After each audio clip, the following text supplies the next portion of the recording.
A financial genius finds himself reincarnated as a seemingly useless villain, only to awaken mysterious powers of light and darkness, challenging everyone's expectations. Liu Xian, as a direct descendant of the Liu family, how could you lose to a commoner? The middle-aged man slammed the door as he left, leaving Liu Xian on the hospital bed with a splitting headache. Memories flooded in like a tidal wave. An elite financial expert worth millions had been reborn into a world of superpowers. In this life, Liu Xian was the son of the prestigious Liu family in Ding'an City, blessed with both looks and talent. Yet, after being defeated by his classmate Lin Yu during the second semester of his sophomore year, he became the laughingstock of the town. This world was almost identical to the one he knew, except that everyone awakened superpowers upon reaching adulthood, and universities focused on nurturing these abilities. As Liu Xian pondered, a girl with a cool, delicate beauty dressed in a black lace dress entered the room. She was Mu Qingru, the cherished daughter of the Mu family and Liu Xian's childhood friend. Always obedient to Liu Xian, she never complained about being used as a tool to pursue the class monitor. Suddenly, a system notification sounded in Liu Xian's mind, randomly granting him a rare item, the Liu Xian power card. In this world, abilities ranged from F to SSS level, with light and dark attributes being incredibly rare. During the fusion process, Liu Xian felt each cell undergoing annihilation, reformation, and rebirth. At the school's awakening ceremony, everyone touched the seven-colored cube to awaken their powers. When Lin Yu awakened and level fire ability, the room was filled with shock. Seeing the disdain in Lin Yu's eyes, Liu Xian felt the power within him about to erupt and rushed onto the stage.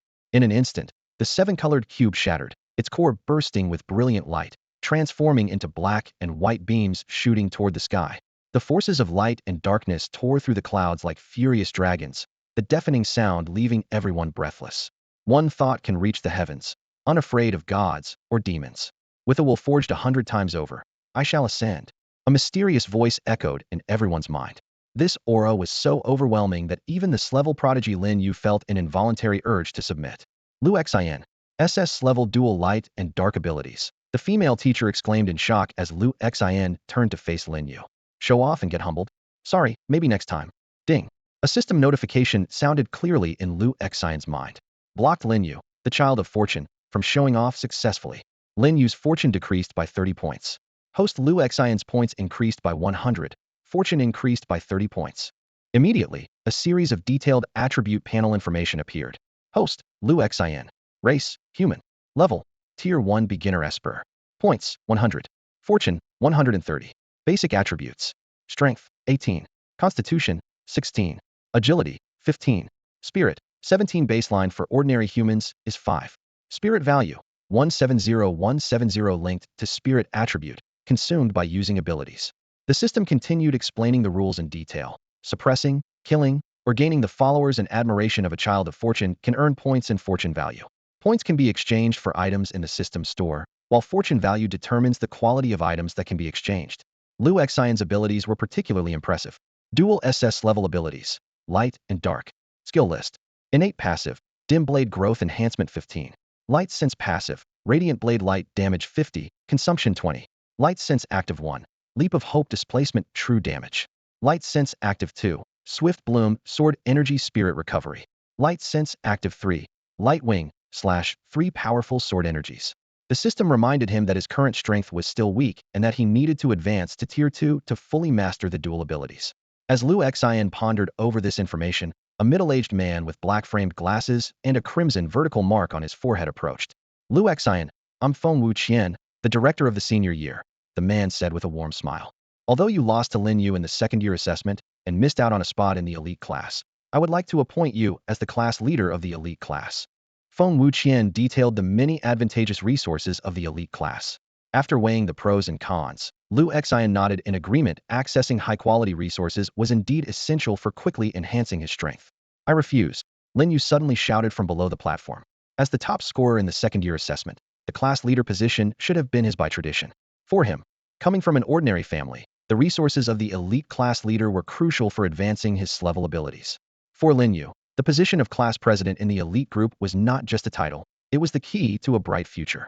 This role provided the opportunity to connect with outstanding seniors and secure recommendations to prestigious universities.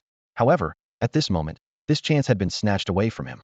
Clenching his fists tightly, Lin Yu's eyes burned with indignant anger. So what if it's an SS level ability? Didn't everyone start as a first-level novice? SS level is just a potential evaluation. He glared at Liu Xian.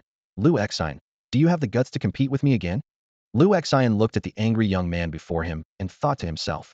As expected, the protagonist loves to show off and court disaster.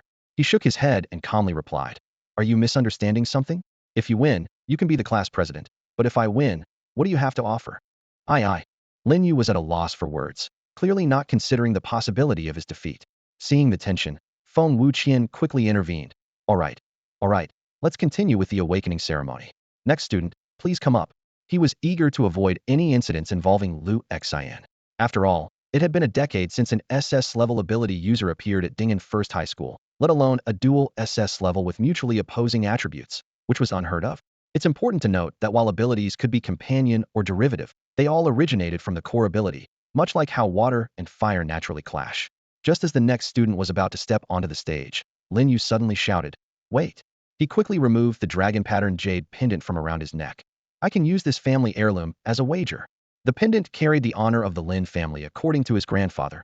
An ancestor of the Lin family had once been a formidable figure surpassing the pinnacle of the 10th level. Before leaving Blue Star, he left this pendant, claiming it held an earth-shattering secret concerning the fate of humanity. I will win. Lin Yu silently vowed to himself. Initially indifferent, Liu Xian's eyes widened in shock when he used the system to examine the dragon pattern jade pendant. Damn it. As expected, the protagonist really does have a knack for finding treasures. This pendant is truly something special. The fragments of the Longyuan jade pendant originate from the ancient Longyuan alien tribe. This pendant not only can be combined to form the Longyuan Emperor Moon Jade, but it is also the key to opening the space portal to the Longyuan alien tribe, representing one of the 10 domains of the Longyuan aliens. Liu Xian understood in his heart that the Longyuan alien tribe must have an inseparable connection with Lin Yu, potentially becoming a significant opportunity for him in the future. But at this moment, the jade pendant was right before him, and Liu Xian couldn't hide his joy as he responded without hesitation. Sure, come on up. Feng Wuqian stood to the side, gently shaking his head. Although the school rules explicitly prohibit private fights, if both parties voluntarily apply for a challenge, not only is it allowed, but it is also encouraged by the school. After all, the purpose of the school is to cultivate strong individuals, and competition is the driving force behind human progress. You guys, move the cube down. Feng Wuqian instructed the students below who had just completed the awakening ceremony. The cube's shattering was not unprecedented, but usually, even the awakening of an SS-level ability user wouldn't cause damage. Liu Xian's situation was unique. He awakened a rare dual SS-level ability, and the immense energy directly exceeded the cube's capacity. In the entire Ding'an city, the number of cubes is very limited, with only 3 in the first high school. Losing even one is a significant loss. Feng Wuqian was curious about Liu Xian's abilities, but the newly replaced cube couldn't be damaged again. The students below responded with grim faces. The cube was extremely heavy, and having to move it again right after setting it up was truly a headache. Soon, the platform was cleared. Lin Yu, with a confident smile, lightly leaped onto the platform. His arms instantly ignited with brilliant crimson flames, his gaze firmly locked on Liu Xian. The girls below immediately erupted in screams. Although in terms of looks, Lin Yu was not as handsome as Liu Xian, he exuded a unique charisma in his every move. System, check Lin Yu's attributes. Liu Xian silently commanded in his mind. The system immediately responded. Name, Lin Yu. Race, human. Level, first-tier beginner ability user. Luck, 520 points. Child of luck bonus, 300 points. Basic attributes, strength 13, constitution 9, agility 11, spirit 10. Mental value, 100100. Special ability, level fire type explosive capability. Skills, passive, child of luck level up speed 50. Active 1, bombardment high density compressed fire element bombardment. Active 2, fire barrier creates a fire attribute defensive barrier. Active 3, fire god possession restores 30 of health within 1 minute. Wow, Liu Xian marveled internally. This is the power of the child of luck. If it weren't for the fact that he had integrated Liu Xian's panel, he might not even withstand a single bombardment from Lin Yu. With attack, defense, and recovery all in one, Lin Yu is practically the epitome of an all-around ability user. If he grows, he will become an almost invincible presence. Lin Yu, go for it. A sweet voice suddenly echoed from the platform. Liu Xian immediately recognized the girl cheering for Lin Yu Zhaoxian, the class monitor and the object of his former self's affections. Tall with a pure and delicate beauty, she was undoubtedly the most eye-catching presence in the audience. The male students below were first captivated by Zhao Xian's looks, and then wore expressions of jealousy as she cheered for Lin Yu. At that moment, Lin Yu strode confidently onto the platform, his stance as steady as a pine tree, exuding a certain charm. Zhao Xian watched, not quite understanding why she was compelled to cheer for him. In the back of the crowd, Mu Qingru watched Lu Xian with concern, knowing he had only recently recovered. Meanwhile, Lu Xian looked at the arrogant Lin Yu on the stage, unsure whether to find him laughable or pitiful. Come on, Lu Xian. If I can beat you once, I can beat you countless times. Prepare to be crushed beneath my feet. Lin Yu shouted with determination. This guy can't live without talking trash, Lu Xian thought to himself, shaking his head. Feng Wuqian spoke up at the right moment. The challenge allows the use of weapons. You can each choose one. No need. I can defeat Lu Xian with my bare hands. Lin Yu declared arrogantly. Give me a sword, Lu Xian said calmly. Having integrated with Li Xian's skill set, his understanding of swordsmanship had reached a new level. Even without his powers, he was confident he could defeat Lin Yu with just his sword skills. Feng Wuqian nodded, and soon a student brought over a blunt sword. Remember, it's a school competition, stop when necessary, he reminded. Lu Xian took the blunt sword. Though it wasn't sharpened, it was enough to channel his light perception power. After testing the grip, he noticed Lin Yu's mocking expression, as if silently saying, with your trash skills, I can take you down barehanded. Feeling the light perception power surging within him, Lu Xian closed his eyes and focused, the blunt sword in his hand gradually emitting a dazzling light. This is the power of the light attribute, indeed containing potent energy to vanquish evil. It should be effective against the abyssal species, Feng Wuqian mused. Seeing Lu Xian ready, Lin Yu launched his attack instantly. His speed shocked the students, and even Feng Wuqian nodded in approval. Lin Yu's arms ignited with fierce flames, quickly forming a dark red orb in his palms, which he hurled at Lu Xian. Suddenly, a strong sense of danger overcame him. Lin Yu immediately activated Fire Barrier, creating a massive shield of flames in front of him, while also using Fire God Infusion, his body covered in flame patterns.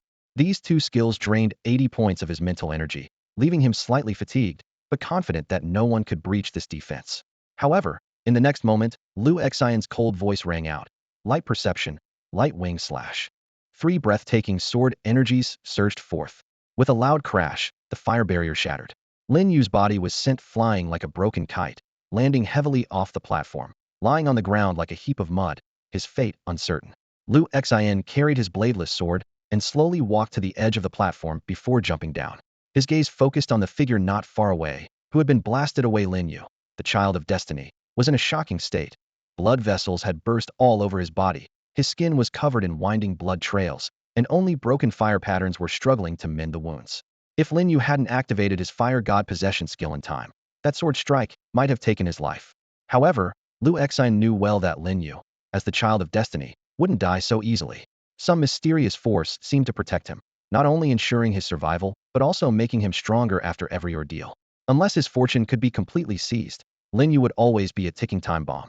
Lu Xian's eyes shifted to the dragon-patterned jade pendant tightly held in Lin Yu's hand, and without a word, he snatched it away. Give it back to me. Lin Yu lay on the ground, blood surging, his voice faltering. Give it back. Lu Xian sneered, pressing a foot on his chest. What you lost in a bet is mine now. Lin Yu spat out a mouthful of crimson black blood. Lu Xian landed a few more kicks, thinking that since this guy wouldn't die, he might as well injure him more to delay his cultivation progress. I really am bad, he mused, stroking his chin, feeling more immersed in his role. A system prompt then sounded. Ding. Host Lu Xian successfully suppressed the child of destiny. Lin Yu's invincible belief is shattered, leading to self-doubt, reducing his fortune by 50 points, now at 470 points. Host gains 150 points, now at 250. Fortune increases by 50 points, now at 180. Additionally, successfully seized Lin Yu's future opportunity cause, reducing his fortune by another 100 points, now at 370. Host gains an additional 300 points, now at 550. Fortune increases by 100 points, now at 280. Lu Xian was slightly surprised, not expecting such significant results from the suppression, with his fortune doubling. But upon reflection, it made sense. When a person's belief is destroyed, the hope of recovery naturally diminishes. At that moment, a curvaceous and striking female teacher hurried over. Medical team. Call the medical team quickly, she urgently called out. A few students immediately split up to find medical personnel. This teacher was Xiao Weiwei, Lu Xian's homeroom teacher from his sophomore year, known for her outstanding looks and gentle, kind nature, making her very popular among students. At this moment, she glared at Lu Xian angrily. Lu Xian, don't you know how to hold back? Seeing Xiao Weiwei's angry demeanor, Lu Xian felt a chill in his heart.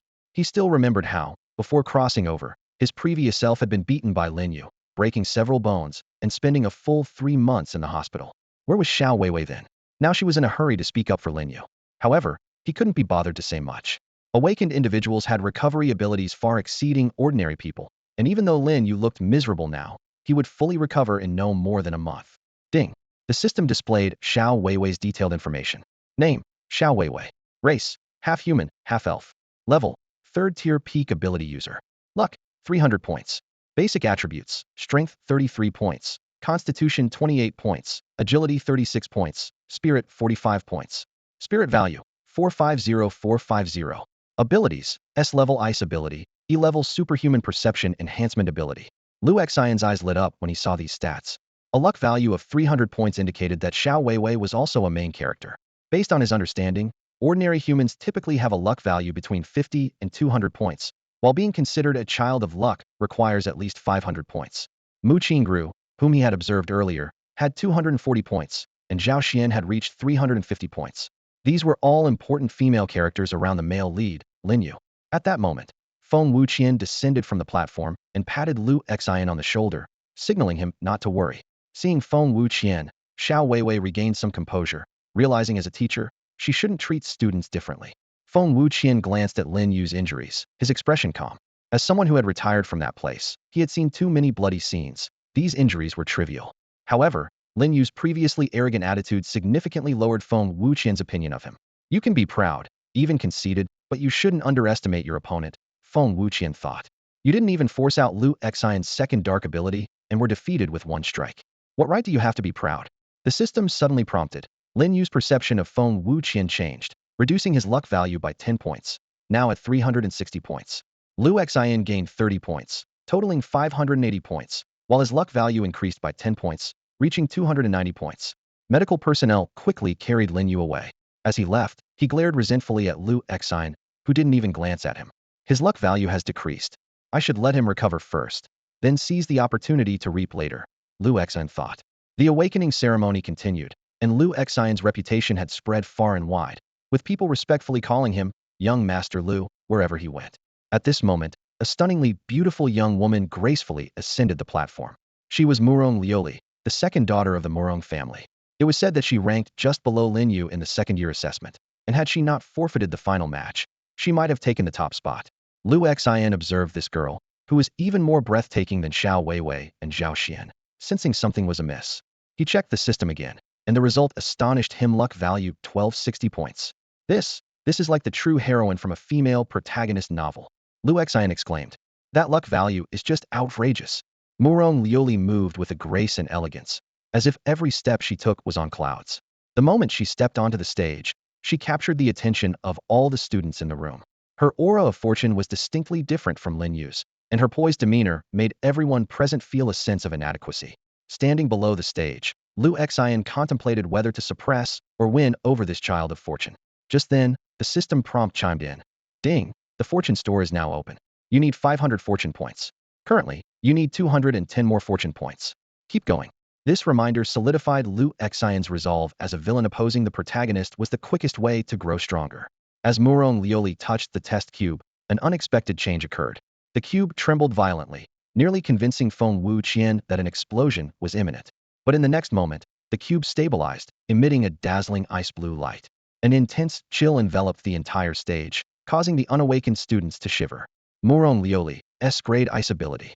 Feng Wuqian announced, thinking to himself, this small city of Ding'an hides such talent. 3 students with S-grade potential have emerged from this school. But aside from that oddball Lu Xian, the others still need honing. They'll have their trial when the senior year training ground opens. The awakening ceremony concluded swiftly. Apart from Lu Xian's dual SS grade abilities and the impressive displays by Lin Yu and Murong Lioli, the other students were unremarkable. Zhao Xian awakened an A-grade wood ability, and Mu Qingru possessed an A-grade illusion ability. Even the heirs of the other 5 major families were unremarkable. After the ceremony, Lu Xian and Mu Qingru left the school, where an elderly silver-haired man approached them. Young Master Lu Xian, Miss Mu, the master is waiting at the Silver Star Hotel. Lu Xian nodded in acknowledgement. This sudden concern from his previously indifferent father, who had stormed out of the hospital room, was clearly due to his demonstrated abilities. Lu Xian knew that with his talent, Prestigious universities would soon be seeking him out. At that moment, the old man hesitated. Young master, there's something I wish to say, but I'm unsure if I should. Speak freely. The second miss of the Murong family, the daughter of the Shangwan family, and the two daughters of the Shao family have all been invited. Upon hearing this, Mu Qingrou's expression changed instantly, and she gritted her teeth. Those hussies. I'll kill them. Young master, I'm mainly here to remind you that the two young ladies from the Shao family seem to have arrived with less than friendly intentions, Du Lao said with a knowing smile. What do you mean? Lu Xian asked, puzzled. Have you forgotten what you did back then? Du Lao countered.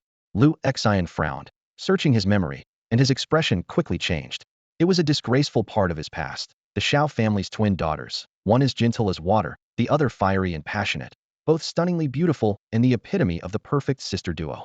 Back in high school, Lu Xian had schemed to meet them and spike their drinks with something unspeakable. Fortunately, their personal bodyguard noticed in time, preventing a tragedy.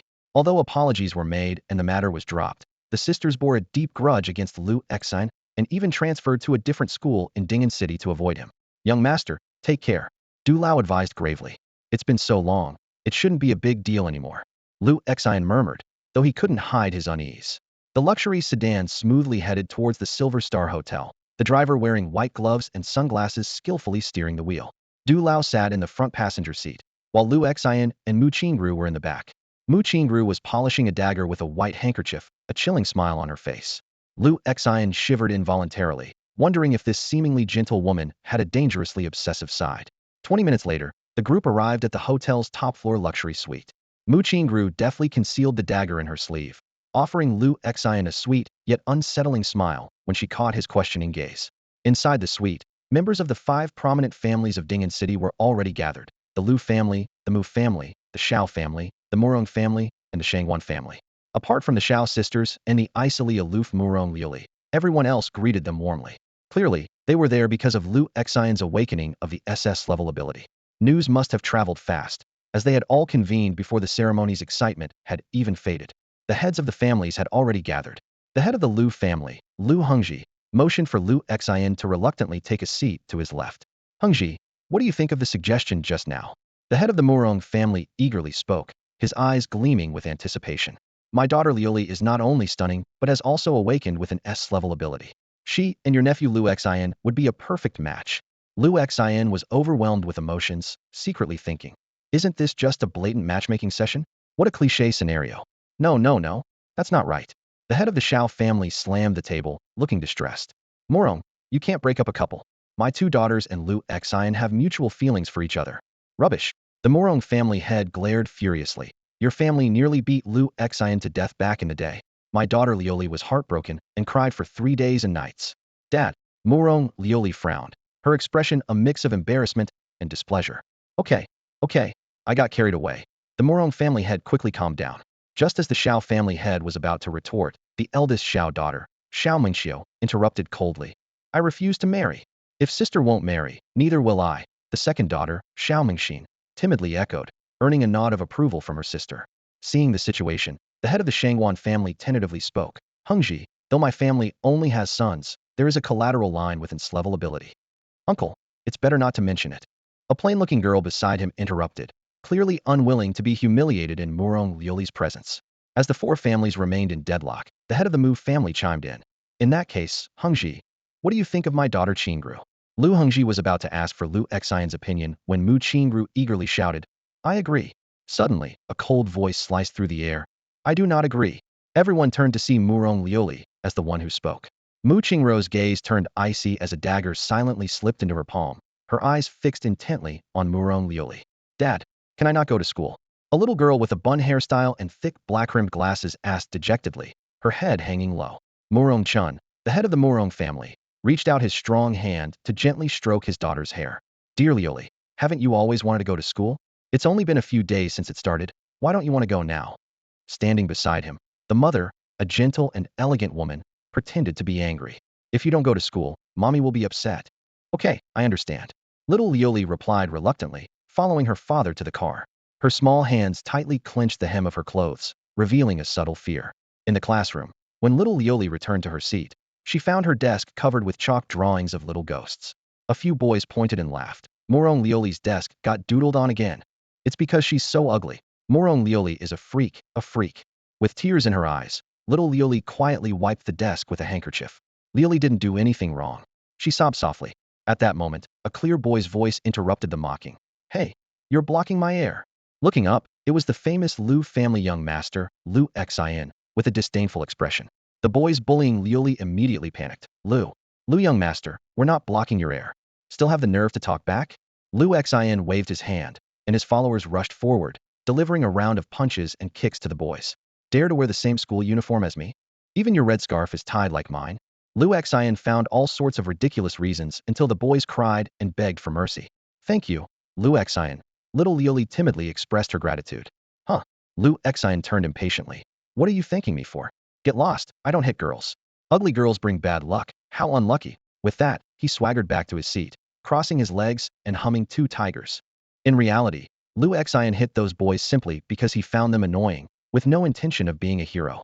But only little Lioli, through her thick glasses, looked at him with her bright, captivating eyes, her heart fluttering. Liu Xin really is handsome. What gives you the right to disagree? Mu Qingru gritted her teeth. Just because Liu Xin doesn't like you. Morong Lioli retorted defiantly. Mu Xin doesn't like me, so does she like you? Mu Qingru said coldly, her eyes glinting with a dangerous light. He will like me. Morong Lioli declared confidently, her head held high. Ha ha ha, what a ridiculous joke. Mu Qingru's eyes flashed with coldness. If it weren't for Morong Lioli's S-level abilities, she would have already taught this arrogant woman a lesson. Liu Xin was completely bewildered by the scene before him. He had intended to approach this destined girl and find a way to seize her fortune. But the current situation was unexpected. Morong Lioli, like Mu Qingru, was showing obvious affection towards him. Although Liu Xin was aware of his outstanding looks, which surpassed even those of celebrities and internet stars from his previous life, he couldn't believe that the destined girl would fall for him at first sight. He discreetly opened Morong Lioli's attribute panel. Name, Morong Lioli. Race, human. Level, first tier junior esper. Fortune, 1,260 points. Child of Fortune bonus, 300 points. Base attributes, strength 10 points, constitution 12 points, agility 15 points, spirit 18 points. Spirit value, 180180. Abilities, S-level ice ability Frost domain. Her skills were even more astonishing. Innate passive skill, Daughter of Destiny 50 increase in cultivation speed. Frost passive skill, Frost body recovers 1 spirit value per second. Frost active skill, Absolute ice barrier converts 30 spirit value into a continuous shield. Frost active skill, Falling ice arrow fires 3 powerful ice element arrows. Frost active skill, Ice barrier area control skill causing slow effect, even freezing. These stats forced Liu Xin to re-evaluate Morong Lioli's strength. Her base attributes far exceeded those of Lin Yu, another child of fortune, and her spirit value was even higher than his own. Although she was currently a low-tier esper, the potential of her S-level abilities was astounding. Once she reached a higher tier, her destructive power could potentially destroy an entire planet. How could such a powerful destined girl fall for him so easily? Liu Xin was utterly perplexed. Just then, Liu Hongji's voice broke in. Liu Xin, what's your choice? Liu Xin rubbed his forehead, frowning slightly. An arranged marriage? This issue was far more complex than Liu Hongji imagined. As the head of the Liu family, one of the 5 major families in Ding'an City, Liu Hongji's perspective was somewhat limited. Through the memories of his predecessor, Liu Xin clearly understood the deeper intentions behind this marriage alliance. More than 50% of the real estate business in Ding'an City was controlled by the Liu family, while the other 4 families held significant shares in various other industries. These 5 families were essentially the economic pillars of Ding'an City. Although the invasion by myriad races a century ago had become a part of history, and humans now lived safely within high walls, Liu Xin knew that this seemingly peaceful life was bought at the cost of his ancestors' blood and lives. In places unseen by ordinary people, countless corpses lay piled. Liu Xin gazed into the distance. His ambitions extended far beyond this small city. While the marriage could indeed bring many benefits to the family, to him, money had long lost its allure. If he wished, within just a year, he could make the 5 families merge into one dominant force. This was a perspective Liu Hongji couldn't comprehend. Perhaps the direct descendants of these families are indeed outstanding, but I won't be bound by any shackles, Liu Xin thought to himself. He was aware that his potential was not limited to just an SS-level ability. By seizing the fortune of the Child of Destiny, he might even reach the realms of ancient mythology. As he pondered, Liu Xin sensed a remarkable change. The discord between his soul and body dissipated entirely, replaced by an unprecedented sense of harmony. He quickly summoned the system panel, and as expected, his mental attribute had increased from 17 to 20, with a mental value reaching 200200. This seemingly simple increase in numbers actually signified a substantial boost in power. Father, let's discuss this after the college entrance exams, Lu Xian said calmly to Lu Hongji. Seeing Lu Hongji's displeased expression, the head of the Shangwan family interjected at the right moment. Brother Hongji, why not let the young ones develop their own feelings? He thought to himself that pushing for the marriage now might negatively impact Shangwan family's future development. Some time was needed for adjustment. Let the kids decide for themselves. We, as elders, shouldn't interfere too much, said the head of the Xiao family with a smile. The heads of the Mu family and Murong Chun exchanged a disdainful glance. These old foxes, they were just encouraging the young ones to date, and now that their daughters are out of the running, they're suddenly emphasizing the importance of academics. By the way, Lu Xianji, the Xiao family head suddenly changed the subject, showing some concern on his face. I'm thinking of transferring Mingqiu and Mengxin to your school, First High. You know, during the recent awakening ceremony at Second High, only the daughter of the Shangwan family awakened in level ability. The quality of education there is really worrying. When they're in the same class, I hope you can look out for my two girls. The other family heads looked at the Xiao family head's pretentious performance with even more disdain in their eyes. It seems the Xiao family hasn't given up yet. Transfer. Xiao Mingqiu suddenly interjected, a sly smile on her lips. Sure. But on one condition, let Lu Xian fight our bodyguard. If he wins, we'll transfer. Bodyguard. The head of the Xiao family was taken aback, then quickly realized, don't be ridiculous. I'm not being ridiculous. Xiao Mengxiu retorted, awakening a talent is innate. It has nothing to do with teaching. Before her father could respond, Xiao Mengxiu called towards the door, Wei Tianlong. Come in. Yes, Mississippi. A tall young man strode in. He was in his early 20s, with a crew cut and a resolute face, exuding an aura of lethal energy that sent chills through everyone present. And who is this? Lu Hongji asked the Xiao family head in confusion. Wei Tianlong, just back from the front lines, the Xiao family head explained, shaking his head. The front lines? This revelation shocked everyone. Through the Xiao family head's introduction, the crowd learned that although Wei Tianlong hadn't awakened any abilities, he possessed strength comparable to a peak first-level ability user. Even more astonishing was that he came from that mysterious organization. Fight! As everyone was gasping in surprise, Lu Xian sneered. If you lose, you'll follow me from now on. Lu Xian, don't do anything foolish, the crowd exclaimed in alarm. Wei Tianlong's attribute panel was clearly displayed. A first-tier advanced ancient martial artist with 860 points of fortune value, plus an additional 300 points as a child of fortune. His basic attributes included 22 points in strength, 18 in constitution, 18 in agility, and 15 in spirit, with his true energy value maintained at a full 150. Although he had no supernatural abilities, he was proficient in 3 major techniques, the 9 Death Force, the Heart and Ghost Sutra, and the Purple Frost Buddha Seal. His skill system was incredibly diverse. As a child of fortune, his cultivation speed was permanently increased by 50. As the god of mercenaries, his damage with cold weapons like swords and daggers was boosted by 30, and his shooting accuracy was also increased by 30. Through cultivating the Heart and Ghost Sutra, he gained a passive skill that restored 1 of his health and true energy per second. The most striking were his 2 active skills, the 9 Death's Divine Finger, an ultimate killing move that exchanged injury for injury by compressing all his true energy into a single explosive point, and the Frostburn Seal, an ancient martial palm technique that injected icy true energy into the opponent, continuously depleting their mental or true energy. In this world, the probability of humans awakening supernatural abilities was as high as 90, and even the least talented could awaken and level ability. However, those like Wei Tianlong who could not awaken chose a more challenging path, the path of ancient martial arts. This path was several times harder to cultivate than for those with abilities, but at the same level, ancient martial artists often surpassed ability users by more than double in strength. The current situation was tense. Lu Hongji shouted angrily. Lu Xian, don't do anything foolish. The expressions of the other families also turned displeased. With Lu Xian's potential, they knew he would inevitably leave a small city like Ding'an and head to the stormy lands of the imperial or demon capitals. He had even been pre-selected by the higher education institutions there. If anything happened to Lu Xian here, the consequences would be unbearable. Lu, my nephew, think things through carefully. Yes, Lu boy, you might not realize how terrifying that organization is. Seeing Lu Xian stand up, eager to act, Lu Hongji grew more furious. Lu Xian, sit down. Lu Xian turned his head and asked coldly. Wei Tianlong, right? Yes. Wei Tianlong's gaze was intense, his attitude neither servile nor overbearing. What is your mission? Lu Xian understood that people from mercenary organizations had loyalty to their employers comparable to that of soldiers. Wei Tianlong answered without hesitation, my mission is to ensure the safety of the 2 young ladies of the Xiao family. Before coming, I investigated your past actions, so I will give my all, and the two young ladies from the Xiao family will not be transferred to your class. Lu Xian nodded but couldn't help letting out a cold laugh. Whether it was Lin Yu or Wei Tianlong, both seemed to think they were invincible. Lu Xian fixed his gaze on Wei Tianlong, exuding a sharp aura. Wei Tianlong, if you lose, you'll follow me from now on. Wei Tianlong met Lu Xian's eyes, feeling a jolt in his heart.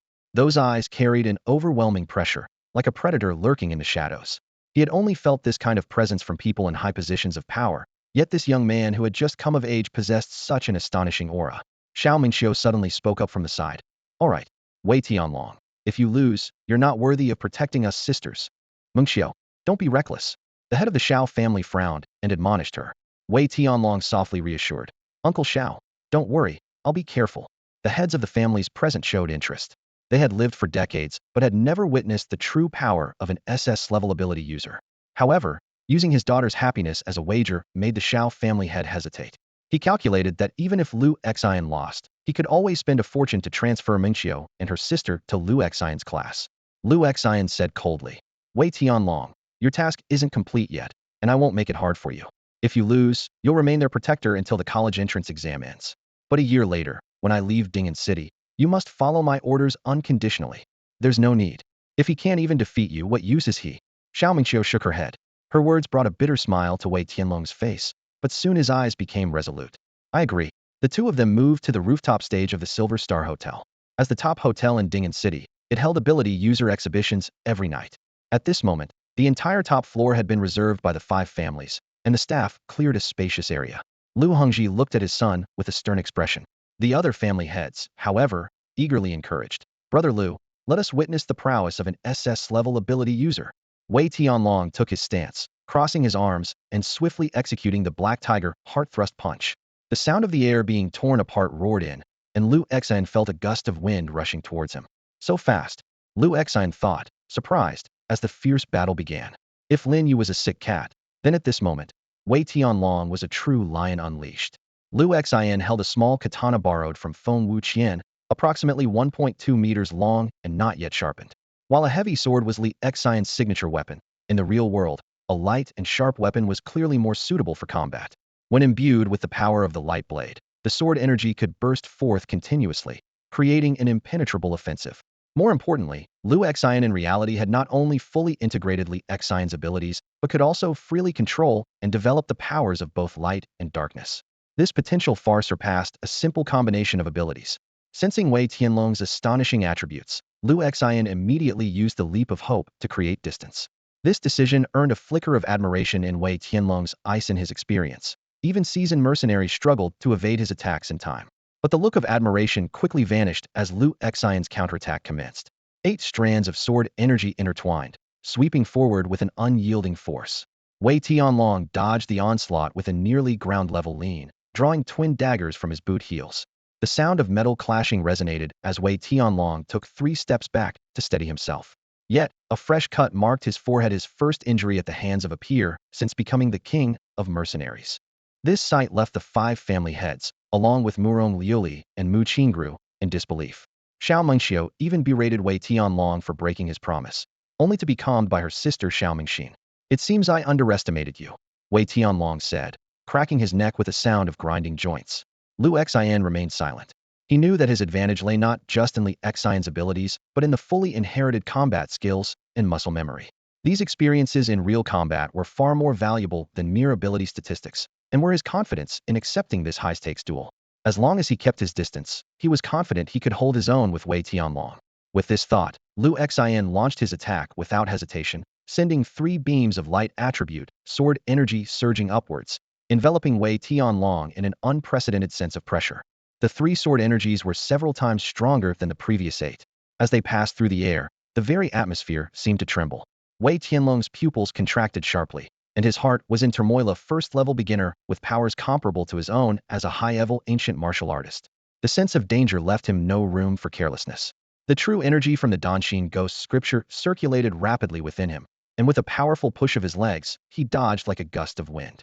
This was the unique advantage of ancient martial artists, whose bodily functions enhanced by true energy far surpassed those of ordinary people, a feat that those with special abilities could hardly achieve. Boom! The three sword energies struck the edge of the stage, leaving three deep, bone-revealing sword marks. The waitstaff turned pale with fright, and just as the manager was about to speak, Lu Hongji waved a hand and said, "Today's losses will be compensated tenfold." Only then did everyone breathe a sigh of relief. Wei Tianlong steadied himself and immediately employed the Nine Death Force. Blood trickled from his nose, and his face flushed with an unmistakable sign of desperation. Although the Nine Death Divine Finger was powerful, each use came at the unavoidable cost of self-injury. Lu Exine sneered, and the small Tonto in his hand gleamed with an eerie light. The swift and fierce blossom had been unleashed. In an instant, 12 sword energies poured down like a torrential storm. Damn it! Wei Tianlong couldn't help but curse. Is this guy even human? Ordinary awakened ones could manage 3 to 5 uses of their abilities at best. But this monster seemed like a perpetual motion machine, endlessly generating energy. What he didn't know was that Lu Xian's swift and fierce blossom consumed almost no mental energy. Combined with the passive energy reduction from the glorious blade and the cycle of mental energy recovery, it was practically a perfect infinite loop system. The battle devolved into a bizarre one-sided affair.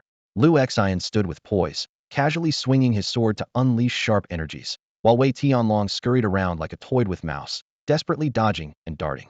Each attempt to close the distance was met with Lu Xian instantly widening the gap, followed by another barrage of sword energy. His clothes were shredded, and numerous small wounds covered his body. Although these sword energies weren't as powerful as the initial 3, their sheer number was overwhelming. At this rate, he'd be sliced into a human stick. Screw this.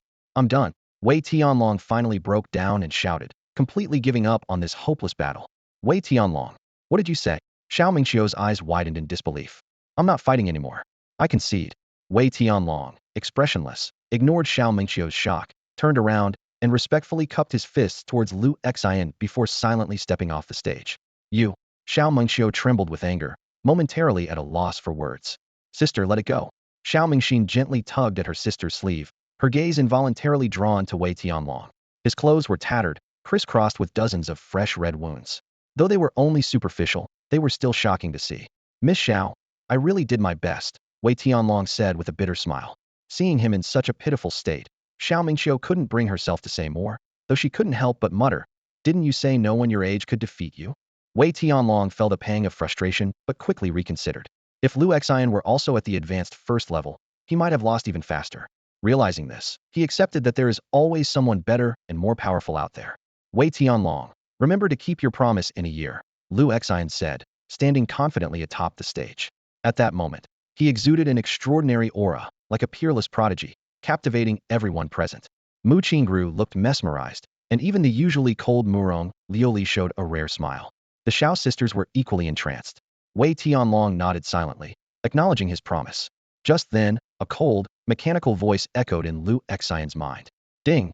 You have significantly altered the future path of the Child of Destiny, Wei Tianlong. His fortune value has decreased by 100 points, now at 760. Host Lu Xian has gained 200 points, with a current total of 780. Host Lu Xian's fortune value has increased by 100 points, now at 390. Only 110 points remain to unlock the fortune store. Please continue your efforts. Lu Xian calculated silently. He had directly seized 100 fortune points from Wei Tianlong, surpassing Lin Yu. The satisfaction of outshining Lin Yu every time made him wonder if he had awakened some peculiar habit. Lu Xian, are you okay? Mu Qingru hurriedly approached as he stepped off the stage, vowing silently that if Lu Xian were hurt, she would seek revenge, even if it meant resorting to poison. Wei Tianlong, witnessing this, could only smile bitterly, wondering why everyone ignored his own miserable state. Brother Lu, like father, like son, your child is destined for greatness. The head of the Xiao family praised sincerely, and others nodded in agreement. It was rare for a beginner first-level ability user to defeat an advanced first-level martial artist so effortlessly. Martial artists were known for their strength, often able to take on 2 or 3 ability users of the same level without losing ground. The Xiao family head harbored a secret he hadn't shared, had hired Wei Tianlong not just because he was the child of an old friend. Most importantly, he is the heir to the king of mercenaries. This identity means he has intricate connections with the world's most powerful mercenary organization. Each member of this group is a ruthless character who lives on the edge, and for the right price, they can even take on missions as daunting as destroying small nations.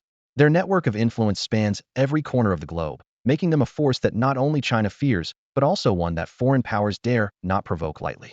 Wei Tianlong was meticulously groomed from a young age to be the next king of mercenaries. However, during a brutal civil war, The current king of mercenaries fell, and power was seized by others. Wei Tianlong had to retreat from the front lines, partly to avoid being hunted and partly to secretly gather strength. After all, the Shao family owes a significant debt to the former king of mercenaries, and in many ways, Wei Tianlong is the true heir to this legacy. The head of the Shao family watched the scene unfold, incredulous at Lu Xian's audacity. Knowing Wei Tianlong's formidable background, yet still daring to oppose him, he decided secretly that he must quickly arrange for his two daughters to be transferred to Lu Xian's class. Such a son-in-law was not one the Shao family could afford to miss out on. He glanced at his twin daughters and noticed that the disdain in their eyes when looking at Lu Xian had diminished considerably. This made him inwardly pleased, thinking that things were moving in the right direction. After the sparring session, everyone had dinner together. At the table, the Shao twins frequently stole glances at Lu Xian, especially the younger sister, Xiao Mingxin, whose cheeks would blush every time their eyes met. Lu Xian remained completely indifferent, as if these suggestive glances had nothing to do with him. However, Mu Qingrou's reaction was entirely different. Under the table, her hand clutching a dagger trembled slightly, and she repeatedly felt the urge to give the sisters a lesson. In her view, it was all Wei Tianlong's fault, as his appearance had introduced two more rivals. After the banquet, Morong Liuli glanced thoughtfully at Lu Xian before leaving. Her expression suggested she wanted to say something, but ultimately chose to remain silent. Lu Xian didn't mind, thinking that once the school term started, those destined for greatness would naturally reveal themselves. Outside the Silver Star Hotel, Xiao Mingxiu coldly told Wei Tianlong, "You don't need to follow us anymore." "Sister." Xiao Mingxin couldn't help but speak, her tone filled with reluctance. Wei Tianlong remained calm and nodded slightly. "I understand. I will protect you from the shadows." "You." Xiao Mingxiu was so furious that she turned around and stormed off. Lu Xian contemplated silently, realizing that Wei Tianlong's true strength was far beyond what appeared on the surface. Only those who had faced him in battle could truly understand the terrifying intensity of his attacks, as relentless as a torrential downpour. Even a top-tier first-level Esper would struggle to escape defeat once he got close. Although Lu Xian had used some clever tactics to win, victory was victory, regardless of the means. Back home, Lu Xian focused on sensing the awakened abilities within him, continually practicing combat techniques. These skills, although integrated into his consciousness, originated from others and required time to adapt. After 3 days of dedicated practice, Lu Xian finally mastered these combat techniques and memories, increasing his strength by more than 30% compared to when he faced Wei Tianlong.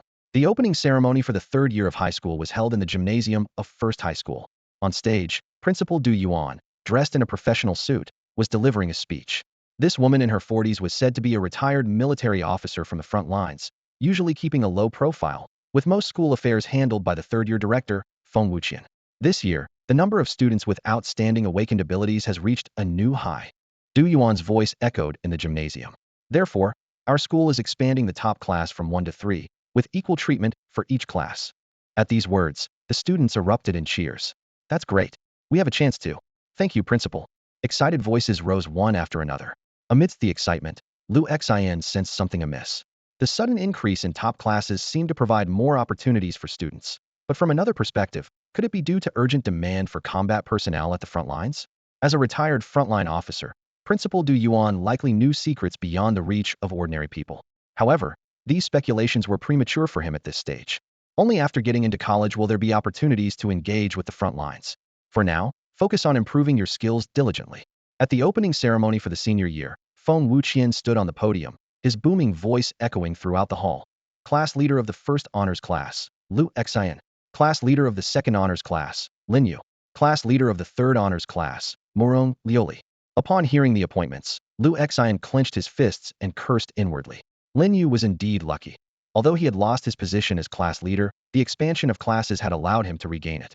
In the audience, Lin Yu was so thrilled upon hearing his name that he nearly jumped for joy. Eagerly, he scanned the crowd for Lu Xian and quickly found him. He lifted his head arrogantly and looked down at Lu Xian with a condescending expression, as though to say, "See? I'm a class leader now, too." In response to Lin Yu's provocation, Lu Xian simply smirked coldly. Just a sprout, he thought. The trials of senior year will be tough for him. Seeing Lu Xian's indifferent reaction, Lin Yu felt humiliated, like a clown. He gritted his teeth and vowed silently. "Dare to act superior? Just wait until the trial grounds. I'll make you kneel and call me Grandpa." The entrance ceremony concluded swiftly. Apart from announcing the establishment of 3 honors classes, the rest was routine, covering school rules and regulations.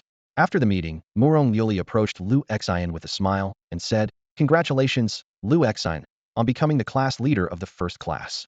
Liu Xin, having a good impression of Murong Liuli for not being as troublesome as Lin Yu, responded politely. Thank you, Liuli. Congratulations to you, too. Let's work well together. Yes, I hope we can collaborate in the senior year trials. Murong Liuli's sweet smile captivated all the students present. However, once they realized the smile was directed at Liu Xin, they found it quite fitting. Someone whispered, "It seems the most charming ice princess of our school has finally melted." Liu Xin nodded in agreement, also looking forward to encountering Murong Liuli during the trials. He mused to himself, if he could draw some luck from her, that would be even better. Today is the first day of senior year, so we won't start regular classes yet. If you have any questions, feel free to ask now. Feng Wuqian stood at the podium, scanning every student in the classroom. Classes 1, 2, and 3 are the elite classes of the school. The former homeroom teacher of grade 2, Xiao Weiwei, has been reassigned to class 2, while Feng Wuqian, as the grade director, also serves as the homeroom teacher for class 1. Liu Xin wasn't surprised by this arrangement, thinking that Xiao Weiwei might be one of the female leads under Lin Yu's influence. Since Lin Yu became the class president of class 2, it made sense for her to be the homeroom teacher. Mr. Feng, I want to know what the trial grounds are. A student suddenly raised their hand and asked, my family says that after senior year, we might face life-threatening situations. Yeah, what exactly is going on? We've heard about it, but what is it really? Other students chimed in as well. Liu Xin listened intently, as he had only heard a little about the trial grounds. Quiet. Feng Wuqian's booming voice silenced the noise. He spoke with a serious expression. The so-called trial grounds, in a sense, are also the real world. He began recounting history from 100 years ago. During humanity's battle against alien races, the trial grounds played a crucial role. A century ago, severe earthquakes erupted worldwide, and countless stone pillars emerged from the ground. Initially, people knew nothing about these pillars until an accidental discovery researcher Sikong Ju stumbled while collecting pillar samples. His blood was absorbed by the pillar, and he vanished. Sikong Ju was a legendary figure who reached the pinnacle of the 10th level and ascended to a higher realm. A student interjected. It's said that those who ascend can transcend the blue planet and soar among extraterrestrial civilizations. I heard Sikong Ju is still alive. Feng Wuqian motioned for silence. Yes, Sikong Ju was the progenitor of superhumans, the first to uncover the secret of the stone pillars. These pillars are believed to be the source power that constructs worlds, coveted by alien races. Humans can enter the trial worlds created by these pillars through their blood, completing tasks for rewards. The abilities you possess now are inherited through genes, passed down from ancestors who gained them in the trial grounds. The entire class was stunned. None of this history is in the books. We always thought these abilities were innate. Feng Wuqian explained. These are among the taboos between humanity and the myriad races.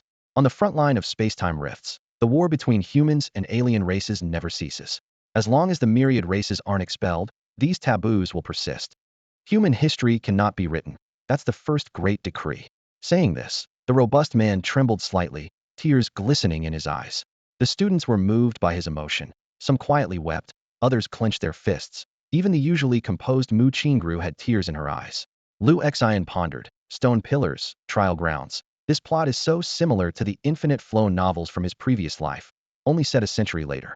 Ancestors gained powers in countless worlds. These abilities transformed into genes passed down through generations.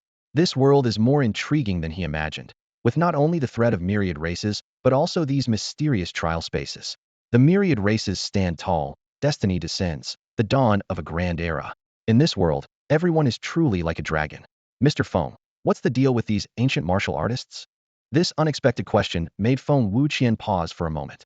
In the classroom, most students looked puzzled, clearly unfamiliar with the term ancient martial artists.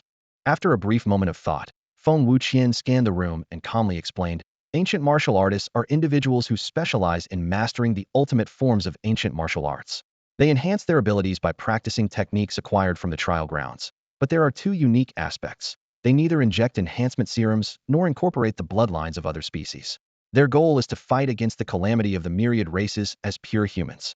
He paused before continuing. Once they practice internal martial arts techniques, a type of energy known as true qi is generated within them. This true qi is incompatible with superpowers. Therefore, ancient martial artists can never awaken superpowers. And although those with superpowers can learn basic martial skills, they cannot cultivate true qi techniques. In simple terms, ancient martial artists are a bunch of people crazily developing human potential. Feng Wuqian added with a hint of amusement in his voice. But it's too early for you to worry about this. Once you get to college, you'll naturally understand more. Some of you might even choose to abandon your superpowers and turn to the path of ancient martial arts. Mr. Feng, are you part of the ancient martial arts lineage? A student asked. Ha, yes. And no. Feng Wuqian replied with a laugh, leaving it ambiguous. At this moment, Lu Xian quietly activated his system to observe Feng Wuqian's data. Name, Feng Wuqian. Race, human. All other data displayed as. A system prompt immediately appeared. Ding, the observation target's level is vastly different from the host's, unable to observe. Just then, Feng Wuqian suddenly turned to look at Lu Xian, as if sensing something. Lu Xian was overwhelmed by an oppressive feeling as if he was targeted by a top predator, and cold sweat instantly drenched his back. He had never experienced such a complete sense of control. Lu Xian quickly averted his gaze, and the suffocating pressure gradually subsided. Feng Wuqian also sensed something unusual, and his muscles tensed involuntarily, entering a state of instinctive alertness. He hadn't felt this level of tension in a long time. This Lu Xian is intriguing, Feng Wuqian thought to himself. All right, he suddenly raised his voice. Tomorrow is your first entry into the trial grounds. Go back and prepare well. What? Wasn't it supposed to be once a week? The students exclaimed. Feng Wuqian shook his head with a smirk. This is something I specially arranged. So, when the dismissal bell rang, everyone left the school with a mix of doubts and resignation. What the heck? That Feng Wuqian looks so honest. But who would have thought he's such a sly and cunning person? A classmate exclaimed indignantly. The classroom erupted into chatter as everyone began talking at once. Someone voiced their concern. We haven't prepared anything yet. And I heard we have to enter the trial grounds with Class 2 and Class 3. Don't worry, another voice rang out confidently. I believe in our class leader, Lu Xian. With him, we'll definitely do well. This statement seemed to open the door to hope, and the previously worried classmates began to smile, as if the upcoming trial grounds had turned into an eagerly anticipated outing. Lu Xian rubbed his temples, feeling a headache coming on. Congratulations, the Xiao sisters appeared by Lu Xian's side. Xiao Mengxiu smiling as she said, the trial hasn't even started, and you've already won the class's support. Ever since they transferred, these sisters, placed in Lu Xian's class by their father, had caused quite a stir. Hi, Lu Xian, Xiao Mingxin timidly greeted from behind her sister. Hello, Lu Xian replied a bit awkwardly. Xiao Mingxiu seemed to have made up her mind and said seriously, let's just consider the past as childish antics and move on, shall we? Yes, all right, Lu Xian replied sincerely. I was young and foolish and may have offended you before. I apologize for that. Since they were in the same class, he felt it was unnecessary to be on bad terms. They might need to help each other in the trial grounds. Oh, okay. Xiao Mingxiu was clearly taken aback by Lu Xian's earnest apology, leaving her momentarily at a loss. Xiao Mingxin smiled knowingly beside her. Just then, Mu Qingru bounced over, pouting when she saw Lu Xian talking to the Xiao sisters. Lu Xian, what are you doing? Boo-hoo. I'm so scared of the trial grounds tomorrow, she said, but she was grinning at Lu Xian. Lu Xian looked puzzled. You're scared, but why are you smiling so happily? Xiao Mingxiu felt awkward as she and her sister, Xiao Mingxin, walked out of the school with light steps on their way home. Sis, do you have a thing for Lu Xian? Xiao Mingxin couldn't help but probe as she glanced at her sister's profile shortly after they left the school gate. No, don't talk nonsense. Xiao Mingxiu immediately shot her sister a look, but there was a flicker of panic in her eyes, and her cheeks flushed slightly. I didn't even say what it was. Xiao Mingxin retorted with a teasing smile. Meanwhile, Lu Xian was walking home alongside Mu Qingru. Since the start of his senior year, he had declined his family chauffeur service. This decision wasn't without reason. The former Lu Xian was too ostentatious, arriving at school on the first day with a whole convoy of luxury cars, causing quite a stir as if some important figure was visiting. Now, Lu Xian chose to walk, and Mu Qingru naturally accompanied him. Lu Xian, Mu Qingru asked seriously, shedding her usual mischievous demeanor. I've heard that some academies from the capital have approached you recently. Have you thought about going to the capital? This question made Lu Xian ponder. The capital, being the capital city of Huaxia, was a hub for those with special abilities. Unlike Ding'an City, which only saw a few powerful ability users every few decades, the capital was teeming with talents. Its academies were the dream destination for students across the nation, where almost everyone chose to further their studies after the college entrance exams. Beyond the northern capital, there was also the Magic City located at the center of Huaxia. This was a unique island born from a monumental battle 100 years ago. At that time, the central region of Huaxia became a battlefield for expelling numerous races, leaving a vast void. Later, a formidable Humana master of ancient martial arts ventured into the world of these races, single-handedly severing a piece of land of equal size and bringing it back to Blue Star to fill the gap. This battle not only established the position of humans, but also subdued the other races significantly. The Magic City, due to its unique origin, was different from any other place on Blue Star. It was more suited for cultivating dark-type abilities, such as poison, dark elements, and illusion. Liu Xian's awakening of dual light and dark abilities was already rare. Although he could gain the method to fuse these dual abilities through the trial ground, such cases remained extremely uncommon. For Liu Xian, developing his light attribute ability would be best pursued in the capital, and once he reached the second tier and his body could handle a second ability, a complete awakening of his dark attribute would require him to go to the Magic City. As an illusion-type ability user, the Magic City was undoubtedly the best choice for Mu Qingru. Her concern was that if she went to the Magic City and Liu Xian chose the capital, then they would be apart for a very long time. Liu Xian gazed out the window at the falling leaves, a slight frown on his face. With only a year left until the college entrance exam, he was still undecided between the capital city and the Magic City. This decision not only affected his future educational path, but also involved the balance of the powers within him. The forces of light and darkness were like weights on a scale, and any imbalance could lead to catastrophic consequences. Currently, he was barely suppressing the dark forces with the help of a system. If not controlled properly, the terrifying potential of his double SS level abilities could erupt, causing his body to disintegrate instantly. Liu Xian touched the system terminal on his wrist, hoping that the opening of the fortune store would bring a breakthrough. After all, in this world, the law of conservation of energy remained an unbreakable rule. Over the past 3 days, as Mu Qingru had predicted, representatives from various academies in both the capital and the Magic City had visited one after another. However, none of them were from the top-tier academies, and Liu Xian politely declined their offers. In China, the cultivation system adhered to absolute fairness.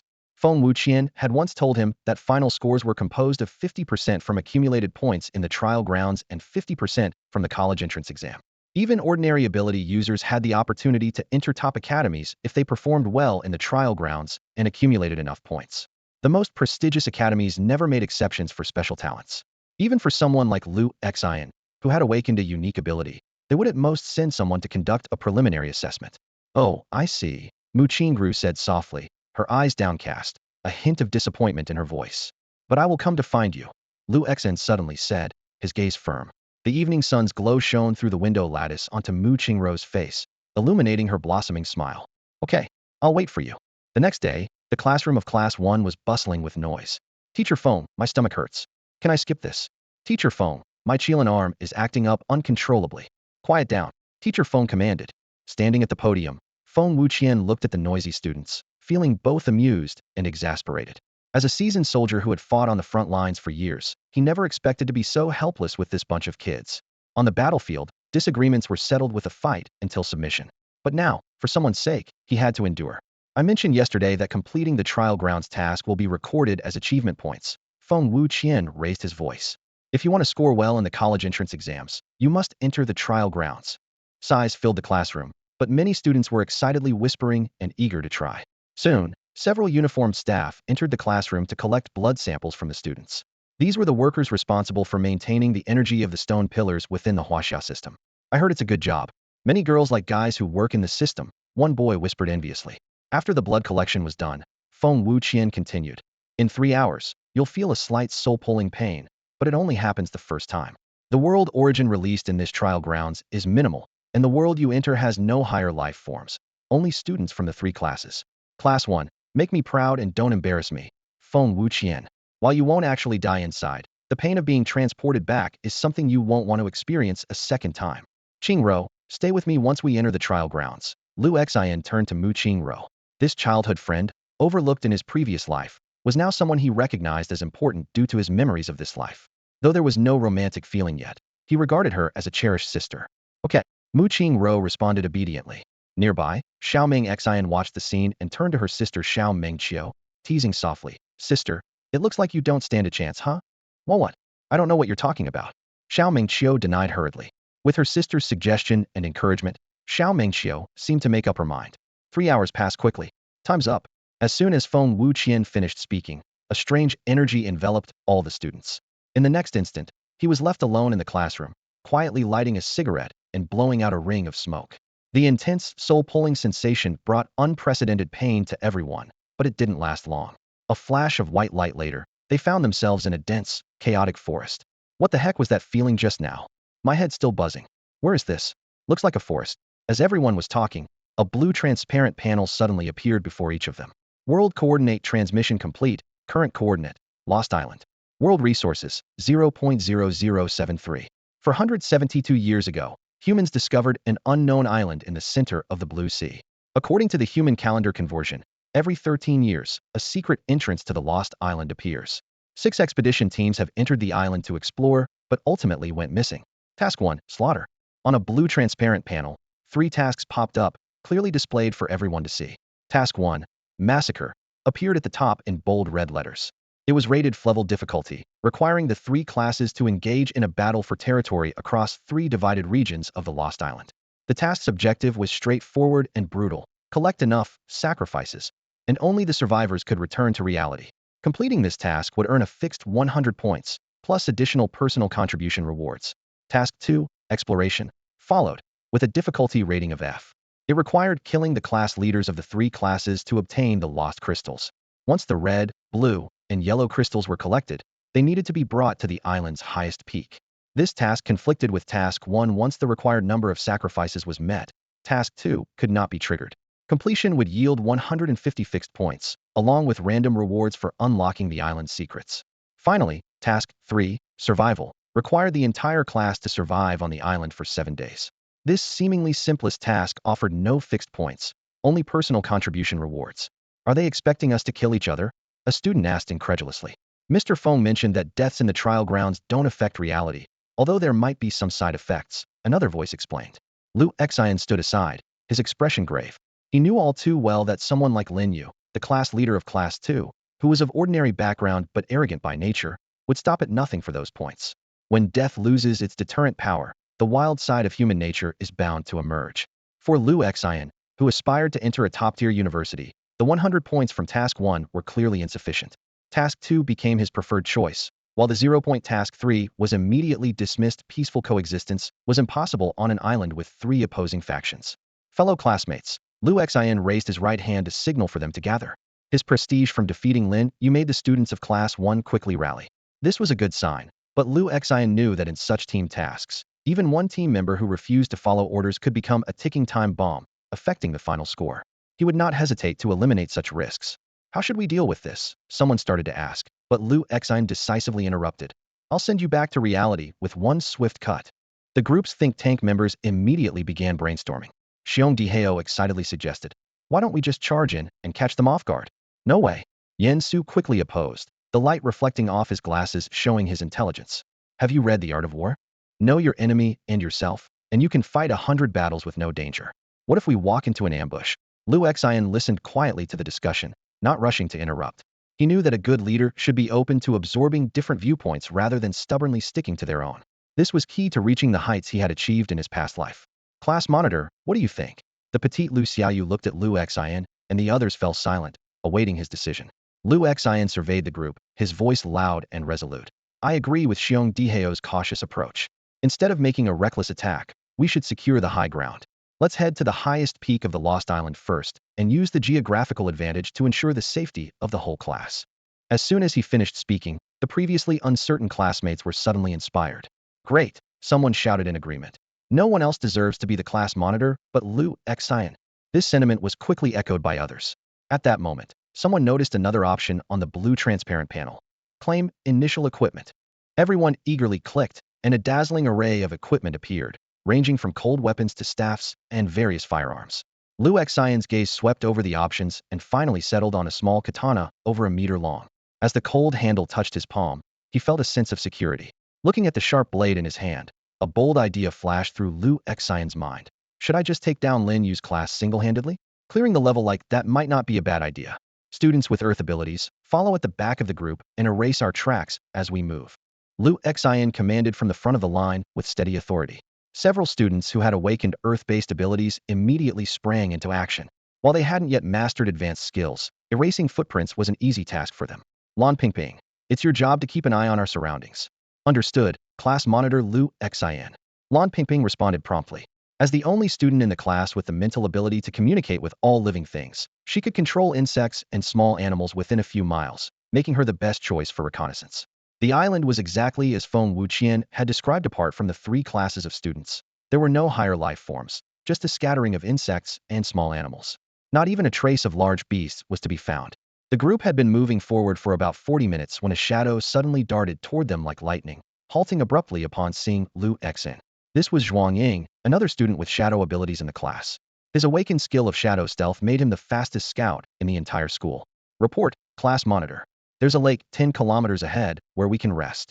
Zhuang Ying quickly reported. Lu Xin nodded and said, hang in there, everyone. We'll rest at the lake ahead. These words instantly revived the weary students' spirits. Finally, a lake with a radius of about 50 meters appeared before them. The water was crystal clear, with a few fish leisurely swimming beneath the surface. Lu Xin swiftly assigned tasks. Some of you keep watch around us, girls gather firewood, and agile boys help catch fish. Time had slipped away. From the 3 hours waiting in the classroom to the exhaustion of continuous travel, hunger began to gnaw at each person. But Lu Xin had one concern. The smoke from a fire might reveal their location, rendering their efforts to erase tracks futile. Though Lu Xin was confident he could take on Lin Yu Onianon, he wasn't sure he could guarantee victory against an entire class. Meanwhile, Mu Qingru and Xiao Mingqiu's gazes were fixed on Lu Xin. His calm and composed leadership made admiration sparkle in their eyes. Beside them, Xiao Mingxian watched her sister's expression and helplessly covered her forehead. Oh no, my sister's completely smitten. When assigning tasks to the class, Lu Xin had already noticed that his class was indeed full of hidden talents. Zhuang Ying's outstanding performance was the best proof of this. However, this made him act cautiously if other classes also had talented individuals like Zhuang Ying. Making a reckless move might result in him being the one sent back to reality. Moreover, the prerequisite for activating Task 2 was to ensure the number of survivors. Although he had considered sending Zhuang Ying to assassinate Lin Yu, Zhuang Ying currently only had an advantage in speed, and her attack power was still somewhat lacking. If she missed the target, Class 1 would lose an important asset for nothing. Lu Xin couldn't afford to take that risk. Xiao Mingqiu, come here. Lu Xin gestured towards the bushes, signaling Xiao Mingqiu, who was picking up small branches. Huh? What? Xiao Mingqiu looked up in confusion, glancing around and appearing a bit at a loss. You? Sis, what are you daydreaming about? Go over there. Xiao Mingxian, standing nearby, pinched her sister's waist in annoyance. Xiao Mingqiu felt utterly embarrassed. While picking up branches, her mind had been lingering on Lu Xin's commanding presence when leading everyone. Suddenly hearing him call her name left her stunned. Lu Xin, what do you want from me? Xiao Mingqiu asked as she approached him, immediately regretting her tone and wishing she could slap herself. She silently scolded herself. Why can't I ever say something gentle? At this rate, I'll really lose to Mu Qingru. Lu Xin didn't seem to mind her tone, which made Xiao Mingqiu feel somewhat relieved, yet a bit disappointed. Truly didn't take her words to heart. What are the abilities of you two sisters? Lu Xin asked directly. My ability is wind-based, and my sister's ability is. Before she could finish, a shadow suddenly appeared in front of Lu Xin. Class monitor. Someone's approaching. Meanwhile, on the other side of the island's lake, dozens of people emerged from the woods. A clear female voice came from the leader. Lu Xin? Morong Lioli. Lu Xin immediately drew his sword and shouted. Everyone, be on alert. Class 3 has entered our territory. The entire Lost Island is divided into 3 regions, with the central area dominated by the island's highest peak. This is not only the key location for the second trial task, but also the final destination after gathering the other 2 lost crystals. As Lu Xin led his class along the designated area, the figure of Murong Lioli suddenly appeared in view. In an instant, a scarlet transparent panel popped up in front of everyone. Warning! An intruder is approaching.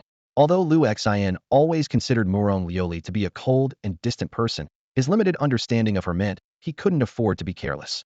The students of his class quickly drew their weapons, watching the approaching members of Class 3 with vigilance. Seeing this, Class 3 also went on high alert, and the atmosphere instantly became tense. Both Lu Xin and Murong Lioli showed expressions of surprise. Murong Lioli had also received the intrusion alert, but hadn't expected to encounter Lu Xin here. Neither class leader issued any commands, causing the situation to reach a delicate stalemate. Murong Lioli, you should leave. Lu Xin broke the silence. Without a geographical advantage, he didn't want to engage in conflict with any class, especially not Murong Lioli's. It wasn't just because her strength was comparable to his, but also because he had to consider the variable of Lin Yu. Like a tripartite standoff, no one wanted to be the first to break the balance. At this moment, a tall girl wearing gold-rimmed glasses whispered a few words in Murong Lioli's ear. Murong Lioli nodded slightly and turned to Lu Xin, saying, Lu Xin, why don't we collaborate and take on Lin Yu's class together? Defeating them would complete Task 1. This proposal should have been tempting, but Lu Xin's goal was to complete Task 2. Once he reached the highest peak of the Lost Island, he had other plans. Murong, I must insist you leave. Lu Xin's tone was firm and commanding. Wait, Lu Exine, we can really. Morong Lioli began, but before she could finish, a sharp sword aura was already approaching her face. Instinctively, she gathered ice elements to form a small ice shield to deflect the attack. This seemingly gentle warning carried an underlying threat: if they didn't leave, the next strike wouldn't be so courteous. The students of Class 3 tensed up immediately, but Morong Lioli waved her hand, saying with a hint of disappointment, "Let's go." The tall girl with gold-rimmed glasses gave Lu Exine one last look, a trace of disdain flashing in her bright eyes. "I thought the class leader of Class 1 was something special, but it seems not." With that, she followed Morong Lioli away. After Class 3 had completely withdrawn, a few strategists from Class 1 seemed hesitant to speak.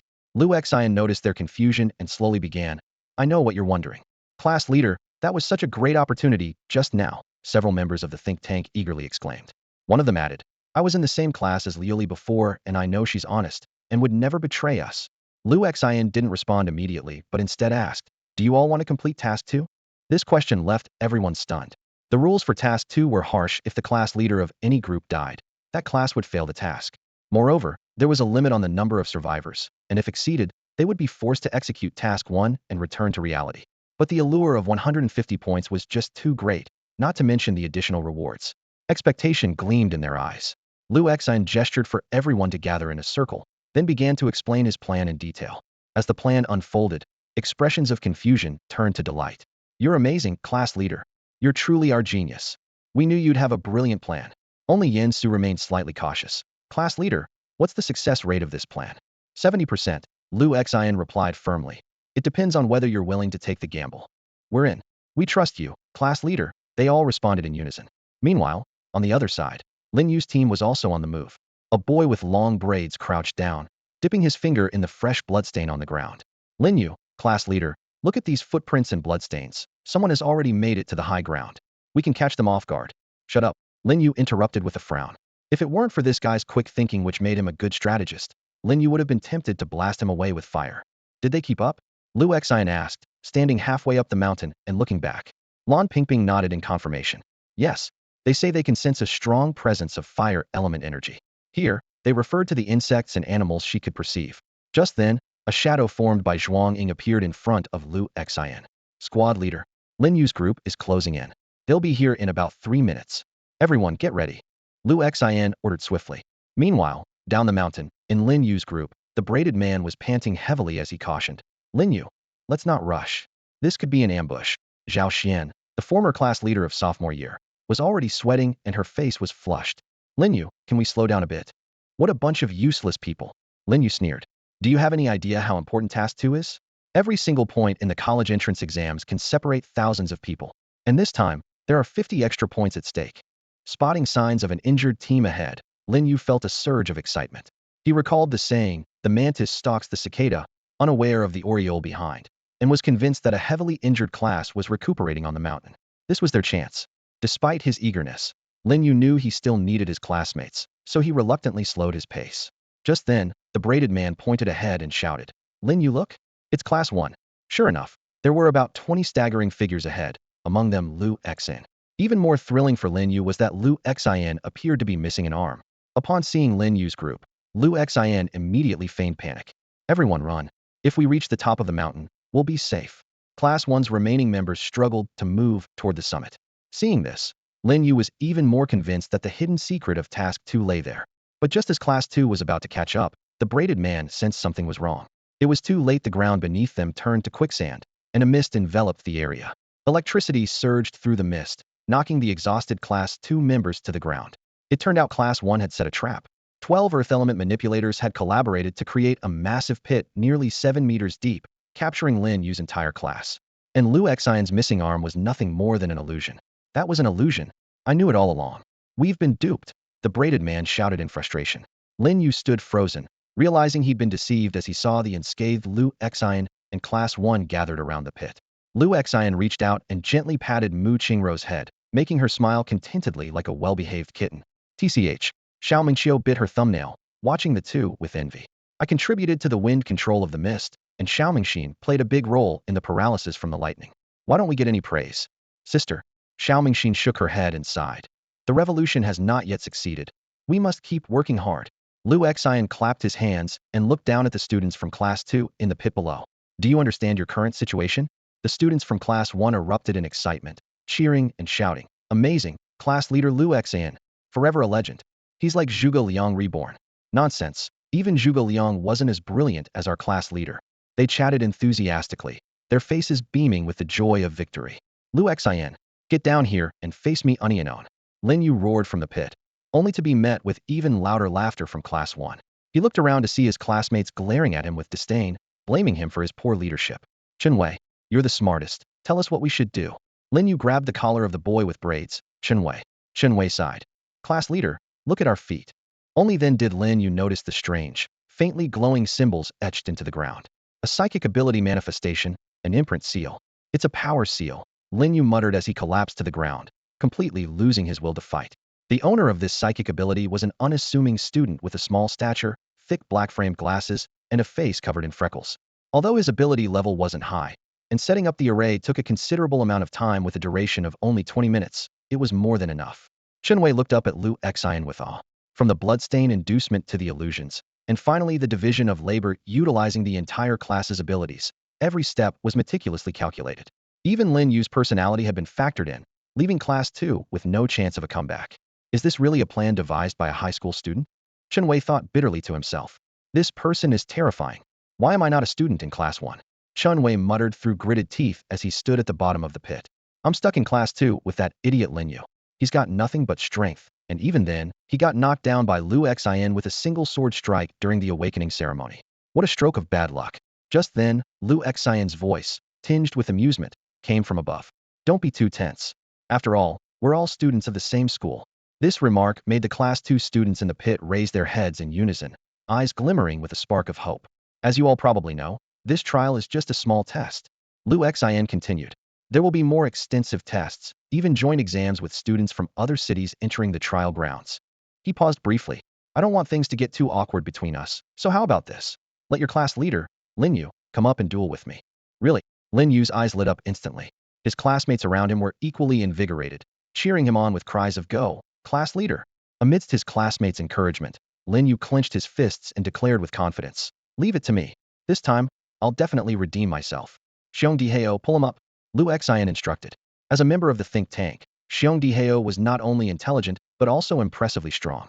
Got it, Xiong Diheo replied, a knowing smile playing on his lips.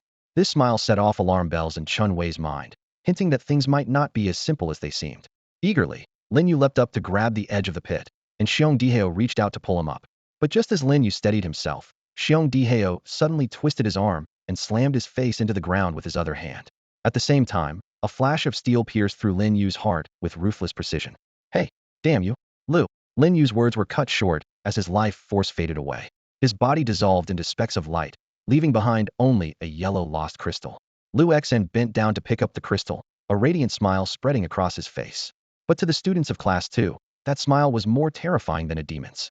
They finally understood this wasn't a chance for a duel. It was a meticulously planned murder. Ding! The notification sound from the system rang out. Lu Xian received a message. Successfully plundered luck from Lin Yu, the child of luck. Lin Yu's luck decreased by 100 points, leaving him with 310 points. The host gained 200 points, now totaling 980 points. Luck increased by 100 points, reaching 490 points. Just 10 points away from unlocking the luck store. 310 points. Lu Xian frowned slightly. According to his memory, Lin Yu had 360 points of luck 3 days ago. This indicated that even during this time, the aura of the child of luck continued to accumulate luck for Lin Yu. Truly an endless source, Lu Xian mused to himself. Just as Lin Yu fell, hurried footsteps echoed from the mountain base. Morong Lioli's team arrived just in time to witness the scene. Lu Xian Yu. Morong Lioli looked at the scene in disbelief but quickly understood the situation. This is indeed part of the trial task. The tall girl beside her stared in shock at the sight in the pit. Are these the students from Class 2? In just 2 or 3 hours, Lu Xian took control of the entire class, even defeating their leader Lin Yu. Xiong Diheo sternly warned the students in the pit. Behave yourselves, or you'll end up like Lin Yu. The leader is dead, and while the task failed, individual performance scores remain. 1 point can be the difference between life and death in the college entrance exams, and now even that point is lost. The students from Class 2 wore expressions of bitterness. Lu Xian sheathed his small sword and turned to Morong Lioli. You see the situation. I've obtained the yellow crystal and plan to complete task 2. If you aim to complete task 1, I'm afraid the students in the pit won't agree. They still want to preserve their individual scores. So, Liuli can only fight you. The tall girl suddenly clapped in admiration. Liu Exin, your reputation is well-deserved. No wonder the academy has its eye on you. Your skills and strategy are exceptional. Which academy? Liu Exin asked, puzzled. You'll find out when the time is right. The girl waved her hand. Liuli, it seems your plan won't work. Murong Liuli smiled wryly, but recalling her role as class leader, her eyes grew determined. I understand. Liu Exin. I won't hold back. That's just what I wanted. Liu Exin hadn't finished speaking before he moved like lightning. 5 brilliant sword beams of light attribute slashed down. Murong Liuli gasped softly, quickly forming an ice shield in front of her. However, with several crisp cracking sounds, the ice shield shattered. As expected, the earlier sword energy was merely a warning. The power of the sword energy before them now was on a completely different level. Ice barrier. Murong Liuli softly uttered the words, and a bright white frost immediately spread from beneath her feet. This skill, centered on the user, not only slowed all creatures within its range, but also had a chance of completely freezing the target. Sensing the danger, Liu Xian quickly used Leap of Hope to dodge backward. At the same time, with a flick of his wrist, 8 sharp sword energies whistled out. At that moment, he realized his misjudgment had assumed Murong Liuli, like him, was adept at long-range attacks, thinking close combat would give him the upper hand. He hadn't expected her ice barrier to be a nightmare for melee fighters. 3 falling ice arrows collided with Liu Xian's sword energy in midair, erupting in a deafening explosion. The astonishing duel left the onlookers dumbfounded, questioning whether this was truly a battle between first-tier beginner ability users. Seeing that the falling ice arrows couldn't completely block the sword energy, Murong Liuli's eyes flickered with an icy blue light. Absolute ice shield. She decisively converted 30 of her mental power limit into a sustained shield, successfully blocking the remaining sword energy. At this point, Murong Liuli was drenched in sweat. Even though her frost body could restore mental power, the continuous use of 2 high-consumption skills left her somewhat overwhelmed. In contrast, Liu Xian seemed unaffected. Suddenly, a sword energy struck, followed by a relentless storm of sword energies. A total of 12 sword energies wove into a deadly net, enveloping Murong Liuli. This was the sword net Liu Xian had developed when defeating Wei Tianlong, utilizing his extraordinary vision to predict his opponent's movements and trap them in an almost inescapable situation. Although the current sword net was not large in scale, it posed a deadly threat to a first-tier ability user. Liuli, watch out, a tall, beautiful girl shouted anxiously. In that critical moment, 3 powerful and terrifying sword energies suddenly soared into the sky. Surrounded by 12 streams of sword energy, Murong Liuli reluctantly realized she hadn't mastered any agility skills and had no choice but to withstand the onslaught. Her eyes flickered with an ice-blue glow, deeper than before. The light wing slash instantly reached her, and an invisible ice-blue barrier appeared. The sword energy collided with the barrier, creating ripples. As the first wave of sword energy was gradually dissipating, Liu Xian closed and reopened his eyes, unleashing another 6 streams of sword energy like a tidal wave. 2 light wing slashes. Liu Xian took a deep breath, having to stab his small sword into the ground for support. Even though his mental strength was slightly stronger than an average first-tier beginner ability user, he could only use this skill 3 times in a short period. The sword energy soared into the sky, carving alarming marks on the rocky mountain ground. A look of despair appeared in Murong Liuli's eyes. She had already used the absolute ice barrier once to block the first wave of attacks, and had layered it twice more to barely fend off the 3 streams of sword energy.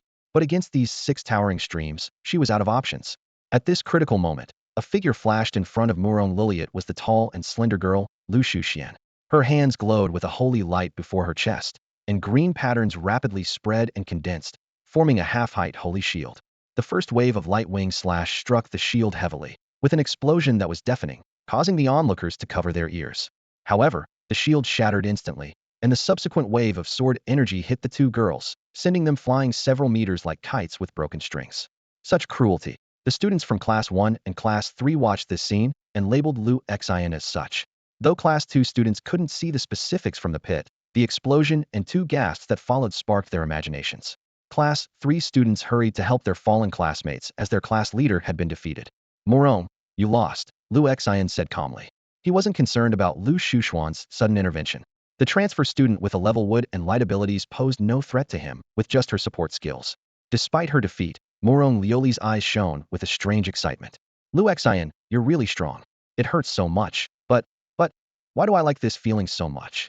Her eyes were dazed, as if immersed in some subtle sensation. Liuli, Liuli, Lu Shuxian shook her anxiously. Murong Lioli came to her senses, realizing her defeat. Although Class 3 students were disappointed, they didn't blame her, only lamenting that Lu Xian was too strong, already comparable to a first-tier advanced ability user. Lu Xian, you won. Can you promise me one thing? Murong Lioli asked seriously. Sure. After retrieving my lost crystal, please don't harm the students from Class 3. Lu Xian nodded in agreement. As he approached Murong Lioli, everyone thought she was trembling with fear, not noticing her flushed cheeks and shy gaze fixed on Lu Xinsha was trembling with excitement. Murong, are you alright? Lu Xian asked, puzzled by the usually icy beauty's current demeanor. I'm fine. Lu Xian, hurry up, Murong Lioli replied, her tone full of anticipation. Murong Lioli, like Lin Yu, turned into a red lost crystal.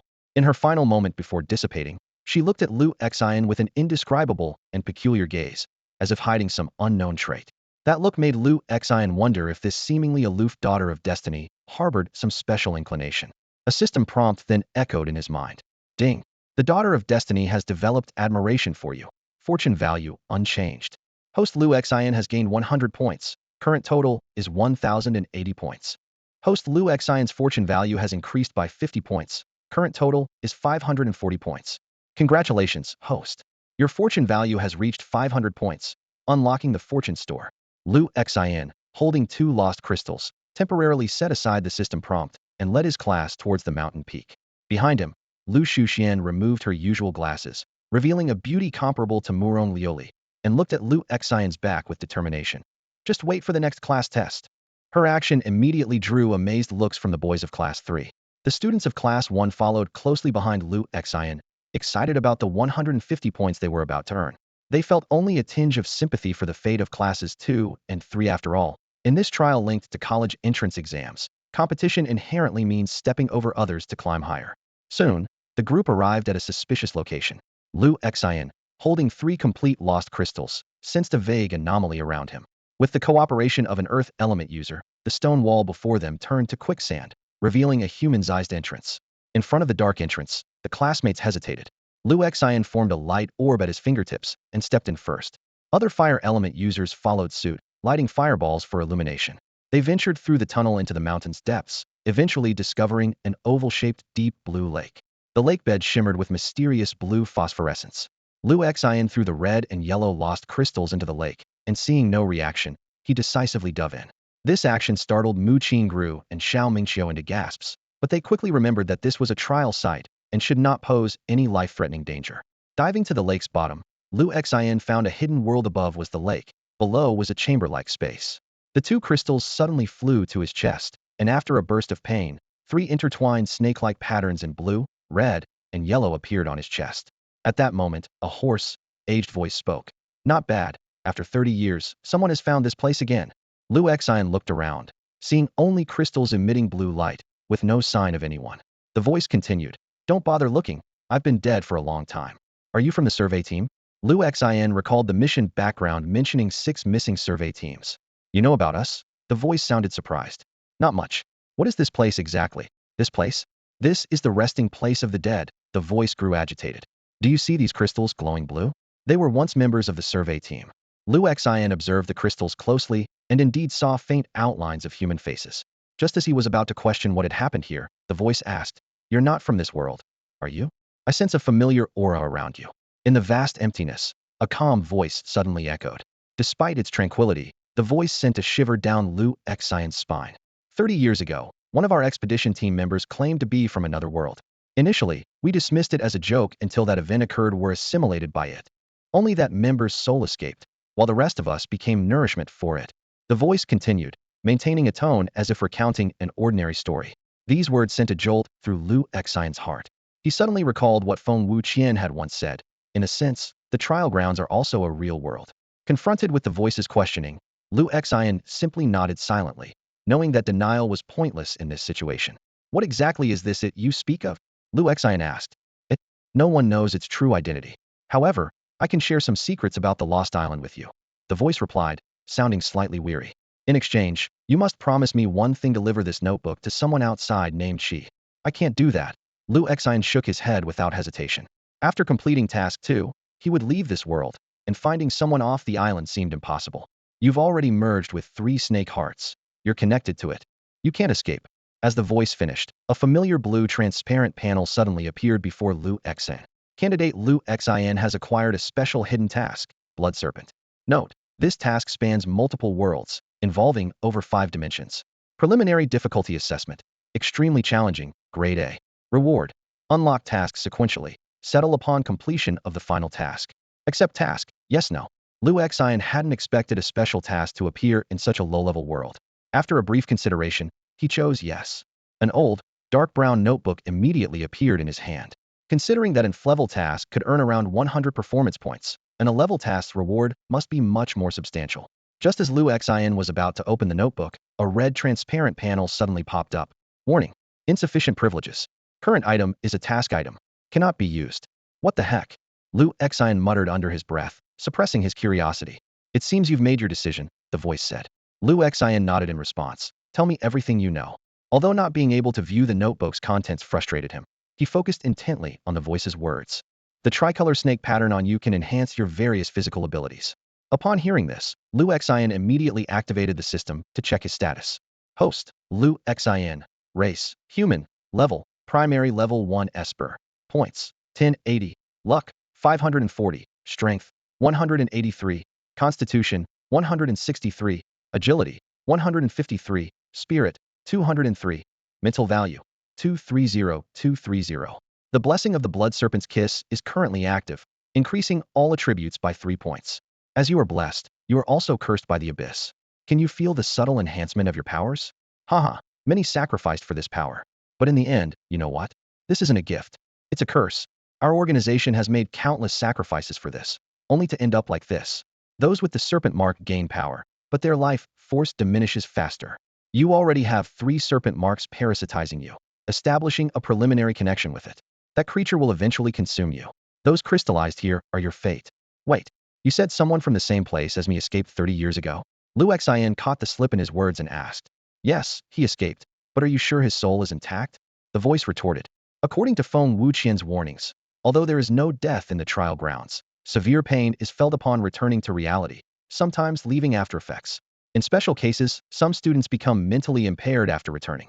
This is due to soul damage. These occurrences are rare, but have precedence. Since you've told me so much, you must know how to solve this problem, right? Lu Xian asked coldly. Of course, I need you to deliver these notes to Shi. The voice continued. This lost island is just one of its habitats. It left decades ago. The only way to break this curse is to continue absorbing serpent crystal marks. Our organization discovered there are 12 serpent crystals in total. If you collect them all, you might fully control this divine power. As the voice finished, a blue transparent panel appeared. Special mission, source of the curse, difficulty level, S. Lu Xian was taken aback by the sudden appearance of a special task on the translucent blue panel. The task read, collect 12 snake pattern crystals, also known as false god gems, to unlock your full potential. However, the panel warned that when all 12 false god gems are combined, they will produce unknown effects and you will permanently lose the chance to inject genetic lineage drugs. This is an S-level task, and it's unclear whether it is a blessing or a curse from the false god, but the task is already linked to the false god and cannot be refused or abandoned. Lu Xian recalled Feng Wuqian's words. During their senior year, tasks above S-level were almost unheard of, and even S-level tasks were extremely rare. Yet, on his first entry into the trial grounds, despite the severe lack of resources, he activated an S-level task. Luck value. Lu Xian's eyes lit up. His current 540 points of luck value were already comparable to Lin Yu's. More importantly, this trial ground originally had Lin Yu and Murong Liuli, 2 children of fortune. Once they returned to reality, the luck here likely concentrated on him. In that case, receiving such a high-level task seemed reasonable. Regarding bloodlines, Feng Wuqian had once explained in detail. After reaching the peak of the 10th tier of abilities, a human's body cannot achieve self-transcendence. This is an invisible shackle, and forcing a breakthrough would only result in bodily collapse. To break this limitation, ancestors pioneered the path of absorbing the bloodlines of myriad races. Early experimenters mostly turned into monstrous beings, neither human nor ghost, but over time, humans finally mastered the correct method of bloodline fusion purification. Although it is possible to directly exchange for refined bloodlines in the trial grounds, users still need to continually purify the core energy, otherwise, they might grow claws, wings, or even transform into a beast-headed human body. Faced with this choice, Lu Xian fell into deep thought. Absorbing the false god gems would prevent him from injecting the bloodline agent, but not absorbing them might lead him to follow in the footsteps of those expedition members. This opportunity should have belonged to children of fortune like Lin Yu or Murong Liuli, and it likely wasn't a trap. If he could truly transcend human limits without relying on bloodlines, it would be a worthwhile choice. Just then, a mysterious voice spoke. It seems your time is almost up, though I don't know how long I can survive in this form. If you return here one day, I'll tell you a secret. A secret? Why not tell me now? Lu Xian asked helplessly. Hee, once you find the she, you'll naturally understand. Before the words finished, a halo enveloped Lu Xian, and his figure disappeared from the spot. From the depths of the lost island came a sigh. So, he is one of those people. Then what is the purpose of our existence? Back in the classroom, the blue panel immediately displayed the task completion message. Exploration task successfully concluded, no casualties in Class 1. Each member received 150 fixed merit points. Lu Xian, with a contribution value of 62.37, earned an additional 127 merit points, ranking first in the class. This was followed by a special reward segment, including Yin Su's Barbie princess dress, Zhuang Ying's killer dagger, Xiao Mingqiu's black widow stockings, Mu Qingrou's clown mask, and Lu Xian's. A slender katana appeared out of thin air in front of Lu Xian, its blade approximately 1.78 meters long. This green-tier masterpiece, named Fine Snow, not only possesses a frost enchantment effect, but also slows down opponents and has a chance to freeze them for a second. As Lu Xian reached out to touch the hilt, a piercing cold invaded his body. However, instead of harming him, this cold transformed into a peculiar energy that began to nourish his body. The katana's origin is quite legendary. It was crafted by a master blacksmith from the Snow Demon clan, and its second owner once used it to behead the Lord of Dire Wolves. In that fateful snowy night, Fine Snow and its owner silently rested beneath the Snow City. In this world, equipment quality ranges from white, green, blue, purple, orange, to gold, with each quality further divided into good, refined, and exquisite levels. Additionally, there are black and red sets, where multiple pieces from the same series can activate a complete magic array, granting powerful bonuses. As Lu Xian felt the power of Fine Snow, a blue transparent panel in his mind began calculating the special rewards. A pure and potent energy instantly infused his entire body. How is it? How does the power of the world source feel? Feng Wuqian asked with a smile from the podium. The world source. The whole class asked in astonishment. Acquiring a green quality piece of equipment had already excited them, considering that even the firearms issued to city police were just white-tire. Suddenly, a bizarre energy surged into everyone's bodies. They all felt their abilities becoming more powerful and refined. The quickest way to enhance an Esper's level is to enter the trial grounds. Feng Wuqian explained. Completing a trial task grants you a portion of the world source's power. A system notification sounded in Lu Xian's mind. Host has absorbed a powerful energy, totaling 320 world source points. Current threshold reached. Proceed with level upgrade. Lu Xian confirmed without hesitation. In an instant, it felt as if he plunged into an icy river, followed by a searing electric current coursing through him. After the level upgrade, all his attributes significantly improved, surpassing even the advanced ancient martial artist Wei Tianlong, approaching the level of a first-tier pinnacle esper. Other outstanding classmates, like Mu Qingru and the Xiao sisters, also advanced to intermediate esper levels. Just as Feng Wuqian felt gratified by the class's progress, a harsh female voice came from outside the classroom. Feng Wuqian, where's Lu Xian? Damn it, get Lu Xian out here. What the heck? It's that old witch. Feng Wuqian exclaimed, looking around to see students avoiding eye contact. Finally, he turned his gaze to Lu Xian. Lu Xian, what did you do in the trial grounds to provoke the homeroom teacher of Class 3? Nothing much, just killed the class leaders of Class 2 and 3, Lu Xian answered calmly. What? Feng Wuqian looked as if he'd seen a ghost. Under normal circumstances, tasks in the low-level trial grounds rarely result in casualties. But who could have predicted the presence of Lin Yu and Murong Liuli, two children of destiny? Their aura caused unpredictable changes in the trial grounds. The classroom doors suddenly swung open, and a woman in her 50s with a neat short haircut strode in. Following her were Class 2's homeroom teacher, Xiao Weiwei, along with Lin Yu, Murong Liuli, and others. Lin Yu wore an expression of amusement, like a child who lost a fight and was now seeking parental support. Murong Liuli looked bitter, as if she had something to say but didn't know where to start. Where's Lu Xian? Stand up. The older woman's angry voice echoed through the classroom. Feng Wuqian felt a chill run down his spine. Xiao Yu, what are you doing? This is my class. What am I doing? You should ask your student Lu Xian. Xiao Yu said furiously. He directly killed my Class 3's monitor in the trial grounds, causing the entire class to lose their task points. There might be more to the story, Feng Wuqian cautiously suggested. What else could there be? Can a low-level trial ground have a task involving killing? Teacher Zhao? You never listened to my explanation. Murong Lioli finally couldn't hold back and spoke up. All right, Lioli, don't worry. I'll make sure justice is served for you. Zhao Yu reassured her. At this point, Xiao Mingxiu stood up, her voice cold. Teacher Zhao, do you even know what the trial task was about? She intervened partly because she couldn't stand Zhao Yu's unreasonable behavior and partly due to her sister, Xiao Mingxin's, encouragement. Xiao Mingxin had been poking her in the side, saying this was a good opportunity to make a stand. Zhao Yu calmed down a bit. Her anger stemmed from the fact that when Class 3 students returned, they were all downcast, reporting that they failed the task and earned no points. In her 6 years of teaching at Ding'an City First High School, she had never encountered a class failing their first trial. Lioli, go ahead and explain. The monitor of Class 2 is also here as a witness, so you can speak freely, Zhao Yu said. Murong Lioli sighed and began recounting the events. Lin Yu, who was trying to sneak away, was caught by Zhao Yu and forced to stay and testify. After listening to the whole story, Zhao Yu, Feng Wuqian, and Xiao Weiwei were left speechless with surprise. Feng Wuqian, Zhao Yu, have to admit, I'm impressed. I envy you for having such students. Zhao Yu finally remarked. The matter settled quickly, but it was bound to reach the ears of higher educational institutions, sparking a new wave of attention. Meanwhile, in a top-floor conference room of a prestigious academy in the capital, an energetic white-haired elder was jotting down the name Lu Exine on a form. Mr. Du, exclaimed the middle-aged people around him in surprise. No worries, there are still 9 spots left, the elder known as Mr. Du said with a smile. But Mr. Du, those spots are reserved for the prodigies of the capital and magic cities. Mr. Du waved his hand dismissively. How about a bet? Suddenly, everyone was intrigued. All right, Mr. Du, what's the wager? After Zhao Yu and the others left, Feng Wuqian looked around the classroom and said to the remaining students, the day after tomorrow is the weekend.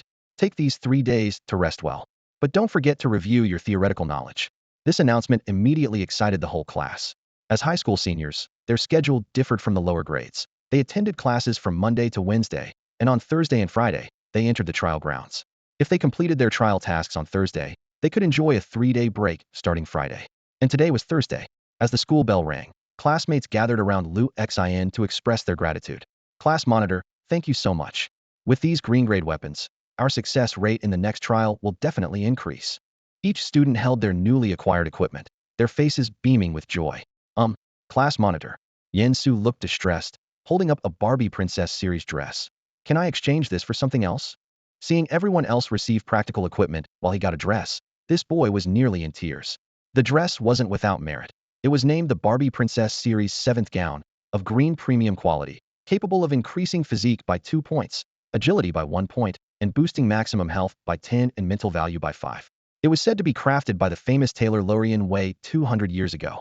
Yen Su, I can trade with you. Xiao Mingxin's eyes lit up. How about my Dragon Guard ancient sword? Yes, absolutely. Yen Su was so thrilled, he almost knelt down. Mengxin, you're my savior.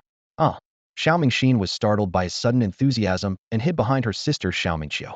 Yen Su, Xiao Mingxiu warned coldly. Don't get any ideas about my sister. Her commanding presence immediately silenced Yen Su. Sorry, just kidding. Yen Su quickly waved his hands. Then Xiao Mingxiu turned to Lu Xian, hesitantly saying, Lu Xian tomorrow. Seeing her sister struggling to speak, Xiao Mingxin chimed in. Lu Xian, the day after tomorrow is my sister's and my birthday. She wants to invite you to go shopping for supplies tomorrow. Is that okay? No. Mu Qingru, who stood beside Lu Xian, immediately objected. Xiao Mingxin, you're setting a trap. It's not entirely out of the question, Lu Xian replied. Having been tense with training, it was time for a little relaxation. The next morning, Lu Xian stood alone in front of a store in the central square of Ding'an City. On the phone, Mu Qingru's voice came through with a hint of tears. I'm sorry, Lu Xian, my father called me to attend a party. After waiting for over an hour, in the bustling square, pure young girls occasionally glanced at the tall, handsome boy, standing at 1.83 meters. As whispers of, is he a model? And so handsome, arose around him, a familiar voice broke through. Sorry, Lu Xian, I'm late. Xiao Mingxiu appeared in a cool-toned short skirt, her black stockings accentuating her long legs. Noticing Lu Xian's gaze, she initially lowered her head shyly, then recalled her sister's advice, when in doubt, black stockings resolve, and regained her proud demeanor. Let's go, Lu Xian. Name, Black Widow Silk Stockings. Quality, Green Extreme. Attributes, Agility 5. Effect, Movement speed increased by 5. Origin, woven from the silk of the Spider Queen Black Widow, it is extremely durable and fits comfortably against the skin. Don't even think about it. You can't tear it, young man. Xiao Mingxiu blushed as she looked at the green equipment. What on earth is this?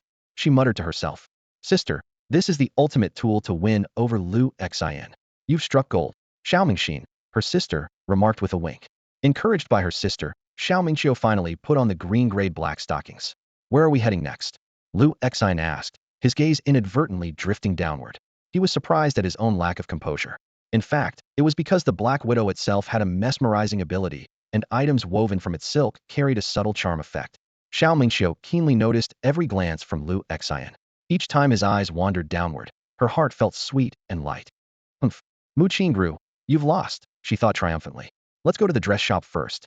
Mengxin and I have our birthday tomorrow, and she loves collecting all kinds of dresses. There should be some new arrivals. Lu Xian nodded in agreement and walked alongside Xiao Mingxiu. At 172 centimeters, her long legs were particularly striking, more so than her 168 centimeters twin sister and Mu Qingru. Speaking of long legs, Lu Xian was reminded of Lu Shuxian, the transfer student in trial grounds wearing school uniform pants, whose unique charm shone through even in a simple outfit. Lu Xian, focus on your studies. The top universities in China are the real goal right now, he reminded himself. As time passed, the initially reserved Xiao Mingxiu began to let loose, dragging Lu Xian around by the arm. Wow, this dress is so pretty. Let's take a selfie. No, you look too serious. You need to smile. I'm so tired. Lu Xian, I'm hungry. Though a bit fatigued, Lu Xian was infected by her joy and gradually relaxed. This pure, youthful campus romance was something he had never experienced in his previous life, where he was focused solely on dreams and work. They wandered up to the 7th floor of the plaza. At the center was a giant arena with various zones around it. Unlike the everyday shops on the first 5 floors, the 6th floor and above were realms for those with special abilities. With enough money, one could purchase items up to purple grade. The plaza had a total of 9 floors, with the 9th reportedly hosting a grand auction of rare items at the start of each month. All transactions required real money. At that moment, a match was taking place in the arena, with the winner set to receive 2 green-grade rings. Lu Xian, how about we go up there and have a match? Xiao Mingxiu's eyes sparkled with anticipation as she fixed her gaze on the arena. The area around the ring was already packed with spectators, and cheers erupted from the crowd every now and then. The thrill of witnessing a live battle was universally exciting, no matter the world. However, Xiao Mingxiu was completely captivated by the 2 rings in her hand. Their design was simple yet elegant, resembling entwined branches, each set with a subtle blue gemstone at the center. Although they were only of green-grade quality, Xiao Mingxiu wasn't concerned with their tier. What mattered to her was that they were a pair. The men's ring could be for Lu Xian, and the women's for herself. As the eldest daughter of the Xiao family, Xiao Mingxiu was never drawn to overly extravagant items. Instead, she had a fondness for this kind of understated design. The thought of such a meaningful gesture filled her heart with quiet joy. In the ring, a battle was unfolding. A young man named Yi Feng looked flustered, his face flushed with embarrassment. Someone from the crowd shouted, "Go for it, Yi Feng. This ring is your chance to confess to Mu Mei." "Hey, don't say it out loud." Yi Feng's friend quickly tried to stop him, but it was too late. Lu Xian looked at Yi Feng on the stage with a bit of surprise, thinking he must be a college student. He recalled Feng Wuqian mentioning that college students with abilities had free time outside of entering trial grounds. Although Ding'an City didn't have a university, it often saw visitors who were college students with abilities from other places. The battle concluded swiftly. Yi Feng staggered back after a heavy blow, barely managing to regain his footing. "Ancient martial artists are really tough," he said with a wry smile. "I've lost." With that, he bowed to his opponent using ancient martial arts etiquette before stepping off the stage. "No way, Yi Feng actually lost," his friend exclaimed in disbelief. Yi Feng shook his head and said, "I did my best. I'll just find another gift later." As Yi Feng left the stage, Xiao Mingxiu immediately turned to Lu Xian, her eyes full of eager anticipation. Lu Xian stood by the edge of the ring, silently observing the young man who had just defeated Yi Feng. The system quickly displayed the opponent's detailed data. Name, Xiao Yu. Race, human. Level, 2nd tier junior ancient martial artist. Fortune, 180 points. Strength, 33 points. Constitution, 35 points. Agility, 28 points. Spirit, 22 points. True Qi, 220220. Abilities, none. Techniques, 9 Suns Technique, Dragon Claw, Serpentine Steps. Lu Xian, do you want to give it a try? Xiao Mingxiu asked, her big eyes blinking. No, Lu Xian replied decisively. Why not? Xiao Mingxiu pouted, playfully complaining. She always believed Lu Xian was the strongest, especially since even Lin Yu and Murong Liuli had been defeated by him. Lu Xian patiently explained, the ring is too small, limiting a lot of movements. Besides, he's a 2nd tier martial artist. I wouldn't stand a chance in close combat. 2nd tier. Xiao Mingxiu exclaimed in surprise, her mouth agape. In the ring, Xiao Yu scanned the crowd, shouting, "Isn't there anyone else who wants to come up?" The spectators exchanged glances, whispering among themselves, "Why don't you go up? Are you kidding? I'm only a mid-level first tier. That's a death wish. If no one fights, there's nothing to watch. This guy is only 25 or 26 and already so formidable, winning 17 matches in a row." Just then, a voice from the crowd called out, "I'll go." A burly figure strode up to the ring. Lu Xian's eyes lit Upanither, ancient martial artist. He couldn't help but wonder, given how rare ancient martial artists were supposed to be, why so many were appearing today. That's Luo Feng. Yifeng's friend recognized the newcomer. What's he doing here? Could it be for Mu's sister? Yifeng clenched his fists, staring intently at the ring. The battle on the stage erupted instantly. Xiao Yu and Luo Feng exchanged fierce blows, the sound of their punches slicing through the air. Xiao Yu executed a grappling move to lock his opponent, but Luo Feng countered with a headbutt. Forced to release his grip, Xiao Yu launched a fierce attack reminiscent of a black tiger's heart strike. The audience was fired up, cheering and shouting in waves. Nice. Go for his legs. Defend. Quick, defend. Beautiful. In the end, Xiao Yu stepped back several paces, cupped his fists, and conceded. You're a student from the imperial capital, right? Magic City, Luo Feng replied coolly. I see. I admit defeat willingly. Take the ring. Luo Feng silently took the ring and turned to leave. Xiao Yu called out from behind. Wait. Can you tell me your name? Luo Feng. Came the reply without a backward glance. So proud.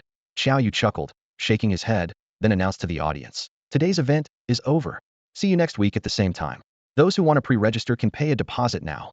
Oh no, the ring is gone, Xiao Mingqiu said, looking dejected. Lu Xian pulled a silver ring from his pocket. Here, take this as a birthday gift. This ring wasn't bought from a store in the city square. It came from a lottery that Lu Xian participated in last night at the fortune shop. Opening the fortune shop requires 500 fortune points, and exchanging for higher quality items demands even more, consuming points in the process. 1,000 points could buy quite a bit of green-level equipment, but since Lu Xian already had fine snow, when he saw that he could use 300 points for a lottery with a chance to win items above the blue level, he immediately drew twice. The first draw yielded 5 bottles of green-level life recovery potions, while the second resulted in a white-level silver ring. The ring only has simple attribute enhancement Spirit 1 and Spirit value cap 5, and lacks a slot for gemstones, but its intricate patterns are particularly captivating. When Xiao Mingqiu accepted the ring, her cheeks flushed, and her eyes sparkled with an unprecedented happiness. Thank you, Lu Xian, she beamed. Is this a token of affection? Her smile drew the attention of those around them. A sigh came from the shadows. Alas, Miss Xiao, it seems I'm not the right one for you. Meanwhile, elsewhere, Xiaolong, that young man named Lu Xian, I can't decipher his fate. I advise you to stay away from him, or you will be entangled. But teacher, I've already promised to follow him in a year. Wei Tianlong touched the ancient jade on his neck. A voice that only he could hear emanated from the jade. Do you remember how you felt during your confrontation? When you got close enough, even the last of my soul's power was almost drained. What? Could Lu Xian have some special artifact? Wei Tianlong felt a lingering fear. This jade pendant was left to him by his mother on her deathbed when he was 8. He had never revealed that his true master was the remnant soul within the Jade Tang Lao, a martial artist beyond the peak of the 10th tier, rather than the so-called king of mercenaries. There are plenty of fish in the sea, Xiaolong, Tang Lao comforted. The blue star is just a small place. Once you transcend human limitations, you'll meet a goddess of the divine race. That's your true companion. I understand. Wei Tianlong sighed softly, his eyes gradually becoming resolute, as if he had made an important decision. Lu Xian, you haven't been eaten by Xiao Mingqiu these past few days, have you? Mu Qingru rushed over to Lu Xian as soon as she entered the classroom on Monday morning, her eyes filled with concern. What do you mean eaten? Am I that kind of person? Xiao Mingqiu immediately retorted upon hearing this. Then, she lowered her head and touched the ring on her right middle finger, her voice suddenly softening. Though if I could, I wouldn't mind being eaten. Seeing this, Mu Qingru became anxious. Even if they're not a matching pair, don't you know the meaning of giving a ring? You totally lost. In reality, Lu Xian gave the ring simply because he noticed how much Xiao Mingqiu liked it at the time and decided to give her the silver ring as a birthday gift. On the side, Xiao Mingxin watched her sister's reaction and couldn't help but hold her head. Sister, there's no hope for you. She grew more exasperated, wondering how a once proud lady could become like this. Scumbag Lu Xian. The 3 days of class flew by, and the second trial ground was about to open. The classmates were abuzz with discussion. I hope Lu Xian, the class monitor, leads us again. Yeah, as long as the monitor is with us, there's nothing to fear. Feng Wuchuan stood on the podium, his expression turning serious as he heard how reliant the students were on Lu Xian. The first trial was just to get you familiar with the environment. Due to this year's educational policy reform, last week's trial was nothing. You can't rely on Lu Xian forever. Are you planning to leave everything to him during the college entrance exams too? Blood draw. Wait quietly. Feng Wuqian continued. This time, you will be transported to several different worlds. Based on the class size, each world will randomly assign 4 to 5 people. You can only hope to end up in the same world as Lu Xian. Under the previous educational system, this is what a real trial means. The stern words left everyone feeling heavy-hearted. After the routine blood verification, the familiar white light enveloped them again. But this time there was no sensation of their souls being pulled. World coordinates transmission complete. Current coordinates, Silent Town. Current world source, 0.32 inch. After the system prompt, a bizarre case file was presented. A week ago, an inexplicable murder occurred in a small town on the east coast of America. A 67-year-old woman was found dead, her head twisted off with great force. Strangely, her headless body was attached to the head of her black cat at home. Police reviewed the scene footage and discovered an even more horrifying truth. The video showed the woman being suspended by an unknown force, struggling before suddenly calming, then twisting off her own head. Even more chilling, the body stood up, grabbed the cat, tore off its head, and placed it on her neck, letting out a raspy meow. This eerie hybrid sat at the dining table for nearly 3 hours, as if conversing with an unseen presence. 2 days later, all the officers who had come into contact with the body mysteriously died at home. Without exception, their heads had been forcibly twisted off. A blue transparent panel appeared before Lu Xian, displaying the only main quest, infection. The task details were clearly outlined. The town was in a state of panic. He had to locate the mayor's residence and obtain their consent to get the key to Patient Zero's house. The task reward was 15 achievement points, and this world had only this one mission. Failure meant everyone would perish. Lu Xian. A familiar voice interrupted his thoughts. Mu Qingru came running, bouncing as she tightly clutched his arm, her voice trembling. Whoa, Lu Xian, I'm really scared this time.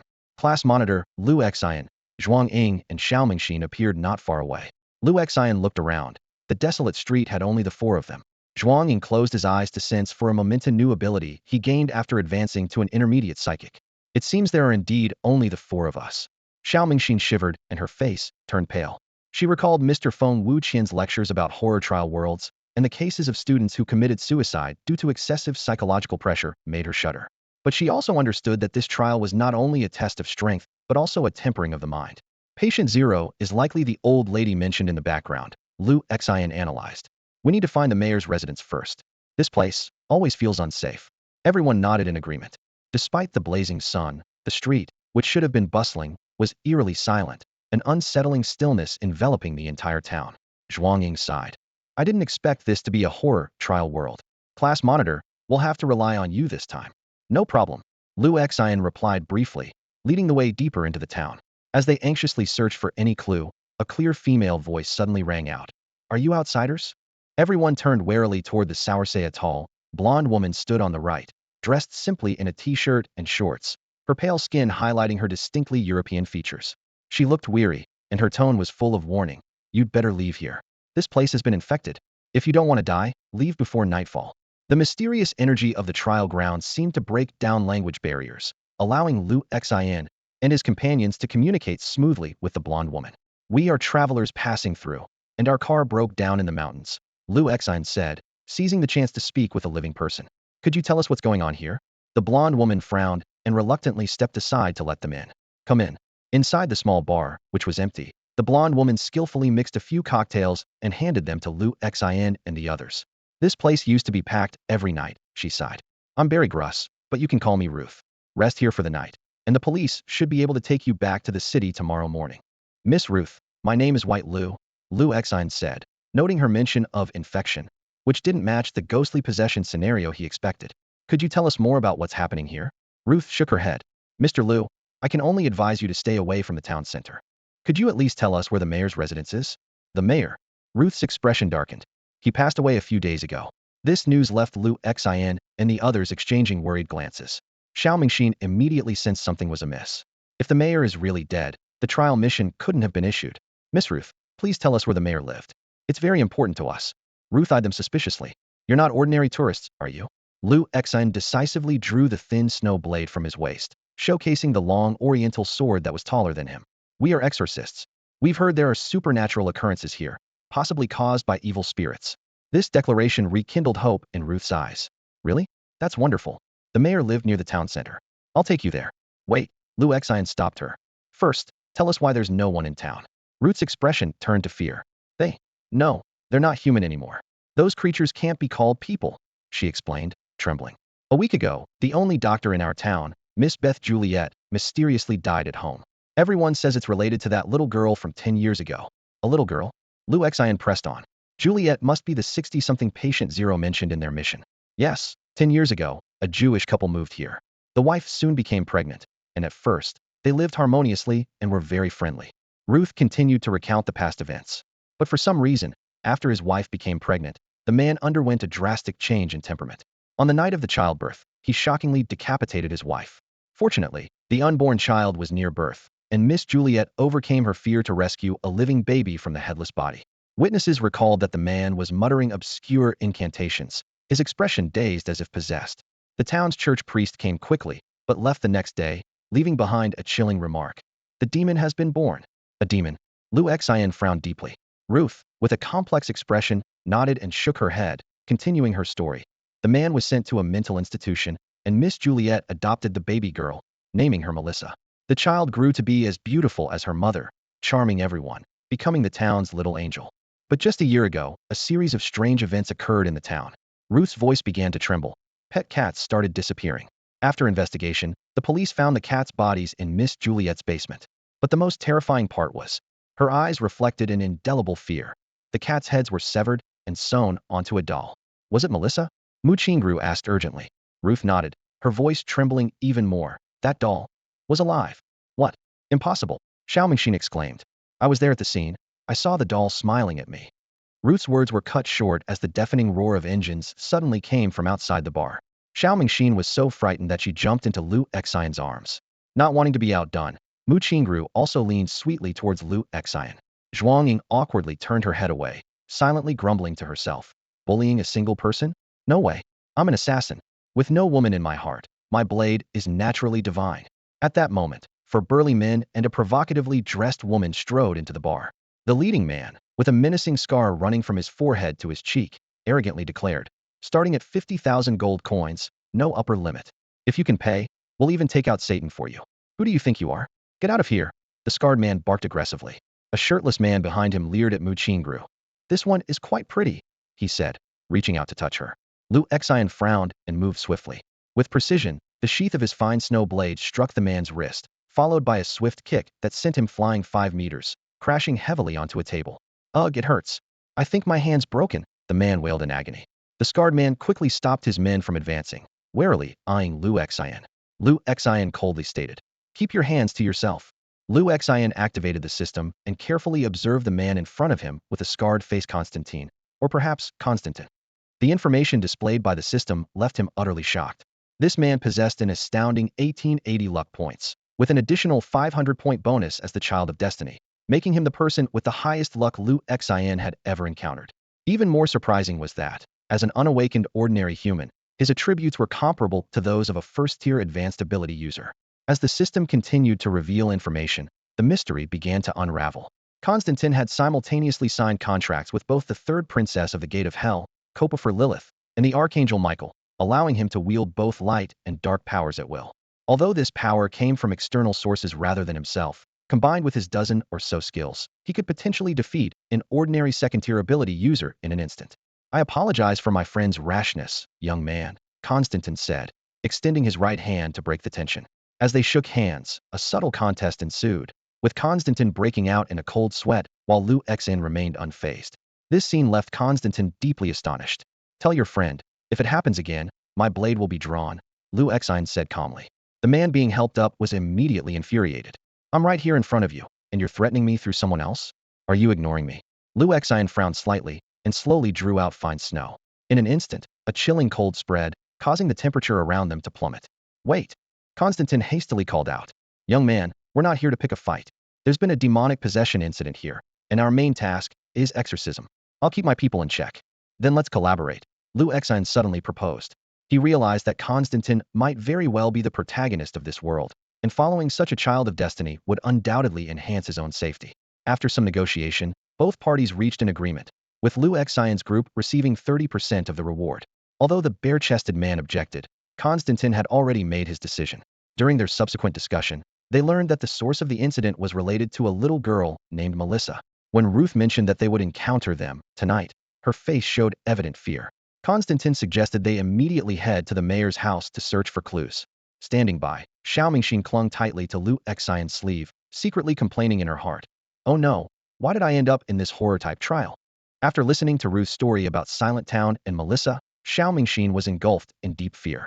Instinctively, she clung tightly to Lu Xin's left arm, as if it was the only way to feel a sense of security. Without her sister Xiaomenkyu by her side, Lu Xin had become her sole emotional support. Mu Qingru, standing nearby, felt a twinge of jealousy and wanted to hold Lu Xin's right arm, but he gently refused. His right hand needed to remain free to hold Shishue at all times in case of emergencies. Although Lu Xin found Xiao Mingxin's timid nature quite different from her brave and proud sister, he chose to be understanding. Ruth led the group through the deserted streets, slowly making their way toward the town center. Constantine's team consisted of 5 people. Besides Constantine himself and the shirtless strongman Bailey, there were also the bald-headed Stanley, the gentlemanly Blake in a suit, and a seductive woman named Elizabeth in a lace dress. Notably, Elizabeth's gaze frequently lingered on Zhuang Ying, suggesting a special interest in him. We're getting close to the town center. The mayor's house is nearby, Ruth warned in a hushed tone. Make sure not to make any noise. The creatures rest in the town center. Are there any monsters in the mayor's house? Someone asked. Ruth shook her head. There shouldn't be. The mayor's house is a bit of a distance from the town center. In any case, we must remain vigilant, Lu Xin reminded, with Constantine nodding in agreement. The mayor's residence appeared no different from an ordinary home, with a front yard full of flowers and vegetables, giving it the look of a kindly elder's abode. However, upon opening the door, a strong, musty odor hit them. The stench of demons. Constantine immediately alerted. Elizabeth, Stanley, spread salt in all corners of the house. It can somewhat repel low-level demons. The group split up. Lu Xin, Mu Qingru, Xiao Mingxin, Constantine, Elizabeth, and Ruth headed to the backyard, while Zhuang Ying and the others searched for clues inside the house. Should we dig it up? Constantine pointed to a grave without a tombstone. Wait. Ruth hesitated. The mayor was very kind when he was alive.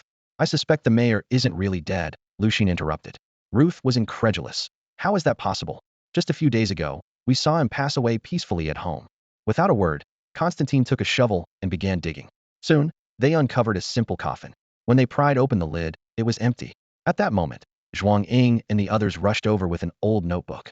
The notebook contained chilling details. Starting in October 1988, the mayor developed an unhealthy obsession with a newlywed woman named Mary, even contemplating killing her husband. By March 1989, a mysterious woman had taught him an ancient African ritual, claiming it would allow him to fully possess Mary's body and soul. The final page of the notebook read, Mary, my angel Mary, you will soon be mine. The writing on the notebook sent a chill down the spine. This ritual requires 13 black cats, and it seems Juliet's home has 3. Sorry, Juliet, but to save my Mary, your little ones must be sacrificed. The text ended abruptly, with the notebook torn and the lower part missing. Xiao Mingxin stared at the words, a shiver running through her. Could the kind and friendly mayor really be such a person? I can't believe this is the mayor's diary. Ruth recalled the diligent man in his 50s, her voice filled with disbelief. It seems the mayor is the one behind all this, Elizabeth declared firmly. Liu Xian picked up on a critical detail. A diary from 10 years ago, and a little girl named Melissa. Could she be the mayor's daughter? This can't be. Ruth was shocked. The mayor isn't like that. Nothing is impossible, Constantine said heavily, clearly having seen the darker sides of human nature in his exorcism career. He turned to Ruth. Let's go. Take us to your base. How do you know? Ruth asked in a fluster. Constantine's sharp gaze met hers. You're the only woman in town watching for outsiders at the entrance. You mentioned those creatures come out at night. Without a base, how could you survive? Ruth lowered her head in resignation. All right, follow me. Her mind kept flashing back to the mayor's kind face. At that moment, a blue transparent panel popped up for Liu Xian and the others. Warning. Due to the Child of Destiny's intervention, the current main quest has changed. Unique main quest. Help Constantine and the others solve the mystery of Silent Town. Current progress 1 incomplete. Obtain the second part of the mayor's diary, reward points 50. Everyone was a bit bewildered by the task change, but the lure of an extra 35 reward points quickly had them accepting this shift. The group followed Ruth to a small bar. She locked the door and led them through a dim backstage corridor to a hidden door. Behind it was a staircase leading to a basement. Constantine and Liu Xian exchanged a wary glance, following the group down the stairs. Constantine, It really is Constantine. A voice exclaimed from below. A few young people immediately gathered around. Is this the Constantine from the Spirit Descends show? Our town might finally be saved. Bare-chested Bailey shot a challenging look at Liu Xian, but when Liu Xian lightly flicked open an inch of his fine snow blade sheath with his thumb, Bailey immediately backed off, pretending not to see and stepping aside. You've been on TV? Liu Xian asked Constantine as he moved closer. It was just a science show, explaining that demons are real. Sadly, people now believe in science. But when faced with supernatural phenomena, my show might offer some help, Constantine explained. Seems like you're a good guy, Liu Xian remarked. Constantine shook his head with a laugh. Haha, the show just paid well. This seemingly casual conversation brought the two closer. Constantine turned to the crowd. Since you've seen my show, you should know what my service fee is, right? Money isn't an issue, Ruth said urgently. But, if possible, could you help us find the mayor first? There were 17 local residents present in the town. 6 young men in their early 20s, for young women including Ruth, 5 middle-aged men and women around 40, and a pair of children. These were the current survivors of the silent town. When Ruth suggested finding the mayor, disbelief spread across the faces of the crowd. Hasn't the mayor already passed away? Someone asked, puzzled. The mayor might not be dead, Ruth quickly explained, detailing her discoveries at the mayor's house, especially the crucial diary. Impossible. I can't believe the mayor would be like that, several young people exclaimed passionately. I don't believe it either, which is why, dead or alive, we must find the mayor, Ruth said firmly. Constantine turned to Lucian. We have 3 hours until dark. What do you think we should do next? Go to Juliet's place, Lucian replied briefly. Seeing Constantine's confused expression, Ruth quickly explained the bizarre series of events. Juliet is clearly a key figure, Constantine realized. We need to act quickly before it gets dark. Wait, Ruth reminded. Juliet's place is in the center of town.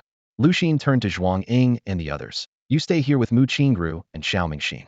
Zhuang Ying nodded silently, his strong curiosity tempered by his professional discretion as an assassin. Constantine also arranged for Elizabeth, Bailey, and Stanley to stay behind, taking only Blake with him. Mu Qingru hesitated but finally just said, be careful. Xiao Mingxin, on the other hand, looked terrified, clearly unwilling to take any risks. Led by Ruth, Lucian, Constantine, and Blake set off for their destination. Along the way, Ruth repeatedly reminded everyone they must leave by 6, which made Constantine somewhat irritated. Upon reaching Juliet's residence, they found the front yard was similarly arranged to the mayor's house, filled with flowers. With no key, Ruth was about to head to the backyard to find an entrance, but Constantine wanted to break in directly. Ruth hurriedly stopped him. There are monsters resting nearby. Disturbing them would be disastrous. Blake timely produced a set of keys and tossed them to Constantine, explaining they were found in a hidden compartment after discovering the diary. However, when Ruth noticed her own key among them, her face turned pale. Blake speculated that these might be the town's collected keys by the mayor. Once they finally opened the door, a putrid stench hit them. Constantine sensed an even stronger demonic presence than before. At that moment, Lucian suddenly pulled Ruth behind him, his 1.78-meter-long katana, Sasayuki, swiftly unsheathed, releasing a chilling aura. A sinister hand emerged from the darkness, but was forced back by Lucian's blade. The scene not only startled Ruth, but also left Constantine amazed at Lucian's quick reflexes. Is this a demon? Lucian asked. Constantine gazed at the shadowy figure, nodding solemnly. Yes, this is a true demon.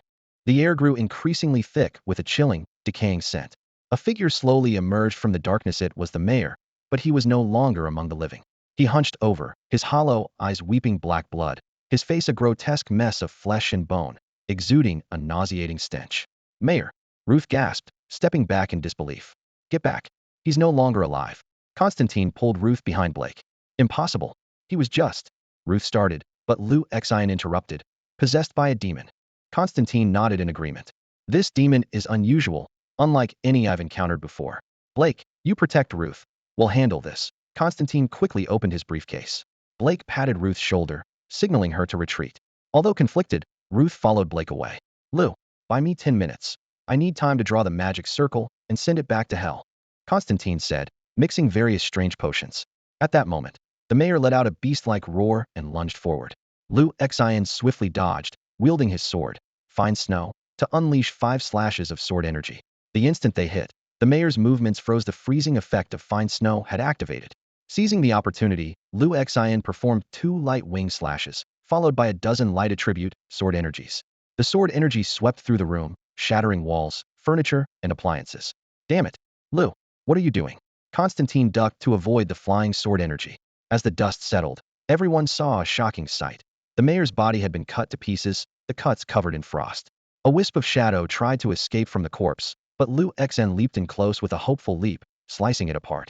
An eerie white flame consumed the shadow, accompanied by a piercing scream, as the demon was completely annihilated. At that moment, a system notification sounded. Candidate Lu Xen has independently slain a low-level demon, earning an additional 50 merit points. Constantine stood there, dumbfounded. What happened to the 10 minutes? Just as Lu Xen was about to explain, Blake and Ruth rushed back in a panic. Constantine, Lu, run. Something has awakened, and those creatures are closing in. Lu Xen quickly retrieved a notebook stained with black blood from the mayor's remains, found the second half of the diary. Ruth looked at the mayor's shattered body, finally succumbing to tears. But she soon realized it was no longer the mayor she once knew, just a shell occupied by a demon. As they prepared to leave, a shrill, genderless voice suddenly echoed in their minds. Mama. Ruth's face turned pale instantly. Me. Melissa. Miss Juliet, people say I don't have a mom or dad. But aren't you my mom? Melissa tilted her little head, her bright eyes filled with confusion as she looked directly at Juliet. Juliet pulled Melissa into her arms, gently stroking her soft hair. Sweet Melissa, don't worry about what others say. I am your mom. Then who is my dad? Is it Mr. Mayor? Melissa asked innocently. Juliet's face suddenly turned pale. Who told you that?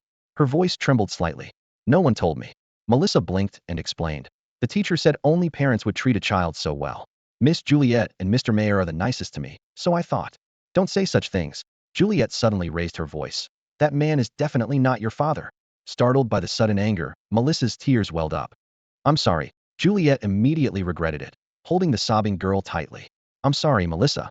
I didn't mean to be harsh. It's just that man. That man is a demon. He's not your father, okay? Melissa nodded gently in her embrace. I understand. Meanwhile, in the hideout at the little bar, Constantine was glaring at Rose. What's going on? Melissa is still alive? What else are you hiding from us? Rose bit her lip and finally revealed the truth. Melissa is my sister.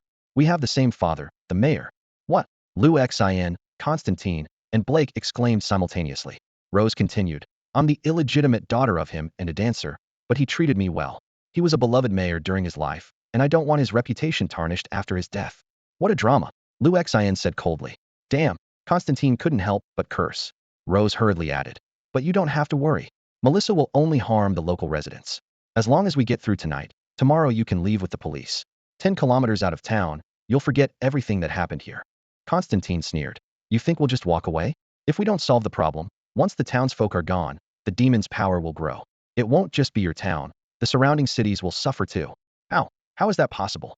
Rose's face turned ashen. At that moment, a foul, shadowy presence began to seep from all around, filling the air with a nauseating stench. Constantine furrowed his brows. Damn it. What kind of demon did your father summon? Rose shook her head in terror. I don't know. Lu, Constantine's voice carried a hint of urgency. I suspect that over the past decade, the demon has been lurking within Melissa, continuously absorbing the evil negative energy of humans. Now, it's powerful enough to control the minds of all the town's residents. His fingers trembled slightly with tension. These residents might still be alive, but if we delay any longer, they'll become complete puppets of Melissa. At that point, it will be beyond our ability to handle. Lu Xen patted the mayor's notebook in his pocket and said gravely, I understand. Our immediate priority is to retreat to the base. There must be important secrets hidden in this notebook. Constantine nodded in agreement, and the group quickly picked up their pace to return. Upon entering the base, Constantine immediately began setting up defenses. Lock the door, he shouted to Elizabeth, Bailey, and Stanley. Spread salt in the corners. I'll carve a magic circle on the door. Seeing the tense expressions on Lu Xen and the others, everyone else couldn't help but feel anxious. Zhuangying quickly approached Lu Xen. What's going on? The situation has changed, Lu Xen replied with a serious expression. The final battle may be coming sooner than expected. What? Zhuangying exclaimed, her eyes wide with surprise. How did it escalate to the endgame so quickly? After finishing the magic circle, Constantine sat down next to Lu Xen. Lu, take a look at what the second half of the mayor's diary says. Lu Xen nodded and opened the yellowed notebook. The entry for March 24, 1989, read, Today, I pretended to visit Juliet's house as a guest and discussed her favorite flower cultivation methods. The poor woman had no idea that I had secretly poisoned her cat food with rat poison. March 25th. As expected, all of Juliet's black cats died from poisoning. The ritual didn't specify that dead cats couldn't be used as offerings. It only required the heads of black cats. After Juliet buried the cats, I dug them up one by one and cut off their heads with scissors. Each snap of the bones made me imagine that man's neck making the same sound. March 26th. The ritual can finally begin, but some strange occurrences have arisen. On March 26th, 1989, the mayor opened his diary and wrote, "The ceremony can finally proceed today." However, things did not go as smoothly as the mysterious woman had promised. She had told him that the ritual required the heart of someone who loved him, as it was needed to replace both of their hearts. His eyes gleamed with a dangerous light. "Someone who loves me? The dancer who bore my child would be perfect, wouldn't she?" 2 days later, he eagerly went to the city to find the dancer. Sure enough, the woman greeted him with joy, confirming his suspicions. In the early hours of March 29th, he suffocated the sleeping dancer with a pillow and brutally extracted her heart.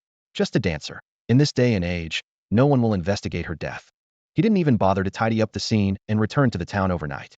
Ruth read this with a face as pale as a sheet. "Impossible. He told me my mother committed suicide." Her voice quivered with hysteria. The diary continued to document. The ceremony was successfully completed that night. By April 10th, Miss Mary unexpectedly visited, claiming she could no longer endure her husband and had fallen in love with him, who tended the garden and managed town affairs daily. The entry on June 20th revealed that Miss Mary was pregnant. Let me guess, whose child is it? Of course it's mine. That man thinks it's his own flesh and blood. The diary abruptly ended, with the following words heavily blacked out, as if trying to hide something. A system prompt indicated the mayor's diary task was completed, rewarding 50 points. But the task progress remained unchanged, and the main storyline was still stuck on assisting Constantine. Ruth collapsed on the ground, dazed. Constantine angrily questioned whether she still believed her father was a righteous man. Ion, however, keenly noticed a crucial clue and asked Constantine if he remembered hearing Melissa shout, "Mom," during the evacuation. Through deduction, they determined they needed to find Mary's body. Under Ion's pressing, Ruth finally revealed that Mary's body had been made into a human specimen by Juliet. At the time, the town's residents were unaware of her relationship with the mayor. She discovered this information from her foster father's police files. Constantine decided to split up. He would hold off the awakened Melissa and the monster horde outside, while Ion would search for Mary's body. Only by finding Mary's soul could they stop Melissa's revenge and save the town's residents. After discussing the upcoming tasks with Constantine, Zhuanging approached Ion and asked in a low voice, "Squad leader, what's the deal with the trial grounds task? We've completed the first stage by finding the second half of the mayor's diary, but why hasn't the new stage updated?" Ion furrowed his brows, pondering the question carefully. The initial task of the trial grounds required gaining the mayor's approval, but now that the mayor was dead, the task seemed to have hit a dead end. Ever since Constantine got involved, the course of events had deviated from the original path. Suddenly, an idea flashed in Ion's mind. His gaze sharpened. If I hadn't been strong enough to make Constantine wary, would things have progressed according to the original design of the trial grounds? From the experiences of Lin Yu and others, Ion understood that fortune was an elusive force, capable of invisibly altering seemingly impossible situations and creating so-called miracles. As the child of destiny, Constantine might have inadvertently changed the course of events, causing the trial tasks to become abnormal. Ion's strength indeed exceeded the expectations of the trial grounds. Although he was only at the intermediate stage of the first tier, he could easily defeat low-level special demons and even contend with peak first-tier power users. Even when facing an ordinary second-tier power user, he could at least escape unscathed. The so-called infection must be mental, Ion speculated to himself. But the medium of Melissa's mental infection is still unclear. Turning to Zhuanging, Ion said, "Although the trial tasks have become chaotic, the main objective hasn't changed. We can only continue in this direction. It's safer for you to stay here." "But, squad leader," Zhuanging lowered his head in guilt. The credit for finding the mayor's diary belonged to Ion, while he had been hiding in the base, contributing nothing. Ion shook his head, interrupting him. "The task is out of control now. Survival is paramount. Besides, I can move more flexibly on my own." Zhuanging nodded with a bitter smile. Although he might be faster than Ion, for some reason, Ion's presence felt as imposing as a towering mountain. He had an intuition that if they were to fight, he wouldn't last more than 3 moves against Ion. This feeling, though absurd, was undeniably real and despairing. "Just keep lying low. After all, that's how we got through the first trial," Zhuanging said self-deprecatingly, ultimately choosing to concede. "The residents here are in your hands," Constantine said to his team members, then turned to Ion. "My team will buy you time, so you need to find Mary's body as soon as possible." Ion nodded solemnly, and Constantine immediately announced, "The plan begins." After returning to the surface from the underground base, Constantine cautiously surveyed his surroundings. On the street, residents were slowly approaching, their eyes filled with an eerie black aura. More disturbingly, some residents wore cats' heads around their necks, exuding a demonic presence that was several times stronger than ordinary residents. Melissa isn't here. Constantine quickly concluded and began his deployment. Blake, you go with Lou Xin, just in case. Elizabeth, Bailey, Stanley, we're responsible for drawing the residents' attention. Remember, the bigger the distraction, the better. Understood. Got it. The team members responded in unison. Constantine watched Lou Xion's retreating figure and silently hoped. I hope you find it soon. While running, Lou Xion suddenly sensed something unusual and glanced back to see Blake following him. Though unsure of the exact reason, he didn't stop, but instead increased his pace. Utilizing his photokinetic abilities, he dashed like a streak of light, rapidly crossing several streets. Despite his mental energy depleting rapidly, he soon reached his destination, Juliet's residence. As soon as he stepped inside, an overwhelming stench of decay hit him, far stronger than before, nearly causing Lou Xion to faint. Are you an outsider? A strange, genderless voice suddenly echoed. Melissa. Lou Xion tensed up immediately. A barefoot little girl emerged from the darkness, and with each step she took, the surrounding stench and chill intensified. Outsider, do you want to help me kill them? As soon as Melissa finished speaking, a red transparent panel suddenly appeared. Warning. Contact with unknown entity. Trial is being recalibrated. Recalibration complete. Trial difficulty has been changed to betrayal. Eliminate Constantine's group. On the town streets, Blake furrowed his brow, watching as dozens of townspeople, infected by Melissa's mental influence, slowly advanced towards him like zombies. Their eyes were vacant, their movements mechanical, enclosing him in a circle. I can only rely on Mr. Lou. Blake silently prayed to himself. Just then, a deafening explosion erupted from the direction of Juliet's residence. Blake looked up to see a bizarre blood-red pillar of light shooting into the sky, piercing the clouds. An unprecedented, overwhelming demonic aura followed, suffocating in its intensity. Melissa. Constantine sensed the aura and his expression changed drastically. No. This is the power of the princess. Why is it here? He displayed a shock he had never shown before. 10 minutes earlier, a red special mission panel suddenly appeared before Lou Xion. Personal special hidden mission, betrayal. Mission difficulty, E. Mission content 1. Kill Constantine and his party. Reward, 100 performance points per person killed. Mission content 2. Assist Melissa in killing all original residents of the town. Reward, 200 performance points and Melissa's cherished item. This was completely different from the usual blue mission panel.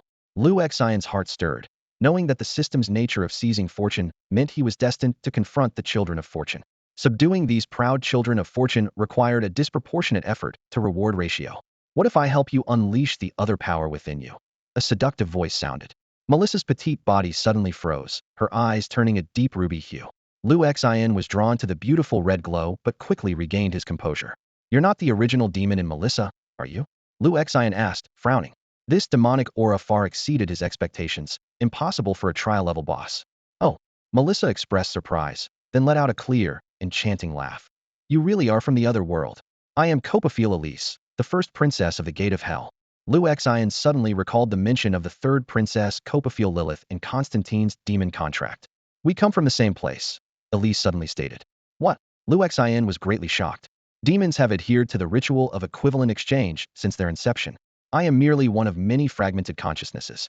Melissa used her biological father and adoptive mother as sacrifices to form a contract with me. After arriving here, I conveniently consumed the useless demon within her. Honestly, it's been a long time since I've tasted something so delicious. What is your objective? Lou Xion asked warily. Don't be so tense, Elise chuckled softly. After Melissa signed the contract with me, she became indirectly linked to this world's rules. I can't inflict fatal harm on Constantine, the child of destiny in this lower realm. Elise's voice carried a hint of frustration. My goal is simple, to help Melissa kill all the townspeople. Constantine is bound to interfere with my plans, which is why I need you. Lou Xion slowly shook his head, his brows furrowed. Constantine's personal abilities are too strong. I'm no match for him. Heh. Elise interrupted him, a knowing smile playing on her red lips. I've long noticed that you've been suppressing a powerful dark force within you. Your current physical capabilities can't handle two powers simultaneously, but that's merely because your life level is too low. A glimmer of temptation flashed in her eyes. Sign the princess contract with me, and my power will be yours. When the demon's strength merges with the violent force inside you, you'll gain unprecedented power. Lou Xion's eyes lit up. Unleashing the dark force early? At the current pace, it'll take 3 to 5 more trials to become a second-tier ability user. But if I fully awaken now, I might be able to breeze through the subsequent trials. He paused. What price do I have to pay? My soul. Typical demon deals seem to require souls as the price. Elise shook her head disdainfully. Only inferior contracts require soul sacrifices. The princess contract is the only equal contract among demons and can only be proposed by a princess. What about Constantine's demon contract? Lu Xian inquired. Yeah, that's just a superior contract, a despicable tactic of that woman. Elise sneered. I only need you to do one thing for me in the future, within your capabilities. At that moment, a system notification sounded. Ding, the first princess of the Gate of Hell, Kofor Elise, has proposed a princess contract to you. Note, this contract is an equal contract and can only be broken upon the death of either party, with no other means of change or termination. Lu Xian closed his eyes in thought for a moment, then resolutely said, Sign it. As you wish. Elise's alluring voice echoed in his ears. In an instant, a long-suppressed violent force surged from within Lu Xian, perfectly merging with the demon's power. With a resounding boom, a strange red light shot skyward, and the newfound power erupted within him. This scene left Elise speechless in shock. The princess's power had been completely integrated. The attribute panel of the host, Lu Xian, clearly appeared. Human bloodline, pseudo-god body, base all attributes 3. Tier 1 intermediate ability user, points 480, luck 540, physique 283, agility 2733, spirit 3231, mental value 360. He possesses 2 core abilities, SS level light ability and SS level violent dark energy. Through a contract with the first princess of the Gate of Hell, Kepaful Elise, he gained an all-attribute boost of 10. Notably, his dark ability has merged with demonic power, resulting in a unique violent dark energy. His skills include Gloomy Blade, Radiant Blade, Leap of Hope, Swift Blaze, and Lightwing Slash. Additionally, he has 4 major dark energy techniques. Frenzied Blade passive, permanently increases attack speed by 30, casting speed by 30, movement speed by 15, and normal attacks deal double damage. Brutal Tear passive, attacks at a tearing effect and can absorb life. Fearless Charge active, movement speed surges by 300, grants control immunity, and continuously restores health and mana. Shadow Burst active, stacks violent marks, which can be detonated for massive damage. How does it feel to finally release what's been pent up for so long? Elise asked coquettishly. Indeed, the complete awakening of these dual abilities brings not just a simple power stack, but a qualitative change in life's level. With the addition of the princess contract, Lu Xian's strength is already on par with a Tier 2 ability user. More importantly, he can seamlessly wield both light and dark powers. Lu Xian understands that seizing luck is the shortcut to opening the luck store. In this town, from the mayor to Dr. Juliet, and even to Ruth, everyone harbors selfish motives and wicked thoughts. So-called justice is merely the victor's narrative. Given this, he decides to fully embrace the path of the villain. He does feel a bit guilty towards Mu Qingru and Zhuang Ying, as this betrayal mission is a personal task that conflicts with the previous main storyline. He plans to draw more rewards in the future as compensation. While Blake was entangled with the townspeople on the street, a terrifying, demonic aura approached. Seeing Lu Xian, emanating a dark red aura, sent chills down his spine. Mr. Lu? Blake looked incredulously at the transformed Lu Xian. It's me. Lu Xian's voice was icy and piercing. Blake instinctively turned to flee, only to be caught in an instant by a crimson shadow. A cold blade pierced his heart, leaving him no time to react. In his final moments, he used his last ounce of strength to fire a red flare. Egg ding, hurry run, or we'll all die. From afar, Elizabeth and Bailey were stunned by the red smoke in the sky. It was the highest warning signal, representing a death-level crisis. Blake is already dead. Constantine gritted his teeth. Damn it. Is it Melissa? These townsfolk are really annoying. Bailey gritted his teeth, his weapon poised and ready. Bailey, they're just possessed. Try not to hurt them. Elizabeth quickly reminded him, but before she could finish, the air suddenly turned chillingly cold. Lu! Constantine's shout shattered the tense atmosphere. In the distance, a figure slowly approached. It was Lu Xing, shrouded in a dark red, eerie aura, dragging a blood-stained, slender katana. Bailey's heart pounded as he looked at this transformed Lu Xian. Possessed by a demon? Stanley speculated in confusion. No, everyone be on guard. Constantine, with his keen insight, immediately recognized the blood on Lu Xian's sword. Blake, did you kill Blake Lu? He demanded, his voice raw. Lu Xian merely nodded, a simple gesture that drained the color from Elizabeth and the others' faces. Why? Constantine asked in disbelief. Instead of answering directly, Lu Xian posed a question of his own. Constantine, do you think the mayor and Juliet deserve to die? That's not for us to decide. Constantine replied firmly. Lu Xian shook his head, his tone calm. In my view, perhaps what Melissa did was right. Ruth also said. So you killed Blake? Constantine interrupted. He was your brother of 7 or 8 years, someone you could trust with your life. Lu Xian rested the katana on his shoulder and advanced. His overwhelming presence was palpable, making it hard for everyone to breathe. Lu, did you make a pact with the Empress? Don't be deceived by them. They're all cunning demons. Constantine remembered past events, regret welling up inside him. Constantine, there are things I can't tell you. Lu Xian paused. But today, this will be your final resting place. Out of respect for our shared battles, I'll end your exorcist life of hardship. Before he finished speaking, Lu Xian became a streak of red light, moving faster than sound. Bailey, watch out. Constantine's warning was too late as Bailey's head was already severed, soaring through the air. A core member of the group was lost in an instant. The system immediately displayed a red transparent panel, 100 merit points awarded. Bailey, Bailey, Elizabeth and Stanley cried out in anguish. Why? Why did it have to be like this? Elizabeth's voice trembled. We were still comrades. Elizabeth, the mission objective has changed. A fierce glint appeared in Constantine's eyes. By any means necessary, kill Lu, even if it means all the townsfolk perish. Elizabeth looked at Constantine in shock, unable to believe that the man she knew could become so ruthless. Lu Xian smirked coldly. Is this the justice you stand for? It's pathetic. Lu Xian sneered as he launched another fierce attack. However, just as he was midway through his charge, his body suddenly halted in an eerie manner, twisting in an impossible direction. A radiant aura flashed in the air, and in the next instant, he appeared right in front of Stanley. A cold gleam sliced through the air, accompanied by a harrowing scream as Stanley's arm was severed. Clutching the stump, he staggered back, cold sweat soaking his back. The terror of that moment was suffocating. Had he not reacted in time, it would have pierced his heart. Elizabeth, Stanley, fall back. Constantine called out just in time. With Lu Xian's uncanny speed and lethal attacks, the two would only be a burden on the battlefield. Though hesitant, they quickly realized they were of no help and withdrew from the fight, turning their efforts to evacuating the townspeople. Lu, Constantine began his usual lecture. I don't know why you've become like this. You've been bewitched by the princess. Why would someone with such pure power choose to fall from grace? I told you, you don't need to know the reason. Lu Xian replied dismissively. Your exorcist career ends here.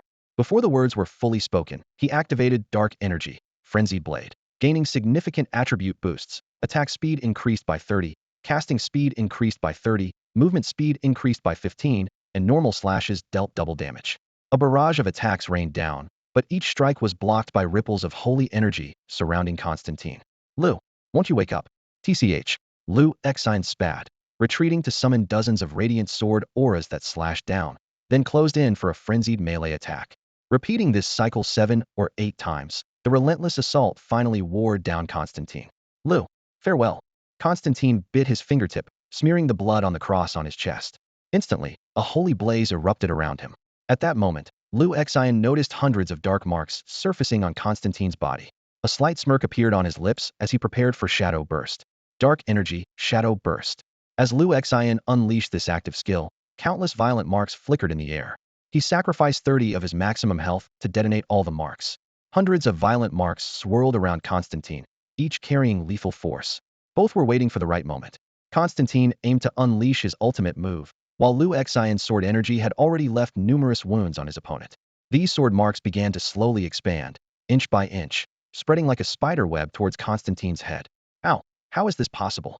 Before Constantine could finish speaking, countless terrifying sword energies erupted from within him. A deafening explosion ensued. When the dust settled, only a pool of viscous blood remained. The system notification followed.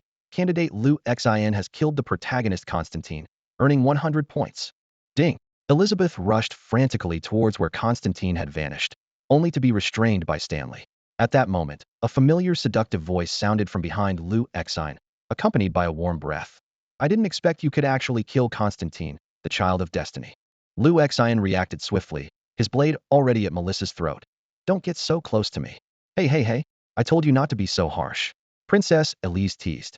With a wave of her hand, Elizabeth and Stanley were engulfed by black flames, and chains erupted from the ground, dragging them into the abyss.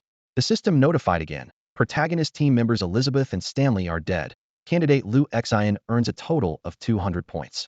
Elise, controlling Melissa's body, circled around Lu Xian and finally remarked, barely passable.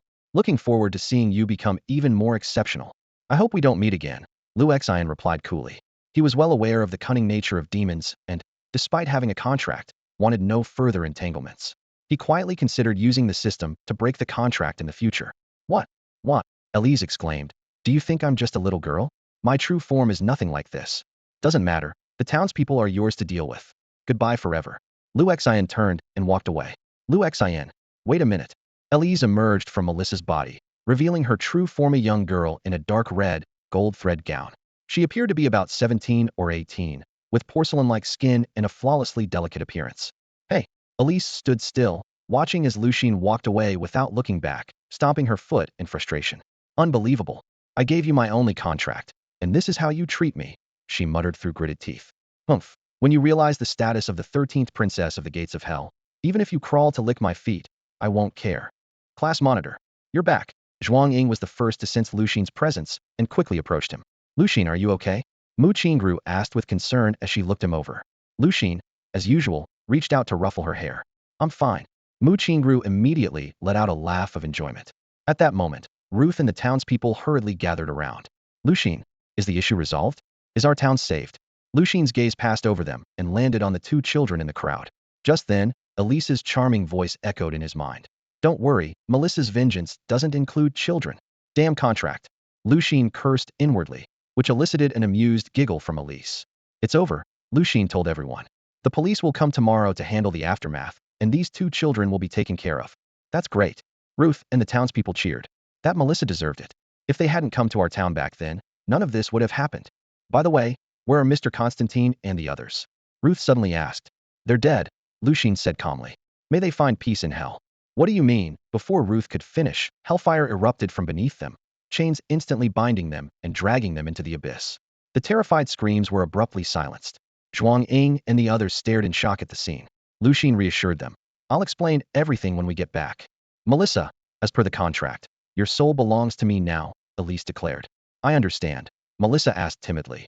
Will it hurt to go to hell? It'll be like being chewed up like candy, Elise threatened. Melissa held back her tears but then heard Elise whisper something in her ear. Really? I can do it, Sister Elise. Melissa said excitedly. Their figures gradually faded into the darkness. Meanwhile, in another part of town, Constantine slowly opened his eyes, finding himself on the ground. He got up and saw a man and a woman standing before him. The third princess, Lilith. Constantine spat through clenched teeth. Hey there. Long time no see, Eggy. Lilith greeted with a smile. What are you doing here? Why am I here? Constantine demanded. Don't be so worked up, Eggy. Lilith said. You're an important piece. Want to save your comrades. The burly man next to her spoke up. But only those two who were dragged into hell. A fierce look flashed in Constantine's eyes. Who are you? The burly man slowly revealed his identity. Satan. A blinding white light filled his vision. The system prompt unfolded before Lu Xian. System notification. Host Lu Xian successfully eliminated the Child of Fate, Constantine, and his team members, gaining substantial rewards. Fate points stolen. Constantine 500 points, Elizabeth 50 points, Bailey 50 points. Total, 750 new points. Current fate points, 1290 points. Points reward, 1,400 new points. Current score, 1880 points. Upon surpassing 1,000 fate points, the fate shop automatically upgraded to Tier 2. Silent Town Trial Settlement. Tasks completed. 1. Found the second half of the mayor's notes, 50 merit points. 2. Annihilated Constantine's protagonist group, 500 merit points. 3. Assisted Melissa in clearing the townspeople, 200 merit points. Total, 750 merit points gained. Task rewards issued.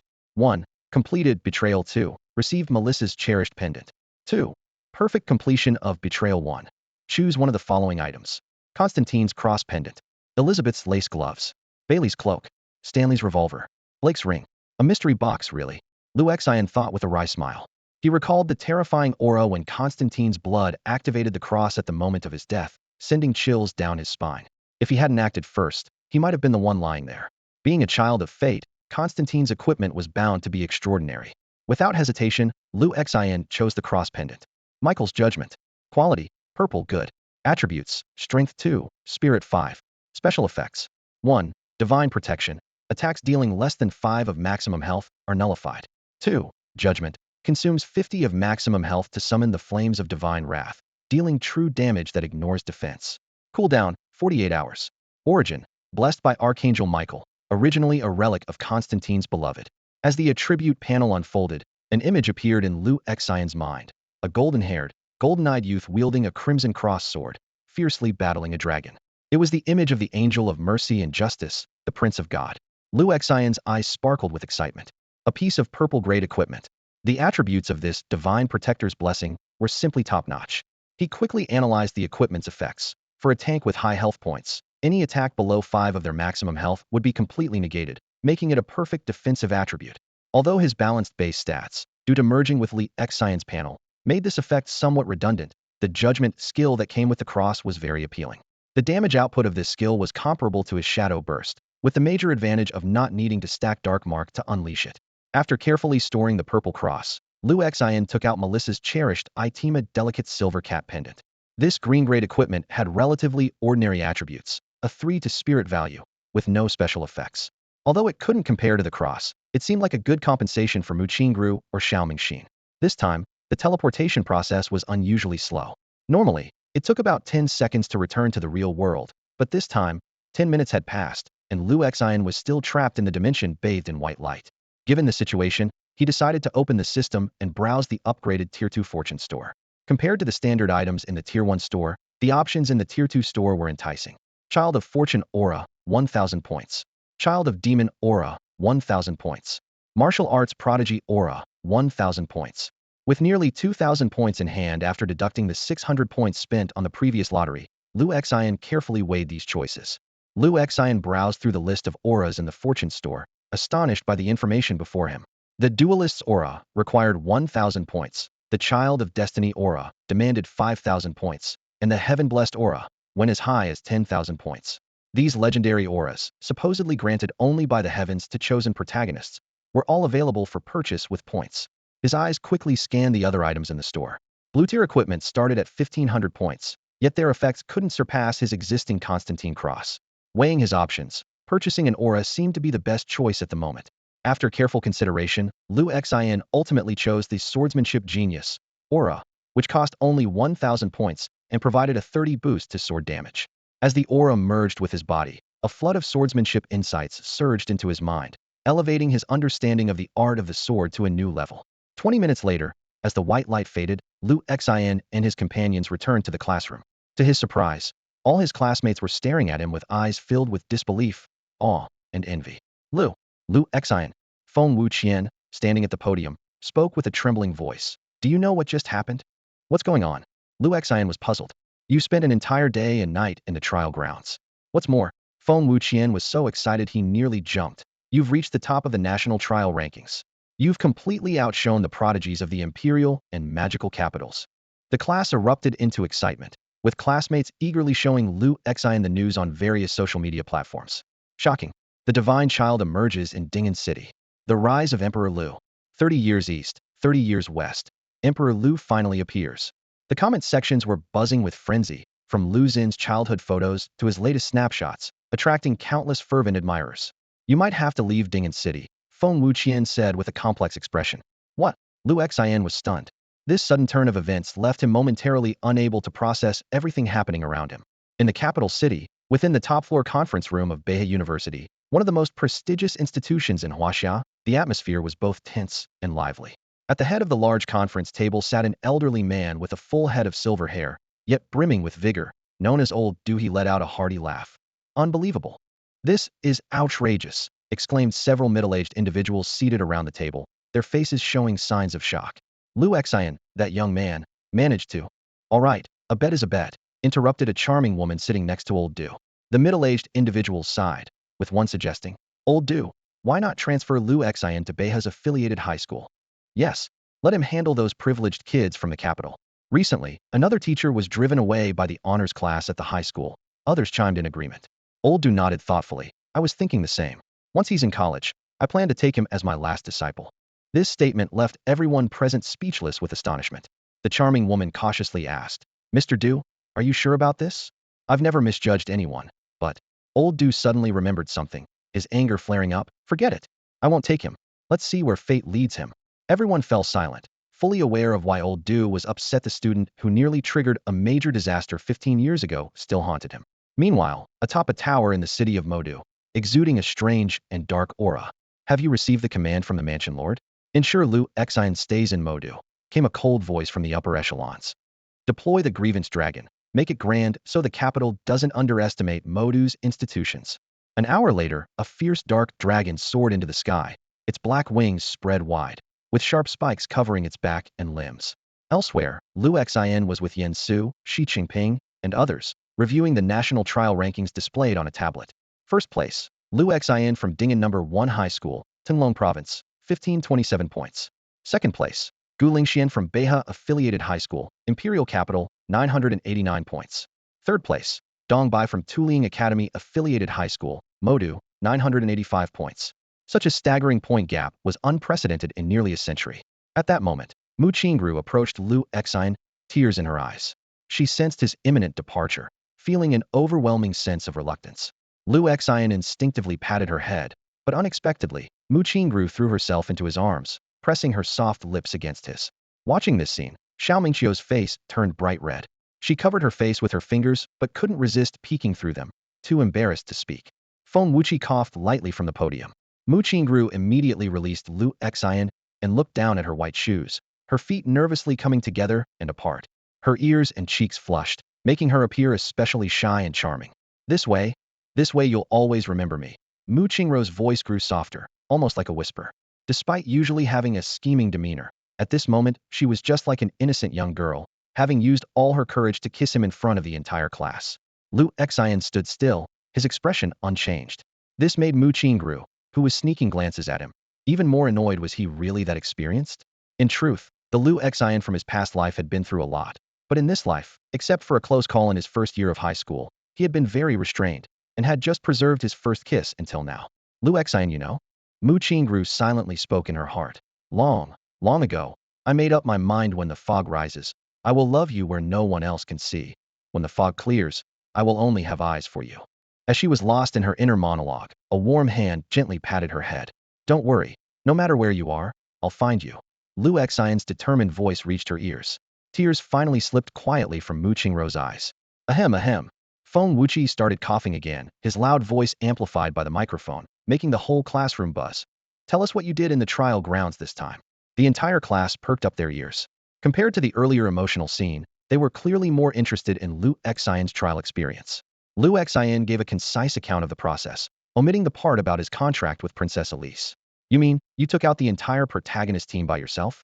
Yen Su, Xiong Dihao, and Xi Changping asked in shock. The classroom erupted in cheers. Class leader is unbeatable. So strong. Class leader, I want to marry you. Everyone was reminded of the legendary figure from 50 years ago, Du Onghua, the current president of Beihai University, who had once single-handedly swept through the trial grounds. Perhaps they were witnessing the birth of a new legend. After school, Feng Wuqi left with a parting remark. There will be many choices to make in the coming days, choose wisely, and departed. The classmates tactfully dispersed as well, leaving only Lu Xian, Mu Qingru, Xiao Mingqiu, and Xiao Mingxin behind. Lu Xian handed Melissa's cat pendant to Xiao Mingxin as compensation for disrupting the team trial. Turning to Xiao Mingqiu, he calmly said, Xiao Mingqiu, if you get the chance, I'll be waiting for you in the capital. At that moment, the voice of the Lu family's old butler, Du Qingze, came from the doorway. Young master, there are guests at home. The master wants you to return. Old Du, are they from the capital? Yes, young master, both people from the capital and the magic city have arrived, and people from the myriad clans. What? Lujia Ding'an City. The usually quiet villa district in the city center, typically patrolled only by property management and security, was now swarming with people. Reporters with their cameras and fans waving support signs had gathered, all eyes fixed on a luxury car slowly approaching. That's Lu Xin. I recognize his car. Hurry. Photographers, keep up. This could be our ticket to a promotion and raise. My husband is back. You're lying. That's my husband. Inside the car, Lu Xian sat in the back seat, feeling overwhelmed by the frenzied crowd outside. The old butler, Du, was honking the horn incessantly, sweat trickling down his wrinkled face. Make way. In his 70-odd years, he'd never seen such a spectacle. Yet, seeing the young master he had watched grow up achieve such success filled him with indescribable pride. Meanwhile, inside the Lu family mansion, Lu Hongji and Feng Yijin sat at the head of the room, their faces beaming with undisguised joy. Around them were guests of extraordinary bearing, some with a third eye on their foreheads, others with dark wings, and some with pointed, elf-like ears, distinguished guests from various races. The young master's car is being blocked, the young butler reported nervously. Who dares block Lu Xian's car? The assembled guests roared in unison. Upon learning it was merely the media, they all stood up. Let's go meet him. We must beat the people from Modu. The group rushed out the door, leaving Lu Hongji and his wife exchanging bewildered glances. Just then, the sky suddenly darkened. A deafening dragon's roar echoed across the sky as a massive dragon unfurled its wings, casting a shadow over everything and stirring up a violent gust. A dragon. It's a dragon. The reporters frantically clicked their shutters. The people from Modu's Slaying Academy are here. The rumors were true. The delegation from the capital city cursed loudly. This Slaying Academy is insane. Even the college entrance exams aren't this dramatic. We're doomed. We didn't bring any gear. What if Lu Xin gets taken to Modu? Lu Xin. A booming voice called from the sky. We are from the Slaying Academy admissions office. Transfer to Slaying High School, and in a year, you can directly enroll in the academy without exams, choosing any discipline you like. With these words, everyone present was left speechless, as if they could each swallow a heavy punch. The Tuliang Academy holds a significant position in China, ranking as the second top institution in the nation, just behind Beihai University in the northern capital and ahead of Qinglong Academy in the capital. People from Modu are so cunning. The delegation from the capital kept complaining, but a more pressing task lay before them. Make way, make way.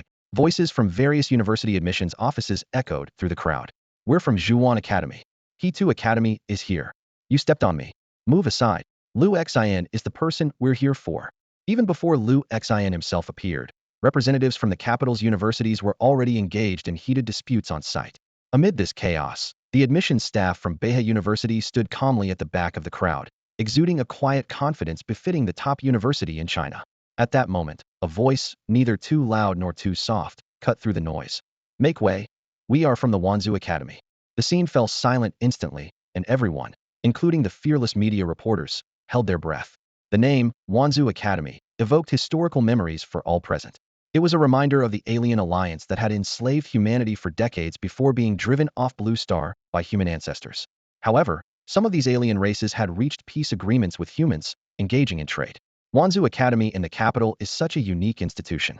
Despite being only 30 years old, it has maintained a solid 5th place in the comprehensive ranking of Chinese universities due to its distinctive admissions policy of equally dividing spots between humans and aliens.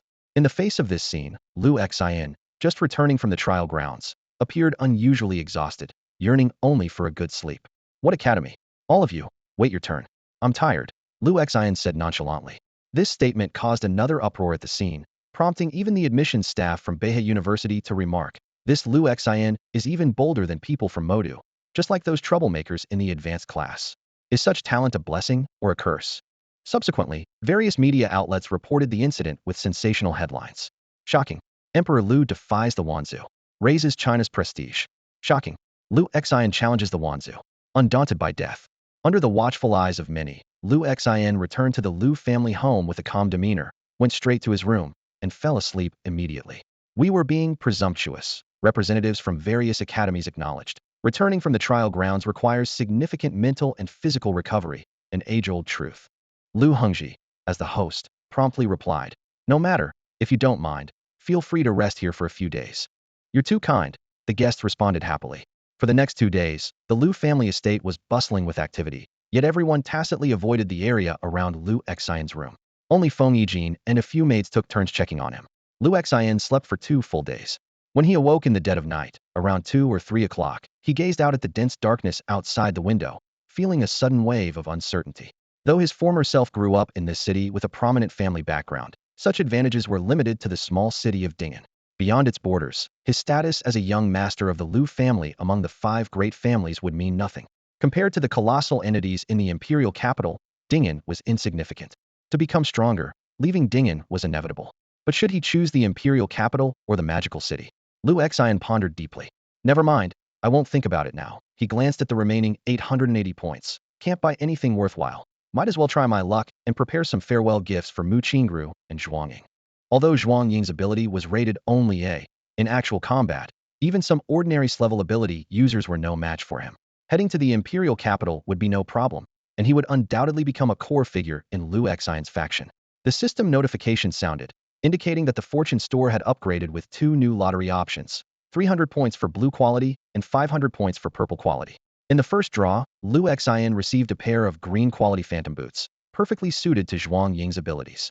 These boots not only enhanced agility and movement speed, but also reduced stamina consumption during sprinting.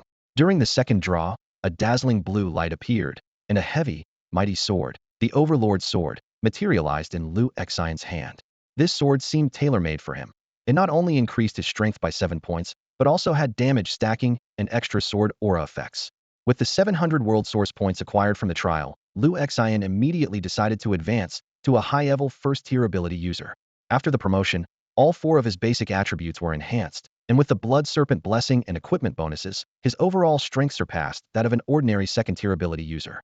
Holding the Overlord's sword and feeling the surging power within him, Lu Xian felt more confident about leaving Dingen. What child of destiny? Whether they could withstand even one strike from him was questionable. Lu Xian put away Shishua. At this moment, the Overlord's sword was the weapon that suited him best. This dark red long sword, approximately 1.5 meters long, had a blade with a unique sheen and mysterious cloud-like patterns etched into it. Though these patterns appeared decorative, Lu Xian sensed there was more to them, though he couldn't yet decipher their secrets. The weight of the sword was astounding. Without Lu Xian's strength attribute exceeding 30 points, he wouldn't have been able to lift it. For reference, the average strength attribute of a typical adult is only 5 points. However, with the complete awakening of his dark abilities, Lu Xian gained a passive skill called Frenzied Blade, permanently increasing his attack speed, casting speed by 30, and movement speed by 15. This made wielding the Overlord sword feel almost no different from when he used Shishua. After managing these enhancements, Lu Xian closed his eyes to rest until dawn. When he stepped out of his room at daybreak, the Lu family estate was already bustling. Get up, you lazy pig. Time to get to work. Amidst the clamor, representatives from various prestigious academies flocked to promote their institution's advantages to Lu Xian. Only the representatives from the top 5 academies in China Beha, Tuliang, Qinglong, Jiuzhou, and Wanzi stood aloof at the back of the crowd. Lu Xian had already made his decision. His dark abilities had merged with demonic power, forming a new violent skill. Meanwhile, his light abilities required a matching powerful force. Although the Magic City was a haven for dark ability users, to find a power that matched his light abilities, he might have to go to the imperial capital. After weighing his options, Lu Xian dismissed Wanzhou Academy for being too diverse. Jiuzhou specialized in metallurgy and formations, while Qinglong focused on martial arts, training ancient martial artists throughout the imperial capital. Ultimately, the top-ranked Beihao Academy in China emerged as the best choice. What are the benefits at Beihao Academy? Lu Xian directly asked the Beihao representative. Top class in the affiliated high school. You must take the college entrance exam, but you can choose any major afterward. I'll go with you in 3 days. Lu Xian agreed decisively. This decision caused an uproar among the other academy representatives, some offering guaranteed placements, others 10 spots. Until the Beihao representative couldn't take it anymore. Are you all crazy? You're disgracing the imperial capital's academies. Even as the Tuliang Academy representative lamented how Lu Xian's fierce dark power was perfect for their school, Lu Xian waved them off and left, leaving the crowd abuzz with discussion. This kid. The Beihao representatives couldn't help but remark, this year's top class is going to be lively. Finally, Lu Xian arrived at Zhuang Ying's door. Class monitor. What brings you here? Zhuang Ying asked in surprise. Lu Xian gestured for silence, looked around, and said seriously, let's go inside. I have something important to tell you. Zhuang Ying's home is a typical apartment. While it can't compare to Lu Xian's prestigious family background, it provides a comfortable life. At this moment, Zhuang Ying is looking at Lu Xian suspiciously. Class president, what are you up to? Lu Xian took off his baseball cap, looking slightly weary. The media has been waiting outside for days. I had to sneak out through the back door, and I was almost caught. Class president, I heard you're leaving Dingen City to transfer to the capital? Zhuang Ying asked directly. You already know? Lu Xian seemed surprised. Zhuang Ying smiled and shook his head. It's not hard to guess. With your skills, Dingen City has long been too small for you. That's one thing. But mainly, this place is indeed too small, Lu Xian said, retrieving a pair of phantom boots from the system storage space and handing them to Zhuang Ying. Here, take this. Zhuang Ying wasn't surprised by Lu Xian's ability to produce items suddenly. After all, many items were obtained from the trial grounds, and various containment equipment could be purchased in reality. However, these green quality boots astonished him because their attributes perfectly matched his needs. This, class president, this is too valuable. Zhuang Ying felt a bit overwhelmed. Lu Xian waved his hand. I even have purple equipment now. This is nothing. But you have to promise me 2 things. What things? First, after I leave, you're responsible for ensuring Mu Qingro's safety. No problem. Zhuang Ying promised confidently. Second, Lu Xian's gaze became sharp. You must get into Beihao Academy. What? That's the top academy in all of Huaxia. Zhuang Ying hesitated. Lu Xian patted his shoulder. I believe you can do it. I'm planning to establish a faction, and if you don't get in, you won't qualify to join. These words seemed to ignite a certain fire within Zhuang Ying. making his expression resolute. All right, I'll definitely get in. Lu Xian nodded in satisfaction. He knew Zhuang Ying just lacked confidence and needed an opportunity. His judgment proved correct in the near future. This seemingly timid boy would grow into a dark lord feared by all races. As Lu Xian was leaving, Zhuang Ying insisted on seeing him off. Then, Lu Xian put on his baseball cap and sunglasses, turning to head to Mu Qingrou's house. Lu Xian. As soon as she saw him, Mu Qingru excitedly rushed over and tightly grabbed his arm. Even though you texted that you'd come, it's so nice to see you in person. Lu Xian walked towards her own room. It was his first time entering Mu Qingrou's house. Neither his previous self nor the current him had ever been there before. Mu Qingru playfully leaned in close to Lu Xian's ear, her warm breath brushing against it. Lu Xian, I'll let you in on a little secret. My parents aren't home today. Before she could finish her sentence, a gentle female voice called out from behind them. Rower, do we have a guest? Oh no.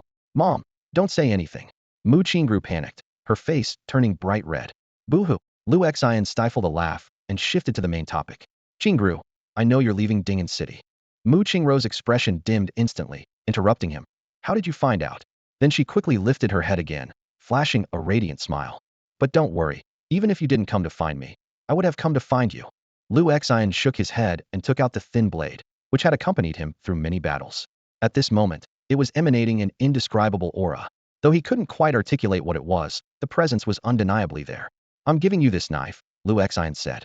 Huh? Mu Qingrou's eyes widened in surprise. Why are you giving me your knife?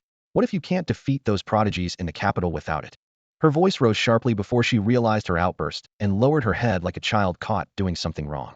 Lu Xian gently patted her hair, speaking softly. It's okay. I have another sword that's more suitable. With that, he revealed the Ba Tian Juluan sword, its imposing aura leaving Mu Qingru in awe. I'm giving you this knife so you can protect yourself, understand? Does this count as a token of our feelings? Mu Qingru asked with clear eyes. Ahem. Lu Xian lightly tapped her on the head. Ouch. Boo-hoo. Mu Qingru rubbed her head. Then suddenly her expression changed. Anyway, if any other woman gets close to you, I'll use this knife to deal with them one by one. Seeing her sudden possessive look, Lu Xian's heart skipped a beat, wondering if she was serious. In the days following his visit to Mu Qingrou's house, she seemed to be deliberately avoiding him. Lu Xian could only sigh helplessly. Once everything was settled, it was time for him to depart for the capital. Lu Xian, it's time to go, came the voice from the representative of Beihe Academy. Lu Xian nodded, responding calmly. All right. Note, the capital chapter is about to officially begin. Listen, once you board this infinity train, your life will become extraordinarily exciting. The representative from Beihe Academy patted Luzin on the shoulder, a knowing smile on his face. Luzin stood on the platform, staring at the sleek silver giant before him. This was the infinity train, a symbol of prosperity in the city. Unlike ordinary trains, it could cross all regional boundaries, enabling seamless transportation. This world was entirely different from Luzin's previous life memories. Each prosperous city had strict entry regulations, as they were inhabited not only by humans but by countless other beings. Especially in the Imperial City, any unauthorized intruder faced immediate execution. The Imperial City revered technology, with various rail, trains weaving through the skyscrapers. Meanwhile, the Magic City took a different path, taming wild mythical beasts for transportation, with the skies and ground filled with these creatures. Luzin nodded in agreement and stepped into the first-class cabin of the Infinity Train, beginning his journey to the Imperial City. Back at Beihe Academy, Feng Wuqian announced in his signature booming voice, Yen Su, you will be the class leader from now on. I will not let you down. Yen Su replied, standing straight and resolute. He watched as Luzin's figure disappeared, clenching his fist. Yen Su, will surely catch up to you. 2 days later, a shocking event unfolded at the trial grounds. Mu Qingru, are you insane? Killing even your classmates, someone screamed in horror. If you don't do as I say, you will all die, Mu Qingru pronounced slowly, her tongue lightly licking the blood off her fine snow blade, her eyes gleaming with a manic light. The long sword in her hand, taller than herself, swung with deadly grace, sending chills down everyone's spine. Since Luzin left, she seemed to have become a different person. No one noticed that the icy blue of the fine snow blade was slowly turning into a sinister red. Meanwhile, on another battlefield, Dream Autumn, all frontline enemies have been annihilated. Understood. Leave the final battle to me. Xiao Mingxiu replied, her gaze sharp and queenly. Sister, you seem different, Xiao Mingxin asked timidly. Xiao Mingxiu just gently shook her head, softly caressing the silver ring on her finger. Elsewhere, Murong Liuli and Lu Shuxian faced the furious Lin Yu. Liuli, this Lin Yu talks too much. Let me kill him, Lu Shuxian said. Okay, Murong Liuli replied absent-mindedly. Are you still thinking about Luzin? Lu Shuxian sensed something amiss. Listen? Humph. That treacherous scoundrel. Lin Yu started to speak, but was cut off by Murong Lioli's sudden outburst of anger. Shut up. An enormous spear made of frost pierced through Lin Yu's heart in an instant. Everyone shivered, but no one noticed the strange power within Lin Yu was gradually breaking free, on the brink of awakening completely. At that moment, Luzin awoke from his sleep, gazing out the train window into the deep night. It was midnight again, and the infinity train was traveling on its elevated track. Through the window, the bright clouds spread out below like a silver ocean, a sight so unusual that Lu Exine couldn't help but take a few more glances, feeling as if he were on an airplane. Suddenly, the train's announcement system came on. Attention passengers. The train is currently experiencing a malfunction. Please do not. Before the announcement could finish, a loud crash came from the driver's cabin, and the door was violently forced open. The once sweet voice of the attendant turned frantic. What are you doing? Let go of me. The broadcast filled with chaotic noises, then shifted to a rough male voice. Hey, hey, hey. Boss, is this how you use this thing? Yeah, just speak above the mic. Ugh, ugh, ugh. Not in your mouth. Above it. Damn. Human technology is such a hassle. The rough voice finally found its direction. Listen up. Humans on the train. You've been hijacked. If you want to safely reach the imperial capital, hand over all your gold and silver valuables. Leave a couple of guys to watch the staff. The rest of you come with me to grab the loot. Woohoo. Boss, you're awesome. The announcement woke all the passengers, including the group from Beihao Academy. In a luxury suite not far from the cabin, 3 members of Beihao Academy were sharing the space with Lu Exine, a special arrangement for his safety. Soon, a group of beast-headed, human-bodied beings approached from the direction of the cockpit, kicking open the suite door. Hey, got your money ready. One member of Beihao Academy was about to make a move, but was stopped by the person in the middle, who shook his head, signaling not to act rashly, and then turned his gaze to Lu Exine. Lu Exine sneered. A deal. 1 piece of blue-quality equipment, the person in the middle said. Deal. Lu Exine replied, slowly standing up. This card has 5 million on it. Take it and leave.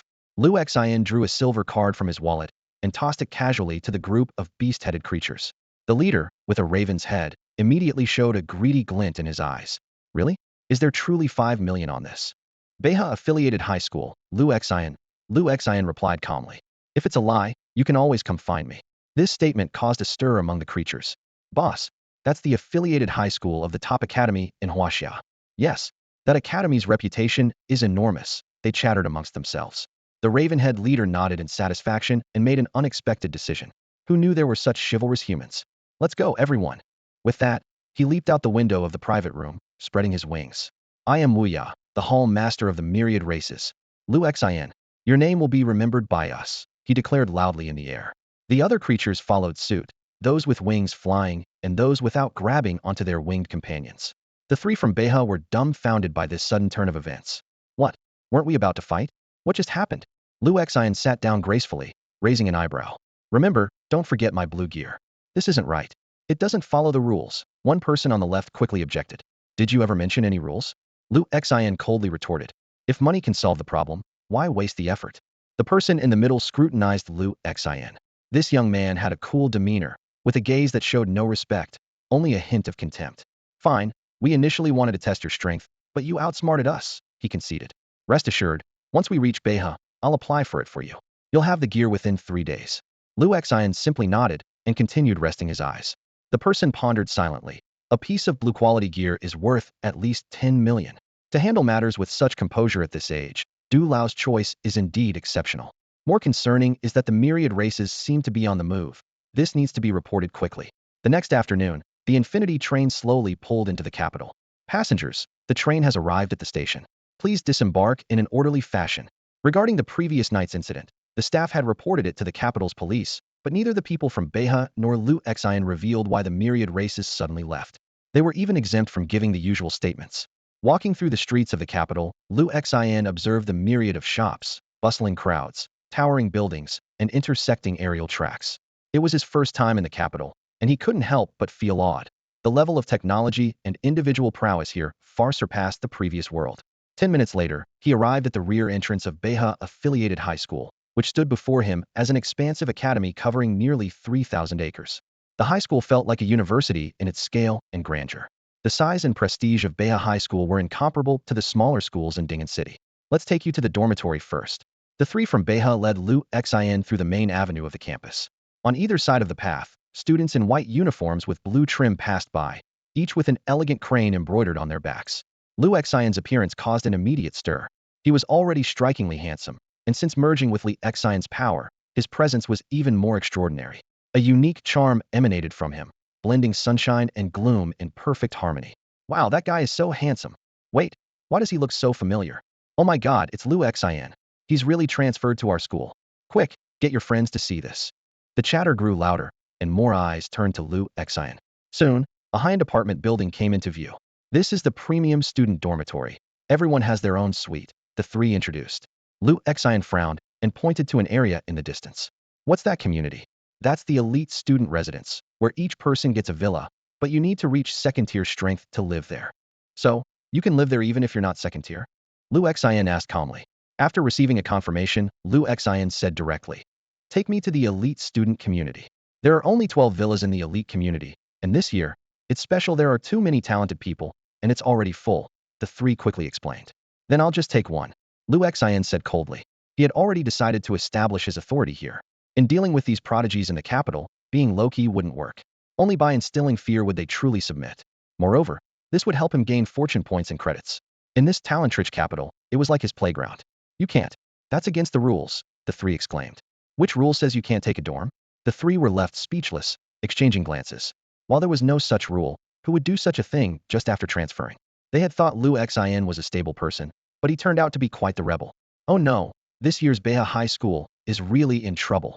The three lamented internally, worried about the school's future. "Wait, Lu Xian," someone called out urgently. "You can't just break the rules." Before they could finish, another voice interrupted. "Forget it. His calm demeanor is just an act. You might stop him for a moment, but can you stop him forever? Go get Professor Du." At this moment, in the lecture hall of Beihar Academy, Professor Duanghua was in the middle of teaching. Nearly 100 students packed the room, with even more peering in from outside, eager to catch a glimpse of the legendary professor. "What? My little Lu Xian has arrived, and he's going to take over a dorm." Professor Du suddenly received the news, a flash of urgency crossing his face. He turned to his students. "We'll end today's class here." With that, he hurriedly left the classroom. "What?" Encouraging him, someone who followed him out said incredulously, "Professor Du." Professor Du. Watching the old professor's retreating figure, he felt a growing sense of dread. Damn it. Has even Professor Du gone mad? The Beihao Academy and the affiliated high school were only separated by a street, allowing Professor Du to quickly make his way to the high school. As the top national scorer, Lu Xian's score was several hundred points higher than the second place, an unprecedented record. Even more astonishing was that this genius had dual SS level potential, making Professor Du all the more eager. At this moment, Lu Xian was striding confidently towards the elite student community, followed by two staff members from the admissions office. However, under Lu Xian's imposing aura, they seemed more like his entourage. The community was abuzz with excitement as more students gathered. Even those in class were skipping to watch. Lu Xian casually strolled between the 12 villas, as if he were picking out vegetables at a market. Finally, he stopped in front of a five-story villa located at the center of the community. This 200-square-meter building was his target. "This one seems nice," Lu Xian said softly, then kicked open the heavy wooden door with a loud crash that echoed throughout the community. "It's over. We're done for." The two admission staff looked pale. The surrounding students were buzzing with excitement. "Wow, that's the residence of Class 2's monitor, Mo Wuhan." "Who?" A cold voice came from the second floor. Lu Xian lifted his chin and shouted unceremoniously, "Your dad's here. This place is mine now. Get out." A gust of wind swept down the staircase, but Lu Xian easily stepped back to avoid it. "Is this what they call a second-tier ability user?" he mused. "Seems a bit weak." Mo Wuhan slowly descended the stairs, his handsome face filled with anger. The nearby girls gazed at him dreamily, as he was every bit as attractive as Lu Xian. "You're the national top scorer, Lu Xian?" Mo Wuhan asked coldly. "What are you doing here? Didn't you hear? I'm telling you to move out. This place is mine now." Lu Xian's attitude was even more arrogant. Mo Wuhan was incredulous. As a prodigy of the Mo family, no one had ever dared to speak to him this way. "Are you mocking me?" he seethed, instantly summoning a sword with an eerie aura. "Do you really think I won't dare to kill in the capital?" However, Lu Xian's response left everyone stunned. "That's a nice sword you've got there. It's mine now too." Name, Mo Wuhan. Race, human. Bloodline, Wanluo, Mo sword body. Basic attributes. All attributes increased by 5 points. Sword damage increased by 40. Level, second tier, low-level superhuman. Fortune, 3,800 points with an additional 1,000 points for True Dragon Emperor. Core attributes. Strength, 335. Constitution, 332. Agility, 282. Spirit, 302.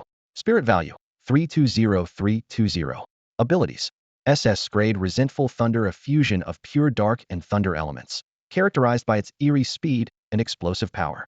A grade wind element. Significant contract, Candle Dragon Blood Pact. Origin, one of the four ancient divine dragons, the Candle Dragon lineage. Effects. Maximum health 50, recovers 1 per second. Maximum spirit value 30, recovers 1 per second. Dragon Scale Shield. Gains a shield equal to 15 of maximum health every minute. Candle Dragon Eye. Increases the probability of seeing through skills, possessing counter abilities. Dragon Bloodline. Damage 50, attack speed 30, casting speed 30, movement speed 15. Restriction. Suppressed by Yinglong and Azure Dragon bloodlines. Ineffective when the same level Blood Pact is present. Core skills. 1.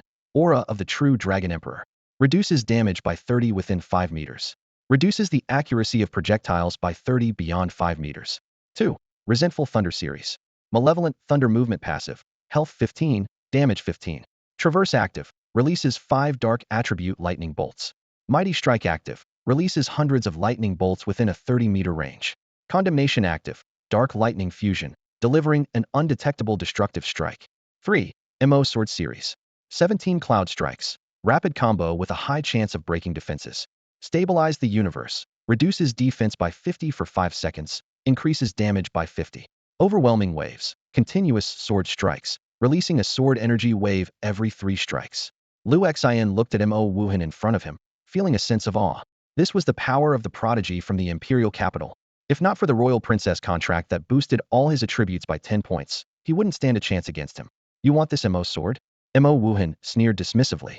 All right, defeat me, and the Mo sword, symbolizing the honor of the Mo family heir, is yours.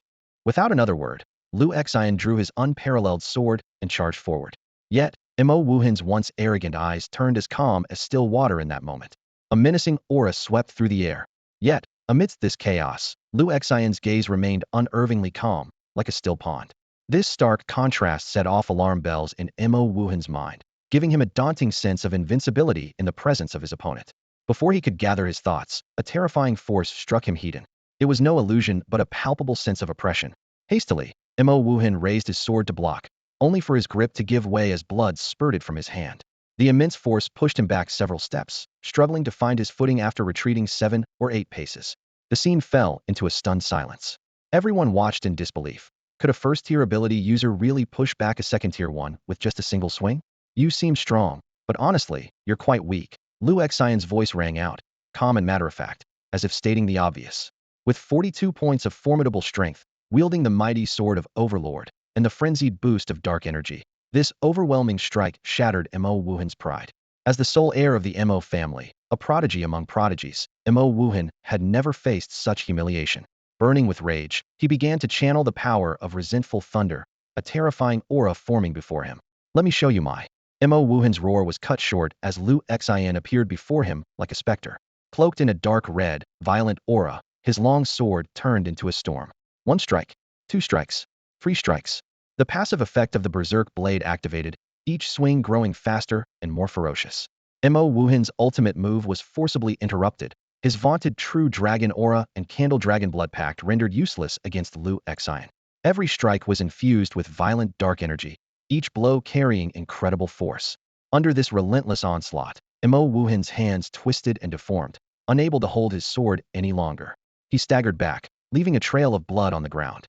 Wait, wait, wait. Mo Wuhan gasped, retreating further, finally managing to squeeze out a few words. Wait. I yield to you. Everyone present had long forgotten their initial excitement, left with only one thought. Never, ever provoke this madman Lu Xian. Lu Xian held the Ba Tianju Luan sword, its tip resting on the ground, leaving a towering silhouette etched into the memory of everyone present. As he reigned in his aura, the intricate patterns on the sword gradually dimmed, returning to their ordinary appearance. Yet everyone knew this was no ordinary weapon. These intricate patterns were designed to harness energy.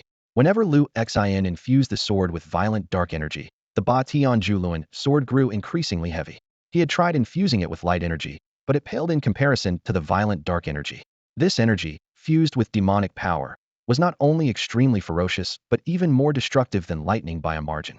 As dark energy was infused, the patterns on the sword lit up sequentially, emitting a chilling dark red aura.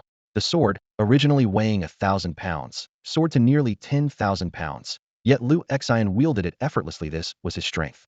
With the effects of Ba Tian and Zhu Luan combined with his dual sword passive ability, each strike carried 3 times the usual power. Coupled with Lu Xian's strength attribute of 42, each swing carried a terrifying weight of 70 to 80,000 pounds. Mo Wuhan was indeed formidable, the strongest opponent Lu Xian had faced so far. But he had crossed paths with Lu Xian at his peak. Without the witch's contract and the Ba Tian Zhu Luan sword, Lu Xian would not have been his match. Although there was still a top-tier piece of equipment, Constantine's cross, that he hadn't yet equipped, victory was already assured.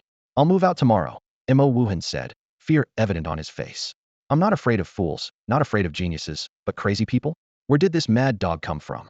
Lu Xian raised an eyebrow, hoisting the Ba Tian Zhu Luan's sword onto his shoulder, and an invisible aura of menace pressed down on Mo Wuhan, making it hard for him to breathe. "I'll move now. I'll stay tonight. But you have to fix my door," Lu Xian commanded directly. Mo Wuhan began to protest. All right. I'll get someone to fix it right away." Mo Wuhan cursed inwardly. "This lunatic broke the door and now wants me to fix it. And your sword?" Lu Xian calmly reminded him of his earlier promise. Mo Wuhan's pupils contracted, but before he could react, Lu Xian had already flicked his Mo sword into the air and caught it effortlessly. This blue-quality Mo family sword provided a Strength 5 and Constitution 2 attribute bonus and could increase attack speed by 15. It could apply a Mo mark with normal slashes, dealing Strength X 2 true damage every 5 marks accumulated. This treasured sword, originating from the Mo family in the imperial capital and crafted by the master artisan Mo Tianhong, had now changed hands. The sword is forged from a meteorite, but it has no special effects. It's merely a symbol of the Mo family heir. Non-aggression, universal love, Lu Xian said as he lightly swung the Mo sword in his hand, the blade glinting with a subtle metallic sheen in the sunlight. "Forget it, you keep it." Ever since he fully awakened his dark-type passive abilities, Lu Xian felt that the Ba Tian Zhu Luan sword was more suited for him. Although the Mo sword was exquisitely crafted, it always seemed to lack a certain weight in his hands. "You?" Mo Wuhan stared at Lu Xian in disbelief. "Do you know what this Mo sword represents?" Thanks to the system's prompts, Lu Xian was well aware. This seemingly ordinary Mo sword, although not imbued with powerful strength, symbolized the most promising young talent in the Mo family. And that person was none other than Mo Wuhan, the heir of the Mo family, standing before him. Even among the Mo family members at the university, there were many with abilities surpassing Mo Wuhan. Yet, when it came to potential, Mo Wuhan was unanimously regarded as the top contender. This year's class at Beha High School was indeed extraordinary. In just a few months since the start of the school year, 12 second-tier ability users had already emerged, far exceeding the previous record of 3. Moreover, elite high schools affiliated with top academies like Qinglong Academy, Jiuzhou Academy, Wanzhou Academy in the capital, and Tuliang Academy in Shanghai were also witnessing a surge of exceptionally talented students. Some insightful individuals speculated that this might herald a significant transformation in the world. The simultaneous emergence of so many geniuses seemed like a blessing for humanity on the surface, but could there be an unknown crisis lurking beneath? This was the so-called advent of a great era, where fortune and disaster were intertwined. Just then, a melodious voice interrupted their thoughts. From a nearby villa, a stunning young woman walked out gracefully. "You're the new transfer student, Lu Xian, right? Not bad. You're qualified to be my assistant." Gasps arose from the crowd. "Gu Lingxian, it's Gu Lingxian." Her skin was as smooth as cream, flawless and pure. That nearly perfect face stood quietly, making everything around it seem dull, without any movement. Her deep red hair cascaded down to her waist like a waterfall of blood, resembling flickering flames. Her intensely crimson eyes, like blood-colored amber, were fixed intently on Lu Xian. "Hey, I'm talking to you." Gu Lingxian blinked her bright eyes, her face full of confusion. Lu Xian merely glanced at her briefly before turning to Mo Wuhan. "Get a move on. I want the keys by 8 p.m. tonight." With that, he headed straight for the exit of the elite community. "Lu Xian, I've got it. Our Mo family follows the ancestral teachings. If you return the Mo sword to me, I owe you a favor," Mo Wuhan declared. Without looking back, Lu Xian thought to himself, the Mo family? Could it be one of the ancient families from my past life? I never expected them to have continued for thousands of years. "Hey, Lu Xian, where are you going?" Gu Lingxian stomped her foot in frustration. "Just wait until you officially enroll. You'll regret ignoring me."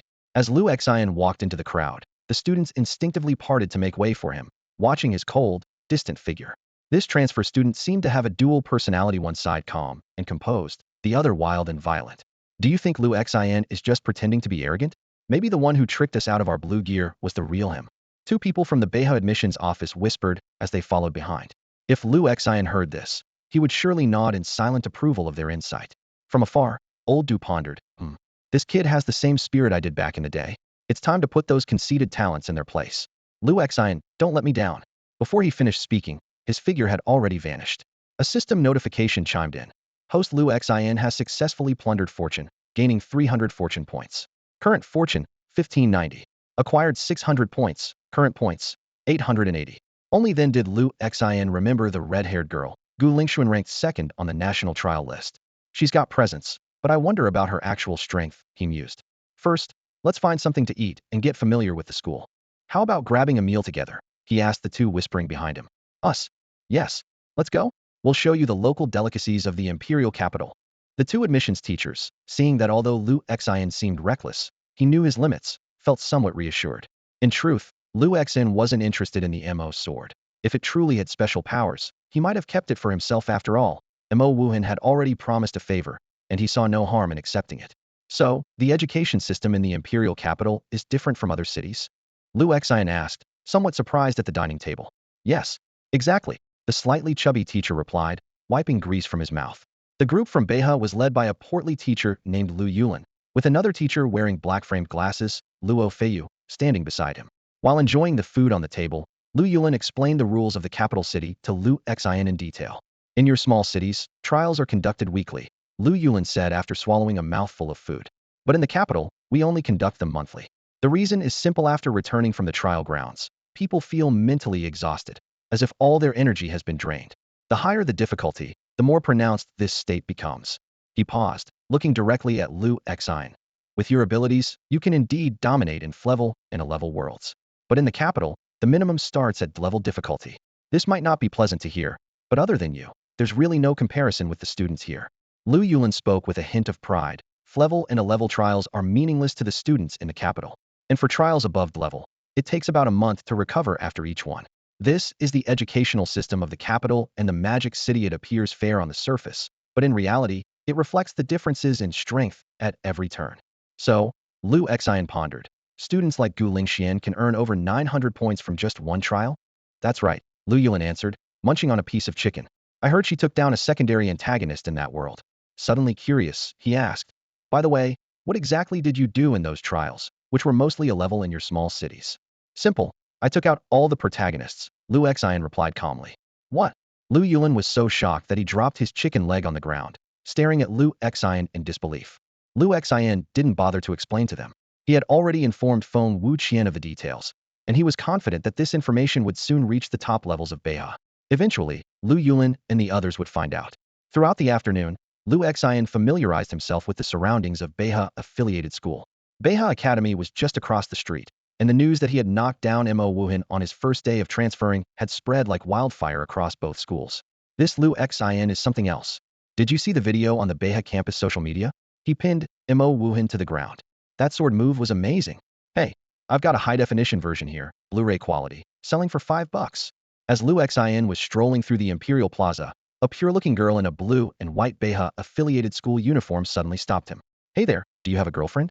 My friend wants to meet you, she said, pointing to a lavishly decorated bubble tea shop across the street, where a long-haired girl was watching him. Yes, Lu Xian replied calmly and walked past. Inside the bubble tea shop, the pure-looking girl slumped onto the table in disappointment. Sorry, Rong. He said he already has a girlfriend. Rong, the long-haired girl, was about to comfort her when the pure-looking girl suddenly gasped at her phone's campus social media feed. Wait, isn't that the guy from earlier? He's Lu Xian, ranked number 1 in the country, and he just transferred today and beat the Mo family heir to a pulp. Rong, you've got a chance. I'm sure he was lying. Why don't you just sponsor him? Who in the entire imperial city is wealthier than your family?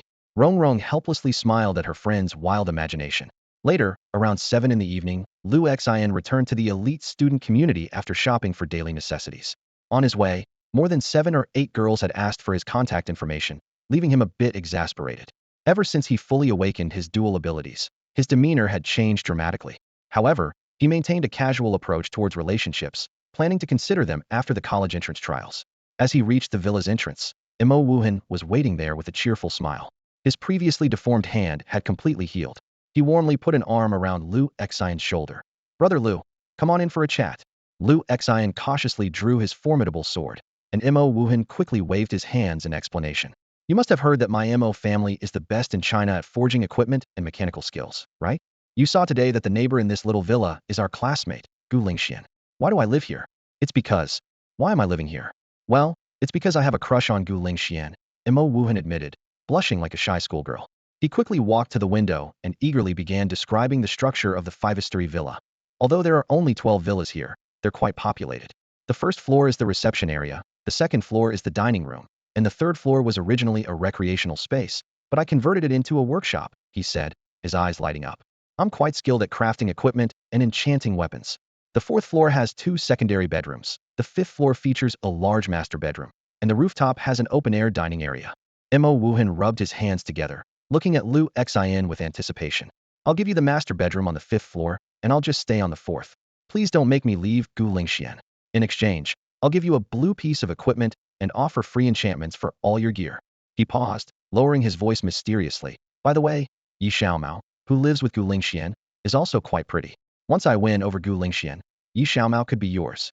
Lu Xian was silent for a moment before stating his terms. A purple piece of equipment, plus you'll handle all the cleaning for the villa. No way, no way. Mo Wuhan shook his head vigorously. I only have one purple piece.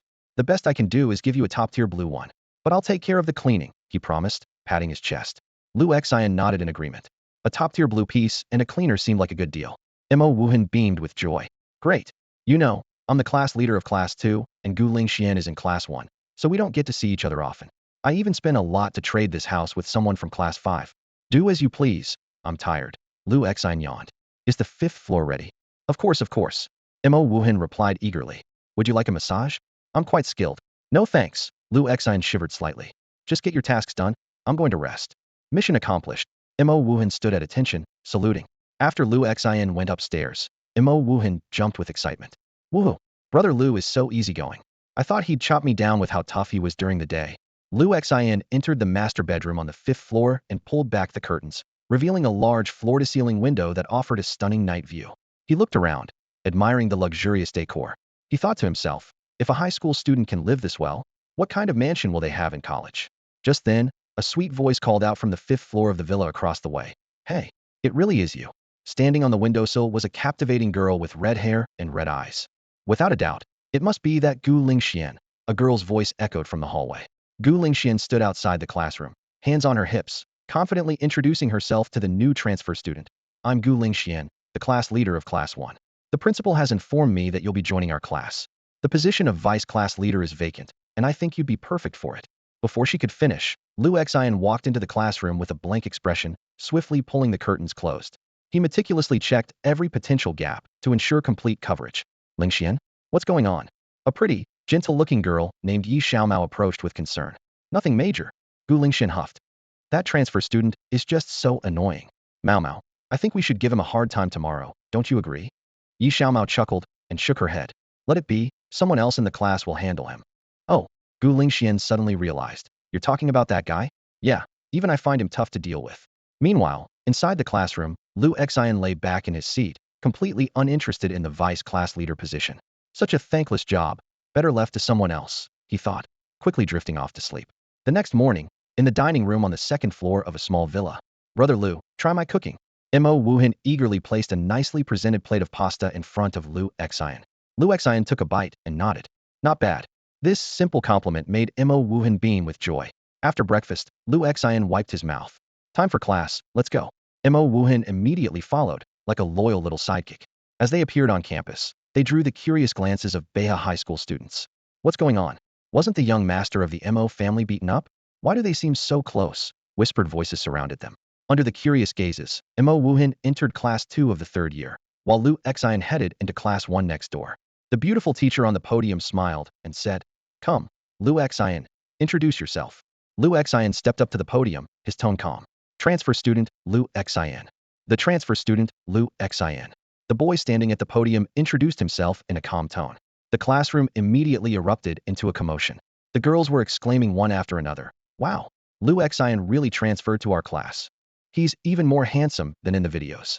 Rong, look, it's him. Xia Yu excitedly tugged at the clothing of her friend in the row ahead. Su Rongrong's cheeks flushed slightly as she quickly pulled on Xia Ye's sleeve, signaling her to sit down. I know. Don't embarrass us. Gu Lingxian turned to her seatmate, Yi Xiaomao, puzzled. Why is this guy so popular? He's good-looking and strong. Yi Xiaomao explained with a smile. Uft. Gu Lingxian glanced disdainfully at Lu Xian on the podium. He is quite handsome, and defeating Mo Wuhan, the fifth-ranked student from Beha-affiliated high, is impressive. But his personality is terrible. Just thinking about yesterday makes me angry. At this moment, a cold voice interrupted the classroom's chatter. Lu Xian, in the afternoon physical training class, be my partner. Gu Lingxuan's eyes lit up, secretly pleased that someone was challenging him. Lu Xian looked questioningly at the female teacher next to him, Xu Xinyuan, the homeroom teacher of Class 1, who was wearing a black crop top with a short skirt and black lace stockings accentuating her alluring legs. It seems so. The trial assessment is in 2 weeks, Xu Xinyuan laughed. You practice in pairs, choose your own partner. I'm busy in the afternoon. Don't come to me. She gave a threatening smile, making everyone but Lu Xian shiver. Okay. Lu Xian agreed with a nod. In the corner, a boy known as Shi had a strange glint in his eyes. A classmate asked him, Are you sure you can beat Lu Xian? She gave a wicked smile. We'll see, his moves are interesting. Xu Xian pointed to a seat by the window in the back row. Sit there. It happened to be right behind Su Rongrong.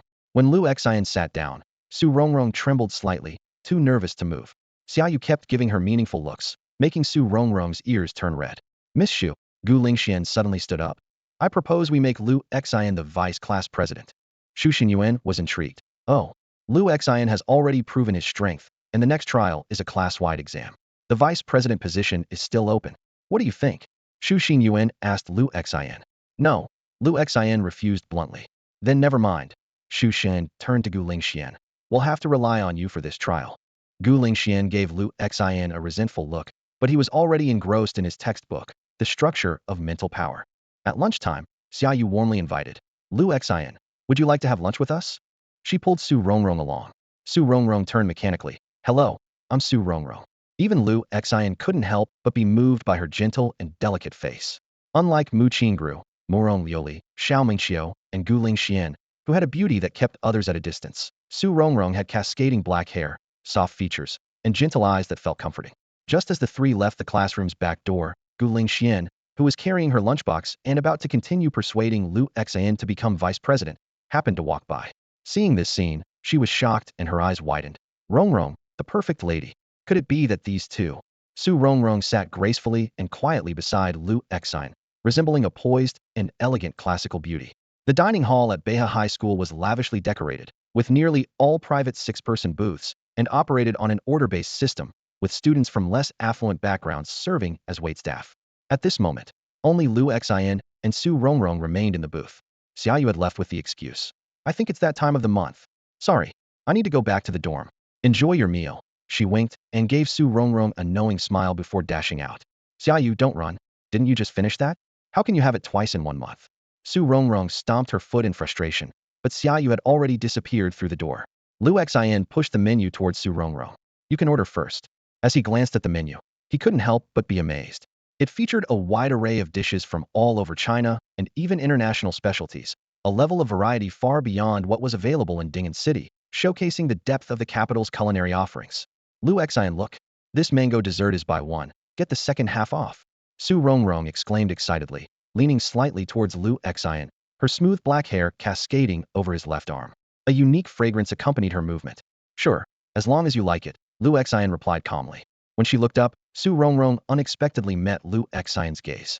His steady breathing was close, and his unique presence gave her an inexplicable sense of security. It felt as if with him by her side, even if calamity struck again, this man could cut through the heavens and defeat any demon. This feeling made her heart race, and she found herself involuntarily softening. Realizing their close proximity, Su Rongrong hurriedly lowered her head to order on her phone, her long hair concealing her increasingly flushed cheeks. After lunch, the two took a short break before heading to the classroom. Mo Wuhan was about to call out to Lu Xian, but stopped when he saw Su Rongrong following closely behind like a devoted partner. Watching Su Rongrong stick by Lu Xian's side, Mo Wuhan sighed inwardly. The first school beauty of Beha High had been won over by Lu Xian on the very first day. Su Rongrong, known for her gentle and reserved nature, was usually hard for the boys at Beha Academy to approach, yet Lu Xian had managed something remarkable. He resolved to seek Lu Xian's advice tonight, hoping it might help him win over Gu Lingxian. The two walked into the classroom one after the other. As Lu Xin and Su Rongrong walked into the classroom together, everyone was stunned into silence. The room became so quiet that you could hear a pin drop, as no one dared to make a sound. After all, in everyone's memory, Su Rongrong had never been seen so close to any boy before. Since Lu Xian was still unfamiliar with his surroundings, he momentarily forgot where his seat was and hesitated at the classroom door. At that moment, Su Rongrong, who was following him, couldn't stop in time, and her petite nose bumped right into Lu Xian's shoulder due to her 1.7-meter height. Ouch! Su Rongrong covered her nose with her hands and said in a slightly playful tone, "What happened, Lu Xian?" This voice caused even more of a stir among the classmates. In another corner of the classroom, Gu Lingxian turned to Yi Xiaomao in surprise and said, "Oh my gosh, could it be that Lu Xian?" Yi Xiaomao joked, "You look quite similar to Su Rongrong. Why don't you give it a try?" This joke made Gu Lingxian fall into deep thought. She glanced down at her impressive figure and said thoughtfully, this figure is indeed quite outstanding. Can't even see my toes. Maybe I should give it a try." "Hey, no, Xianer." Yi Xiaomao panicked upon seeing Gu Lingxian's serious expression. "I was just joking." "No, it really seems possible." Gu Lingxian continued to be lost in her thoughts. I was wrong. Xianer, I'm sorry." Yi Xiaomao was on the verge of tears. Before Lu Xian transferred to Beihai, there was already a legend about the four school beauties. The most renowned among them was Su Rongrong, the second daughter of the Su family from the imperial capital, who was now following Lu Xian. In the business world of China, the Su family is a giant, controlling nearly 30% of the nation's capital businesses. Compared to them, Lu Xian's family seemed insignificant, making the notion of sponsorship mentioned by Xiaoyu earlier seem effortless. The other three school beauties were Gu Lingxian with her fiery red hair, Xie Fei, the class president from Class 5 and a member of the Xie family from the imperial capital, and Mu Ningxue, the vice president of Class 4. However, at this moment, all the classmates' attention was on Su Rongrong. Normally gentle, generous, and approachable, Su Rongrong was now acting coyly beside Lu Xian, igniting jealousy among the boys in the class. Can you help us this afternoon and teach Lu Xian a lesson?" A few boys whispered among themselves. "Why do we need to teach him a lesson?" she asked, puzzled. "Because Lu Xian has stolen Su Rongrong from our class." "Why would I be mad about that?" she replied, confused. "But I am interested in Lu Xian's abilities." During the first theory class in the afternoon, Lu Xian realized he hadn't received all his textbooks. Looking around, he found no familiar faces except for Su Rongrong. He quietly asked her for help. "Rongrong, I haven't received all my textbooks.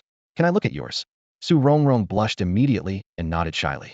Lu Xian, with confidence, moved his chair to sit next to her, under the watchful eyes of the class. This scene nearly caused an uproar among the boys, who secretly made deals with Shi, offering their pocket money for the chance to teach Lu Xian a lesson in the next class. Throughout the class, Lu Xian was fully absorbed in learning new knowledge, while Su Rongrong was completely lost in his presence, oblivious to what the teacher was teaching. In the second class, all 50 students gathered in the spacious indoor area. The physical training instructor, Mr. Rocky, was a towering figure with muscles that exuded an intimidating presence just by standing there. "All right, everyone, pair up and continue with the training from last session." Rocky scanned the room. "Who was without a partner last time? Come over, we'll continue with the special training." A frail-looking boy shuddered at his words and quickly said, "Teacher, there are 50 of us now, and I have a partner."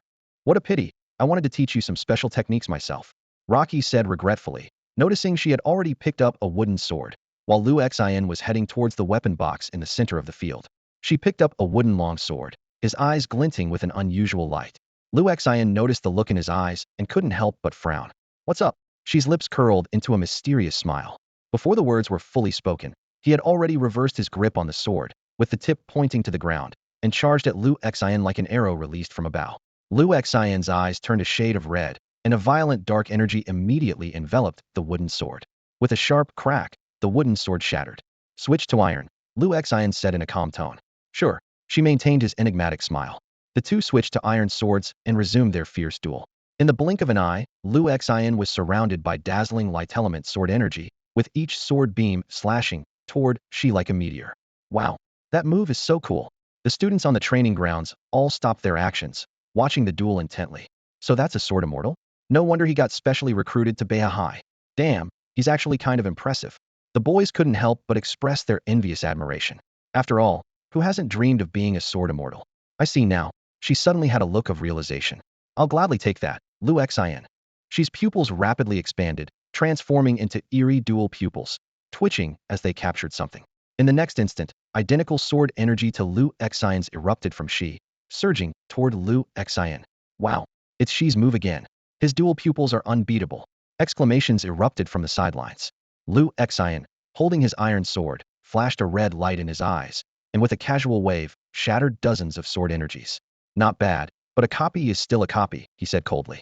A blinding red light flashed, and Lu Xian's sword, carrying an astonishing momentum, slashed down toward Shi's head. Try learning this move. A violent gust exploded from Lu Xian, sending everyone's clothes flapping in the wind. Lu Xian, wait! Rocky felt a jolt in his chest, as if his heart skipped a beat. The iron sword stopped just 3 inches above Shi's head. But the force of the wind had already arrived, slicing off a few strands of Shi's hair in an instant. Fortunately, Loki patted his chest, relieved that it was a close call. He thought it almost turned deadly. Name: Shi. Race: human. Bloodline: unknown. Unawakened. Rank: Tier 1 Advanced Esper. Fortune: 3,000 points. Chosen 1. Strength: 20 points. Constitution: 22 points. Agility: 25 points. Spirit: 30 points. Spirit value: 300,300. Abilities: SS level superhuman series dual pupils. S level attributeless ability. Contract: Night Ghost Clan Blood Pact. Blood Pact effects. Night: movement speed increases by 30. Attack speed increases by 15. Casting speed increases by 15. Ghost: maximum health increases by 80. Strength decreases by 3 points. Agility increases by 3 points. All damage to organic beings causes a 20 lifesteal effect. Mechanical bodies, chaotic bodies, and special androids will take an additional 20 damage. Lifesteal effect is removed. Skills: Chosen 1 Aura. Reduces all attribute ability damage by 30. Increases bodily healing speed by 300. Dual Pupils Copy. Consumes a large amount of spirit value to read and write a skill. The skill can be completely copied after a period of time. Note: skills cannot replicate attribute abilities. Only simulate complete skills with attributeless abilities. Dual Pupils Catastrophe. Causes devastating damage to a specified target or location. May cause instant death effect. Note: this skill will consume pupil power, and if pupil power reaches 0, the dual pupil ability will disappear. Dual Pupils All-Encompassing. Draws all organic life forms within the dual pupil sight into one's own illusion. Note: organic life forms trapped in the illusion will lose all resistance. Void Dragon. Causes massive attributeless damage within a specified range. Those deeply affected will have their defense reduced by 30. Void Frenzy. I lost, she thought, looking at the iron sword hovering above his head. He lowered his head, feeling the gap was too wide. He had initially thought that Lu Xian had just gained an advantage by striking first in that video. But experiencing it firsthand, the sense of helplessness was terrifying. This freak, was he really born in those small cities? She felt a chill of fear. If it had really come crashing down, it might have ended in a complete mess. His dual pupils could sense the extremely dark and violent power within Lu Xian. This was not a power humans could control. What exactly was it? She was unsure, but how had Lu Xian managed to fully control it? He had encountered SS-level Dark Espers before, but Lu Xian was on a whole other level. Perhaps this Lu Xian could even contend with GFA from Class 5. Lu Xian shrugged, intending to return the iron sword to the weapon box. But in the next moment, the sword shattered, breaking into countless iron fragments that fell to the ground. Everyone present was startled. Even Loki, who had seen many big events, couldn't help but be surprised. The quality of these iron swords wasn't exactly top-notch, after all, but at least it reached the white, good quality weapon level. And now it's shattered by a first-tier psychic. The students in the classroom discussed in disbelief. Someone even exclaimed, could Lu Xian's power purity possibly rival a second-tier peak psychic? Where did this freak come from? The bell rang, and the classroom buzzed with even more excitement. Although the video of Lu Xian defeating Mo Wuhan had spread widely among the students, witnessing today's scene firsthand had a much greater impact than those phone videos. Lu Xian. Gu Lingxian quickly approached him as soon as she returned to the classroom. Her impressive figure swayed gently with each step, causing Lu Xian to politely avert his gaze. He was surprised, realizing he hadn't noticed how striking the class president's figure was before. Do you want to come to my dorm for dinner tonight? Gu Lingxian invited, referring to the small villa next to Lu Xian's. Lu Xian was indeed hungry. After a full day of classes, he preferred a simple home-cooked meal.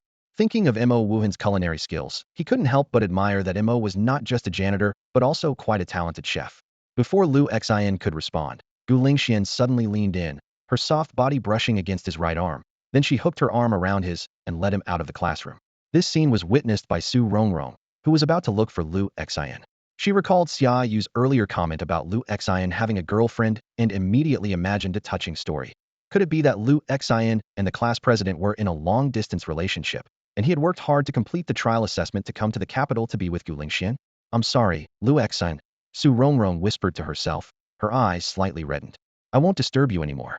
With that, she completely misunderstood the relationship between Lu Exine and Gu Lingxian. What are you doing here? Gu Lingxuan's eyes twitched slightly, her tone clearly displeased. Across the table, Mo Wuhan flashed a bright smile and quickly explained. Hey, Xian, aren't we both class monitors? Just trying to strengthen the bond between our classes. I think you're more interested in strengthening personal bonds. Yi Xiaomao teased from the side, unable to suppress a laugh. Caught red-handed, Mo Wuhan's face flushed as he stammered. No, I'm not like that. He then turned to Gu Lingxian. So, when you said we'd have dinner at your place, you meant ordering takeout? Lu Exine broke the awkward silence. Yeah, what did you expect? Cooking ourselves. Gu Lingxian replied confidently. Of course we're ordering takeout. By the time it arrives, it'll be cold. Lu Exine shook his head. Do you have ingredients at home? We do, but neither Mao Mao nor I really know how to cook. Mo Wuhan, come and lend a hand. Lu Exine said as he headed to the kitchen, with Mo Wuhan eagerly following. Watching them busy in the kitchen, Gu Lingxian was surprised. I didn't know Lu Exine could cook. And it seems Mo Wuhan can too. Why not praise him? Yi Xiaomao teased. No way. Gu Lingxian gritted her teeth. That creep was caught spying on me with binoculars at the start of school. If it weren't for the sake of our class's honor, I would have reported him.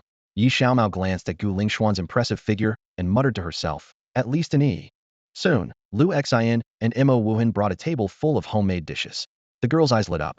Lu, your skills are way better than mine. Mo Wuhan praised after tasting a bite. Why don't you handle the cooking from now on? No, Lu Xian replied flatly after sipping some soup. Because I'm lazy.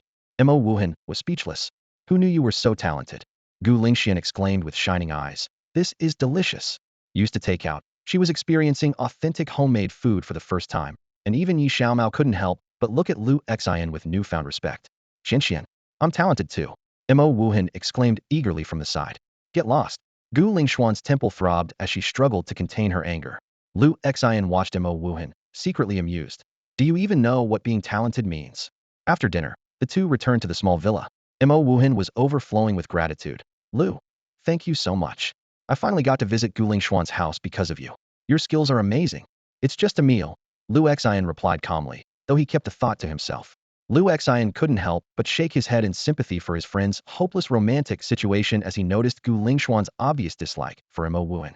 At that moment, Mo Wuhan's eyes suddenly lit up, and he pulled out a ring entwined with black vine from his pocket.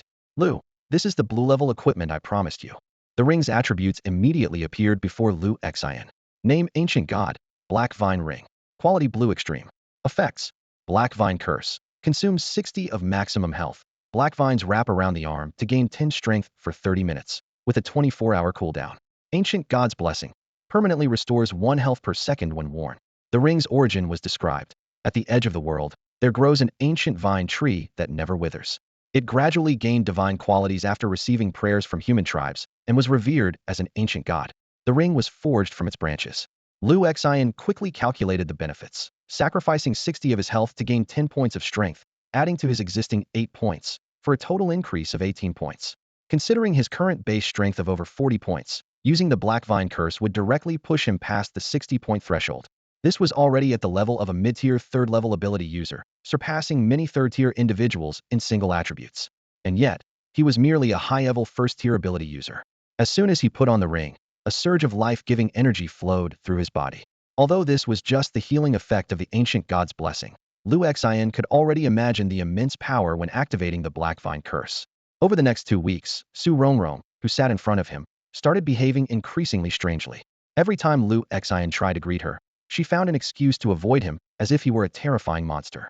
Yet, when he wasn't looking, she would secretly glance at him with a resentful look. This peculiar behavior led classmates to speculate whether Lu Xian had somehow upset her. Finally, on the day of the monthly trial assessment, Xu Xinyuan, with her unforgettable long legs, suddenly announced, "This time it's a joint exam for the top 5 classes." The classroom erupted in chaos. Isn't the joint exam supposed to be at the end of the first semester? Why is it happening early?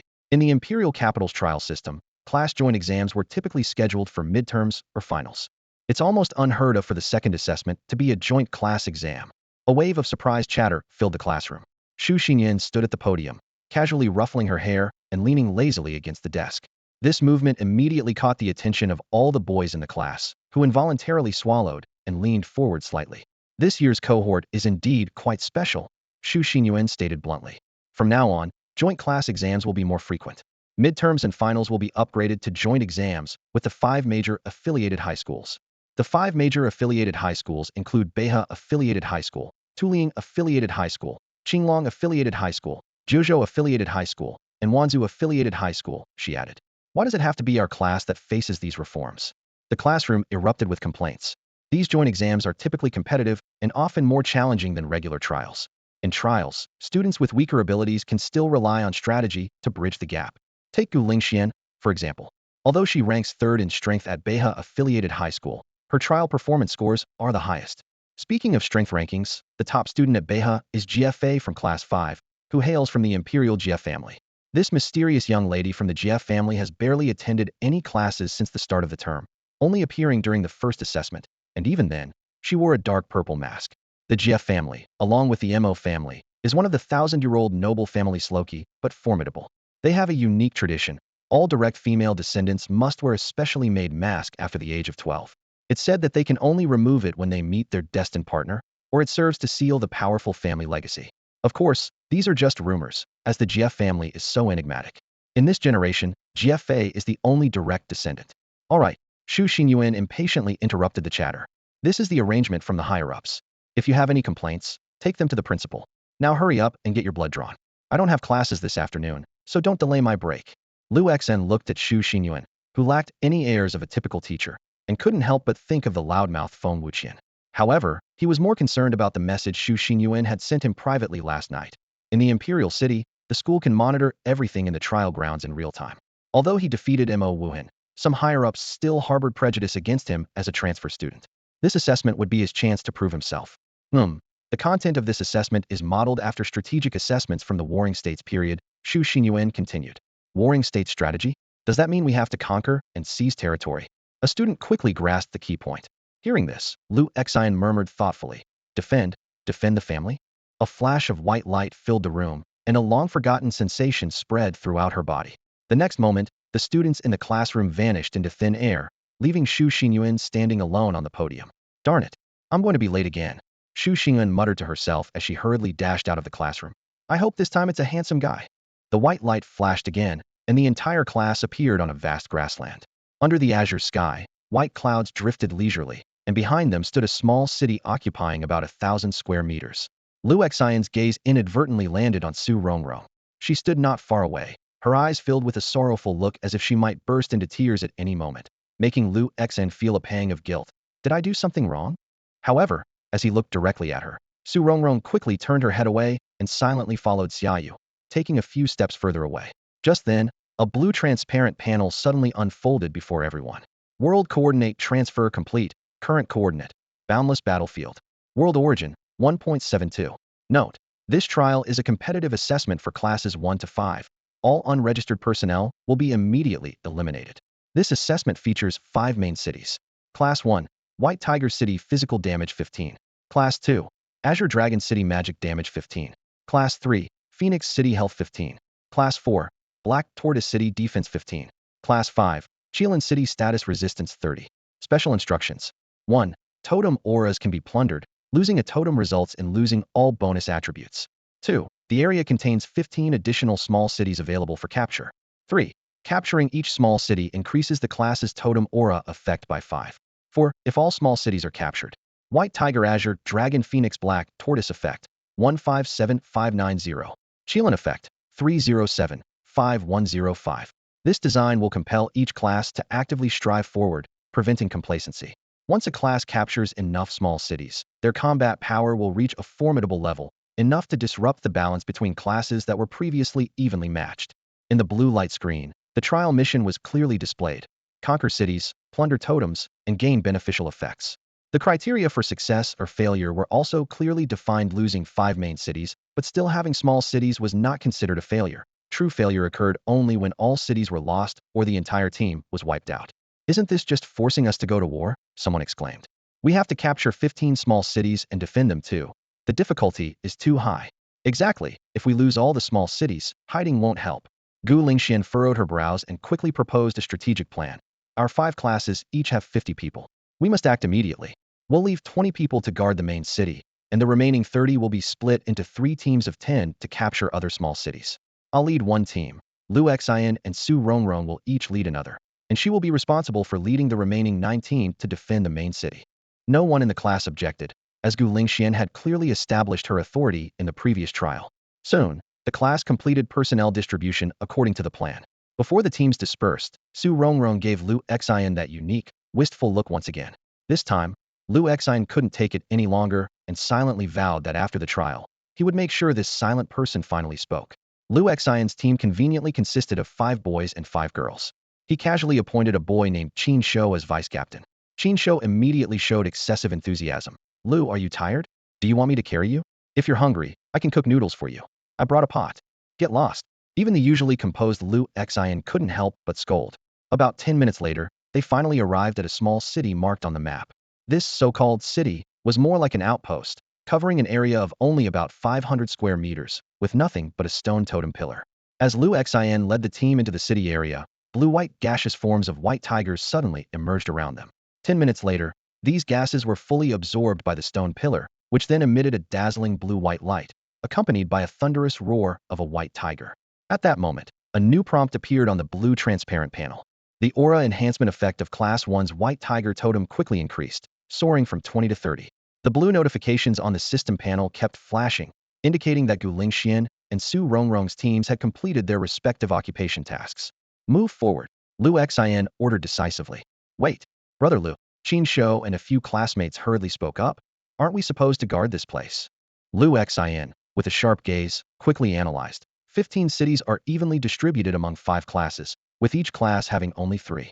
We've completed our occupation, but if other classes adopt an offensive strategy, this balance will be disrupted. The totem aura boosts the strength of all 50 members of a class. Continuing to defend will only make us lose the initiative, and even the main city of the White Tiger might be at risk. He turned to Qin Shou, speaking firmly. You immediately return to the main city to call for 5 reinforcements, and leave 5 here to defend. The other 3 will advance with me. But Brother Lu, no more talk. I'll take responsibility for the consequences. Lu Xian interrupted sharply, pointing to a city on the right. Remember, after reinforcements arrive, send 5 to support the city I've designated. Move quickly. Qin Shou was overwhelmed by Lu Xian's commanding presence and immediately responded, I understand. Everyone present was impressed by Lu Xian's decisive style. This was the real Lu Xian, far from the reckless person rumors suggested. His commanding aura overshadowed Gu Lingxian, compelling everyone to follow. This authority evidently stemmed from accumulated experience, not something developed overnight. After receiving orders, Qin Shou rushed back to the main city, while 2 men and 1 woman volunteered to follow Lu Xian to the new target. Meanwhile, in another already occupied city, 10 guards from Class 3 were chatting idly. How long do you think we'll have to stay here? Not sure. Ko Bowen just told us to guard this place. Probably afraid of Liao Fei after the last trial. Don't mention it. I really don't want Ko Bowen as class leader. Do we have a choice? Besides Liao Fei, who dares to challenge him? At that moment, Lu Xian strode in, carrying the dominating supreme sword. His imposing figure instantly alerted everyone present. Who are you? This place is occupied by Class 3. Get the hell out. The Class 3 members immediately went on alert. Lu Xian coldly ordered his classmates behind him. You 3, block the exit. He then activated the violent dark energy, and the dominating supreme sword emitted a fierce aura, its tip striking the ground heavily, causing cracks to spread. The members of Class 3 suddenly felt a chill down their spines. A formidable enemy had arrived. Are you from Class 3? Lu Xian's gaze locked onto the phoenix emblem behind the group, his voice calm and authoritative. Why wise? The 10 from Class 3 instinctively took a step back under Lu Xian's intimidating presence. I'm warning you, don't do anything reckless. You don't want to face Ko Bowen's wrath. What are you afraid of? They only have 4 people. A boy suddenly shouted in frustration. No, he's that transfer student, Lu Xian. Another voice trembled. Is it really him? It is. I recognize him. Lu Xian frowned slightly, holding the formidable sword across his body as his eyes glowed red. His figure transformed into a crimson lightning bolt, charging into the enemy ranks. The massive sword, weighing tens of thousands of pounds, swept through the nearest 3. Defend! Defend! Where's the tank? Block him! One of the 3, clad in iron armor, quickly raised a large shield, protecting his 2 companions behind him. But in the next moment, Lu Xian's sword arrived. With a deafening crash, the shield shattered, and the armored boy's hands turned to misty blood. Ah! Amidst the agonizing screams, the handless armored boy crashed into the two behind him, all three flung like broken kites against the wall. The sound of bones breaking was clear, and they twitched a few times before dissolving into blue stardust. The tank was taken out in an instant. The remaining 7 were terrified. What kind of monster is this? Defend. Keep defending. Defend what? The tank's down. Attack. All together. The 7 coordinated their attack, weapons gleaming with cold light. 2 supports continuously cast skills, trying to control Liu Xian's movements. However, none of the slowing, stunning, or silencing effects had any impact on him. This guy must be cheating. Retreat. Fall back. But it was too late. Liu Xian's sword flashed like the scythe of death, each swing sending a head flying, blood spraying.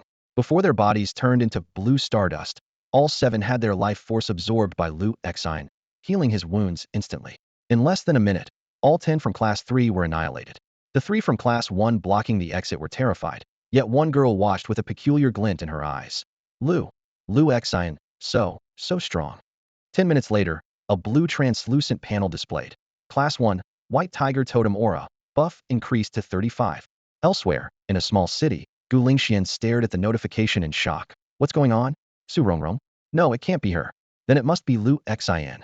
She suddenly felt a surge of frustration. What on earth did he do? Her plan was always to stay put.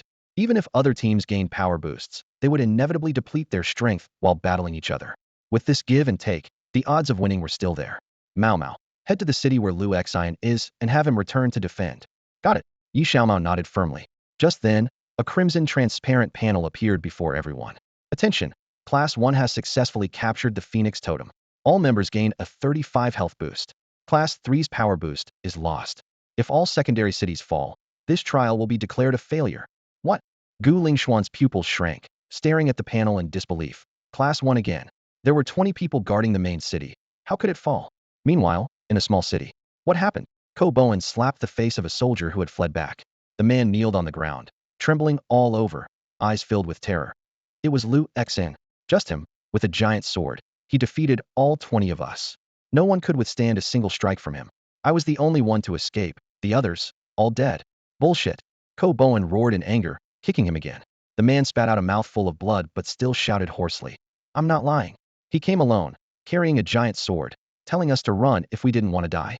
We thought he was on a suicide mission, but with one strike, all defenses were like paper. Ko Bowen, you're such a fool. If you have the guts, go defend it yourself. Ko Bowen's eyes turned cold. Fine, don't expect to earn any points in this trial. With that, he swung his saber, and a head rolled, blood splattering on his handsome yet sinister face. Everyone present shuddered at the sight. In another small city, a girl wearing a dark purple mask showed slight surprise. Is it Gu Lingxian? She acts swiftly as expected. Send the order to prepare for an attack on Class 2's main city. At this moment, atop the Phoenix main city, Liu Xian sat quietly, the mighty sword leaning beside him.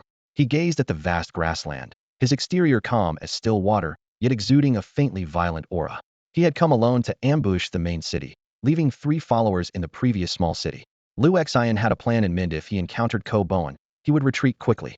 Liu Xian stood at the highest point of Phoenix main city, his gaze sweeping over the empty city. He knew very well that if Ko Bowen and Gu Lingxian shared the same strategy of capturing small towns, his situation would become extremely dangerous. He had thoroughly investigated the strength distribution of Beihai Secondary School.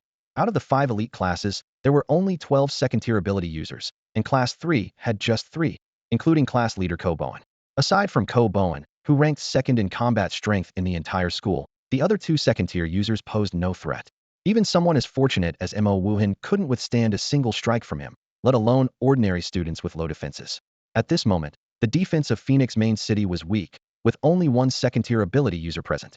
Liu Xian launched his attack without hesitation, wielding the unparalleled sword enhanced by brutal dark energy, combined with the control immunity effect of his fearless charge skill, and boosted by the Black Vine Ring gifted by Mo Wuhan and an additional 8 points of strength attribute.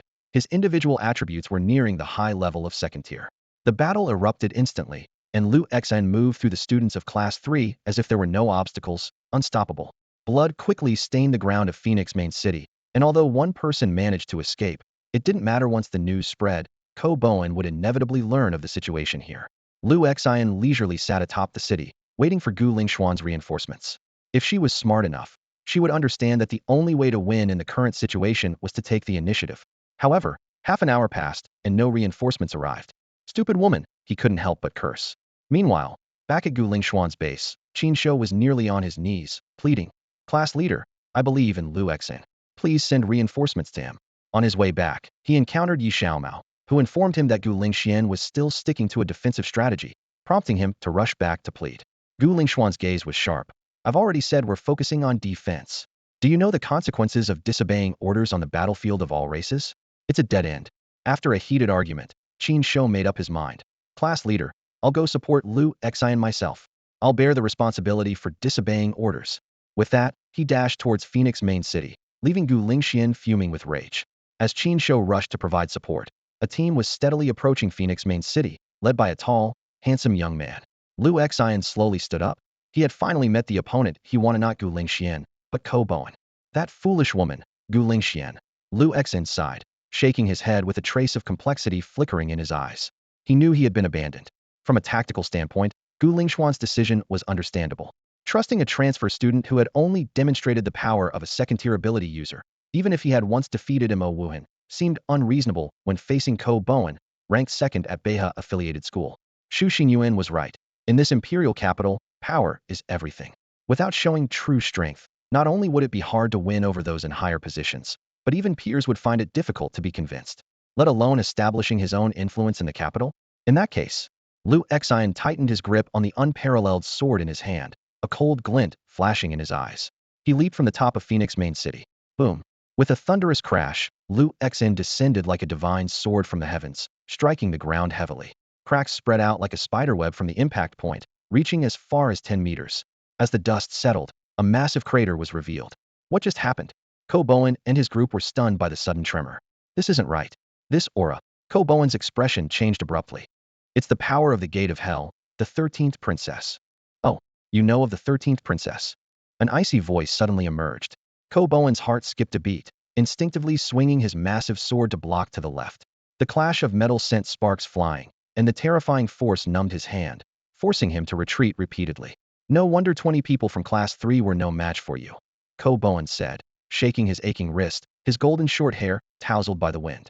Lu Xian rested the unparalleled sword on his shoulder, sizing up his nearly 6-foot opponent with a cold smile. "Yeah, those useless guys aren't even worth 30 of you. Is this the so-called second strongest fighter of Beha High, Ko Bowen?" Lu Xian pondered silently, his eyes locked onto his opponent. He vividly remembered that even Mo Wuhan, ranked 5th in combat strength, was injured by just one of his opponent's sword strikes. And now, with the Black Vine ring equipped, his own strength was boosted by an additional 8 points. The system panel appeared before Lu Xian. Ko Bowen. Race, human. Bloodline, spirit body. Level, Tier 2 Intermediate Esper. Fortune, 5,700 points. His stats were astonishing. Strength, 3,212 points. Constitution, 335 points. Mental value, 420420. Even more shocking were his dual abilities. SS level Dark Rakshasa ability, a fusion of dark power and demonic force. A level superhuman hardened ability. He was empowered by 2 formidable contracts. Princess Contract, from the 7th Princess of the Gate of Hell, Kobofield Diana. All attributes 3. Maximum health 50. Recovers 3 health per second. God of Strength Blood Contract, originating from the ancient God of Strength, Shan Kuei Zhong. Damage 150. Damage taken 50. Maximum health 50. Recovers 1 health per second. He wielded several powerful skills. Spirit Child Aura, 5-meter curse radius, weakening enemy attributes. Dark Rakshasa skills, including passive curse body, ghost wind blade, returning wind blade, etc. Hardened skills, providing substantial defense boosts. The 7th Princess, Kobofield Diana? Lu Xian asked in surprise. Ko Bowen furrowed his brows, sensing the familiar raging demonic power emanating from Lu Xian. As someone who also possessed a princess contract, he was well aware of the terrifying nature of this power. Even with only 50 of the princess's power integrated, he had already gained an incredible boost. He couldn't help but wonder, if someone could fully integrate the princess's power, just how powerful could they become? What level of enhancement will it achieve? Ko Bowen stared at Lu Xian in disbelief, a hint of shock flashing in his eyes. Even the genius from Qinglong Academy's affiliated high school only managed to merge 80 of the contract's power. Yet, this Imperial Princess contract would continue to grow as the ability user's level increased. He estimated privately that Lu Xian's contract strength was at least equivalent to that of the 5th princess or higher. Each princess's power varied greatly, and he recalled that Diana had once mentioned the 1st princess, Iris, in existence terrifying enough to rival Satan. the Lord of Hell. Does it matter? They're all just external things. Lu Xian had no fondness for these contracts. To him, they were akin to being kept by a wealthy patron, and ultimately, they would have to be repaid. Humph. Acting all high and mighty, Ko Bowen was even more annoyed by Lu Xian's indifference. You're just a country bumpkin from a small city. Something you got by luck will never truly belong to you. Honestly, Ko Bowen, you really remind me of Lin Yu. Lu Xian suddenly sneered. Who? A friend, but I call him Chives. What does that mean? Nothing special. I was just thinking how I miss eating chives since coming to the capital, and here you are. How convenient. Although Ko Bowen didn't understand the reference to chives, he clearly sensed the mockery. He was instantly furious, his eyes filling with a strange black aura as he charged forward with a massive horse-gutting saber. His seemingly flawed movements were, in fact, riddled with traps. Lu Xian was on high alert, and suddenly noticed a few students from class 3 setting up something resembling a magic array behind Ko Bowen. He immediately shifted his focus to these ordinary students. In the next moment, Lu Xian's pupils flashed red before slowly retracting. His originally dark brown eyes turned crimson, and his hair gradually shifted to a dark red hue. This was his first time fully unleashing the power of his dark sense. The immense power coursed through Lu Xian's body, triggering a violent transformation. His veins swelled, and a tidal wave of energy surged through him, bursting out from every part of his being. In an instant, Lu Xian became a crimson streak, flashing past Ko Bowen. His mighty sword descended, and in the blink of an eye, several heads were sent flying. Scatter and flee. Ko Bowen shouted in terror. He never imagined Lu Xian would abandon their direct confrontation to massacre the weaker students instead. Lu Chun, you despicable coward. If everyone in class 3 dies, what's the point of leaving me alive? Ko Bowen roared. Lu Xian sneered, and with another flash of his sword, another student's head fell. Run! Lu Xian has gone mad. Save us, Ko Bowen. If we die, your evaluation will. The screams echoed but were abruptly silenced. As Ko Bowen watched his classmates fall one by one, his veins bulged in anger. He desperately chased after Lu Xian, but his skills, focused on defense and endurance, couldn't match Lu Xian's speed. Lu Xian, you bastard. Stop right there. Ko Bowen bellowed. Lu Xian didn't even glance back, casually releasing a wave of sword energy to fend him off as he continued his relentless pursuit. When the last student fell, Ko Bowen, with a dark expression, said, You've killed them all. Now it's your turn. You're dead, Lu Xian. Hold on. Lu Xian suddenly spoke. When did I say I was going to fight you? Doesn't your class have 10 more students in another city? I'll deal with them first, then come back for you. Before the words finished, Lu Xian's red hair faded back to black. He darted several meters away, transforming into a streak of light, vanishing into the distance. Ko Bowen finally realized, spitting out a mouthful of blackened blood in fury. Lu Xian, I'll kill you. He had never felt so frustrated, forced to chase desperately, fearing for the last 10 students' lives. Meanwhile, far away, Jiefei suddenly stopped in her tracks. What's wrong? Asked the girl beside her, puzzled. Jiefei shook her head. It's nothing. But beneath her exquisite mask, her stunning face was furrowed with concern. She thought to herself, I hope that feeling isn't real. Are we just going to stay here, Tianjin? A student asked anxiously. The boy called Tianjin nodded slightly, his expression serious. The main city of the Phoenix is gone. If we lose this city too, this trial will be a complete failure. The surrounding students exchanged worried glances. Someone whispered, I wish Tianjin were the class monitor. I really don't understand why they chose Ko Bowen. Others nodded in agreement. Tianjin heard this and merely smiled faintly, his thoughts drifting back to a recent memory. Ko Bowen, a tall boy with blonde hair and blue eyes standing nearly 6 feet 3 inches, stood respectfully before him. Jean, you want me to be the class monitor for class 3? Don't worry, you're capable enough for the role. Tianjin replied calmly. The midterm trials at Beha High School have always been of level difficulty or higher.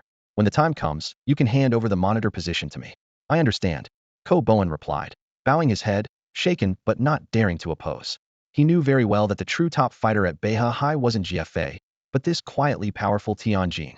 Suddenly, Tianjin's brow furrowed. Someone's coming, get ready to fight. Before anyone could react, a flash of light appeared before them. A student felt a chill on their neck, followed by a deafening explosion that ruptured their eardrums, causing blood to trickle as they were flung several meters back.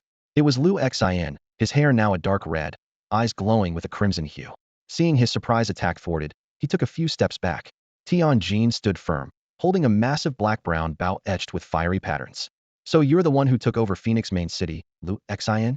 Tianjin asked calmly.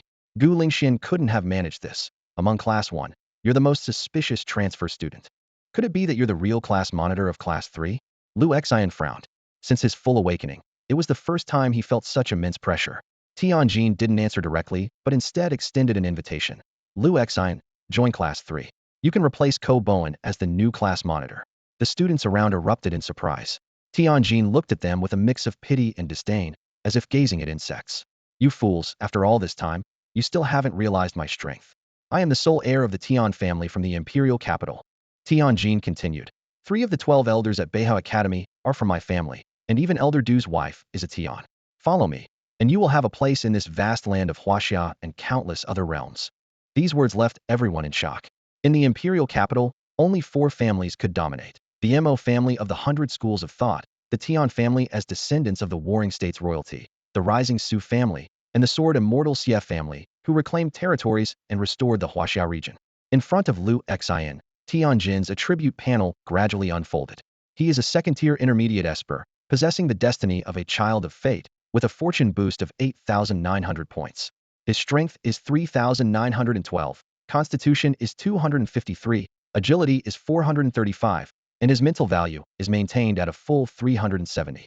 The most striking feature is his SS level scorching flame ability, a perfect fusion of light and fire elements.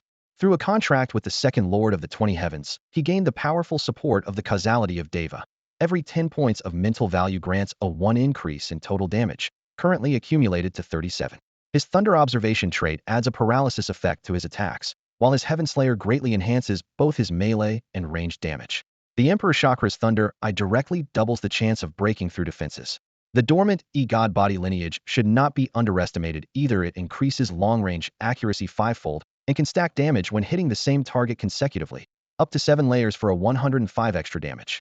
The aura of the Child of Fate places him in an unbeatable position, a 93 critical damage immunity rate, comprehensive damage reduction and immunity, as well as continuous recovery of health and mental value.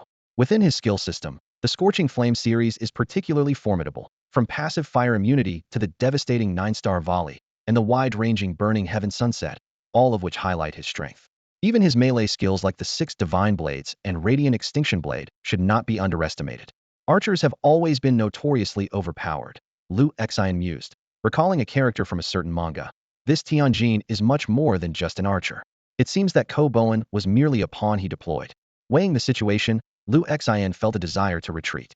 Despite being an SS-level light attribute awakener himself, the opponent's 19-point advantage in agility forced him to proceed with caution. Even though Tianjin's constitution is only equivalent to a first-tier esper, he cannot be underestimated. But if you can't grasp it, it's all for nothing. Tianjin's voice was filled with both reluctance and temptation. Lu Xian, I'll say it again, transfer to Class 3. The position of class monitor is yours. Do you really think it's worth being a pawn under Gu Lingxian? Tianjin keenly sensed that there might be a rift between Lu Xian and Gu Lingxian. Otherwise, Lu Xian wouldn't have come along. You think I'm a discarded piece? Lu Xian sneered, a look of disdain flashing in his eyes. Then take a look behind you. Tianjin quickly turned around. As a standout among his peers at Beihao High School, he was confident that no one could escape his perception. Yet behind him was nothing but a phoenix totem. Are you messing with me? He turned back, but Lu Xian was nowhere to be seen. 100 meters away, Lu Xian's figure was rapidly fading into the distance. Lu Xian, you bastard. Tianjin fell into deep self-doubt. He had fallen for a trick so simple that even a child wouldn't believe it. He, who always held himself in high regard, never imagined someone would use such a lowly tactic. Lu Xian, where is your dignity as the son of a prodigy? But for Lu Xian, victory was all that mattered. History is written by the victors. What dignity of a prodigy? He never saw himself as one. All's fair in war, and winning is winning. Especially with Tianjin ahead and Ko Bowen behind. He couldn't afford to linger. Tianjin laughed angrily, his eyes turning sharp and fierce. Lu Xian, think you can escape? Not so easily. He pulled back a full moon, and fiery patterns instantly wrapped around the bow, transforming into 3-legged golden crow totems. The eyes of Indra locked onto Lu Xian, unleashing a 9-star volley. In an instant, 9 flaming arrows formed a dragon shape, piercing through the air with a sharp whistle, aiming straight for Lu Xian's back. Feeling the heat behind him, Lu Xian's senses were on high alert. This was the strongest opponent he had ever faced. He had always been able to overpower various favored ones, even subduing the true dragon Mo Wuan. But Tianjin was different and not only had a fortune value exceeding 8,000, but his strength had reached a terrifying level. The top combat power of Beihao High School might not be GFA, but rather this Tianjin. Cold sweat broke out on Lu Xian's forehead as he instinctively dodged to the right. Yet the arrows seemed to have a mind of their own, changing direction to follow him. A spurt of blood erupted as his left shoulder was pierced, a searing pain engulfing him. He gritted his teeth, accelerating his escape. Escape, did he? Quite the reaction. I remember Ko Bowen didn't even withstand the fifth arrow. Tianjin muttered to himself. Old Du, the kid you have your eye on is indeed a promising one. Meanwhile, on the top floor of Behar Academy, a small cube was slowly rotating on the conference table, presenting the real-time situation of the joint exam for the 5 advanced classes in a 3-dimensional format. Under the watchful eyes of the senior officials at Behar Academy, every move of the students was closely monitored. Standing in the conference room, Mr. Du wore a cold smile. Humph, the Tian family sure knows how to hide. Pushing the Ko family's child to the forefront, are they planning to make a profit during the midterms or finals? As he spoke, his anger grew, and he suddenly slammed the table. What's even worse is that Tianjin's appearance is a fake. Tomorrow, I'll have a facial recognition system installed at Beha High School. No one gets in without showing their true face. A representative from the Tian family quickly tried to calm the situation. Please, Mr. Du, don't be angry. You see, even GFA from the GF family wears a mask at the start of school. Targeting the Tian family like this seems a bit unfair. Nonsense, Mr. Du retorted angrily. If it weren't for Lu Xin exposing Tianjin's true identity, would your Tian family continue to deceive us? Seeing this, the Tian family representative swiftly changed the subject. How about we make a bet? This trial is already decided after Tianjin's intervention. Class 3 is bound to win. Our Tian family bets on Class 3, Mr. Du. You bet on Lu Xion's Class 1, and the GF family bets on Class 5. Everyone takes what they need. The GF family members nodded in agreement. Indeed, the winner of this trial will be among these 3 classes. And the stakes? Mr. Du squinted as he asked. The Tian family representative smiled meaningfully. Our Tian family treasures will be offered in exchange for your Elysium bow, Mr. Du. What? Yunji, standing beside Mr. Du, immediately reacted. The Elysium bow is one of the top 10 divine artifacts of the ancient era. How can it be wagered so lightly? Yunji, stand down. Mr. Du raised his hand to stop her. The Tian family representative continued. Our research indicates that the calamity of the myriad races appeared several epochs ago. The mythical era might indeed have existed. We need to study the Elysium bow to prepare for the resurgence of humanity's glorious era. Yunji was too shocked to speak. The Tian family explained further, stating that although the genetic makeup of humans has changed and the blue star can no longer nurture the energy of the past, they could artificially create a new mythical era. The Jie family suddenly mentioned their family's sword immortal, a revelation that left Yunji even more astonished. She covered her mouth, seemingly realizing something. The legendary Grand Era was indeed being artificially resurrected. Lu Xian had no idea that Du Lao and the others were betting on him again. Clutching the burn on his shoulder, he sprinted towards the small city. As he ran, he quickly assessed the current situation. Unknown with Tianjin, he might stand a chance. But besides Tianjin, there were other students from the 3rd class present, and more critically, Ko Bowen was pursuing him from behind. If Ko Bowen caught up, he'd be attacked from both sides and doomed for sure. All those stories about protagonists suddenly gaining power and turning the tables are just for those with plot armor, Lu Xian thought with a wry smile as he ran. Looks like I need to save up some points to get a few of those plot armors theory more powerful than some contracts. By the time Ko Bowen arrived, Lu Xian was long gone. Tianjin glanced at Ko Bowen coldly and said calmly, return to the Phoenix main city, then proceed to attack the White Tiger main city. Yes, Ko Bowen replied, bowing his head. Seeing that the other 3rd class students were unharmed, with only one having a slight neck injury, he realized that not only had he failed to capture Lu Xian, but he had also disrupted Tianjin's plans. At that moment, Tianjin slowly removed the human skin mask from their face, revealing a stunning visage, bright eyes, white teeth, and a beauty mark at the corner of one eye, an absolutely breathtaking appearance. Most shockingly, it was clearly a woman's face. A woman. Ko Bowen was dumbfounded. Who says the young master of the Tian family can't be a woman? Her voice became sharp and soft, tinged with anger. Everyone present was thrown into deep shock. Not only was the identity of the Tian family young master surprising, but no one expected him to be a woman. My name is Tianjin. I'm the only young master of the Tian family, she said coldly. Tianjin was the name of my deceased brother, and it holds great meaning for me. Tianjin is me, and Tianjin is also me.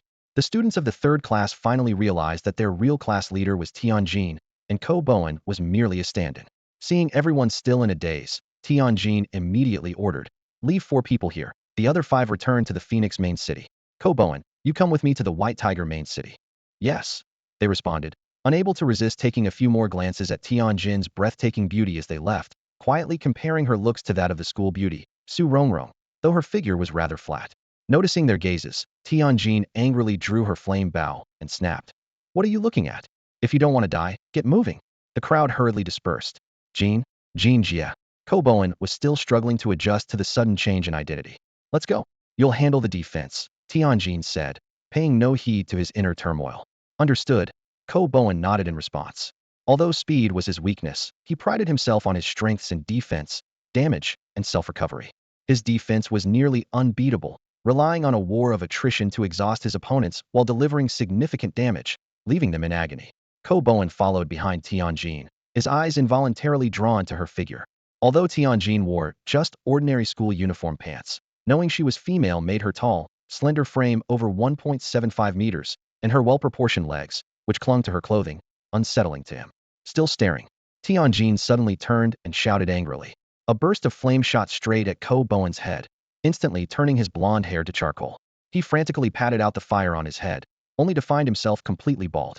Thus, a 1.9-meter-tall bald man followed a stunningly beautiful woman as they slowly headed towards the main city of the White Tiger class. Meanwhile, in a previously occupied small town, Lu Xian discovered that Gu Lingxian was also there.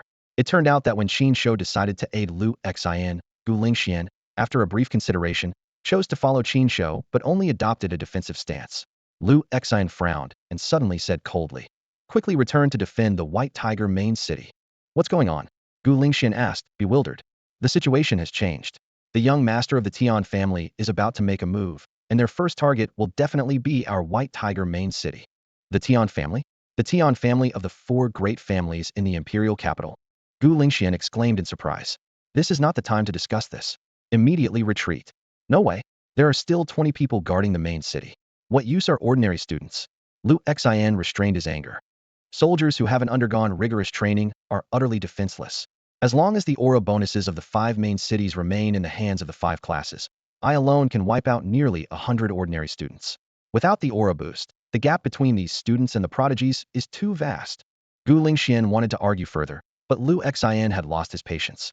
He hoisted Gu Lingxian onto his shoulder and ordered Qin Shou, "Lead everyone back to the White Tiger main city immediately."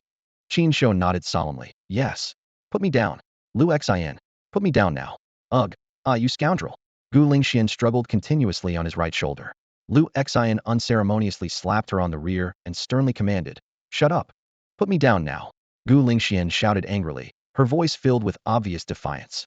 "If you don't want to get hit again, I suggest you behave." Lu Xian's voice was as cold as ice. Gu Lingxian felt the burning pain on her back and bit her lip. This man really had no idea how to treat a lady. Lu Xian carried Gu Lingxian as he sprinted, and after about half an hour, they finally returned to the White Tiger main city. He immediately began organizing the defense. Those with defensive abilities, move to the front. Those skilled in long-range attacks, stand to my right.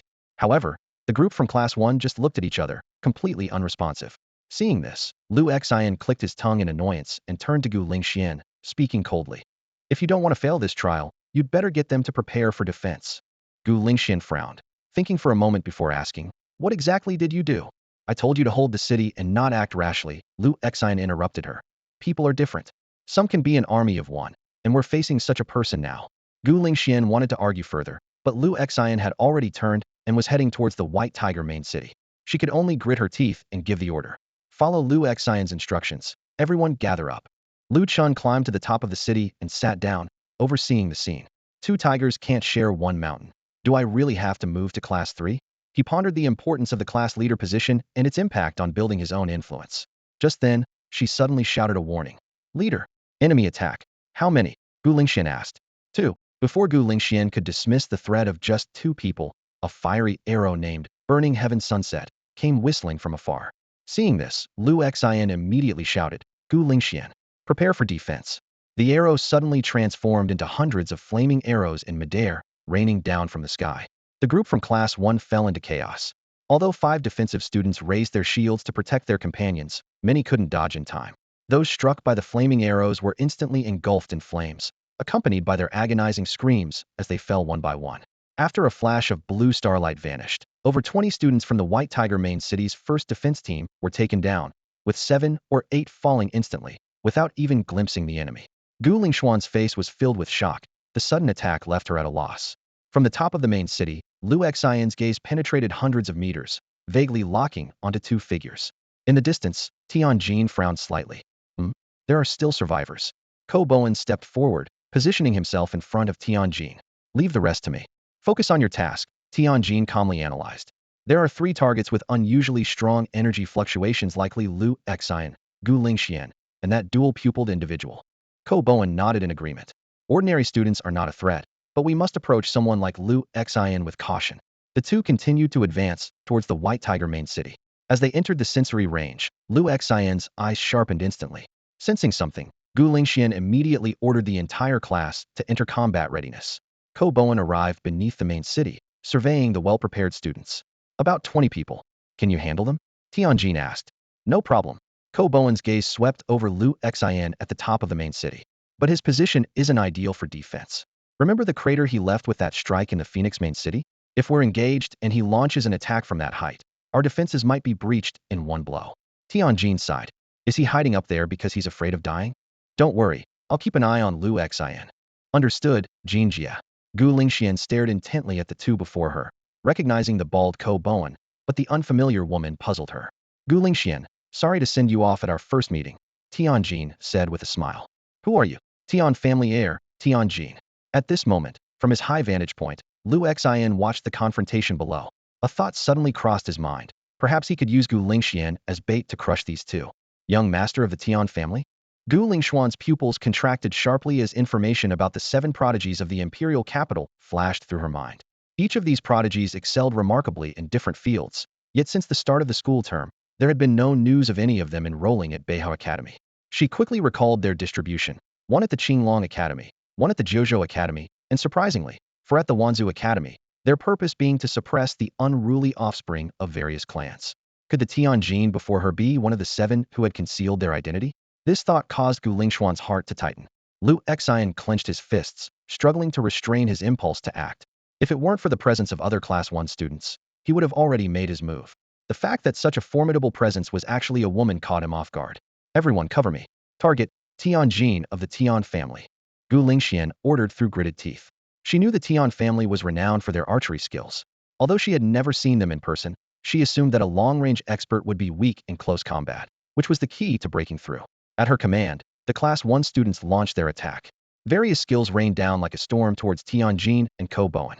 Simultaneously, Gu Lingxian drew a pair of swords with red patterns, each about 80 centimeters long. Once infused with energy, they ignited with dancing flames. Her fiery red hair billowed in the wind as she charged towards Tianjin like a blaze of fire. A fire attribute user? Lu Xian suddenly remembered Tianjin's unique ability Scorching Flame, Yinho passive, which not only made her immune to all fire damage, but also allowed her to absorb flames to restore her mental energy. This is bad, he thought with alarm. As expected, Ko Bowen didn't even bother to give their opponents a glance. He wielded his massive horse-cutting blade, creating a whirlwind that exploded in the air. His fighting style was grand and unpretentious, a testament to why he was the second strongest at Beihao Academy. Though Ko Bowen moved slowly, his strikes were as fast as lightning. The continuous blade-induced whirlwinds left deep marks on the ground, kicking up clouds of dust. When the combined attack from over a dozen Class 1 students formed a purple energy beam and struck, it was met with several thunderous booms, but all attacks were deflected by him alone, leaving him completely unscathed. Everyone was stunned. Although Beihao Academy, as an affiliate of the imperial capital's top institutions, had students who could be considered prodigies anywhere else, there were always some whose strength was simply beyond comprehension. Even if they gave it their all in this lifetime, they could never catch a glimpse of his shadow. Ko Bowen's power completely intimidated the entire class, and their morale plummeted to rock bottom. Yet, the battle raged on. Gu Lingxian had already advanced to Tianjin's side, and the others couldn't retreat just because of one failed attack. After adjusting their mindset, they launched a relentless assault. However, each wave of attack was cut down by Ko Bowen's terrifying blade winds. This was a pure contest of strength, where defense was unnecessary, and only destructive power mattered. The stronger would prevail. Meanwhile, Gu Lingxian closed in on Tianjin. Release, she shouted, as her dual swords erupted in phoenix flames, slashing in across towards her opponent. Tianjin smirked slightly and calmly used a massive dark brown bow to block the lethal strike. Gu Lingxian didn't retreat but pressed forward, with her phoenix flames continuing to erode and soon engulfing Tianjin entirely. It's done. A glimmer of joy flashed in Gu Lingxuan's eyes. As an archer, once caught in close quarters, she should be defenseless. Thank you, Lingxian, for recharging my energy. A sweet voice emanated from within the flames. Gu Lingxian staggered back, incredulous. Impossible. How can you survive being engulfed by phoenix flames? What did you do? If it were me, I wouldn't back down after getting so close. Tianjin chuckled, raising her longbow and drawing the string with her right hand. A fiery arrow formed at her fingertips, aimed straight at Gu Lingxuan's heart. Noticing the obstacle on her opponent's chest, Tianjin grumbled irritably. Why grow so big? The arrow shot through the air. Gu Lingxian barely managed to block with her sword, but more fiery arrows followed. Amid the continuous clashes, her sword was knocked away, and her right shoulder and abdomen were pierced simultaneously. The searing pain nearly made her faint, and she knelt on one knee, having lost her ability to fight. The Gu family's eldest daughter doesn't seem to be doing well, Tianjin remarked, shaking her head. I heard your cousin is also one of the 7. I wonder how much stronger she is than you. Gu Lingxian coughed up black blood, thinking of her red-haired sister. It seemed she could never catch up to her. Facing the might of the 7 from the capital, despair welled up in her eyes. As she closed her eyes, waiting for the trial to end, a cold and familiar voice echoed from the top of the White Tiger's main city. Wanna win? Give me the class leader position after the trial. I'll lead you to victory. Gu Lingxian opened her eyes to see a man standing atop the city, his long blue hair flowing in the wind, half of his handsome face etched with strange purple patterns. What is happening? Tianjin exclaimed in shock. Meanwhile, Ko Bowen stared at Lu Xian's figure, his pupils quivering and his hair standing on end. His blood seemed to boil as it surged towards Lu Xian, and even his hand holding the sword trembled uncontrollably. It was demonic intent. Luzin watched the battle below with a cold gaze, observing Gu Lingxian as she charged toward Tianjin. As someone who also wielded fire abilities, Gu Lingxian was now facing her greatest nemesis Tianjin's despair-inducing passive ability. In Luzin's eyes, the outcome of this battle was already a foregone conclusion. He slowly channeled the violent dark energy within him, his pupils turning crimson in an instant, and his black hair gradually faded, replaced by a striking scarlet hue. However, at that moment, a crucial thought suddenly flashed through his mind. Since merging with Li Xian's panel, whenever he fully activated his dual powers, his physical capabilities would indeed undergo significant changes, but the fusion of dark elements and demonic power always seemed to be missing something. After deep contemplation, Luzin finally pinpointed the issue: the original Li Xian panel might be rejecting the demonic power. The original Li Xian had only 3 forms: human, berserk, and dominion, all of which were abilities awakened from within. The demonic power, being an external force, inherently did not belong to the panel system. Each time he entered a berserk state, the essence of the demonic power was filtered out by the panel. Although he could use the violent dark energy, it never truly became his own. System, can the Li Xian panel be upgraded? Luzin asked directly. The system immediately responded. The Li Xian panel is a special panel and has reached its peak. The host can choose to consume 1,000 destiny points to completely remove this panel or fully integrate it. Note that complete integration will cause irreversible unknown effects on the host's soul and body. The current integration level is 99.98, and once it reaches 100, it cannot be removed. This response enlightened Luzin. It was never a true integration from the start. The system added, with the host's life as the highest directive, all ability enhancements prioritize the host's life safety. 99.98 is the most stable coefficient, allowing full use of Li Xian's abilities. Reflecting on the system's initial restrictions on dark abilities, Luzin finally understood the system's logic. The remaining 0.02 was likely the key to limiting the essence of the demonic power. Spend 1,000 destiny points for complete integration. Despite the system's warning, Luzin resolutely issued the command. If not for initially choosing to integrate with the Li Xian panel, he would not have reached where he was today. While he might find other integration methods in the future, he needed more power at this moment. Having acquired the demonic power, he could not afford to miss this opportunity. Then, everything fell into a brief silence.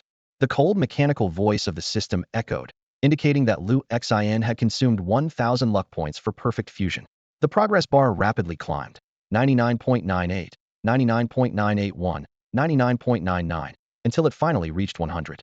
In an instant, an indescribable power surged into Lu Xian's body. His chest heaved violently, as if an invisible hand was grasping his throat, making it extremely difficult to breathe. Just as he was about to suffocate, Lu Xian suddenly opened his eyes, a strange purple light flashing in his pupils. Eerie demonic patterns spread like a web across half of his face, emitting a chilling aura. His red hair quickly faded, replaced by a head of dark blue hair that moved as if caught in a breeze.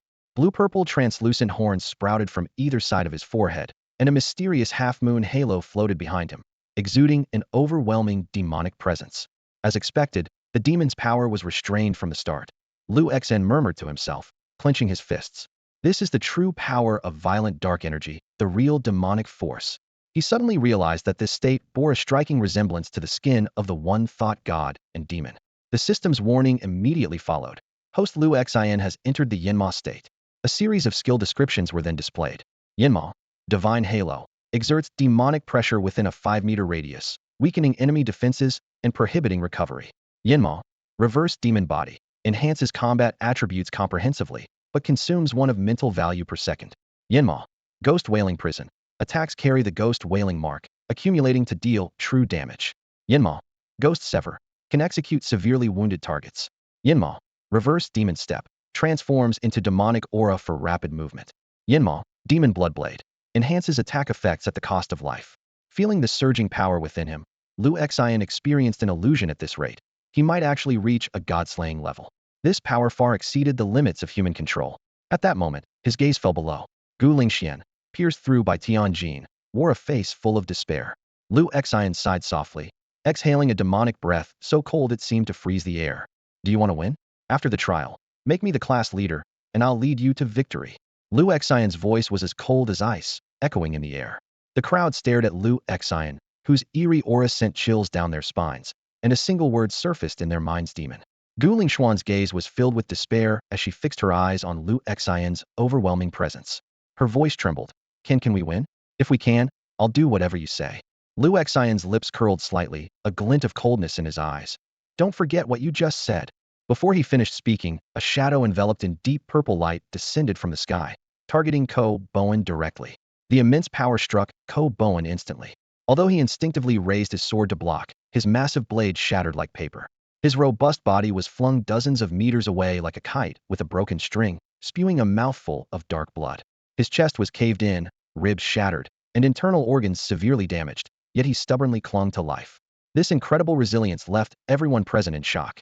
Lu Xian, with long, ethereal blue hair, slowly descended onto the top of the White Tiger Fortress, picking up the majestic sword that had sent Ko Bowen flying. The eyes of Gu Lingxian, Tianjin, and Ko Bowen were all drawn to the crescent-shaped divine ring behind Lu Xian, filled with awe. You escaped last time, but now, can you escape again? Lu Xian's voice was like a whisper from the Grim Reaper. In an instant, Ko Bowen's head was severed, drawing an eerie arc in the air before crashing heavily to the ground. His wide-open eyes were filled with disbelief, unable to comprehend what had happened even in death. It was too fast, impossible to track. Ko Bowen, ranked second in Beiha's combat strength, had fallen. A flicker of fear crossed Tianjin's eyes, his expression becoming extremely cautious. Yet in the next moment, that deathly voice whispered in his ear, "You're next." In the meeting room on the top floor of Beiha Academy, a stunned silence enveloped everyone present. Mr. Du, the representative of the Tian family, suddenly stood up, leaning on the conference table with both hands, and stared intently at Mr. Du. Was Lu Xian a student you started training long ago? Did you give him the divine ring? Mr. Du was taken aback by the question, his expression quickly shifting from confusion to shock. What? Huh? He abruptly stood up. What the heck? What's going on with this kid, Lu Xian? The high-ranking officials present exchanged incredulous glances. The divine ring was a mark of divine essence, the ultimate proof of having slain a god. Even among these top-tier powerhouses, several had never managed to obtain a single divine ring in their lifetime. Mr. Du calculated silently. He himself had only 7 divine rings, while the person from the GF family astonishingly possessed 32. These divine rings not only provided immense power boosts, but also continued to enhance with the user's growth. Across the entire higher education sector, including top academies like Beiha, Qinglong, and Jiuzhou, students possessing a divine ring were exceedingly rare. These fortunate individuals either inherited it through their family lineage or obtained a pseudo-divine ring by defeating a pseudo-god in a trial, then perfected it into a true divine ring through their own strength. While the aura of fortune is fixed, a divine ring grows with its host. Mr. Du replied with a knowing smile, avoiding a direct answer to the Tian family's inquiry, though internally, he was in turmoil. Lu Xian, a regular student from a small town, had no history of strong individuals in his family. Could he have awakened on his own? Theoretically, if someone's awakening ability surpassed SS level potential, it could indeed result in a divine ring, signifying mortal control over divine power. But Lu Xian was only a first-tier ability user, making this possibility seem far-fetched. Just as Mr. Du was contemplating the need to arrange a detailed discussion with Lu Xian, possibly even considering taking him as a disciple, the voice of the Tian family representative interrupted his thoughts. Mr. Du, don't worry, it's just a divine ring. Our Tian family, Before he could finish, the live feed on the conference table drew everyone's attention. In the image, behind Tianjin, a palm-sized circular halo was quietly floating. The divine ring behind Tianjin was significantly smaller than the half-moon divine ring of Liu Xian. Tianjin's ring was engulfed in searing flames with the faint image of a three-legged golden crow. This was the golden crow divine ring, which not only added fire elemental damage to all attacks, but also boosted fire elemental attacks to 150 effectiveness, with an 80 chance of causing a burning effect. Clang! The sudden clash of metal rang out, unleashing a powerful gust of air from the battle between the two, causing the clothes of the surrounding students to flap wildly, making it hard for them to keep their eyes open. At this moment, she led a few students swiftly towards the scene, moving the injured Gu Lingxian to safety for treatment. Liu Xian, you're incredible. Tianjin's face was flushed with excitement as her eyes gleamed. Her large, dark brown bow continuously parried the fierce strikes of Liu Xian's Bashianshan sword, the metallic clashes echoing back and forth. Join Class 3 with me. Together we can be unstoppable. We'll definitely take first place in the 5 Academy's joint exams. Tianjin's voice held a hint of pleading as she finished speaking. In response, Liu Xian remained silent. His brilliant purple eyes reflected a cold determination as he activated the demonic Devourer Bladia skill that, while consuming 30 of his maximum health, increased his attack speed by 50 and transformed 2 demonic aura blades into more powerful demonic Devourer blades, each strike dealing true damage equal to 3 of the target's health, while restoring his own. Liu Xian's assault surged, the 2 purple aura blades behind him turning dark red, enveloping him in a terrifying demonic aura. This sudden increase in speed overwhelmed Tianjin, who had relied on her high agility and perception to contend with Liu Xian. Now, her hands trembled, and panic flickered in her eyes. Liu Xian, you madman! Tianjin shouted angrily, her body marked with several cuts from the demonic Devourer blade, feeling her blood being absorbed by Liu Xian. You won't listen to reason. Our cooperation would clearly be more beneficial. You're finished, Liu Xian stated coldly. Are you kidding? Despite being at a disadvantage, Tianjin glanced at the bracelet on her wrist, refusing to give up. Fine, I'll just keep my distance and shoot you from afar. If I suffer, you won't have it easy either. Liu Xian.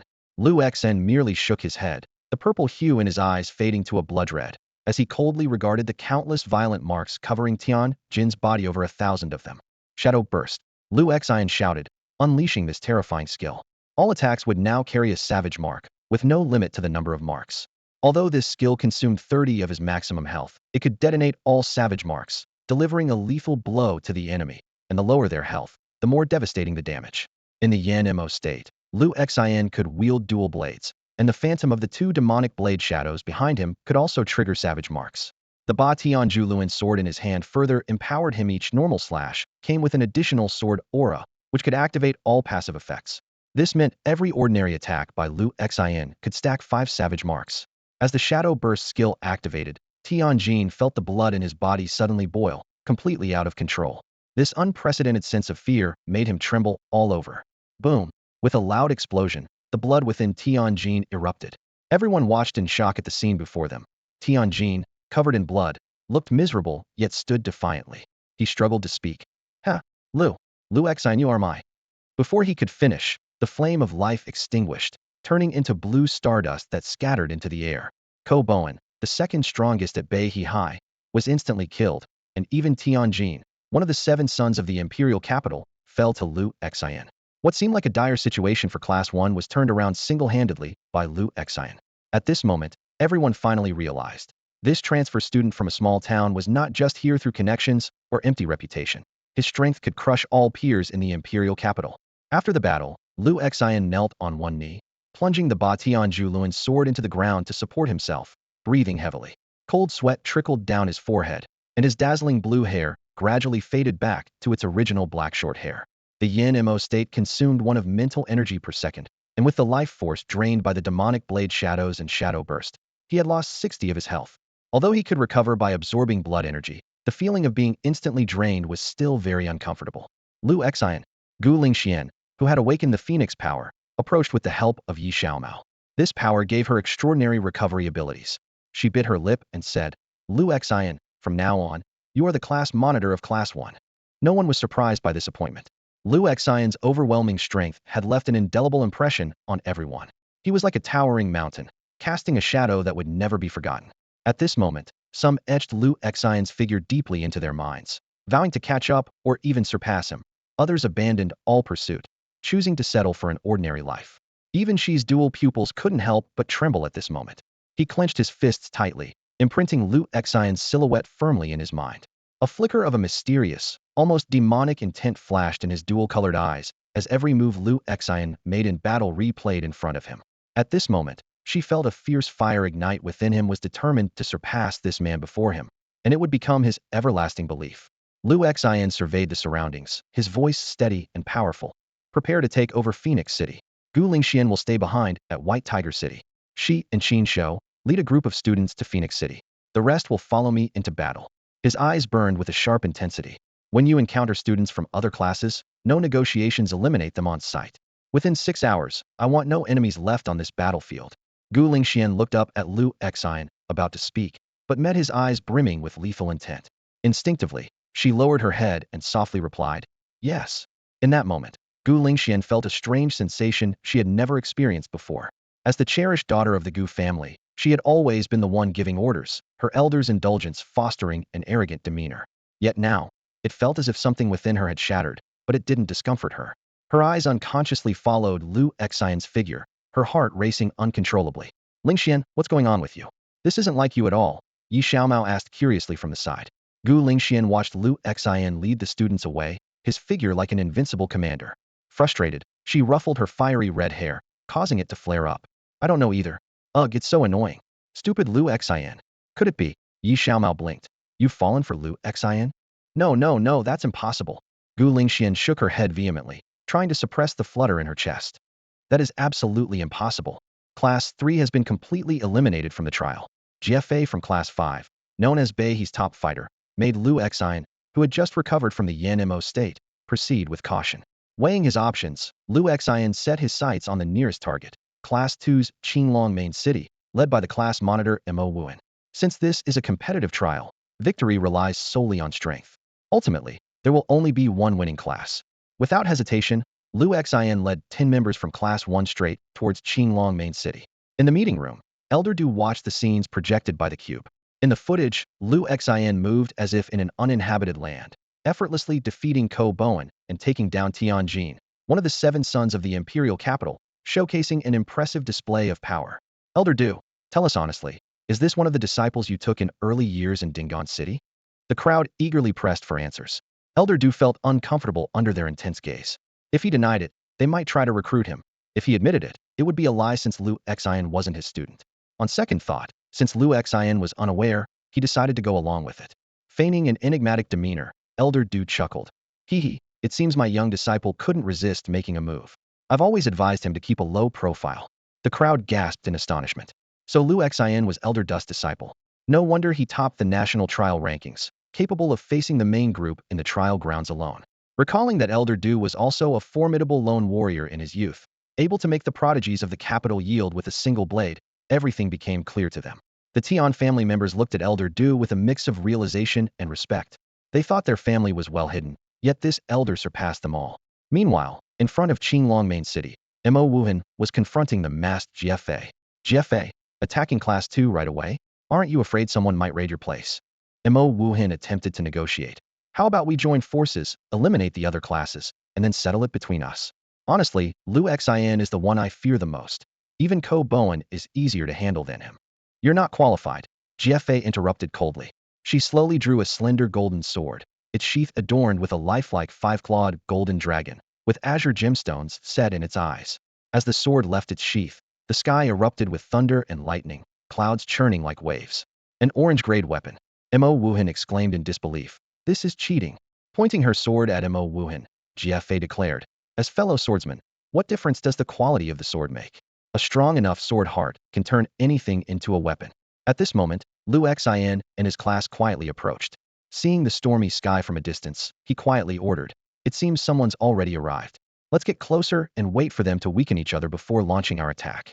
Yes, the members of Class 1 responded in unison. As GFA and Mo Wuhan were at a standoff, the golden dragon sword suddenly vibrated violently, emitting a clear and resonant sword hum.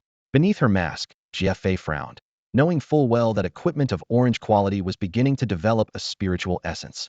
Although this essence had not yet gained intelligence, with careful nurturing, it could potentially give birth to a sword spirit.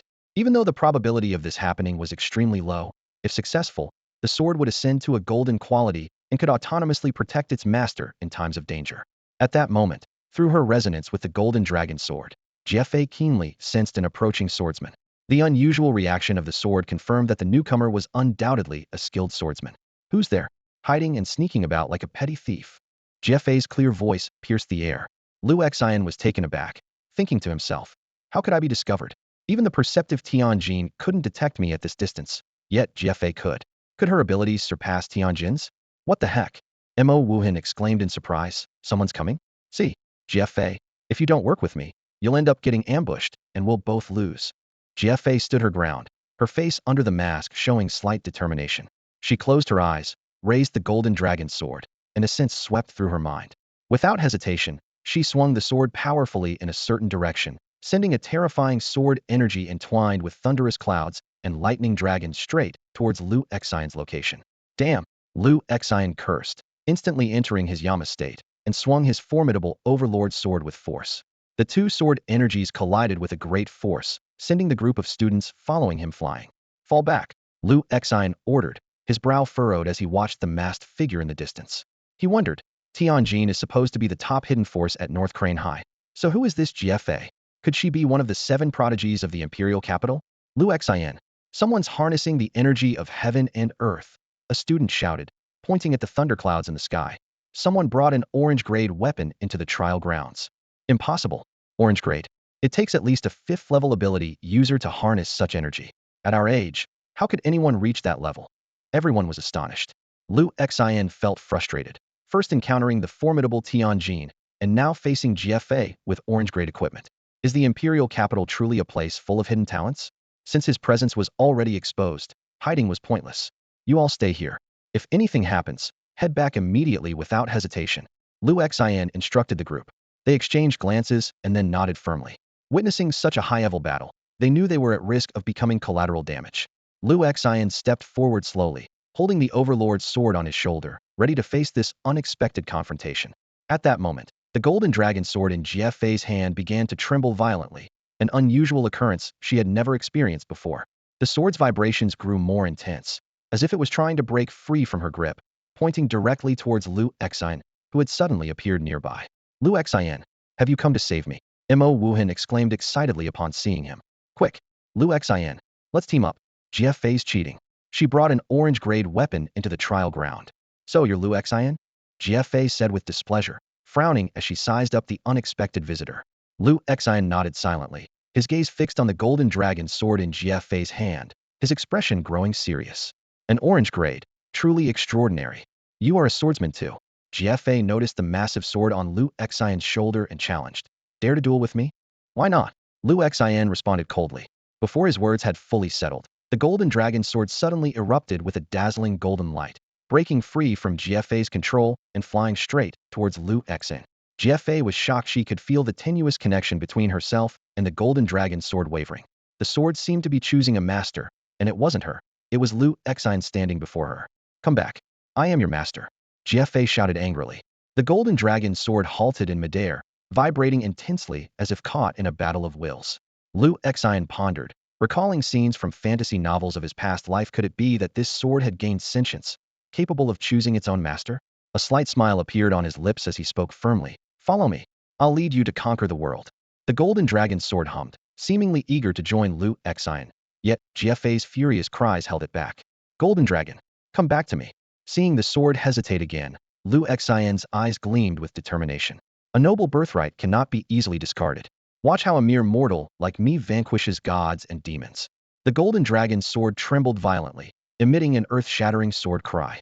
Lu Xian continued. In dire straits, one must face life and death. Hedon. The god of light has fallen. Now let the light guide me. Follow me. This sword shall demand retribution from the gods. This sword shall decapitate the demon horde. A thunderous sword cry resounded through the sky, scattering the storm clouds, leaving a clear sky bathed in sunlight. Without hesitation, the golden dragon sword transformed into a golden streak of light, flying towards Lu Xian and stopping before him. Its hum a mix of submission and joy. This can't be. Jeffe exclaimed in terror. Come back. Golden dragon, come back to me. Lu Xian grasped the hilt of the golden dragon sword, a golden hue flickering in his eyes. Instantly, an overwhelming aura spread out, causing everyone present to feel a suffocating pressure, with his earlier words echoing in their minds. The god of light has fallen. Now let the light guide me. Demand retribution from the gods. Decapitate the demon horde. The golden dragon sword emitted a clear, resonant hum in Liu Xian's hand, with golden light flowing along its blade, releasing an unprecedented wave of energy. This orange-grade divine weapon boasts impressive attributes: strength 25, constitution 15, agility 15, and spirit 25. Dragon patterns on the blade exude an intimidating aura. The dragon marrow effect consumes 5 spirit points per second, but grants incredible strength in return. Wind and thunder summon harnesses the power of the elements, generating thunderclouds with each swing, infusing attacks with lightning power and a high chance of causing paralysis. Even more fearsome is the Golden Dragon Sword Force, which releases 5 additional Golden Dragon Sword auras with each slash. These auras not only trigger all passive effects but also cause a disrupted state, preventing enemies from channeling chi or energy. Once the favored sword of Jie Du-jun in his youth, it still harbors 3 mysterious, unlocked abilities. The inscriptions on the blade are clearly visible. Fate grants 8 feet. Seek, not a yard. Heaven aids not those who do not aid themselves. Strike with no mercy. Liu Xian originally had only 37 spirit points, but with the Golden Dragon Sword's 25 points and the Constantine Cross's 5 points, he surged to 67 points, equivalent to 670 spirit points. This means he can wield the Golden Dragon Sword continuously for 134 seconds, roughly 2 minutes. Jie Fei stood motionless, her eyes filled with disbelief. The Golden Dragon Sword, which she had nurtured for nearly a decade, had never truly accepted her as its master, only allowing partial use of its power. Yet, the moment Liu Xian appeared, the sword seemed to have found its destined owner, eagerly acknowledging him as its master. What is your true identity? Jie Fei asked, her voice tinged with resignation and confusion. For a sword spirit that has just gained consciousness, once it recognizes a master, the bond is lifelong. Liu Xian was also a bit bewildered, but he understood that it might be due to his complete integration with Liu Xian's panel, achieving a level of swordsmanship insight that his peers couldn't match. The Golden Dragon Sword sensed his innate talent in swordsmanship, which is why it chose him so fervently.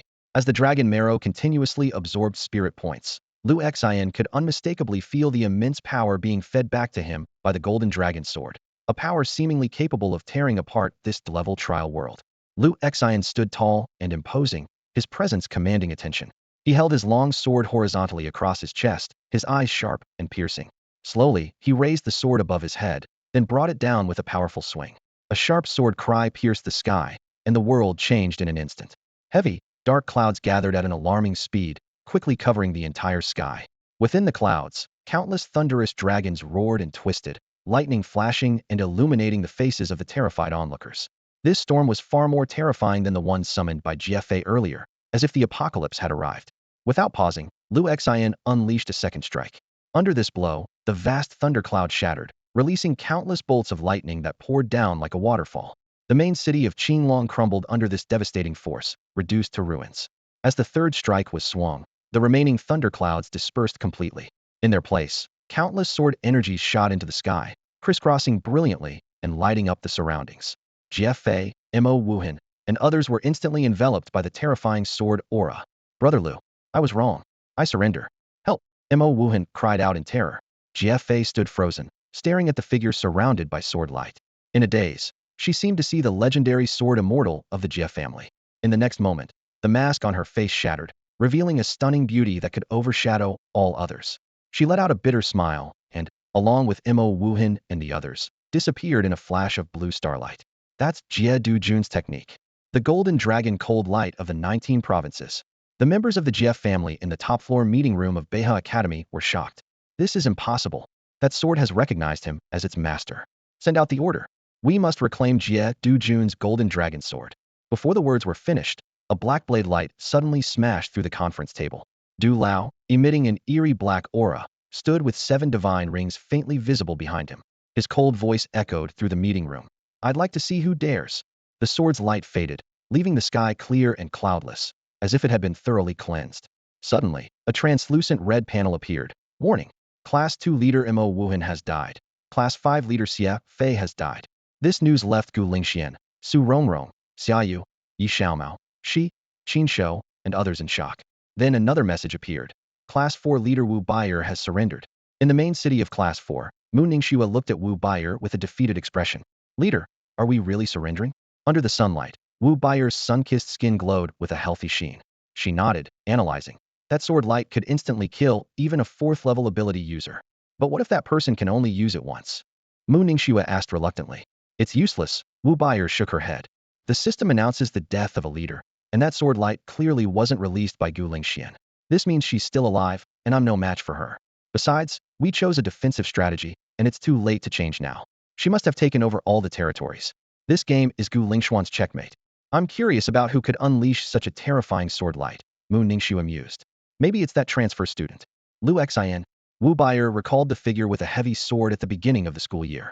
That man is intriguing. A white light flashed, and the system announced, the endless battlefield trial has ended. Class 1 has achieved ultimate victory. Preparing for teleportation. All the students vanished into the light. However, just as the teleportation concluded, Lu Xian suddenly collapsed in agony, clutching his head. In his mind, fragmented voices echoed. Grab it. Wield the sword with despair. Swing it with your life. Fall with it. Sink with it. Bring it back to its 1,000-year glory. The demon-slaying youth will become a demon. Fate won't be determined by destiny, Father Emperor. Cold sweat drenched his body, and the intense pain felt like alternating ice and fire tormenting every cell. As his consciousness blurred, he vaguely heard someone say, take him to the Imperial City Hospital immediately. Lu Xen must not die. You're from the Su family? Why did you come along? All right. The Su family is indeed influential. In the VIP section of the Imperial City Hospital, sunlight streamed through the window onto the hospital bed. Lu Xian slowly opened his dark golden eyes, exuding an unsettling aura. Lu Xian, you're finally awake. Su Rongrong's excited voice came through. When he tried to sit up, the searing pain forced him back onto the bed. Su Rongrong quickly adjusted his pillow and gently helped him sit up. Through their conversation, Lu Xian learned that he had fainted due to a mysterious energy clashing within him. When Su Rongrong mistakenly assumed Gu Lingxian was his girlfriend, an amusing conversation ensued. Just as Su Rongrong became excited upon learning that Lu Xian was single, the door to the ward was suddenly kicked open. Hello, Lu Xian, I'm here to see you. Gu Lingxian and Yi Xiaomao appeared at the doorway.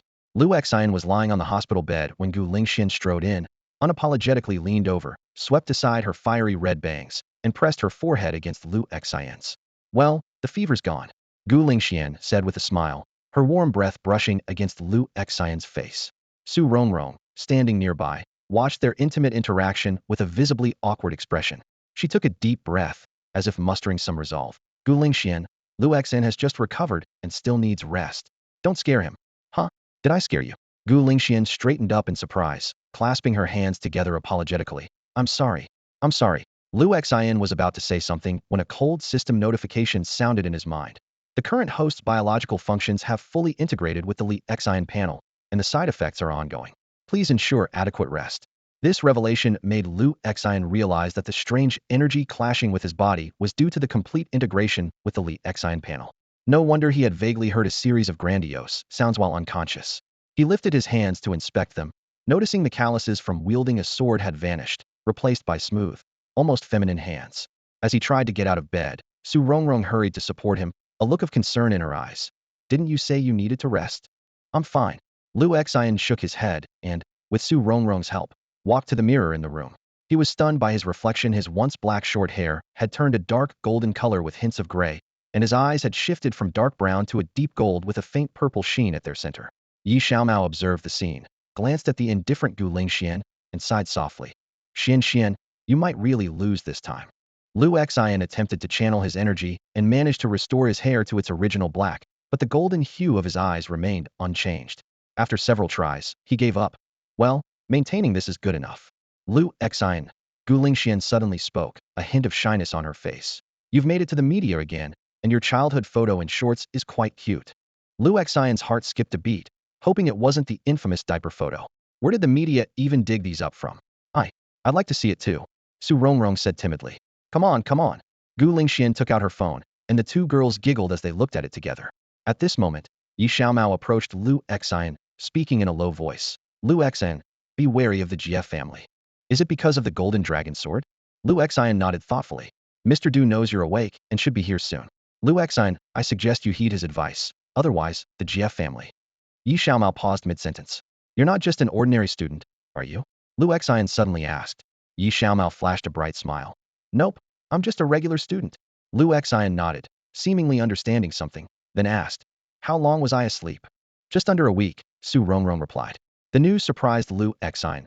He hadn't expected the integration side effects to be so severe that even now, any large movement caused intense pain. Just then, doctors from the capital city entered in a steady stream, beginning a thorough examination of Lu Xian, nodding respectfully to Su Rongrong. Clearly, the top-tier medical care he was receiving was all thanks to her. During the checkup, an elderly man walked into the room, followed by a group of imposing middle-aged individuals, including GFA, Tianjin, and Ko Bowen, along with some unfamiliar faces to Lu Xian. Hello, Lu Xian, the old man said with a kindly smile. I believe this is our first meeting. This was Mr. Du. Li Xin gazed at the slightly hunched elderly man with silver hair before him and felt a jolt in his heart. First meeting? Everyone exclaimed. Mr. Du, didn't you say this was your former student? The Tian family showed an expression of just as expected. Ever since Mr. Du returned to Blue Star to serve as the principal of Beihar Academy, the Tian family had been secretly monitoring Du Ongua's movements. How could a small city like Ding'an possibly produce a student of Mr. Du? Mr. Du slowly shook his head. Ever since the Golden Dragon Sword recognized Li Xin as its master, his silhouette bore a striking resemblance to Jie Dujuan. Such talent far exceeded what he could teach. Li Xin, Mr. Du looked directly at the young man in front of him. I have two reasons for this visit.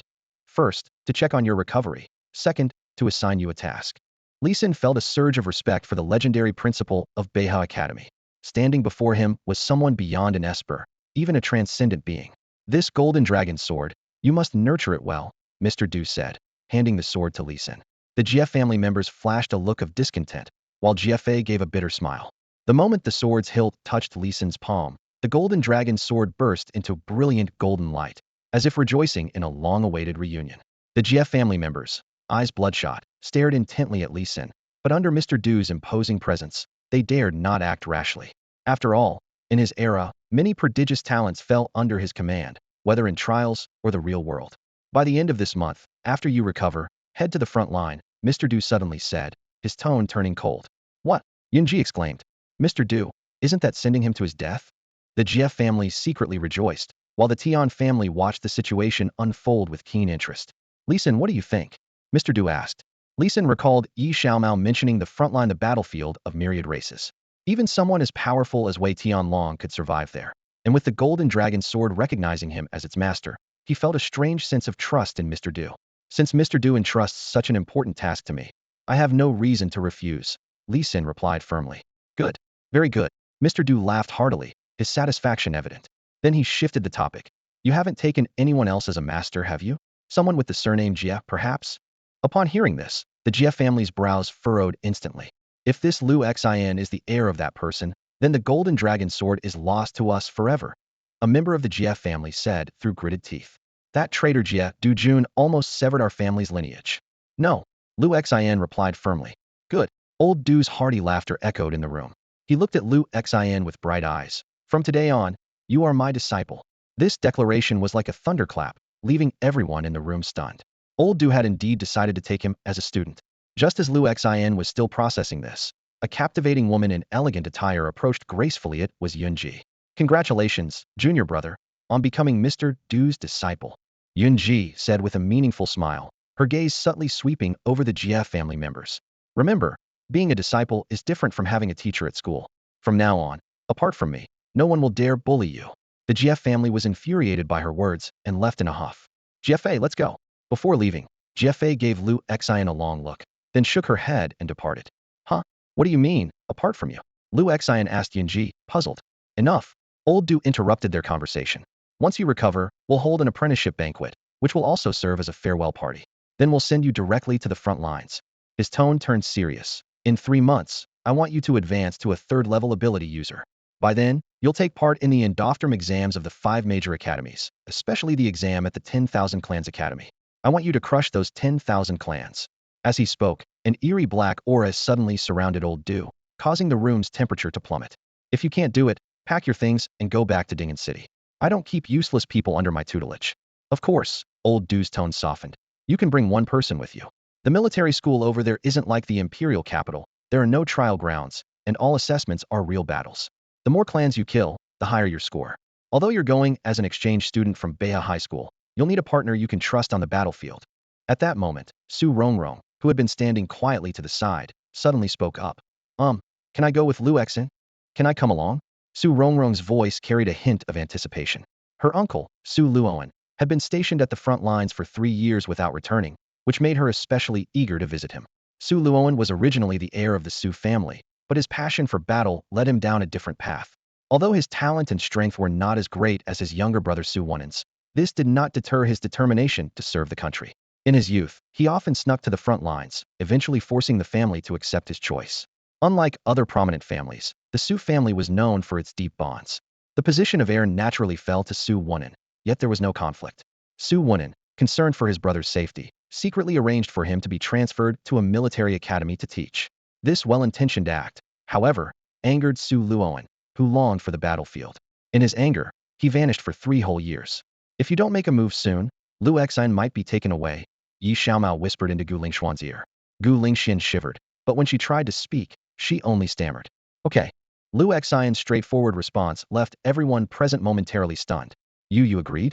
Su Rongrong asked excitedly.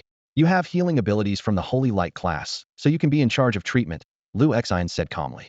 Su Rongrong beamed, while Gu Lingxian looked dejected. Yi Xiaomao quickly intervened. Lu Xine, Xianxian will take good care of the class for you. When you return, we're waiting for you to lead us to teach those clans a lesson. Yeah. Lu Xine, don't worry and go ahead. Gu Lingxian hurriedly chimed in, causing the others to chuckle. Meanwhile, Elder Du and Yunji left the Imperial Capital Hospital by car. Is 3 months enough? Yunji asked. Elder Du's expression was solemn. Whether it is or isn't, it has to be. The Jie family and the Tian family are stirring, and there's an undercurrent in the capital. So many true dragons and phoenixes appearing might not be a good thing. He recalled the disciple who betrayed him and clenched his fist. Maybe Brother Yi had his reasons, Yunji said softly. He's no longer my disciple, Elder Du replied with a weary voice, as if he had aged significantly. Finally, he gave an order, clear the capital within 3 months, with a focus on monitoring the Tian family. Teacher, you sent him to the front lines to protect the junior disciple, didn't you? Yunji saw through Elder Du's intentions. Elder Du merely smiled faintly, looking up at the sky over the capital. He knew his era was coming to an end. Back at school, Gu Lingxian eagerly presented a large lunchbox to Lu Xine.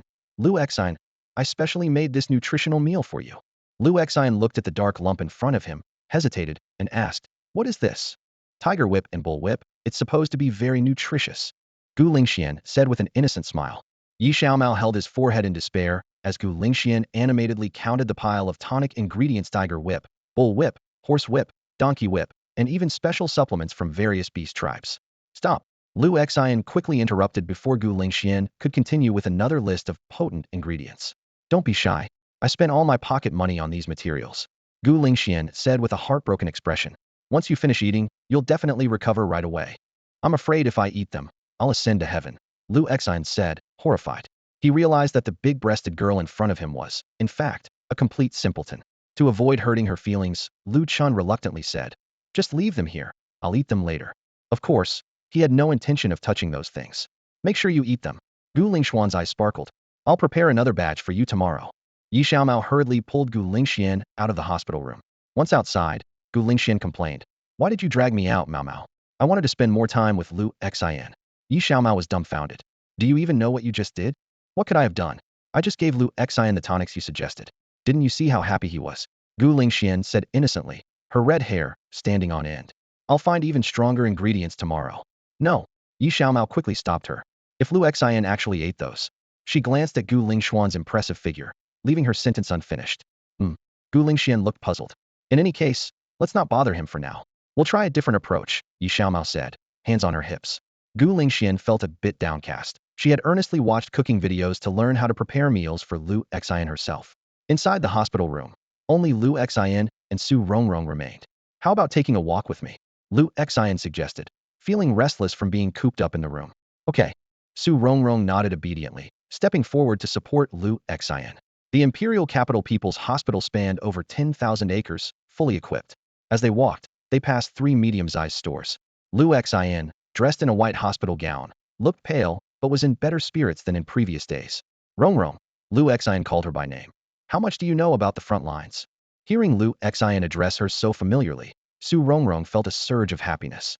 About the front lines. I don't know much, but I've heard that the military academy students are impressive.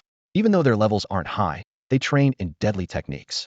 Engaging with them is dangerous, so when we reach the front lines, it's best not to provoke them. As long as they don't provoke me, Lu Xian replied calmly. The two strolled through the hospital's small grove, the air fresh, with several patients recovering in the area. The setting sun lengthened their shadows. Su Rongrong stole glances at Lu Xian's chiseled profile, wishing these peaceful times could last forever. They look like a painting, so beautiful, a passing patient's family member remarked. Meanwhile, at the Third Rift battlefield front, the scene was vastly different. Report. The 27th base has fallen.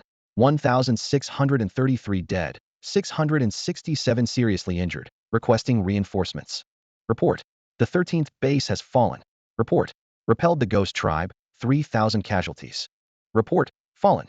Reports kept coming in, painting an increasingly grim picture of the battle. The vast darkness of night descended.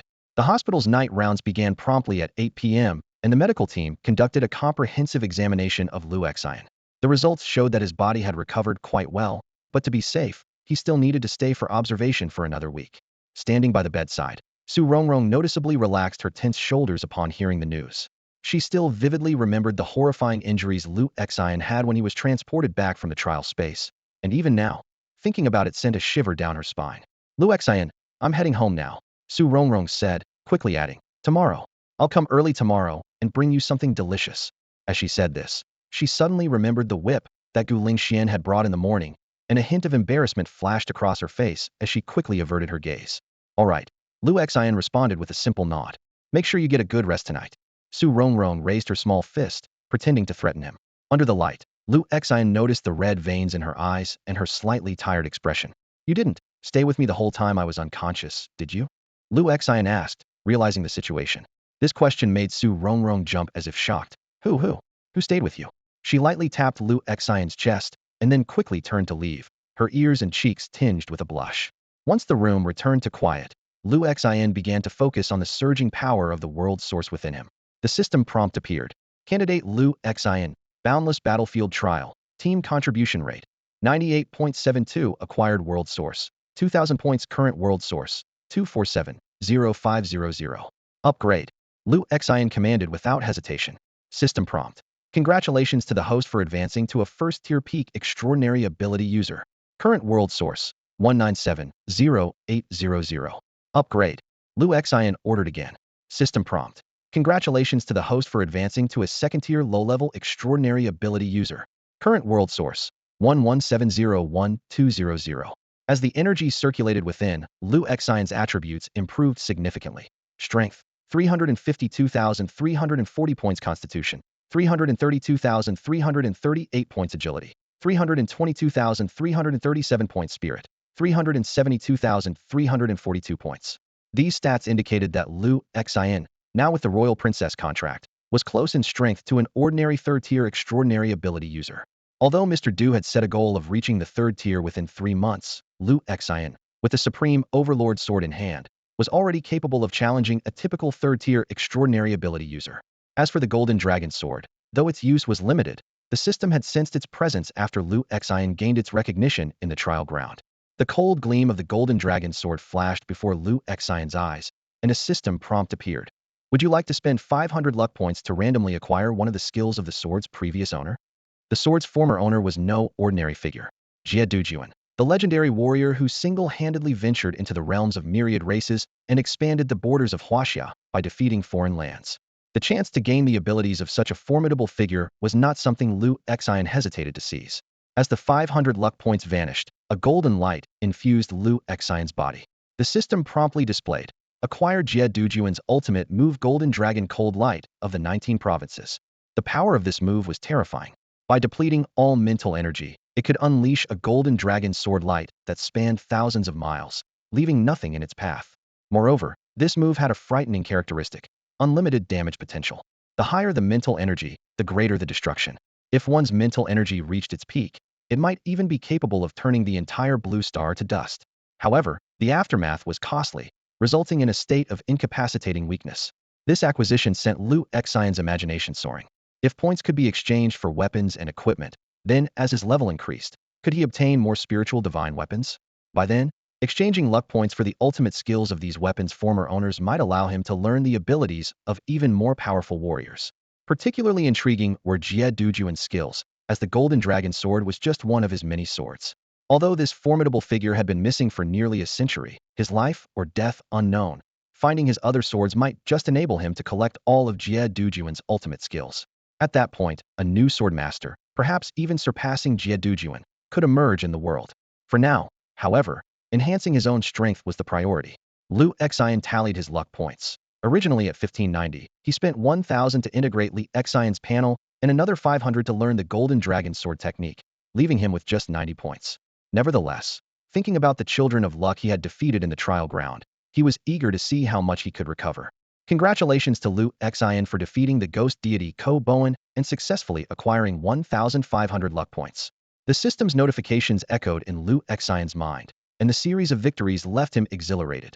Defeating the divine child Tianjin and gaining 2,500 luck points, overcoming the true dragon emperor Mo Wuhan and earning 1,200 luck points, ending the goddess Luotian Nu Xiefei and acquiring 1,800 luck points. Additionally, he gained 100 luck points each from the favor of Gu Lingxian and Su Rongrong. Total of 7,200 luck points. Liu Xian glanced at the final value of 7,290 displayed on the panel, a hint of delight in his eyes. What thrilled him even more was that surpassing the 5,000 luck points threshold unlocked the third-tier luck store. The points panel was equally gratifying with a total acquisition of 14,400 points, bringing the current total to 15,280 points. Finally broke 10,000. Liu Xian clenched his fist, suppressing the urge to cheer.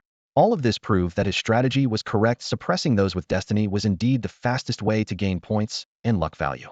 At that moment, a blue transparent trial panel appeared before him. It showed that he had earned 1,573 merit points in the boundless battlefield trial, bringing his total to 3,100.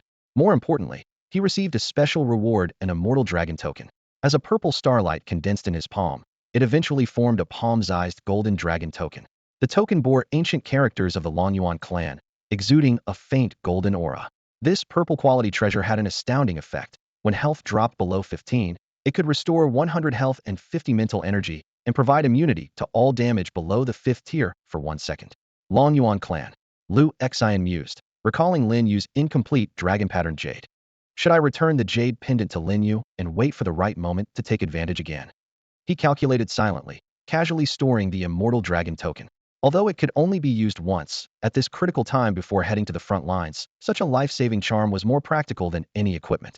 After unlocking the third-tier luck store, Liu Xian immediately purchased 5 bottles of 30 health recovery potions and 5 bottles of 30 mental energy recovery potions, spending 1,000 points.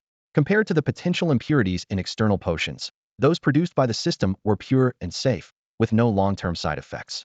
Liu Xian exchanged 8,000 points for the Destiny Child's aura, the same one as Tianjin's. This aura has incredibly powerful attributes: a 93% chance to avoid fatal damage with a 7-day cooldown, a divine body that reduces damage by 30, complete immunity to curses, poison, and instant death effects, and an automatic 2 regeneration of health and spirit points per second. From today, I'm also a favored child of fortune, Liu Xian thought to himself, feeling a sense of reassurance. With this aura and a life-saving token, it was like having 2 extra lives. On the front lines, this meant substantial security. Unlike the trial grounds, death, there was final. What delighted him even more was that the aura's spirit recovery effect perfectly countered the 1 per second drain of the Yinma state. This meant he could maintain the Yinma form indefinitely, significantly enhancing his endurance in battle. His points plummeted from 15,280 to 6,280, but the investment was worth it. After completing all the enhancements, the exhausted Liu Xian fell into a deep sleep. He stored the Ba Tianju Luan sword in his system space, while the now sentient golden dragon sword was left by his bedside. It leaned against the edge, emitting a faint golden glow, silently guarding its master. The next morning, the previously clear sky suddenly turned dark, and a torrential downpour began. When Liu Xian awoke, he found an elegant figure sitting by the bidet with Su Rongrong.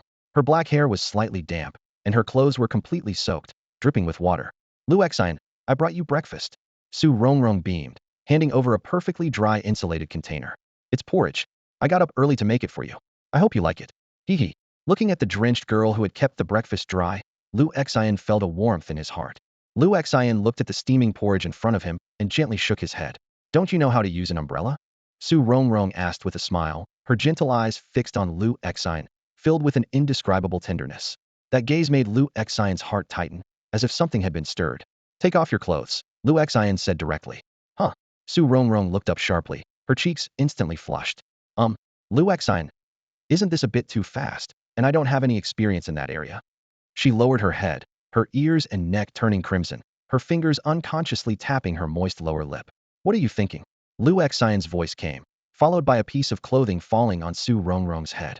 It was a spare outfit he had taken from the system space. Though it was men's clothing, it was better than letting her stay in wet clothes. Only then did Su Rongrong realize, burying her head in the blanket in embarrassment. Oh no, so embarrassing. I want to go home. I'll step out for a bit, you can change, Lu Xine said, turning to leave the ward. Outside, thunder roared, and rain poured heavily, the entire sky feeling oppressive and heavy. About the Tian family? Lu Xian leaned against the door of the ward, speaking in a calm tone. A strange black shadow slipped from the wall, forming into a hunched old man with white hair. As expected of the hidden dragon who surpassed Tianjin.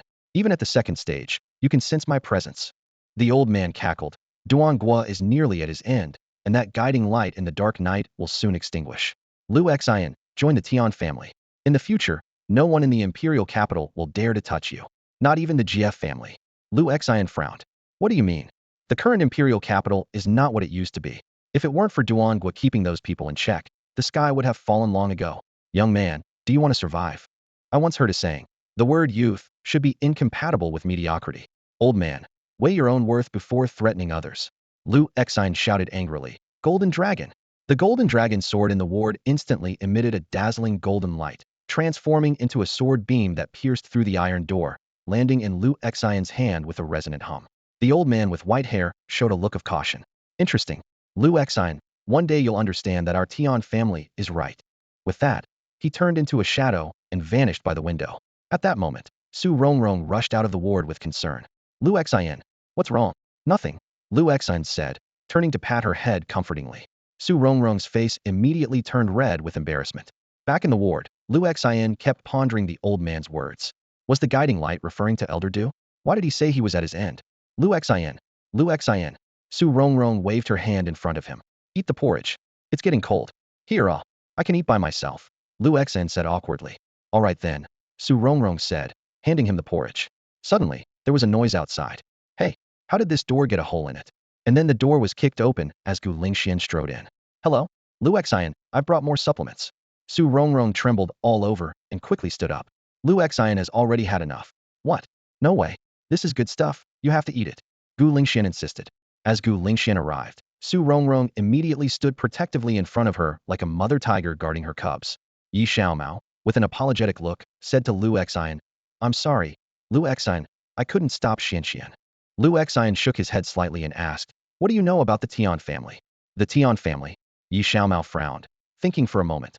I only know that their ancestors are said to be some king from the Warring States period. Among the four major families in the imperial capital, aside from Mo Wuhan's Mo family, and Su Rongrong's Su family being quite active, the Tian family and the Xie family are relatively low-key. However, the Tian family seems to be conducting some research. Lu Xian nodded.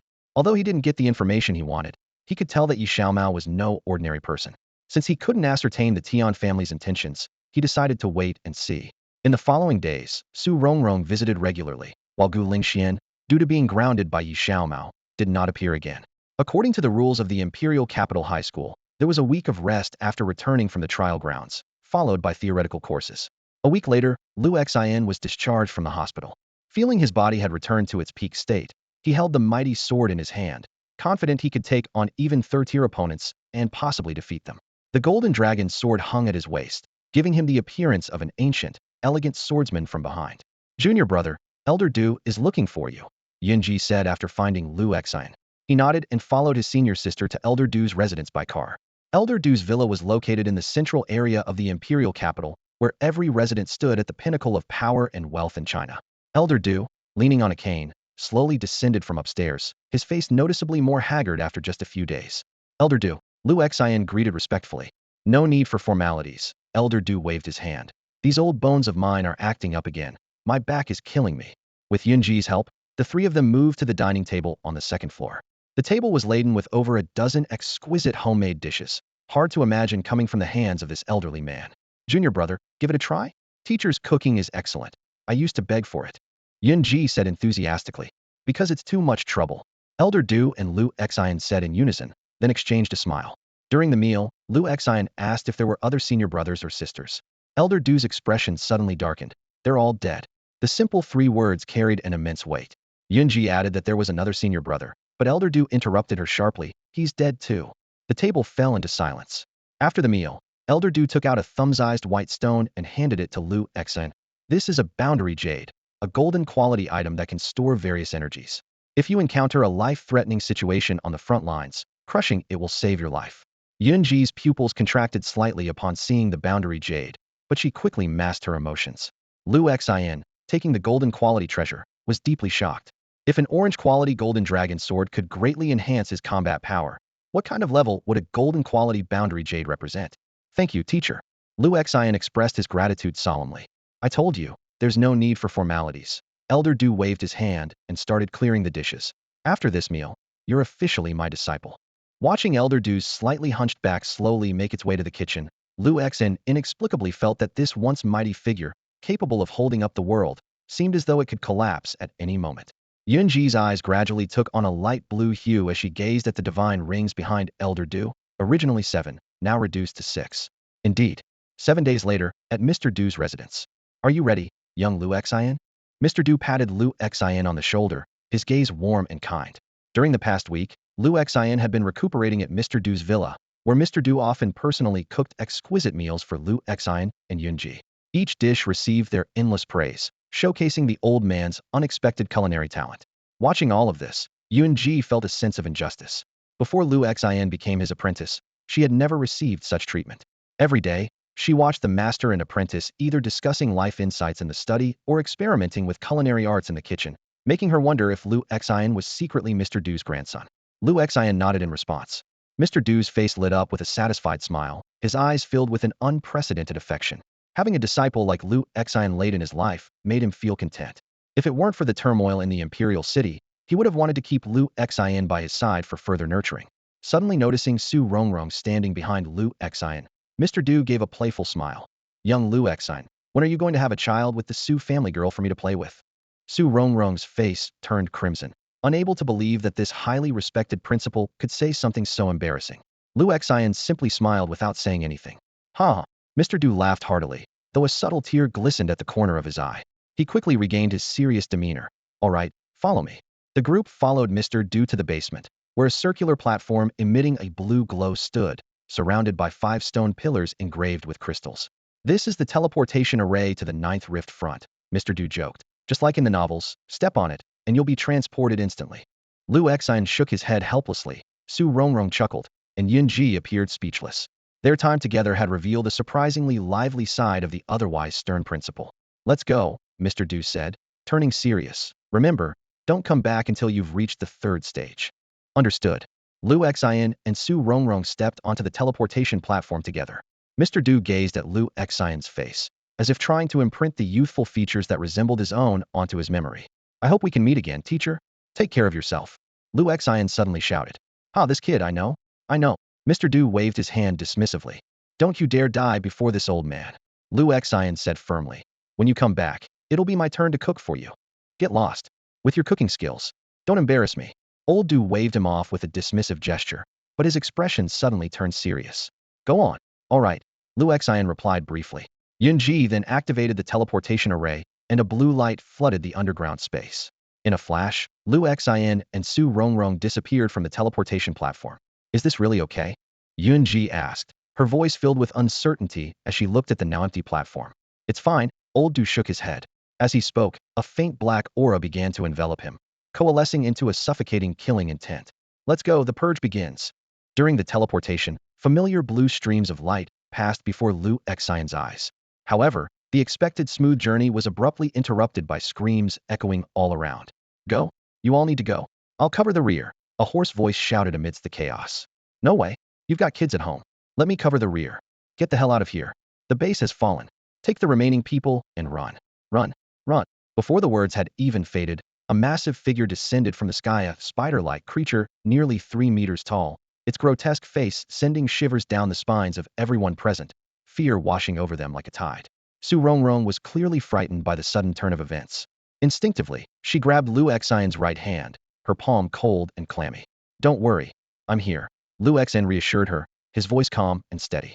Those simple words seemed to give Su Rongrong immense courage. She clung to Lu Xian's arm with her other hand, resting her forehead gently on his shoulder, a faint blush appearing on her cheeks. Why are there still students there? Weren't all the military academy students evacuated? A frantic voice called out from a distance. Quick, get over there. Protect them with your lives. Understood, Captain. Kit, get out of there. A furious shout tore through the air. A shadow swept overhead, and Lu Xian's muscles tensed instantly as he instinctively shielded Su Rongrong. The Ba Tianju Luan's sword flashed in his hand, ready to meet the oncoming threat. Clang. The metallic clash was deafening. The sheer impact traveled down the sword, jolting Lu Xian's hand. He and Su Rongrong were sent flying backward uncontrollably, skidding across the ground for several meters before finally coming to a stop. Tier 3. Lu Xian's heart skipped a beat as he gauged his opponent's strength. Just then, holy specks of light surrounded him like fireflies, their soothing energy quickly mending his injuries. Su Rongrong nestled tightly against him, her small face buried in his chest, breathing softly. Bringing Su Rongrong along was the right call. She's like a mobile healer, Lu Xian murmured. Hold on tight, don't slip away. Okay. Su Rongrong obediently nuzzled closer, wrapping her arms more tightly around him. Suddenly, a violent aura filled the air, prompting Lu Xian to activate his Yin Mo form. His eyes flashed with a purple glow, and angular purple patterns emerged on his skin, his aura intensifying several-fold.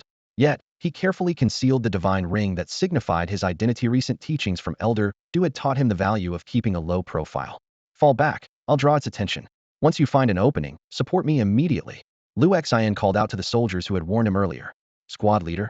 The wounded soldiers looked puzzled. Follow his lead, the squad leader decisively ordered. Understood. They responded in unison, their spirits lifted. Once the troops withdrew from the battlefield's center, Lu Xian focused entirely on the colossal creature before him, a giant spider monster nearly 5 meters tall. Its 8 thick legs stretched outward, while its upper body resembled a human, covered in black tumors. Most horrifying was its grotesque spider face, with a gaping maw drooling foul-smelling green liquid. It's a spider demon, Su Rongrong warned. Spider demon. Lu Xian's expression turned serious. Encountering such a demon on the front lines was indeed challenging. The biological functions of the demon race far surpassed those of humans, making them extremely dangerous even at the same tier. The spider demon's front legs suddenly slashed downward, and Lu Xian held Su Rongrong tightly, speaking in a low voice. Heal me immediately if I'm knocked back. Got it. Su Rongrong nodded in agreement. As a healer with a special healing aura, this was her forte. The effect of the holy baptism of wishes multiplies as the target gets closer, reaching up to 300 at close range. The unique aspect of this skill is that all area healing abilities can be focused on a single target, resulting in an exceptionally strong restorative effect.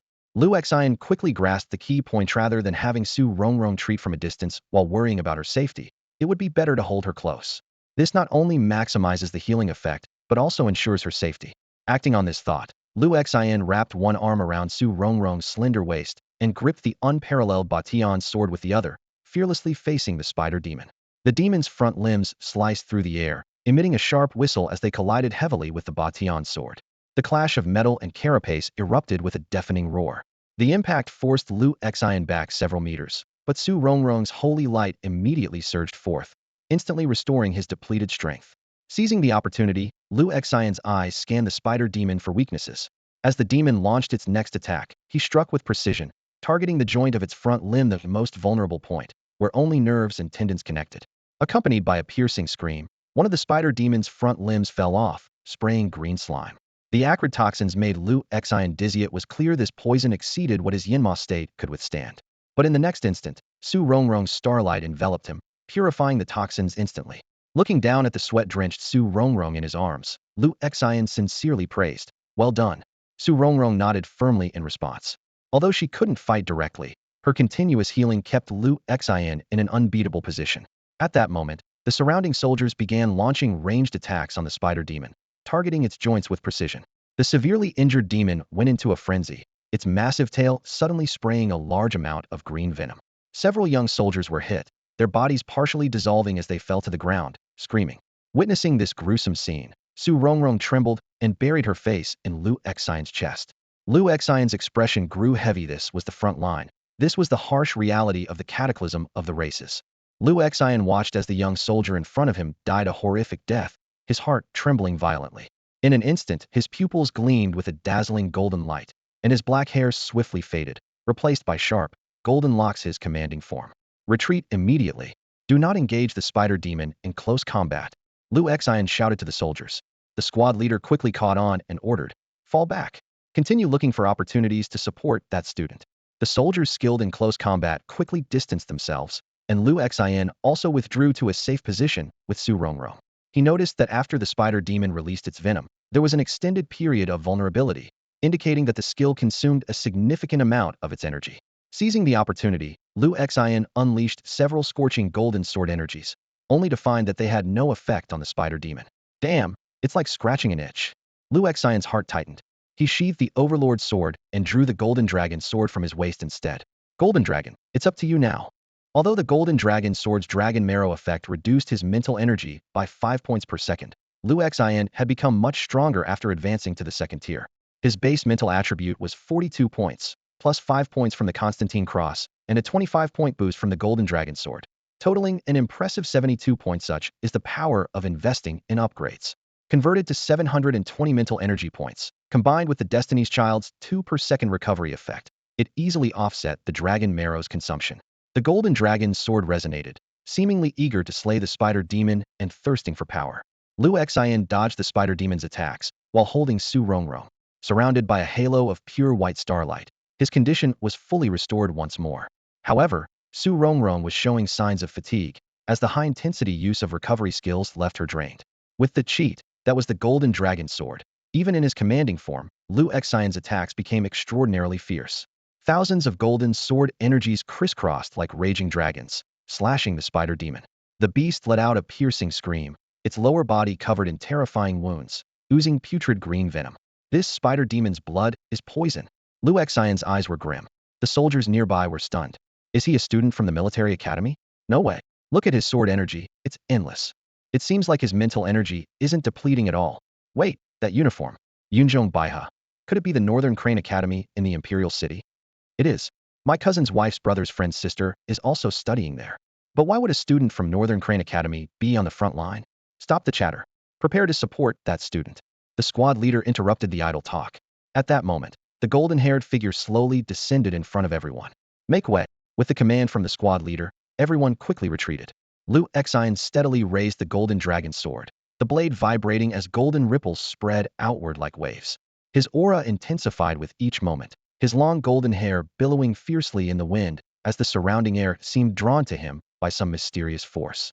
Suddenly, the Golden Dragon sword emitted a sharp, piercing sound, and brilliant golden light wrapped around Lu Xian's body like threads. Behind him, the faint outline of a small golden dragon appeared, exuding an intimidating presence. In the next instant, with a thunderous roar, the ground split open. 3 terrifying streams of energy erupted from the fissure, transforming into 3 towering swords of golden light, aiming directly at the demon spider's vulnerabilities. The sword energy tore through the demon spider's outer shell, sending toxic blood spraying everywhere. The 3 golden sword strikes pierced through the massive body of the demon spider, emerging from its back. Its 8 legs were severed in response, and the enormous body was cleaved neatly in 2, collapsing with a crash. Yet, the fierce demon spider refused to concede defeat, its upper body and head still writhing. Lu Xian gently set down Su Rongrong and approached with the Golden Dragon sword in hand. The demon spider's grotesque face, covered in dozens of eyes, now displayed sheer terror. Don't kill me. I can give you. The demon spider pleaded, its voice filled with desperation. Digging your own grave. Lu Xian coldly uttered, piercing the demon spider's head without mercy with the Golden Dragon sword.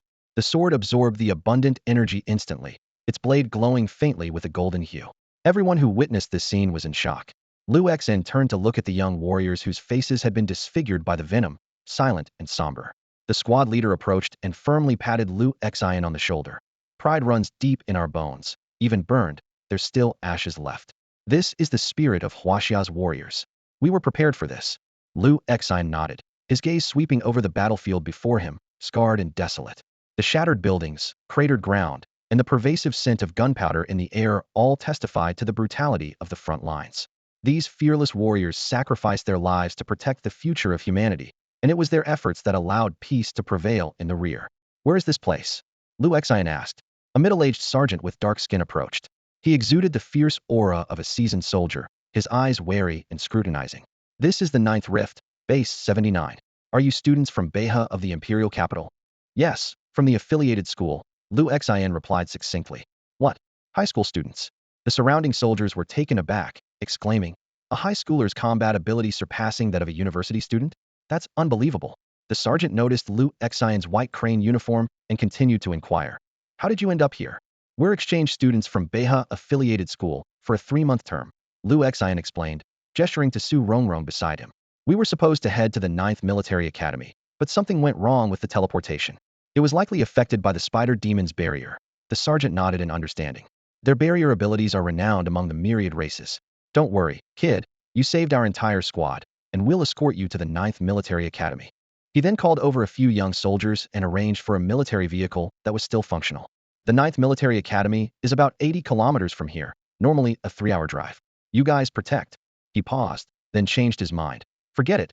Who knows who'll be protecting whom? In the vehicle, 2 young soldiers couldn't help but glance at Lu Xian and Su Rongrong.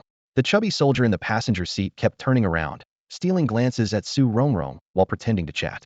She sat gracefully in the back seat, her every movement exuding classical elegance, like a serene painting. Lu Xian, I want to take a nap. Su Rongrong's voice was weary, likely from overexertion of her abilities earlier. All right, sleep. Lu Xian adjusted his posture, letting her rest on his shoulder.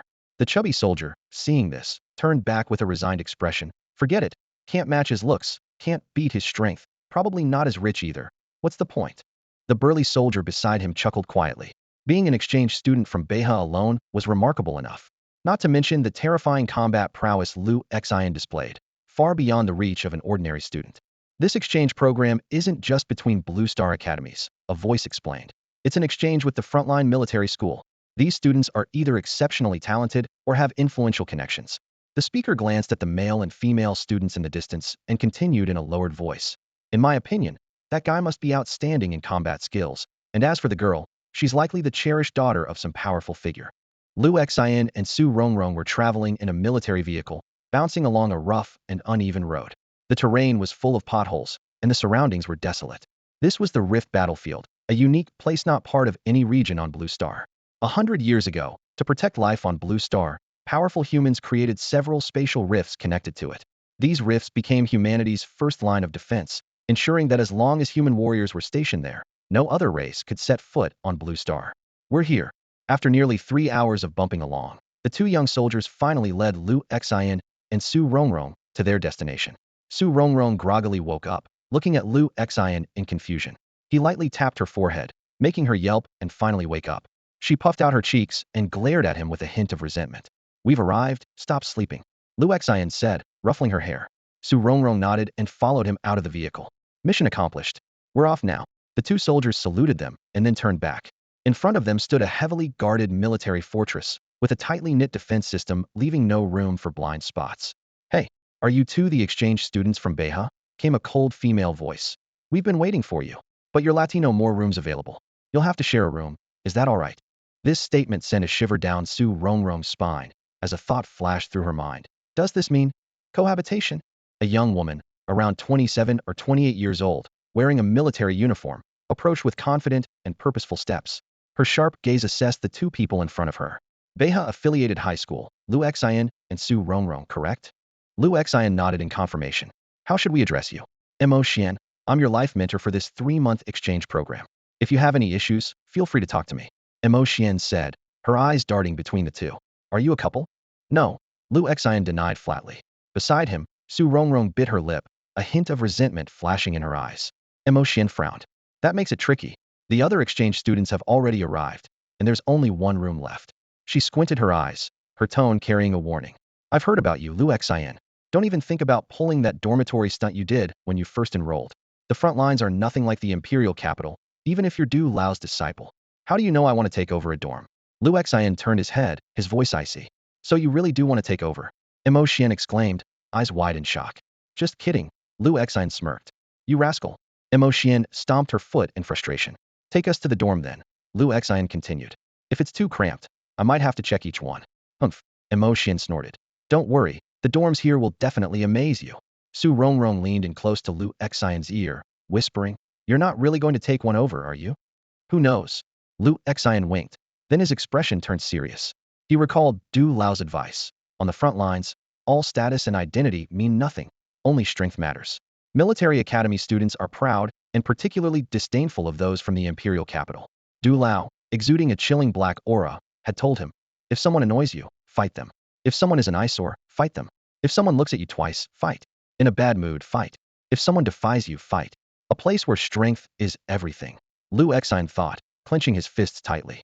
Along the way, many military academy students cast mocking glances at Liu Exine, gesturing with their hands across their necks, as if to threaten. Liu Exine took it all in, his eyes coldly scanning his surroundings. The interior of the military academy was high-tech, white corridors with iris recognition gates, restricting access to registered personnel only. Eventually, Imo Xian led them to the dormitory entrance, where they registered their biometric fingerprints and irises. The military academy doesn't have strict gender separations, Imo Xian noted. Many dorms are actually shared by one male and one female. The frontline fighters suffer casualties every day, and you understand the consequences if the population imbalance becomes severe. Imo Xian paused here, looking at the two with meaningful eyes. So if you two hit it off, well, you know what to do. Su Rongrong immediately caught the hint in Imo Xian's words. Her fair cheeks turned red, and she couldn't help but steal a glance at Liu Exine. However, the blockhead was just focused on examining the dormitory setup, completely oblivious to her gaze. It's okay, Liu Exine nodded simply in evaluation. I told you so, Imo Xian sighed in relief, as if finally lifting a weight off her shoulders. She warned seriously, we can't be too careful. Liu Exine has a history, and I'm worried he might be a repeat offender. I need to go manage exchange students from other academies. Remember to contact me anytime if needed.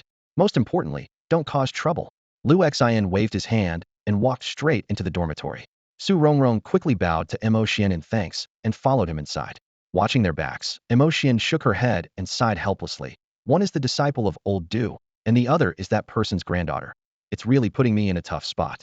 And why are there so many exchange students from the capital and the Magic City this year? But it's good. Let these students experience the harshness of the frontline firsthand. With that, she slowly walked away from the accommodation area. Inside the dormitory, Liu Exine was observing the high-tech facilities around him. Suddenly, a silver round robot floated in midair, displaying a cute expression on its screen. Omega. Hello, Master. I'm your home assistant, the robot said in a sweet voice. Oh, how cute. Su Rongrong couldn't help but exclaim. Then she caught a whiff of the stench of the spider demon still on her and quickly asked, can I take a shower? Of course, Master. Would you like a couple's bath? The little assistant innocently asked. Ah! Su Rongrong was instantly flustered, exasperatedly shouting at the robot. This home assistant must be broken. Hello, Master. The little assistant is currently functioning normally. Would you like a couple's bath? The robot repeated cheerfully. You. Stop saying that. Su Rongrong raised her little fist to hit it, but the robot deftly dodged her with an aerial drift, leaving her grasping at air. Ugh, I'm so annoyed. Su Rongrong puffed out her cheeks in frustration. She turned to the small silver sphere floating in front of her, a mischievous glint in her eyes. Dear Master, as this is your first time using this home assistant, you can give me a name.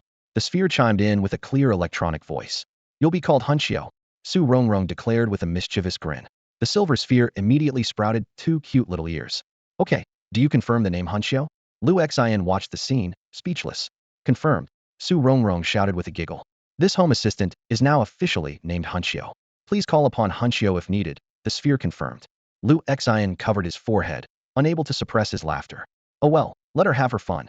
The so-called dormitory was more like a medium-sized apartment, roughly 100 square meters. Its layout was quite unique. A spacious living room at the entrance, a kitchen on the right, and a single large room that housed the bathroom and balcony. All appliances could be controlled via Hunxio. Why don't you take a shower? Liu Exine suddenly suggested. Huh. Su Rongrong was taken aback, her face turning red. Together? You go ahead.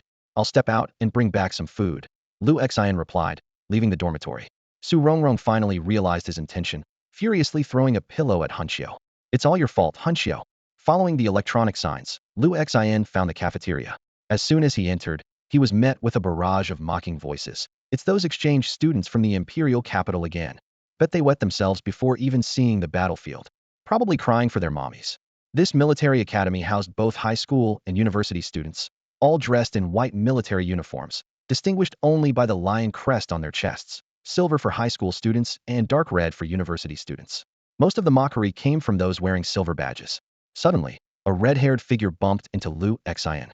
I'm sorry, the girl apologized hastily, dropping her bread all over the floor. She had fiery red hair and crimson eyes, her height barely reaching Liu Exine's chest. Gu Lingxian. Liu Exine asked, puzzled. Huh? You know my cousin? The red-haired girl asked, flashing a pair of cute little fangs. No, I don't, Lu Xian replied, turning to leave, leaving the girl looking perplexed. He had only one goal here, to reach the third tier as quickly as possible. He had a nagging feeling that old Du was hiding something. As he pondered, a burly figure came barreling towards him. The immense force nearly knocked Lu Xian over, but his eyes flashed with a hint of purple, and he retaliated fiercely. With a loud bang, the hulking figure was sent flying, crashing into several tables.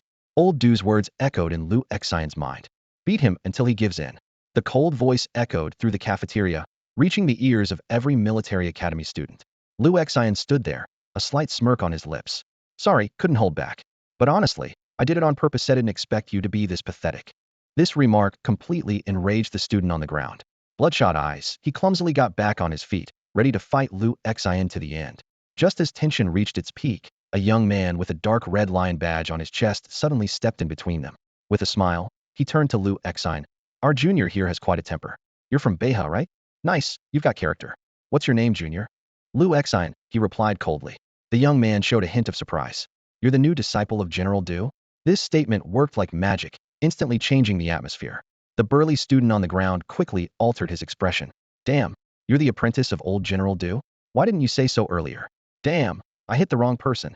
A group of military academy students gathered around, and the vibe turned friendly. Someone even dared to pinch Lu Xian's cheek. Wow, you really are handsome. Damn, your skin's smoother than a woman's. Really? Let me try. Others were eager to join in. What are you all doing? The young man with the dark red lion badge suddenly frowned. He turned to Lu Xian, speaking seriously. Apologies, Junior Lu Xian. Come with me. General Du has already told me about you, and I have something important to discuss with you. As Lu Xian and the young man left, the remaining students began whispering to each other. Should we keep messing with that sissy from last time? Let's not. He was too scared to leave his dorm for a whole week. How about we stake out his balcony? Great idea. The group laughed and left the cafeteria. Following the young man, Lu Xian was puzzled. Weren't we about to fight? How did the situation change so suddenly? Songjua stood in front of Lu Xian, his gaze carrying a hint of scrutiny. My name is Songjua. 6 years ago, I studied under General Du, so you could say I'm half his student. He looked directly at Lu Xian. Junior brother Lu Xian, do you know a man named Wei Kei? Wei Kei. Lu Xian frowned and shook his head. He's your third senior brother, one of General Du's disciples, Songjua said with a stern tone. Lu Xian recalled the unusual reaction from General Du and Yunji when discussing their disciples, and he had already suspected there was more to the story. Hearing this name now did not surprise him. Songjua took a deep breath and continued. The tense situation on the front lines is largely due to your senior brother. Seeing Lu Xian's puzzled expression, he explained, there are 9 rift battlefields on Blue Star, each acting as a high wall separating Blue Star from the myriad races. If one falls, disaster will strike again. 10 years ago, Wei Kei abandoned his post, leading to a disastrous defeat at the 7th rift, nearly collapsing the defense built by our predecessors. Songjua's voice was filled with suppressed anger. Even more disgracefully, he later led the Great Ghost Clan from the myriad races to attack the 3rd rift. Although we eventually repelled the enemy, nearly 70% of our soldiers were lost. It was the most brutal battle in decades, and it was instigated by one of our own. Lu Xian was shocked. No wonder General Du was so furious. His disciple not only failed to protect the human defense line, but also led the enemy to attack. General Du didn't want you to know about this, Songjua continued, but that battle involved many noble families in the imperial capital. General Du retired from the front lines to investigate the traitors who colluded with the myriad races. He sees something exceptional in you, which is why he values you. I was an orphan of war, and if not for General Du, I wouldn't be who I am today. He was like a father to me. I hope you can lend him a hand when you return to the capital. The battle at the 3rd rift was all ready. Before he could finish, Lu Xian nodded solemnly. I understand. As a disciple of General Du, it's my duty to clean up this mess. Well said. Songjua's eyes flashed with approval. That's the spirit of a true son of China. The front lines and the capital may be different in nature, but as you've seen, students from the capital often lack the same resolve. If you encounter any trouble, feel free to come to me. After a brief conversation, the two parted ways. When Lu Xian returned to the dining hall and saw the military students saluting him with a standard military salute, he finally truly felt the weight of it all. The status of Mr. Du in the eyes of these people. Lu Xian stood in front of the cafeteria window and said to the busy cafeteria ladies, could you please pack some for me? Upon hearing this, the cafeteria ladies immediately sprang into action, swiftly filling the lunchboxes with food. In no time, the boxes were packed to the brim, almost overflowing with food. Have some more, you're Mr. Du's student after all. It'll help you grow, one of the kind-faced cafeteria ladies said with a smile, adding an extra scoop of food. Wow, that's so unfair. The students at the back of the line watched in disbelief, with someone complaining, Auntie, I'm growing too. Please, don't hold back with your serving. Just as Lu Xian was about to take out his temporary student card to pay, a burly figure approached and quickly swiped the card for him. It was none other than the student who had intentionally bumped into him earlier. Now, he had changed out of his uniform that reeked of the stench from the spider demon battle and wore casual clothes, making him easily identifiable as an exchange student from the capital in the military school's uniform environment. Sorry about that. I thought you were one of those sissies from the Jojo Academy. The burly student apologized and extended his right hand. I'm Zhang Yueshan, from senior class 32. No worries, thanks a lot. Lu Xian replied, shaking his hand. Lu Xian, from Beha. Currently, as a Tier 2 beginner psychic, Lu Xian's attribute scores are as follows. Strength, SSS. Constitution, SSS. Agility, SSS. Spirit, SSS. Charm, S including appearance, temperament, etc. Luck, are related to fortune, opportunities, romantic luck, etc. From these stats, it's clear that Lu Xian is a nearly perfect all-rounder, with virtually no weaknesses. When Lu Xian returned to the dormitory, he saw Su Rongrong just coming out of the bathroom after a shower. She was wearing a white short t-shirt and ultra-short shorts, revealing her long, fair legs, with wet hair still dripping water. The moment she saw Lu Xian, her pale cheeks flushed with a rosy tint. I just picked up some food. I'm not sure what you like, Lu Xian said, placing the takeout on the living room table. I'm not picky, Su Rongrong replied softly, then retreated to the bathroom with a hairdryer. As she dried her hair, she felt both nervous and slightly expectant, picturing a scene reminiscent of newlyweds' daily life. Lu Xian sat on the living room sofa, his mind drifting to the kind face of old Du and the mention of Wei Kei by Song Zhao. The daunting task of advancing from a second-tier beginner to a third-tier within 3 months weighed heavily on him. How could he achieve this goal? As he pondered, the system automatically displayed Su Rongrong's attribute panel. A human girl with an unawakened seraphim bloodline, a second-tier beginner ability user, possessing SS-level holy light abilities and a level supersensory enhancement. Her aura, Sacred Spirit, not only boosts light attribute abilities by 80 but also grants immunity to various negative states and absorbs damage for teammates. Her only attack skill, Holy Light, Blazing Arrow, is particularly effective against dark creatures. Lu Xian, the hot water's ready. It's your turn to shower, Su Rongrong called out shyly from the bathroom doorway. Lu Xian nodded in response, internally calculating how to best utilize Su Rongrong's perfect support abilities. If Su Rongrong knew she was being considered a sidekick, she might be furious. After showering, the two sat on the living room sofa to enjoy dinner. Just as they were savoring this rare moment of warmth, a piercing alarm suddenly echoed throughout the space. Attention! All senior students gather at the training ground immediately. The enemy forces have entered our territory. Class leaders, organize your students to support Base 33 and Base 29 right away. The piercing alarm echoed across the campus, making Su Rongrong shiver with surprise. Instinctively, she glanced at Lu Xian, whose expression had turned unusually serious. There was just a battle today, and now it's starting again? Lu Xian muttered, frowning as he quickly headed toward the dormitory door. But as soon as he opened it, their advisor, Imo Xian, blocked the way. She stood with her arms crossed, eyes sharply fixed on Lu Xian. What? Planning to head to the front lines? Lu Xian nodded silently. You haven't even adjusted to life on the front lines. Attend classes with the exchange students from other schools first. Imo Xian's tone was firm and unyielding. That's not necessary. Lu Xian replied bluntly. What do you mean not necessary? Imo Xian's brows furrowed, her voice tinged with obvious anger. You just arrived at the front lines and have no idea how dangerous it is here. Do you even know who the enemy is this time? It's the Spider Demon clan. All senior students are to remain on campus while university students go to support. The Spider Demon clan is not something high school students can handle. Spider demons? Lu Xian recalled the creature he had slain that morning, a slight smile tugging at his lips. He asked coldly, have you received the notification from Base 79? What notification? Imo Xian was momentarily taken aback. The one about the base that almost fell. Lu Xian began, but Imo Xian's expression suddenly froze. She vividly remembered the report describing a student in a cloud-white crane uniform who had slain the spider demon leader with a single strike. And weren't the only exchange students from North Crane High Lu Xian and Su Rongrong? Cold sweat trickled down Imo Xian's forehead as she stared at Lu Xian in shock, who simply nodded calmly. Rongrong, let's go, Lu Xian said, turning to leave. Huh. Su Rongrong was momentarily stunned but quickly caught up with Lu Xian. Watching their retreating figures, Imo Xian was filled with awe. What remarkable individuals. Hey, you two, which class are you from? Why aren't you in uniform? Step out of the line. On the training field, Lu Xian and Su Rongrong were trying to blend into the back of the line when they were startled by the shout. Su Rongrong was clearly frightened, while Lu Xian calmly stepped forward. A middle-aged teacher in a gray military uniform approached with a stern expression. "Which class are you from? Get back immediately." "Sir, my teacher Mr. Du has instructed me to observe the front lines," Lu Xian replied, standing straight. The teacher's expression changed upon hearing this, and he scrutinized Lu Xian closely. "You're Mr. Du's student?" "The exchange student from Beha Academy."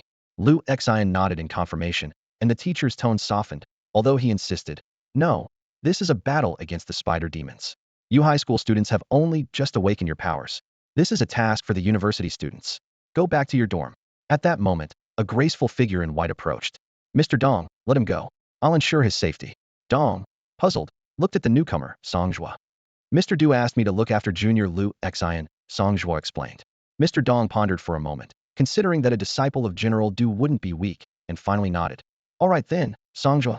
Lu Xian's safety is your responsibility. I won't fail." Songjua saluted. Once Mr. Dong left, Songjua turned to Lu Xian with a serious expression. "What are you thinking? The front lines aren't a game. This isn't like the trials in the Imperial City where you can revive. If you die, it's for real.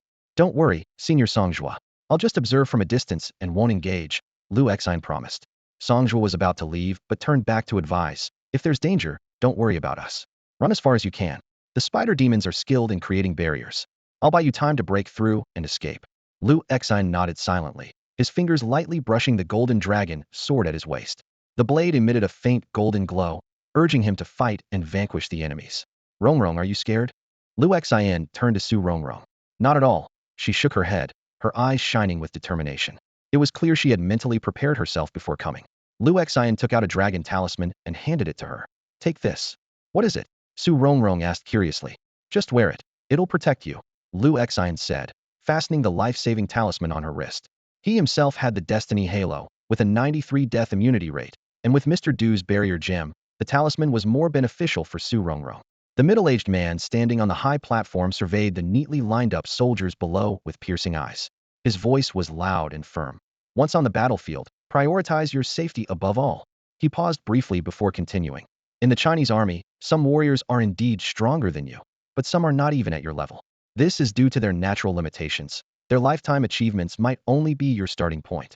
His tone suddenly turned severe. "However, when faced with an insurmountable crisis, they are your shield.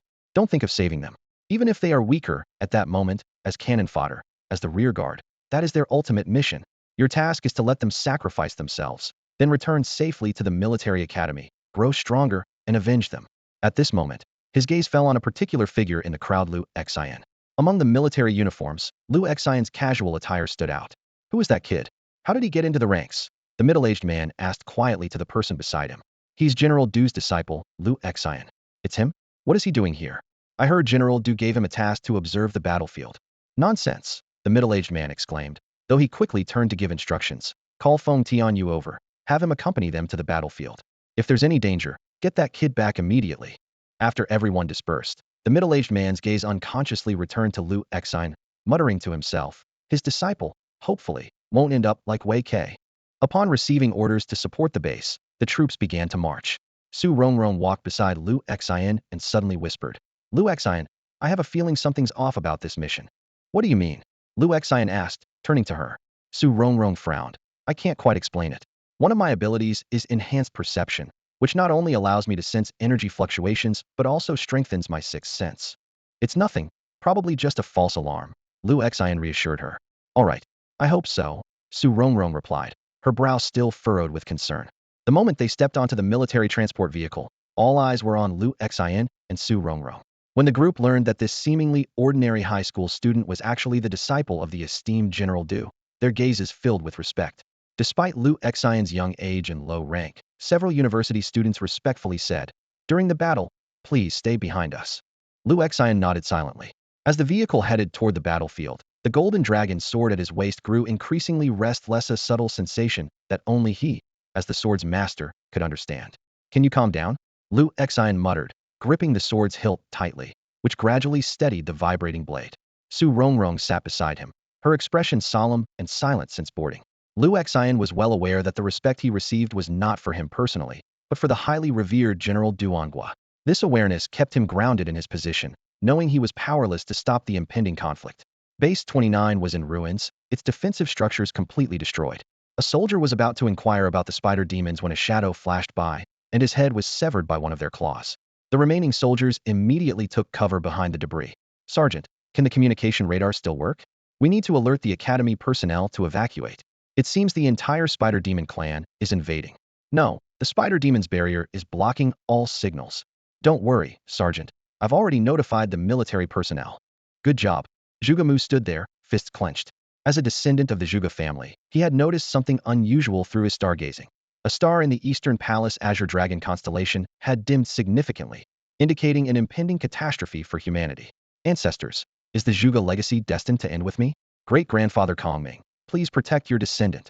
When the military academy support team arrived, they found Base 29 shrouded in an eerie black mist, obscuring the view inside. All communication devices are down. Let's go in and take a look. Leave half the team here on standby. If we're not back in half an hour, evacuate immediately. As Liu Xin prepared to move forward, a plain-looking middle-aged man stopped him. You're under orders. Your freedom is not your own right now. Song Zhuo recognized the man and quickly pulled Liu Xin aside, eyeing the stranger warily. I didn't expect the general to send even you. We all have our own interests. Once the time comes, my task will be complete, the middle-aged man replied calmly. Humph, I can't trust people like you who navigate between humans and other races, Song Zhuo retorted. Liu Xin looked at the seemingly ordinary, yet subtly dangerous middle-aged man. Who are you? The man met Liu Xin's gaze and replied deliberately. The king of mercenaries, Feng Tianyu. In the mind of the mercenary king, Liu Xin flashed the image of the campus beauty's personal bodyguard back in Ding'an City. Wei Tianlong, what's your relationship with him? Liu Xin asked with a frown. Upon hearing this, Feng Tianyu's eyes instantly shot out a sharp glow. You know him? Where is he? Seeing Feng Tianyu's intense reaction, Liu Xin sneered. Why should I tell you? This statement seemed to ignite a fuse, and a fierce killing intent erupted from Feng Tianyu, as if he would kill Liu Xin the next second. At this tense moment, Song Zhuo calmly stepped in front of Liu Xin, coldly staring at Feng Tianyu. One condition, Feng Tianyu took a deep breath, suppressing the murderous intent in his eyes, with a tone of compromise. Liu Xin nodded, his voice icy. Come with me to base 29. Agreed. Feng Tianyu clenched his fists. Clearly, the whereabouts of Wei Tianlong were more important to him than the battle at hand. He was still in Ding'an City a month ago, then he disappeared. Liu Xin said calmly, not afraid of Feng Tianyu going back on his word. That's enough. Once I find his trail, he will surely die. Feng Tianyu's eyes were filled with even more killing intent. The three of them then walked towards the base, shrouded in black mist. Su Rongrong wanted to follow, but Liu Xin stopped her. Stay here. Though she hesitated, she ultimately remained, instinctively touching the death exemption token on her right wrist and silently praying. It reeks, Song Zhuo remarked with a frown after entering the black mist. Liu Xin nodded in agreement. The situation here was more severe than when the spider demons invaded before. The students who came in earlier are missing, Feng Tianyu suddenly spoke. What? Even you can't find them? Song Zhuo asked in surprise. Feng Tianyu shook his head. I'm afraid the base has been shifted to another dimension by the spider demon's barrier. This time it might be the spider demon king's entire clan leading the invasion. Either evacuate or go deeper, Feng Tianyu warned. The longer we stay, the more dangerous it gets. Go deeper, Liu Xin said without hesitation. The golden dragon's sword at his waist kept vibrating, and the jade pendant around his neck emitted a searing heat, clearly indicating something related ahead. About half an hour later, the three found a severely injured student lying on the ground. The person's head was caved in, limbs twisted, lying in a pool of blood, barely clinging to life. Song Zhuo Sr. The person on the ground struggled to speak. Rui Fan Jr. Song Zhuo knelt beside him in grief. Run, run, not spider demons. Rui Fan used his last breath. It's ghouls. Before he could finish, Feng Tianyu suddenly kicked Song Zhuo away. As Song Zhuo glared in anger, Rui Fan's corpse began to writhe grotesquely. His flesh shriveled rapidly, bones protruded, multiple white pustules grew on his head, expanding and contracting, and he emitted a chilling hiss, cluck, sound before standing up straight. Ghouls, Feng Tianyu said, his brow furrowed. Your comrade. You handle it. Suppressing his grief, Song Zhuo drew a silver katana, looking resolutely at his former comrade. A silver flash of the blade passed. Rest in peace, brother.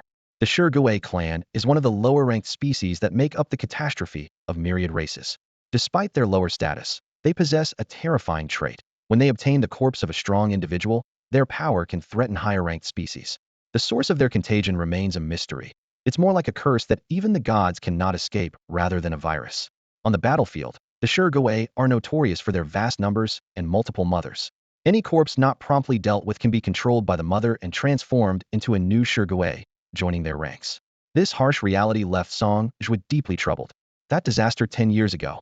Feng Tianyu suddenly spoke, his voice heavy with gravity. Song Zhuo looked up sharply, unable to believe his ears. Are you saying, the death of Wei Kei, did you witness it yourself, or was it hearsay? Feng Tianyu's sharp gaze fixed on Song Zhuo. Even Duongwen never confirmed it directly.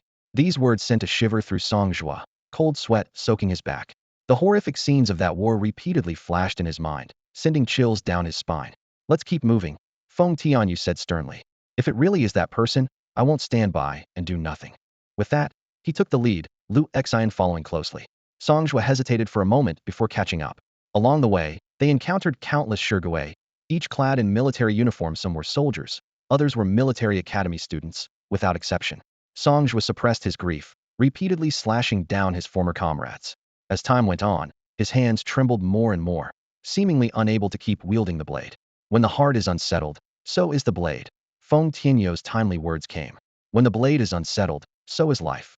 Wield your sword with conviction. If you don't want to die, grip your sword tight. These words seemed to break the chains in Song Zhuo's heart, his eyes regaining their firmness. Thank you. Smart move. Feng Tianyu feigned disdain, but a hint of approval flickered in his eyes. Suddenly, a chilling voice echoed from afar. Senior brother Song Zhuo, why are you so late? Look, I've killed them all, ha. I did it. If I kill you, I'll become a general. Then, we can be together forever. When the three of them finally saw the source of the voice, they all gasped in shock. It was a 2-meter-tall monster, moving in a grotesque manner. Its upper body was composed of intertwined human bodies and heads, emitting a strong stench of decay. The heads seemed alive, constantly letting out harrowing screams, creating a terrifying scene. Ouch, it hurts, help me. The chilling cries echoed relentlessly, with male and female voices intertwining and reverberating through the open space. These cries of agony converged into a horrifying creatura, writhing mass of bloody flesh on the ground, seemingly trying to grow human legs. Its head was even more terrifying, with several human heads forming a grotesque circle. In the center of this circle, a familiar face sent chills down Song Zhuo's spine. Was Han Xiuyun's face. She was smiling at Song Zhuo with a twisted grin. Senior brother Song Zhuo, do you see? I've finally gained power. I can finally catch up with you and help you. Song Zhuo turned his head away, bitterly. Han Xiuyun, the girl who had always silently followed and admired him, had now turned into this ghastly form. The feelings were never one-sided. Song Zhuo loved her deeply too. But as a military academy student, a frontline warrior, and half a disciple of Master Du, he bore a mission unlike any otherto, completely drive out the myriad of races. On that starry night, they made a vow on a hillside. Once the races were expelled, they would marry and have a chubby, healthy child. Perhaps the dream was too distant, but Han Xiuyun always believed in him unconditionally, willing to accompany and support him forever. Feng Tianyu, standing nearby, watched Song Zhuo's desolate expression with a furrowed brow. He turned to Lu Xian, his voice somber. Lu Xian, I don't know what Duongwu taught you, but watch this, see if my blade rivals his. Before the words were fully spoken, Feng Tianyu snatched the silver katana from Song Zhuo's hand, unleashing a fierce blade light that instantly consumed everyone's vision. A powerful gust erupted in the air. No, stop. Song Zhuo snapped out of his daze, his voice a heart-wrenching scream. But it was all too late. A sharp, domineering blade swept across, compressing space into a thin line before exploding with a deafening roar. A violent aura transformed into a hurricane, scattering dust and debris everywhere. In the next instant, everything returned to calm, as if the blade had never existed. Time seemed both frozen and as if a millennium had passed. Lu Xian witnessed true annihilation. Han Xiuyun's ghoul-like form, after her transformation, was sliced cleanly in two. The severed edge oozed with a void-like aura, slowly consuming the last vestiges of her life. What are you doing? Song Zhuo shouted, rushing towards Feng Tianyu, only for his furious fists to be easily dodged. Feng Tianyu slapped him to the ground, coldly saying, go say goodbye to her. Song Zhuo lay on the ground, staring blankly at the disintegrating creature. Suddenly, a faint voice called out, Senior brother Song Zhuo. Where are you? I can't see you, it's so dark. I'm so scared. He crawled over immediately, finding Han Xiuyun's familiar face among the many heads. I'm here, he cried out, tears flowing uncontrollably as his trembling hand gently touched her forehead. Han Xiuyun's eyes had lost their light, turning gray and dull. Feeling Song Zhuo's warmth, she mustered a bitter smile. Senior brother Song, I think I messed up. It's okay, I'm here. Songjua's heart felt as if it were being crushed. Listen to me, senior brother Songjua. Han Qiyun's voice grew weaker. 10 years ago. Cough. The person with the black and white mask is still alive. No, that's impossible. The double blow left Songjua on the brink of collapse. Cough. Senior brother Songjua. I wanted to be with you. Before she could finish, Han Qiyun closed her eyes forever. At that moment, a nearby head suddenly roared, Songjua. Songjua. If I kill you, the future general's position is mine. Already like one returned from hell, Songjua's eyes grew increasingly wild. He stood up and crushed the heads that were not yet fully dead, the stench spreading. Wei Ke. His voice was icy and piercing. I will kill you. It turned out that the traitor to humanity from 10 years ago, the one wearing the black and white mask, was Wei Ke. And now he was making a comeback. Feng Tianyu tossed the silver katana back to Songjua, coldly stating, a heart full of hatred and rage, without the power to match, is no different from a reckless fool. I want power. Songjua stared at Feng Tianyu, his eyes filled with murderous intent. Follow me for 5 years. Agreed. Songjua took off his white military uniform, carefully folding it and placing it beside Han Qiyun. When he stood again, all hatred and murderous intent were contained within his eyes. Feng Tianyu nodded. Keep moving forward. There seems to be something strange ahead. At this moment, Lu Xin also felt the vibration of the golden dragon sword. But it wasn't a desire to kill the enemy. It was a deep-seated fear. For the first time, the golden dragon felt an unprecedented sense of dread and terror, as if some unspeakable horror lay ahead. As Lu Xin and the others continued forward, the oppressive feeling grew stronger, and the stench of decay became more intense. Suddenly, Lu Xin caught a familiar scent. It was the distinctive smell of the spider demon. Ahead, 2 white figures suddenly appeared before them, one tall and one short, standing silently like ghosts. You're late, said the tall, white-clad youth as he slowly turned, exuding an air of confidence. He held a blood-stained white long sword, the mottled blood on the blade particularly striking. Songjua's gaze fixed on the silver lion emblem on the young man's chest, his brow furrowing. This emblem represented high school status, yet this support mission was clearly meant for the university division, which made him wary. Zhang Chu Jian of Jiuzhou High. The young man in white sheathed his sword and calmly introduced himself. Zhang Chu Jian. Feng Tianyu chuckled suddenly, as if something had come to mind. What's so funny? Zhang Chu Jian frowned slightly, his tone displeased. Nothing, just that it's a bit self-deprecating to be beaten here by the younger generation, Feng Tianyu explained. Zhang Chu Jian, the direct disciple of the old sword saint from Jiuzhou Academy, truly lives up to his reputation. You're too kind, Zhang Chu Jian replied with a respectful gesture. Are you an exchange student from Jiuzhou High? Songjua asked in surprise, scrutinizing Zhang Chu Jian and the girl beside him. Why are you wearing the uniform of my 9th military academy? To follow here to the base. I bought it from a chubby guy in the university division, Zhang Chu Jian replied. But it seems I was deceived. This is a high school uniform.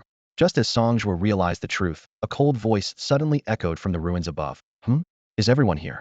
No one knew when this person had appeared, and even Feng Tianyu couldn't help but break into a cold sweat. A figure stood atop the ruins, clad in a black satin robe with dark red plum blossom patterns at the hem. He concealed his presence perfectly, as if entirely detached from this time and space, and wore a black and white mask. This unexpected presence sent chills through everyone present.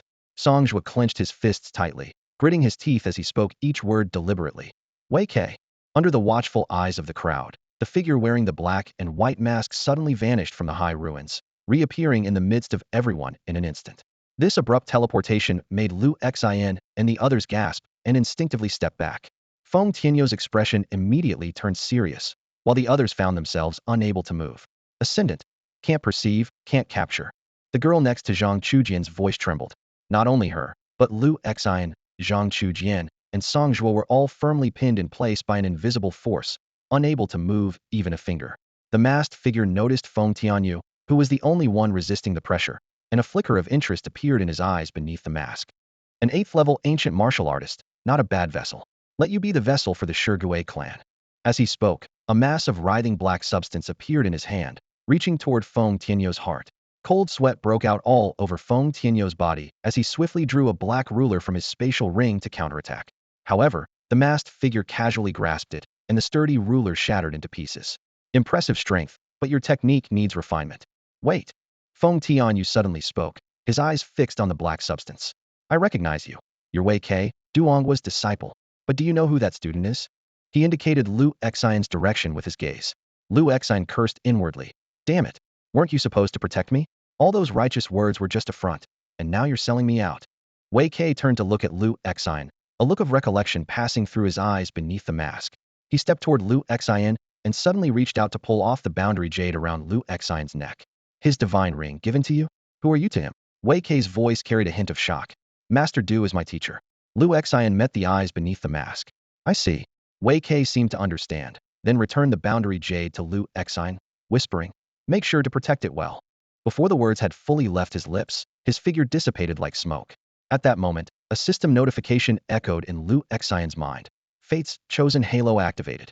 Fate effect, 93 chance to avoid fatal damage or certain death situations. Cooldown time 7 days, currently 6 days, 23 hours, and 59 minutes remaining. Holy crap, Liu Exine was internally alarmed, realizing that without this halo, he might have already died.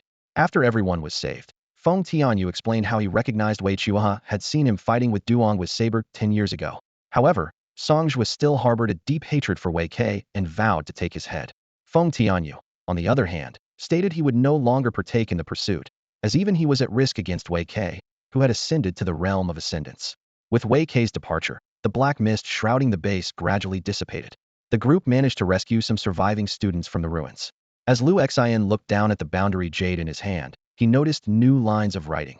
In 7 days, the second base, invasion of the Great Ghost Clan. You too managed to take down the leader of the three-headed spider demon? Yes, Zhang Chujian replied with a brief nod. It took about 20 minutes. As soon as he finished speaking, a team of fully armed military support personnel arrived swiftly on the scene. The leading soldiers, exuding an imposing presence, approached quickly to inquire about the situation and record information, while others immediately began search and rescue operations for survivors. Each regular spider demon is worth 500 points, and the spider demon leader is worth 1,000. An officer said while jotting down notes. This achievement will be reported directly to your military academy. Suddenly, a soldier in his 30s stared intently at Songjue, his expression grave. Are you serious? Has Wei Kei really appeared again after 10 years? That's right, Songjue confirmed with a nod. And he's already reached the ascendant level. This revelation caused the soldiers present to gasp. We must report this immediately. Several young soldiers quickly relayed the information to the 9th Rift military headquarters before departing with their team. Feng Tianyu turned to Liu Exine, his gaze unusually stern. Kid, my protection task ends here. I hope what you told me about Wei Tianlong is true. Liu Exine smirked inwardly at this so-called king of mercenaries who lacked even the most basic professional ethics. However, he remained calm as he said, take care of yourself. I hope we meet again. Seeing Liu Exine's peculiar smile, Feng Tianyu felt an inexplicable chill, as if this truly might be their last encounter, and he might be the one to die. Through system observation, Liu Exine found that while Feng Tianyu's abilities were hard to fully decipher, his luck value was only slightly higher than that of an ordinary person, far from that of the true child of fortune, Wei Tianlong. That's why Liu Exine had no hesitation in revealing Wei Tianlong's whereabouts to him. Kid trying to fool me? Feng Tianyu was clearly unwilling to accept this. Want to try fighting Wei Kei? Songjue said coldly from the side. This made Feng Tianyu shudder and leave in haste. Watching him leave, Songjue snorted and then said to Liu Exine and the others, you all head back. I want to stay here a little longer. Only after ensuring they were far away did he finally let his tears flow. Even the bravest warrior is just an ordinary young man with a broken heart after losing his beloved Han Shiyun. 10 kilometers outside the base, the other half of the students and Su Rongrong were anxiously waiting. As the black mist dissipated, the oppressive atmosphere lifted, and Zhang Chujian recounted the events. Learning of the loss of many classmates plunged the scene into sorrow, with some breaking down in tears and others rushing towards the base to find loved ones despite attempts to stop them. Liu Exine and Su Rongrong sat in a truck, his brow furrowed as he pondered Wei Kei's true identity. Su Rongrong gently stroked his hair, softly pressing his head onto her lap.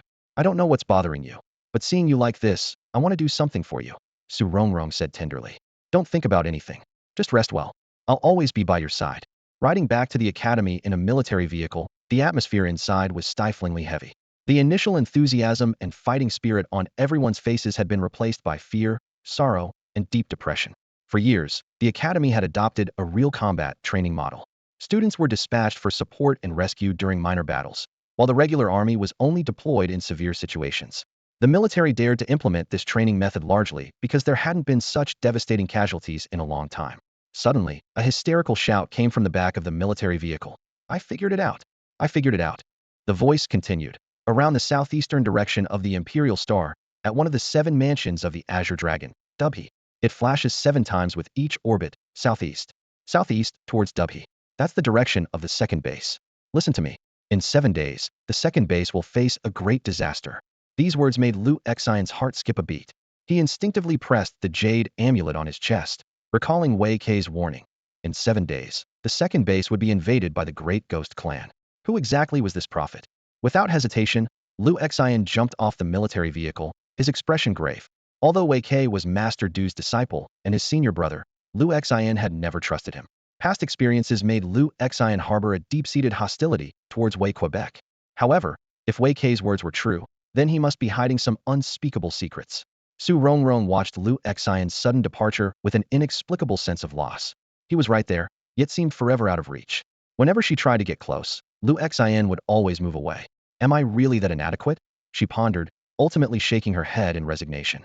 Liu Xian quickly made his way to the military headquarters vehicle at the back. The soldiers on board were initially wary of Liu Xian, but relaxed upon realizing he was an academy student. Kid, what are you doing here? This vehicle isn't going back to the 9th Academy. Who just said there would be a disaster at the second base in 7 days? Liu Xian asked directly. I did. It was me. A man lying on a stretcher immediately raised his right hand, shouting excitedly. It's true. Everything I said is true. I suddenly understood those celestial phenomena I couldn't comprehend before. Zhuge, we all know you're grieving for our fallen comrades. We feel the same. But can't you stop spouting nonsense? The words of the other soldiers made the atmosphere heavy once more. Why won't you believe me? Zhuge eyes were bloodshot as he argued passionately. The past is the past. Now I've fully mastered our ancestors' stargazing techniques. The others remained skeptical, believing he was driven mad by the trauma. At that moment, Liu Xian spoke in a serious tone. What he's saying is true. Zhuge suddenly sat up from the stretcher, causing his wound to throb with excruciating pain as fresh blood seeped through the bandages. Yet, he seemed completely unconcerned about his injuries, his eyes shining brightly as he stared at Liu Xian, an expression of excitement on his face, as if he had found a kindred spirit. Do you believe him too? One of the surrounding soldiers asked, displeasure evident in his voice. Another soldier barked sharply. Disrupting the morale of the troops and spreading false information are serious offenses. Kid, a word of advice, watch your mouth. Liu Xian shook his head, his expression turning serious. He said, I have a special ability that allows me to foresee the future for a short period. Although it's not very stable, it has a 90% accuracy rate. The people around him were momentarily taken aback by Liu Xian's earnest demeanor. But soon, someone scoffed. What a joke. How could such a bug-level ability be possible? Before the sentence was completed, someone gasped. Wait, old man Su from the imperial capital's Su family. But that's impossible, he's so young. While I can't use my foresight ability at will, Liu Xian interrupted. I can see through each of your abilities at a glance. He began pointing at the soldiers present. You're an 11th earth element user. You have a level superhuman strength enhancement. You're a martial artist. You're an illusionist. The atmosphere changed abruptly, the soldiers' expressions shifting from disdain to shock, and finally to fear. Damn, he's right about everything, someone exclaimed. It was known that the attributes of ability users could only be revealed through contact with a special device, unless the observer was at least 3 levels higher. And the strongest among them was only level 5. So how could this young man be an 8th level powerhouse? Liu Xian was secretly pleased, as this was merely a function of the system he used. The system's capabilities far surpassed any chosen one, and with enough luck points and credits, even fate could be artificially manipulated. Seeing the group still skeptical, Liu Xian grew frustrated and finally revealed his trump card. I'm a disciple of General Du. Damn, you should have said so earlier. I believe you now. The crowd erupted in chaos. Watching the sudden change in their reactions, Liu Xian couldn't help but mutter under his breath. Damn it. When everyone heard that Liu Xian was Du Lao's disciple, their initially stern expressions softened immediately. A few of the older soldiers eagerly started discussing. You're the exchange student from Beihe High School, right? So it's true, General Du Lao has taken a disciple in the capital. Impressive, you look quite distinguished, though a bit delicate, like a girl. It's good you're here on the front line to gain experience. Since you're General Du Lao's disciple, your abilities must be extraordinary. This needs to be reported properly. Nearby, Zhuge showed a look of indignation on his face, saying, I told you. Clearly, he was unhappy with his comrade's drastic change in attitude. However, upon calming down, he realized he had been too abrupt as an ordinary soldier. He shouldn't presume to control the battlefield's outcome. At that moment, Liu Xian's gaze fell on Zhuge. The system immediately displayed detailed information about him. Name, Zhuge. Race, human. Lineage, none. Level, second-tier advanced ability user. Luck, 6,800 points. Trait, reincarnated Zhuge. Basic attributes, strength D, constitution D, Agility C, Spirit A. Abilities: complete awakening of 7 elements wood, fire, earth, metal, and water at a level, wind and thunder at a level. Aura, strategic mastermind. Seeing this information, Lu Xin was secretly amazed. Awakening of 7 elemental abilities? Even though 5 of them are at the lowest level, this setup is indeed remarkable. More importantly, the system shows these abilities as fully awakened, likely awakened during the recent unconscious state. Zhuge, this surname. Lu Xin pondered. Could he be a descendant of Zhuge Liang? Such talent is far more valuable than those luck-driven individuals like Lin Yu and Wei Tianlong. They shouldn't be treated as resources to be exploited, but rather should be offered appropriate support. Lu Xin decided to put on a bit of a show. Last night, I foresaw that something significant would happen at the second base in 7 days. I didn't expect to meet another seer here. This statement startled Zhuge Mu, as he felt recognition and approval from Lu Xion's gaze. Finally, someone sees through my inner vulnerability, he thought excitedly. The surrounding soldiers looked at each other in confusion. A seer? What's that? Never heard of it. Zhuge Mu also appeared puzzled, not understanding the term's meaning, but sensing it was something grand. Of course, seer was just a term Lu Xian made up on the spot. To keep the act going, Lu Xian took a deep breath and began to narrate, his voice steady and powerful, as if revealing a long-buried secret. The seers are an extremely rare type of deviant. In their early stages, they might not be strong, but once they grow, even the legendary ascendants would fear them. They can not only foresee the future, but also control the elements, alter the very fabric of reality with their words. Lu Xion's words were impactful, each syllable carrying a mysterious power. He pointed to Zhuge Mu and solemnly announced, and Zhuge Mu is one such seer. With that declaration, the room fell silent. Then, a collective gasp filled the air, followed by a flurry of whispers. What? Zhuge Mu is a seer? No wonder his abilities were unpredictable. He hasn't fully awakened yet. If General Du's disciple says so, it must be true. Zhuge Mu trembled at these words, his eyes alight with fervor as he repeated to himself, I am a seer. I'm not worthless. I am a seer. His excitement was palpable, even causing Lu Xian to worry that he might have overdone his performance. To prevent suspicion, Lu Xian quickly added, seers are so rare that you could hardly find one in a billion people, which is why there are no records of them. I learned this by chance while following General Du. Everyone seemed to understand, but before they could ask more questions, Lu Xian seized the opportunity to slip away. By the time they realized it, he was already a distant figure. Now, when they looked at Zhuge Mu, their eyes were filled with awe and anticipation. Zhuge Mu clenched his fists, imprinting Lu Xion's departing silhouette in his mind. Little did he know, the seed planted in that moment would grow into a world-changing force. Years later, when seers stood alongside the psychics and ancient martial artists as one of the world's 3 great cultivation paths, whenever someone asked about the founder of the seer path, Zhuge Mu would simply shake his head and utter 3 words. His surname is Lu. Upon returning to the military vehicle, a heavy atmosphere filled the cabin. The students merely glanced at Lu Xian before lowering their heads again. Such a harrowing scene was indeed too much for military school students to handle at this stage. The soldiers, however, were already accustomed to it. When Su Rongrong saw Lu Xian return, she bit her lip and reached out to hold his left hand. Although Lu Xian was a bit puzzled, he allowed her to do so. The journey back was in stark contrast to the upbeat mood they had on the way there. Everyone now wore a look of despair, shrouded in a stifling atmosphere. Back at the 9th Military Academy, Xian approached in a huff. She was practically fuming. Not only had Lu Xian and Su Rongrong gone, but even Zhang Chujian, the old Sword Saint's disciple from Jiuzhou High School, had slipped away to assist while she was looking for Lu Xian. I'm sorry, Ms. Mo, Zhang Chujian said sincerely as he got off the vehicle, kneeling on one knee and placing his sword beside him. This sudden gesture of respect startled Xian. Zhang Chujian had been trained in traditional etiquette by Sword Saint Qi from a young age, and this was his most solemn form of apology. Lu Xian merely gave Xian a nonchalant glance and turned to leave with a casual yo, which made Xian clench her fists, repeatedly reminding herself to stay calm. Although Su Rongrong apologized obediently, she quickly ran after Lu Xian once he walked away. Sure man, let's go too, Zhang Chujian said gently to the girl behind him. Okay, brother Chujian, Qin Sherman nodded in agreement.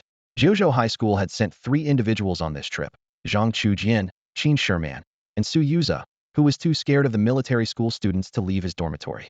Back in the dormitory, just as Lu Xian was about to call for Huanxiu, Su Rongrong suddenly hugged him from behind, pressing her face against his back and taking a deep breath.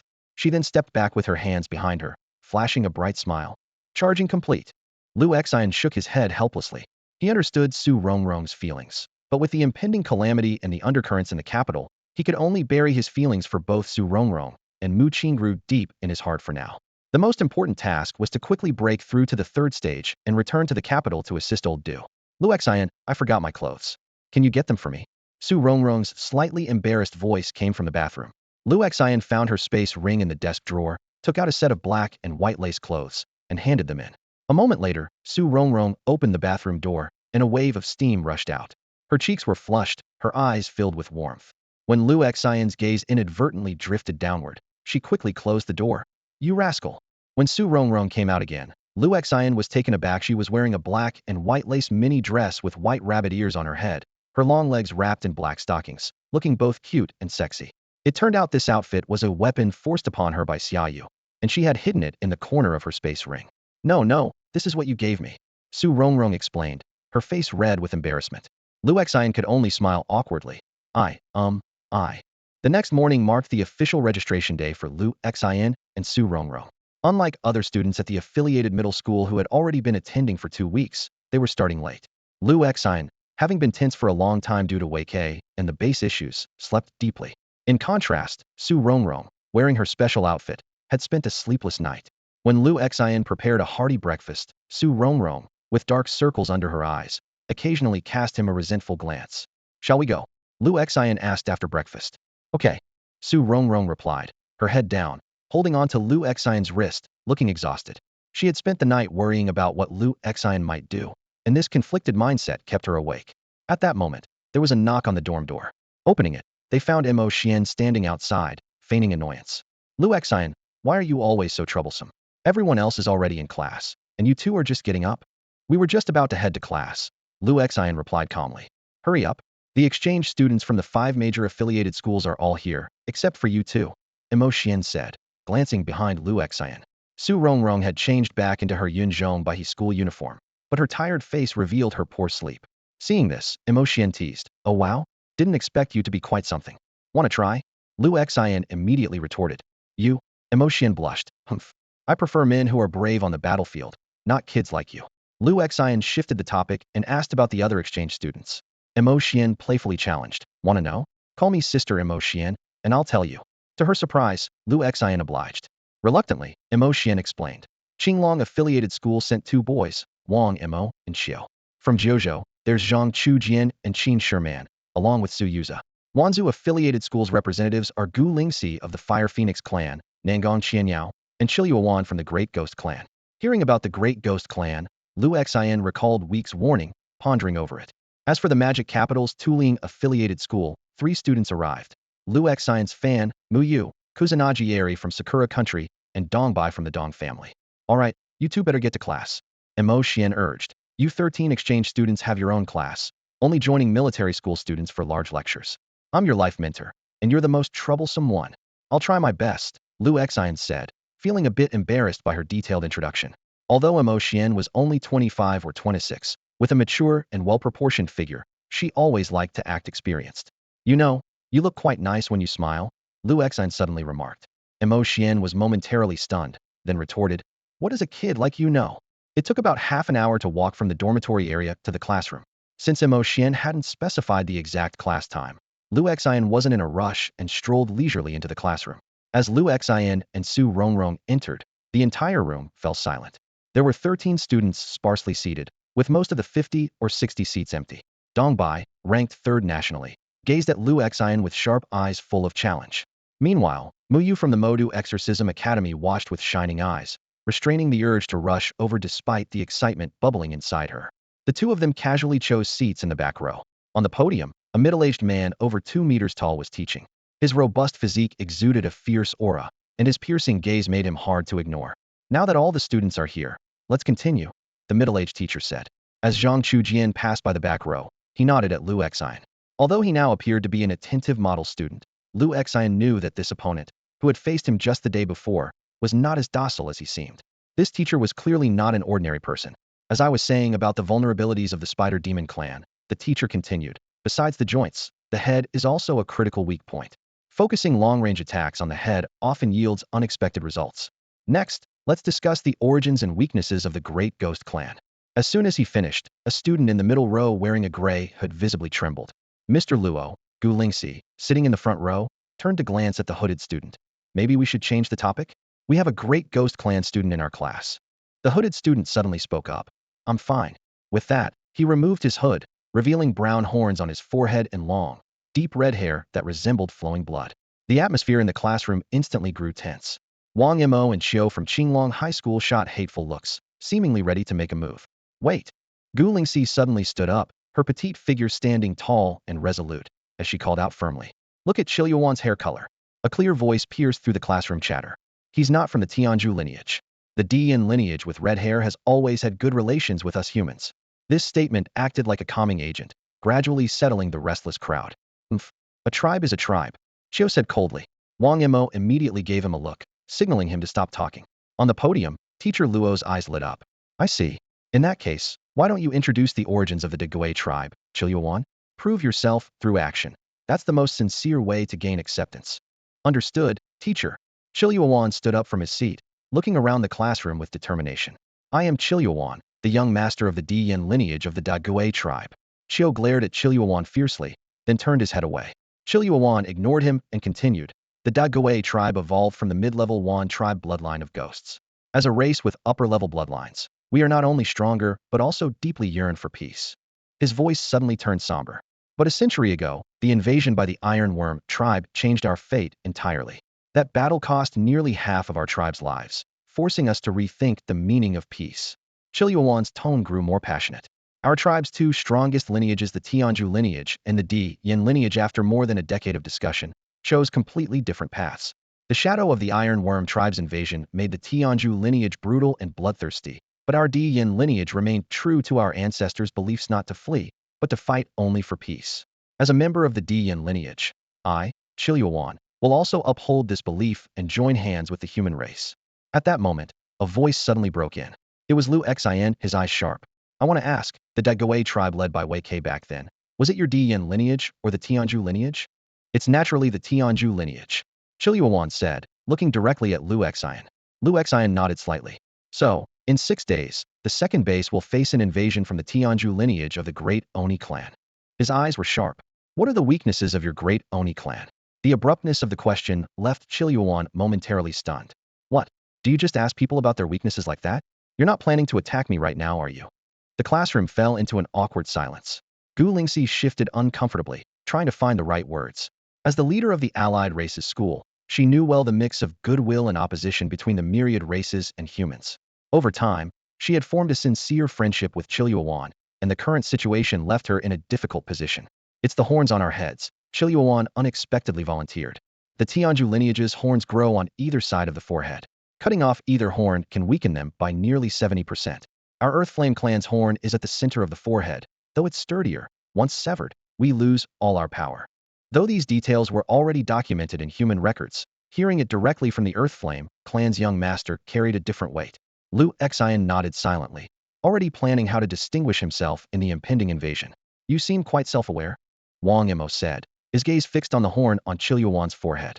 Qiluan shook his head in response. I told you, we fight for peace. All right, Teacher Luo broke the tension. Having once fought alongside friendly races, he treated students like Qiluan with fairness. As the bell rang, Muyu from Tuliang School rushed to Lu Xian's desk. Idol, I've finally met you, she exclaimed excitedly. Who are you? Lu Xian asked, puzzled. I'm the principal's daughter from Tuliang School, Muyu said, feeling wronged, then quickly shifted tone. Idol, do you have a girlfriend? If one of your female fans likes you, could you say yes? In the front row, Dongbai clenched her fists upon hearing this. No, Lu Xian replied bluntly. Muyu burst into tears. Su Rongrong, who had been in a daze, suddenly snapped back to reality. Seeing this green tea girl act, she immediately wrapped her arms around Lu Xian's shoulders. Muyu stopped crying, surprised at the sight of the beautiful girl with dark circles, yet still elegant and poised. Is this your girlfriend? Idol. Actually, I'm willing to be your follower, as long as you don't mind. Just as those words were spoken, Dongbai's eyes turned fierce, and she was about to rise when a cool voice interrupted the tense atmosphere. Muyu, stop it. Be rational about your fandom. Kusanagi Erori strode over with a serious expression. Muyu gave an awkward smile and quickly explained. It's just that after watching that video, he looks exactly like Jiedu. This statement hit Zhang Chu Jian like a hammer, causing him to tense up and instinctively grip the white sword resting on his knees. He asked in a deep voice. Muyu, what video are you talking about? What? You don't know? Muyu looked at him in surprise. You really should keep up. Watch more videos. Spend more time on Bilibili and Douyin. Haven't you seen the video of Lu Xin defeating the 7 sons of the imperial capital and GFA, the descendant of the GF family? Zhang Chujian replied earnestly. I must admit my ignorance, as I have not browsed Douyin. Please, Muyu, explain it in detail. Let me show you. Muyu pulled out her phone and skillfully opened her saved videos on Douyin. This joint exam video somehow got out, and it has over 5 million likes now. In the video, the scene of GFA's golden dragon sword acknowledging Lu Xin as its master was clearly visible. Even more astonishing was Lu Xin wielding the golden dragon sword, sweeping across 19 states with a single strike, instantly defeating GFA. This scene completely shattered Zhang Chujian's understanding. After 10 years of rigorous sword training, he had always believed that only GFA, the GF family descendant, was his match among his peers. He had trained diligently for a decade to fulfill the wish of his mentor, the current sword saint, Qi Shi, to face the GF family descendant. Yet now, this goal had been achieved by someone else. At that moment, Lu Xin noticed the golden dragon sword trembling slightly, as if resonating with the white sword in Zhang Chujian's hand. He focused his gaze on Zhang Chujian and asked, "What's the name of the sword you're holding?" "White dragon sword." Zhang Chujian replied in a deep voice. "It once belonged to Jiedu." "Really?" Lu Xian's eyes lit up. "Can I take a look?" This simple request put Zhang Chujian on high alert, and he responded sharply. "What? Do you intend to take my sword?" "No, let me see," insisted Lu Xin, as the two of them suddenly grappled together, both trying to seize the sword. "Who groped my butt?" Zhang Chujian suddenly jumped aside, looking around with a strange expression. His gaze landed on Su Yuza, who was staring at him with a peculiar smile, sending a shiver down his spine. "This golden dragon sword is also one of Jie Dujun's blades. Want to take a look?" Lu Xian suggested. "Really? The video showed it, didn't it?" They quickly agreed to exchange. But as soon as Zhang Chujian touched the golden dragon sword, it emitted a violent hum. A flash of golden light, and the sword slipped from his grasp, flying back to hover beside Lu Xian. Zhang Chujian looked down at his hand, where the sword's aura had cut it and blood was seeping out. He exclaimed in shock, "An orange-level sword spirit." Lu Xian casually glanced at the white dragon sword before tossing it back to Zhang Chujian, who hurriedly caught it with concern.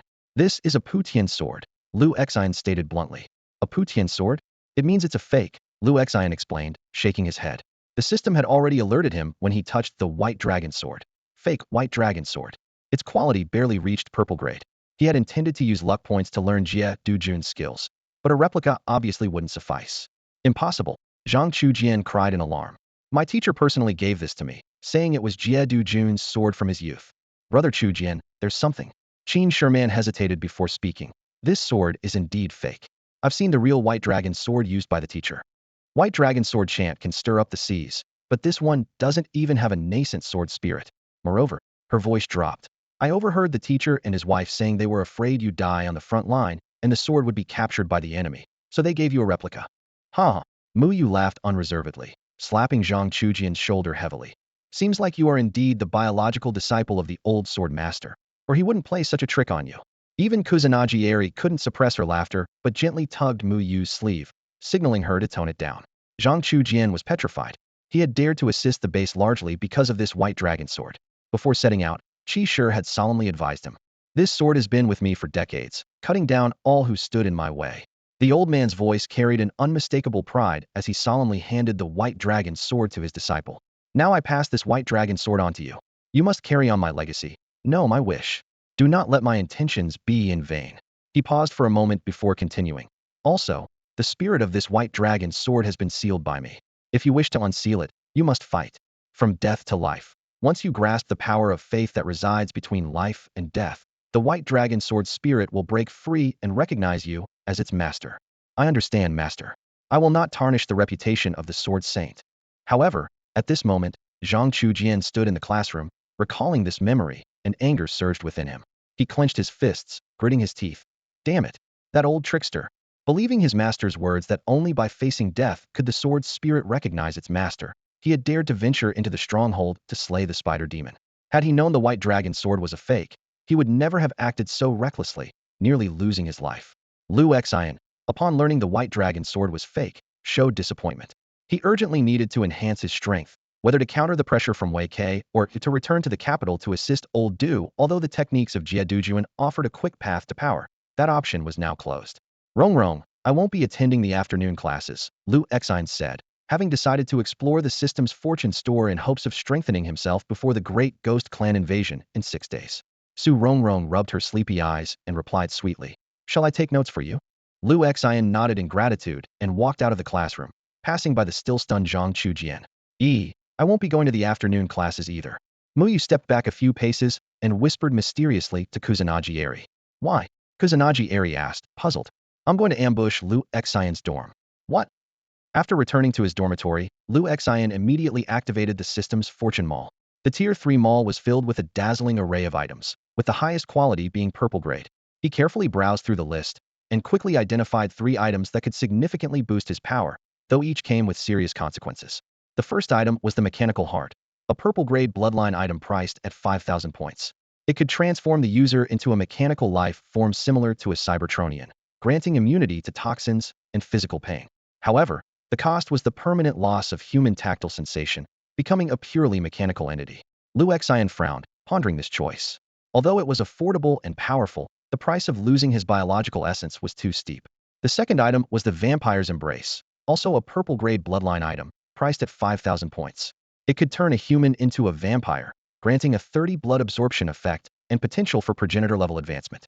However, it would cause a permanent thirst for blood and the inability to move in sunlight, being vulnerable to silver. The third item was the Turtle Hermit Template, a purple grade ancient martial artist role power card, priced at 5,000 points. Originating from Dragon Ball, it had 3 progression stages, with the highest reaching the 3rd tier ancient martial ascendant realm. Lu Xian carefully weighed these options. The system showed that the quality of the Li Xian panel he had fused with was of gold grade supreme quality, possessing infinite potential, allowing him to surpass ascendants and continue to excel. This meant he could only fuse abilities similar to the power of demons, close to the light and dark forces. As he contemplated, he suddenly remembered the realm jade given by Old Du, although Old Du had said it should only be used in life-threatening situations. Thinking of Zhang Chujian's plight at the hands of the Qi family, Lu Xian decided not to wait any longer and was about to crush the realm jade. "Hello, Brother Lu." A sudden voice interrupted his action. Lu Xian instantly reacted, drawing his golden dragon sword and pointing it at the intruder's throat. "Muyu." Lu Xian exclaimed in surprise upon recognizing her. "How did you get in here?" Muyu put on a pitiful expression. "I was drawn in by you." She glanced around, suddenly noticing the women's clothes hanging on the balcony. She ran over, took them down, and sniffed them carefully. Su Rongrong's scent. She grabbed Lu Xian's shoulder anxiously. "You aren't living with Su Rongrong, are you?" A cold, dark aura instantly wrapped around Lu Xian's body. But soon, Muyu sighed in relief, patting her chest. "Phew, you're still a virgin. Looks like I still have a chance." Lu Xian was at a loss for words, only managing to show a confused expression. "Lu Xian, open the door." Mo Xian's voice suddenly came from outside, causing Muyu, who was in the room, to panic instantly. "Oh no, oh no." Muyu anxiously spun in place. "Lu Xian, help me find a place to hide. That's my aunt, my dad's younger sister. Even though she has my grandma's last name. If she finds out I skipped class to come to the boys' dorm, she'll definitely tell my dad, and he'll break my legs." Before Lu Xian could respond, the door was already opening. In a panic, Muyu leaped onto the bed and hurriedly wrapped herself tightly in the blanket. Mo Xian walked into the dorm, about to sit on the couch in the living room when Lu Xian immediately said, "I slept on that couch last night. It might have a bit of a smell." This made Mo Xian stand up abruptly, looking disgusted. "Sit in the room, it's better ventilated there," Lu Xian added. Although slightly displeased, Mo Xian straightened up and said, "Fine, I'll go. I'm not afraid of a kid like you." Hiding under the blanket, Muyu almost fainted from anger upon hearing this conversation. Lu Xian was deliberately leading Mo Xian into the room. In the room, Mo Xian initially intended to sit on the chair by the desk, but Lu Xian quickly took it. Left with no choice, she sat on the edge of the bed. This frightened Muyu so much that she didn't even dare to breathe loudly. "Spill it, skipping class again?" Mo Xian got straight to the point. "What do you mean again?" "This is the first time," Lu Xian calmly replied. "And it's because of a stomachache, probably due to the water and soil not agreeing with me." Mo Xian's attitude softened immediately. "Oh, you should have said so earlier. Rest well, I'll handle the class issue for you." Just as Mo Xian was about to leave, Lu Xian deliberately asked, "Not staying a bit longer?" I'm busy." Mo Xian stood up to leave. As Muyu was about to breathe a sigh of relief and crawl out from under the blanket, Mo Xian suddenly returned. "Oh, by the way, a weapon was sent to you from the Imperial capital. It's from a teacher at the admissions office of Beha Academy, hey?" Muyu. Muyu was sitting on the bed, her face flushed red and her forehead covered in sweat. This scene made Mo Xian explode instantly. "So, pretending to be sick to skip class, you actually came here. Wait till I tell your dad." "No, auntie." I just came to meet my idol. Muyu desperately explained. Rational fan behavior. I'll show you rational fan behavior. You even ended up on his bed. No, it's not. I just. Before Muyu could finish, Lu Xian chimed in. She was just tired and wanted to sleep. Yes, yes, I just wanted to sleep. No, no, not sleep. Ah, I'm so mad. You annoying Lu Xian. Muyu was so flustered she started stomping her feet, completely tangled in her own words. Woo woo woo, I'm doomed. I'm doomed. Muyu curled up in the corner, looking pitiful as if she had been bullied all night. She recalled Mo Xian's warning before leaving. Enough. No need to say more. We all understand. I'll cover for you with your dad. But don't you dare break the rules again. Or else. Humph. You know the consequences. These words echoed in her mind, causing her gaze to gradually lose focus, like a worn-out doll. Meanwhile, Lu Xian was intently examining the heavy sword that Mo Xian had sent him. The arrival of this weapon was a real surprise. Back when he was heading to the imperial capital, he had encountered a robbery by people from various tribes. After settling it with money, a few admissions officers promised him a piece of blue-grade equipment. After the joint exams, apprenticeship, and frontline missions, this matter seemed forgotten. Yet today, he received not just any weapon, but an exquisite purple-grade heavy sword. The weapon, known as the Xian Iron Heavy Sword, had astonishing attributes. Its blunt effect granted the sword a 40 chance of breaking stances and armor, dealing 300 damage to those caught off guard. It could also suppress the energy flow of ancient martial artists. Each attack carried the Hongshi effect, and after accumulating 5 times, it would cause a 100 armor break effect lasting 5 seconds. Even more impressive was its origin. The sword hailed from the divine eagle world of the trial grounds, once wielded by Dugu Qiubai in his middle years, forged from celestial meteorites. The blade was a deep, inky black, with a faint red glow, purer and more natural than the Batianju Luan sword. Though its craftsmanship was rough and lacked aesthetic appeal, this was precisely its unique charm. Lu Xian couldn't put down this weapon, designed specifically to counter tanks. Compared to using the Batianju Luan sword against fragile foes, the Xian Iron Heavy Sword was a divine weapon when facing enemies with exceptional defense. In his interaction with the system, Lu Xian learned he could spend 1,000 luck points to learn Dugu Qiubai's techniques, or 500 points for Yonghua's moves. Without hesitation, he chose the former. Meanwhile, a bold idea emerged in his mind: wanted to attempt practicing both superpowers and ancient martial arts, challenging the norms of this world. As the system began exploring the possibility of dual cultivation of abilities and martial arts, Lu Xian eagerly spent 1,000 luck points to acquire the ancient martial arts inner power technique, 10,000 swords return to origin heart method. Soon, the system reported discovering 4 possibilities for dual cultivation. On the interface, 4 options appeared, each clearly presenting a different path. The first choice was simple restart. The second was fraught with danger, attempting to merge psychic energy with true qi, a path with a 97.89 chance of explosive death. The third option offered an enticing possibility: exchanging 50,000 points for the divine bloodline of Dijuan. The system explained in detail. The genetic similarity between the divine race and ancient humans was as high as 77.33, but only 29.72 with modern humans. It was recommended to integrate it before reaching the 10th level of ability to ensure a 100 success rate in dual cultivation of powers and martial arts. The fourth plan presented a unique approach due to the host's inherent light and dark abilities being mutually antagonistic. One could choose to destroy one, then convert the ability into true qi. The core of this method lay in understanding the fundamental difference between abilities and true qi. Abilities are stored in cells, while true qi flows through meridians.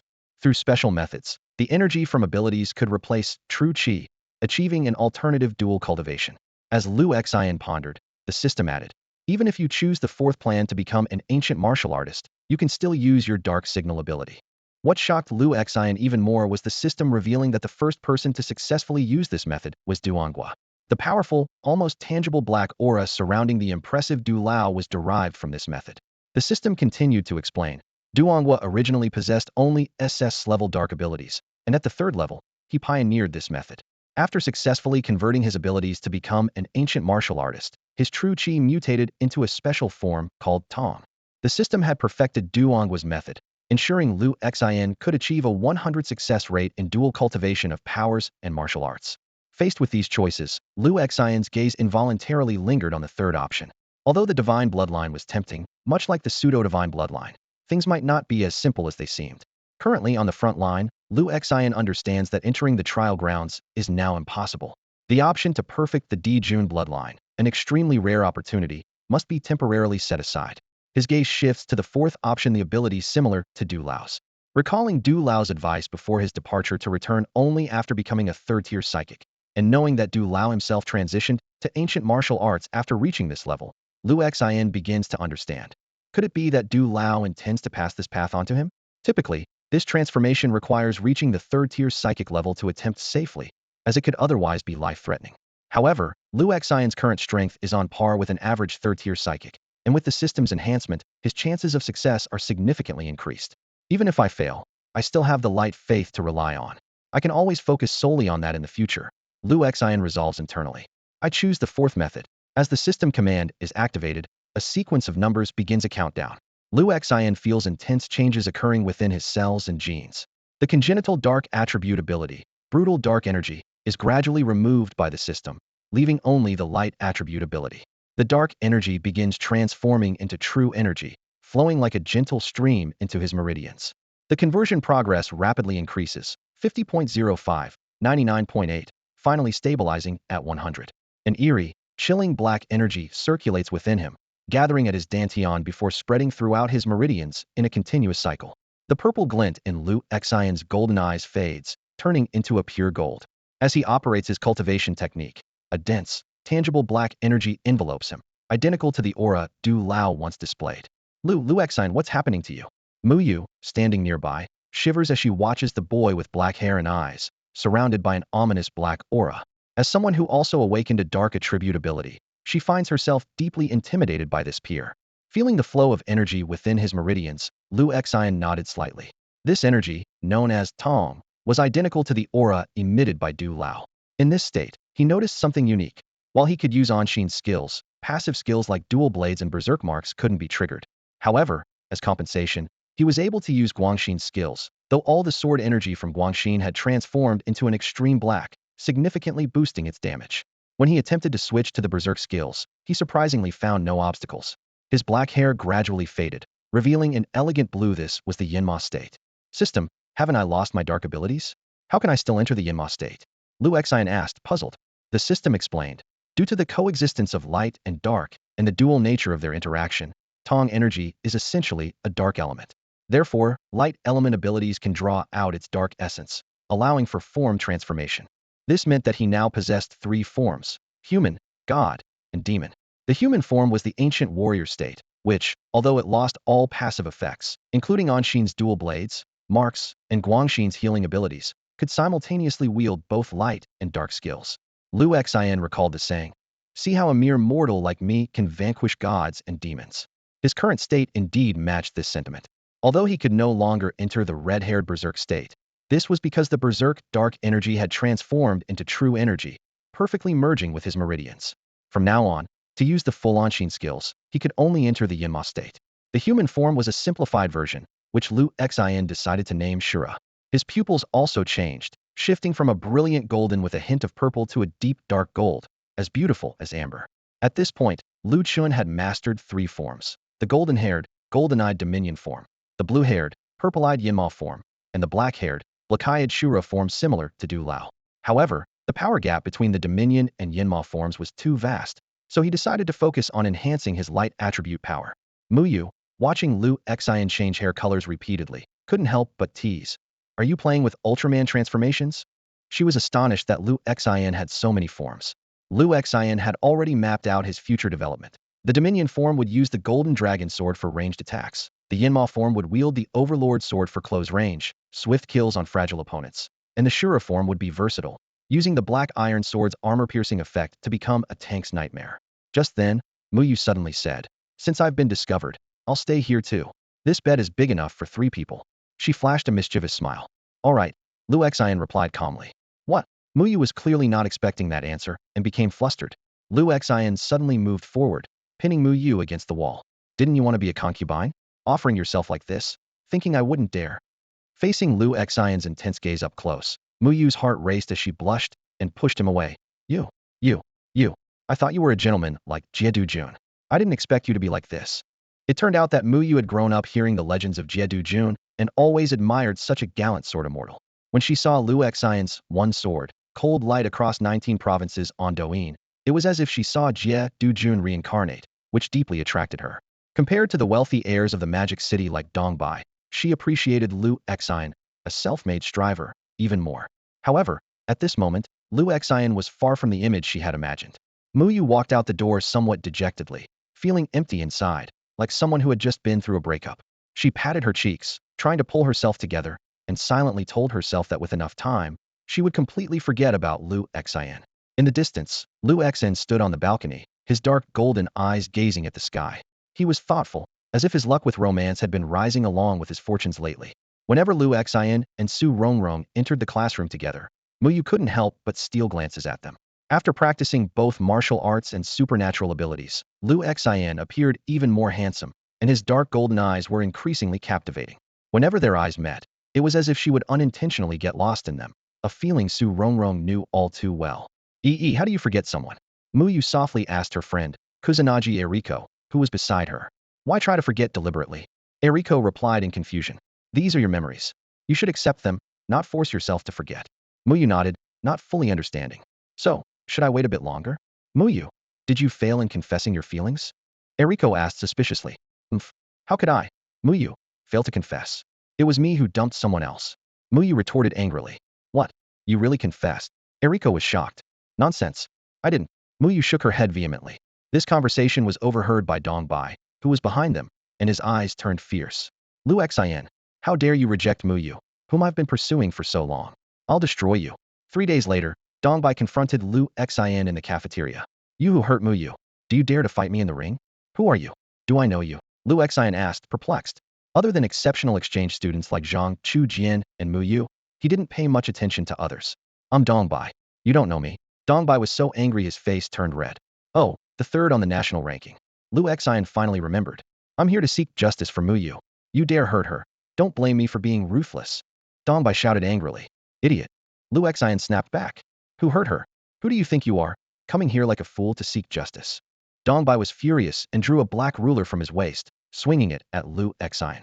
But Lu Xian was much faster, his pupils emitting a dark glow, surrounded by an eerie black aura.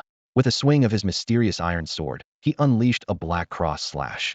Dong Bai hadn't even reacted before he was sent flying, and his high-grade blue ruler shattered under the black blade's light.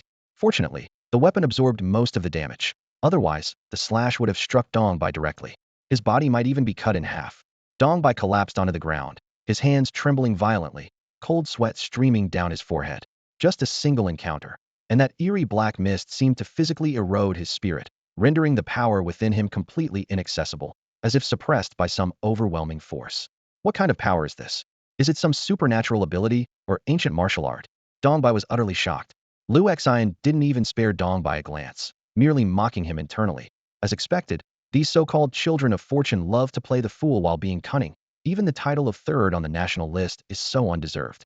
News of the battle quickly spread through the military academy. Since Lu Xian was the renowned disciple of the legendary General Du, most people instinctively sided with him.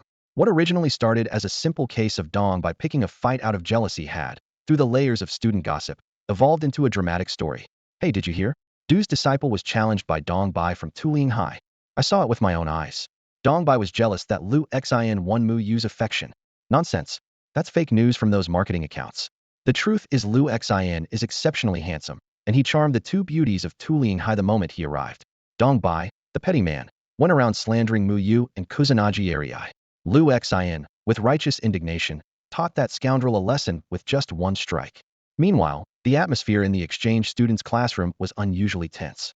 Mu Yu and Kusanagi Eri were glaring at Dong Bai with icy eyes, their voices barely concealing their anger. I can't believe you're this kind of person. I thought you were a gentleman, but I was wrong. I can't believe you'd do something so despicable, Dong Bai. Faced with the questioning of the two beautiful girls, Dong Bai looked completely bewildered, having no idea what had happened. Huh? What's going on? Mu Yu's inner monologue began once again.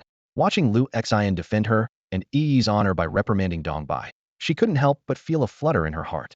The consequences of private fights at the military academy were severe. Apart from official arena matches, any public disputes could lead to confinement. This further confirmed that Lu Xian was a gallant gentleman, and there must have been a compelling reason behind his actions. In the classroom, Lu Xian was oblivious to all this, absorbed in practicing and contemplating the power of the three forms. Today marked the 7th day, the predicted day of the Great Ghost Tribe's invasion according to Wei Kei's prophecy. Yet, past noon, everything seemed calm.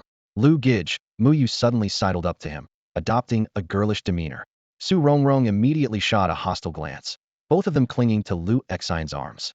This scene made the boys in the classroom grit their teeth with envy, especially Wang Mo and Qiu from Qinglong affiliated school, who were gripping their desks so hard that they creaked. Chu Jian, are you jealous too? Qin Sherman asked Zhang Chu Jian suspiciously. Are you kidding? My heart only has space for Sherman Shimmy, Zhang Chu Jian replied, clearing his throat and speaking earnestly. Really? I don't believe you, you big liar.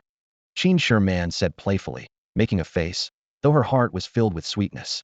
At this moment, Dongbai had been isolated by the entire class, sitting alone at the front, looking dazed. Meanwhile, Mu Yu and Su Rongrong were quarreling endlessly over the big wife, little wife issue, their voices growing louder, leaving Lu Xen both amused and exasperated. The other boys looked on with envy and jealousy, while Dongbai was nearly fuming with anger. During the lunch break, Zhang Chujian approached mysteriously and advised Lu Xen. Brother Lu, take care of all your body parts, especially your kidneys. This comment made the two girls blush instantly. Just then, the alarming siren suddenly blared. All university department students assemble at the training ground. Great Ghost Tribe Invasion. Special battle, only for students of 3rd level and above. Lu Xian's heart skipped a beat, recalling Wei Kei's prophecy. Qi Luowan also trembled all over, a fierce look in his eyes. Heaven's wrath. Lu Xian immediately dashed out of the classroom, not forgetting to remind Su Rongrong as he left. Rongrong, this time you stay here, Lu Xian said firmly. The Dugawei tribe is completely different from the spider demons and corpse demons. Just look at Qi Luowan. They've developed intelligence comparable to humans.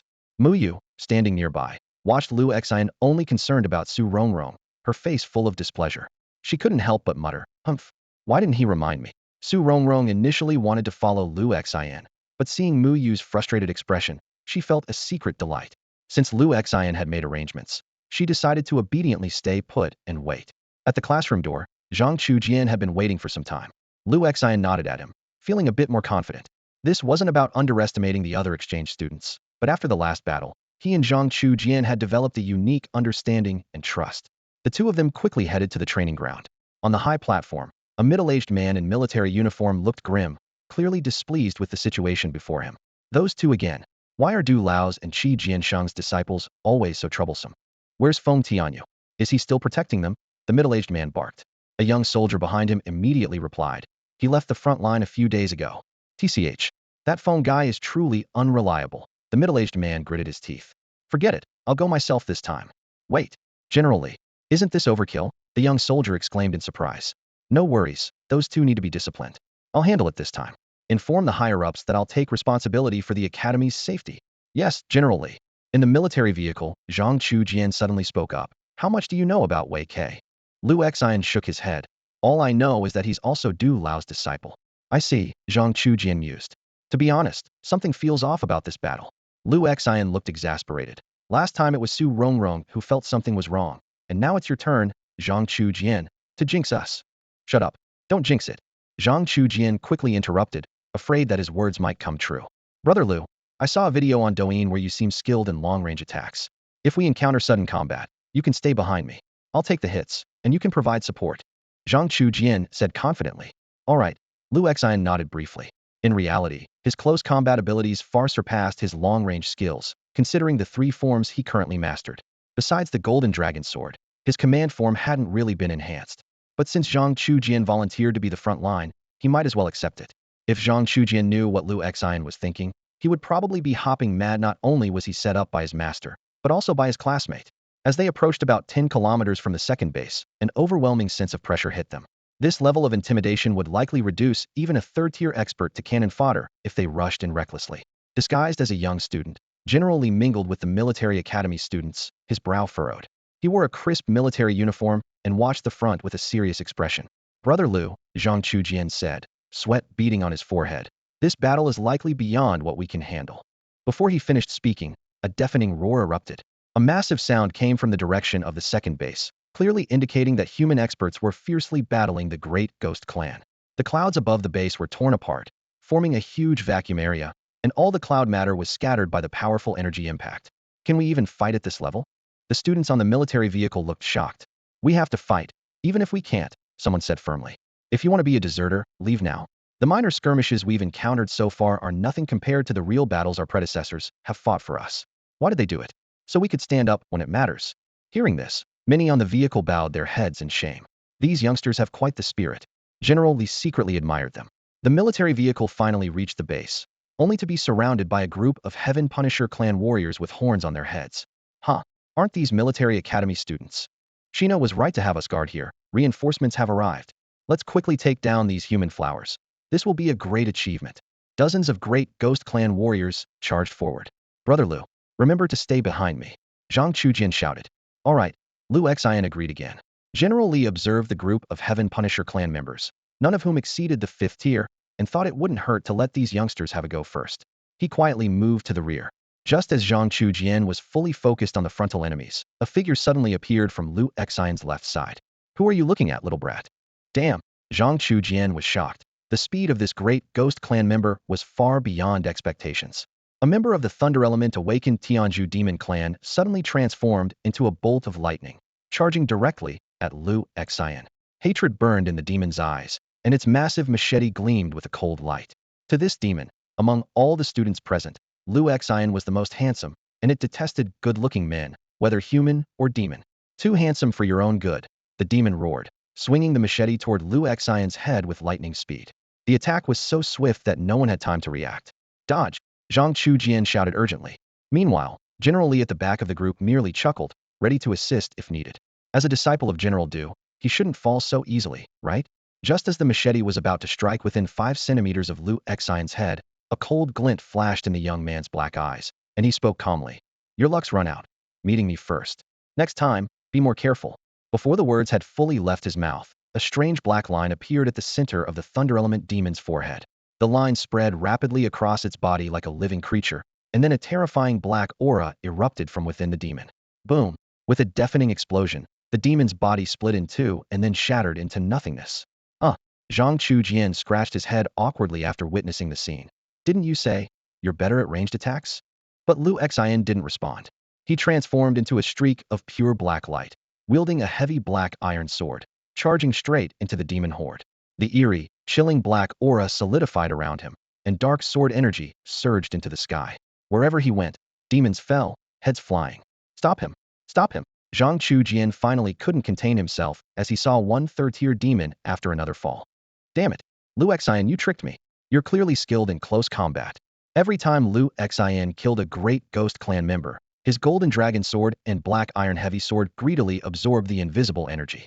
At that moment, Zhang Chujian approached with a puzzled look and asked, why do you let your weapons absorb the energy instead of using it to enhance yourself? What do you mean? Lu Xian turned to him, confused. The source of the world, Zhang Chujian explained, eyes wide. Outside the trial grounds, there's only one way to obtain the source of the world on the front lines, be killing myriad clans. Although each monster drops only a small amount, the quantity adds up. Don't tell me you didn't know? Lu Xian was stunned. No one had ever told him about this. No wonder every time he slaughtered the myriad clans, the golden dragon sword absorbed the energy, so eagerly it was clearly stealing his experience points. It wasn't entirely Lu Xian's fault. This was common knowledge, assumed to be understood by everyone, including by old Du, but Lu Xian either skipped classes or was on his way to skip them. As for Su Rongrong's notes, he skipped over the basic knowledge to save time, focusing only on the weaknesses of the myriad clans. Now he felt like a fool, completely in the dark. 80% for me. Each of you 2 swords gets 10%. Lu Xian immediately declared to the swords. The black iron sword, being less sentient, remained compliant. But the golden dragon sword vibrated in displeasure, emitting a discontented hum. If you keep it up, I'll put you away, and you won't even get 10%. Lu Xian threatened coldly. Knowing its master's temperament, the golden dragon sword quickly quieted down. Zhang Chujian watched with amusement. Serves you right for trying to take the lead. On the battlefield, 3 5th-tier great ghost clan members were being held off by university students, leaving only about 10 4th-tier ones and the rest as 2nd or 3rd-tier minions.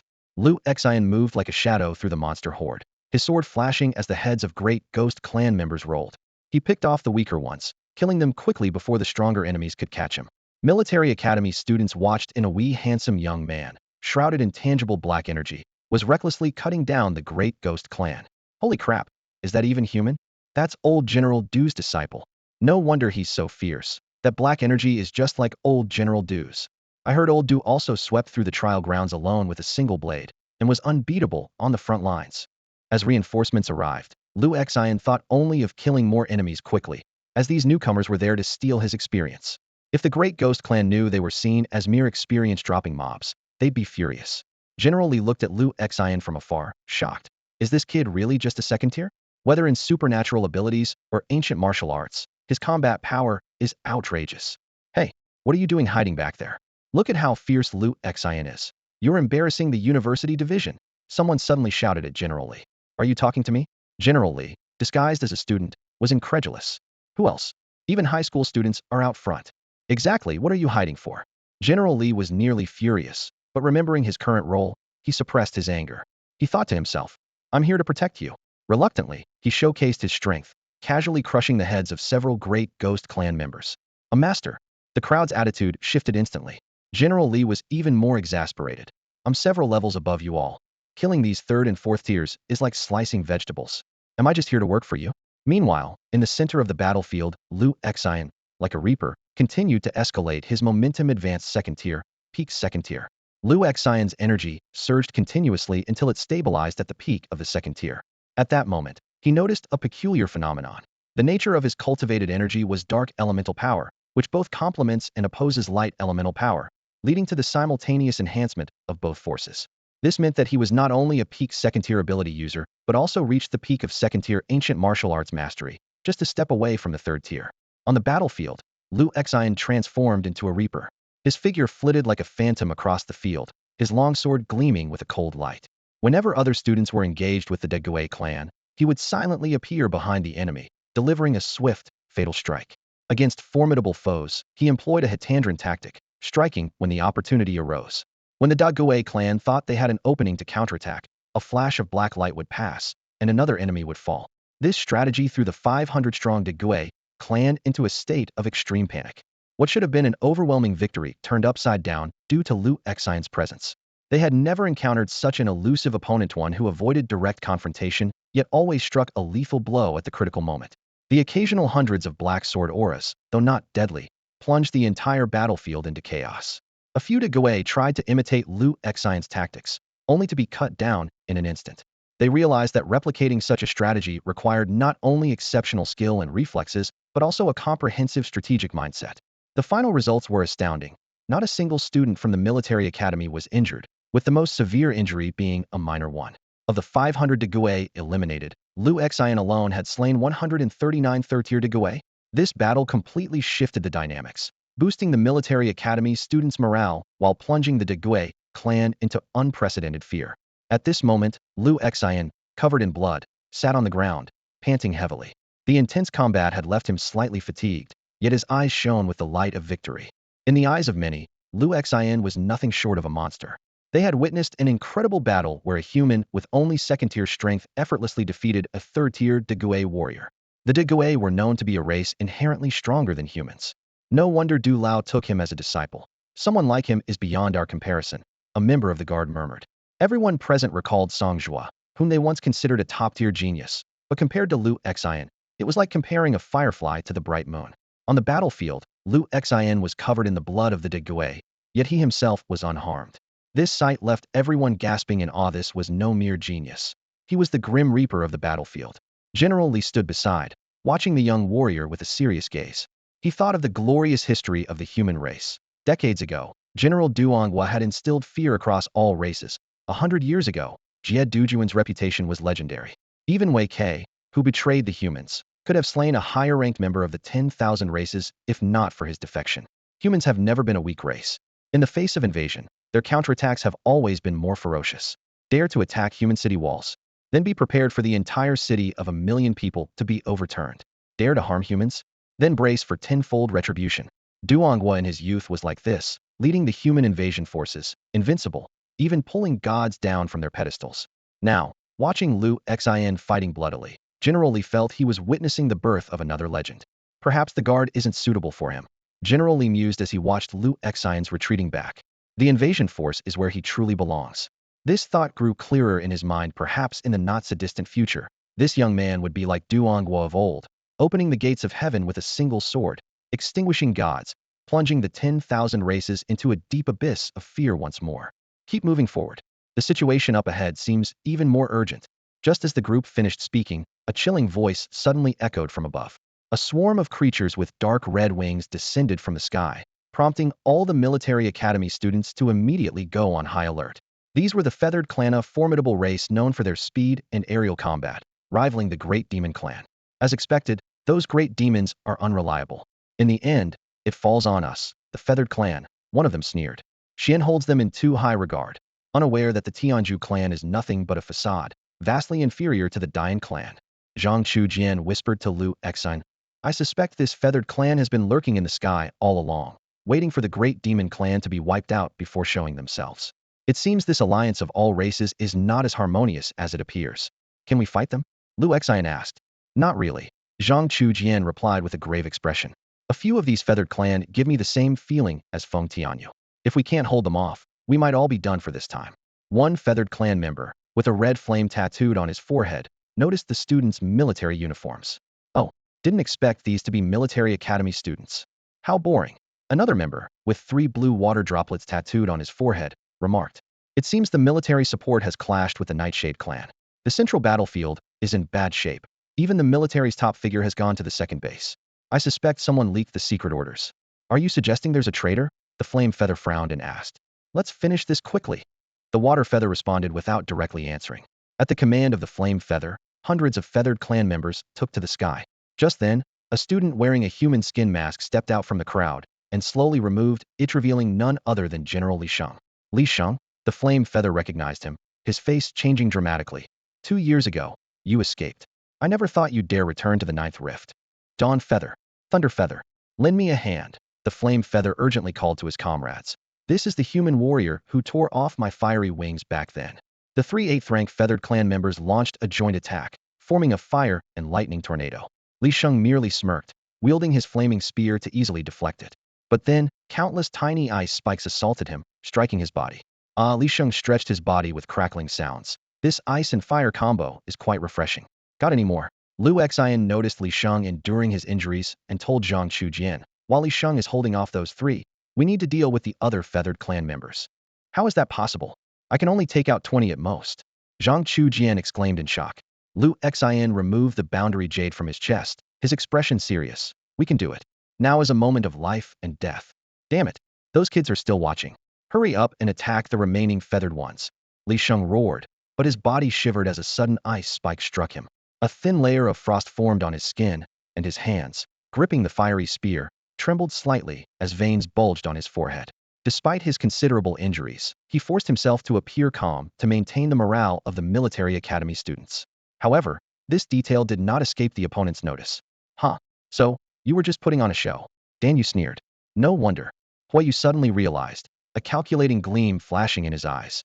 Seeing that his injury was exposed, Li Sheng dropped his pretense and shouted sternly to the students below, while I hold off these 3 roosters, deal with the other feathered ones. The students snapped out of their daze, quickly organizing a defensive strategy. The university's students expertly formed into a phalanx, layers of defensive ripples spreading outward, enveloping everyone. The students skilled in long-range attacks began their assault in waves. However, the feathered ones in the air seemed prepared. One of them gave a sinister smile.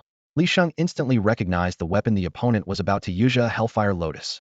This powerful dark weapon from the fire lineage of the feathered ones had the might equivalent to a full-force strike of an 8th-tier beginner. Damn it, Li Sheng was anxious, but he was entangled by Huayu and his cohorts, unable to assist the students below.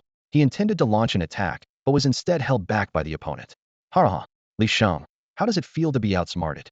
Huayu, having recovered from his initial fear, now appeared exceedingly arrogant. Before Huayu could finish, Li Sheng let out a furious shout, unleashing a blazing aura. His black hair and eyebrows turned into flames, and the tip of his spear gathered a red star-like glow, Lone Star refining sun spear. Half the sky turned fiery red, resembling a hellish inferno.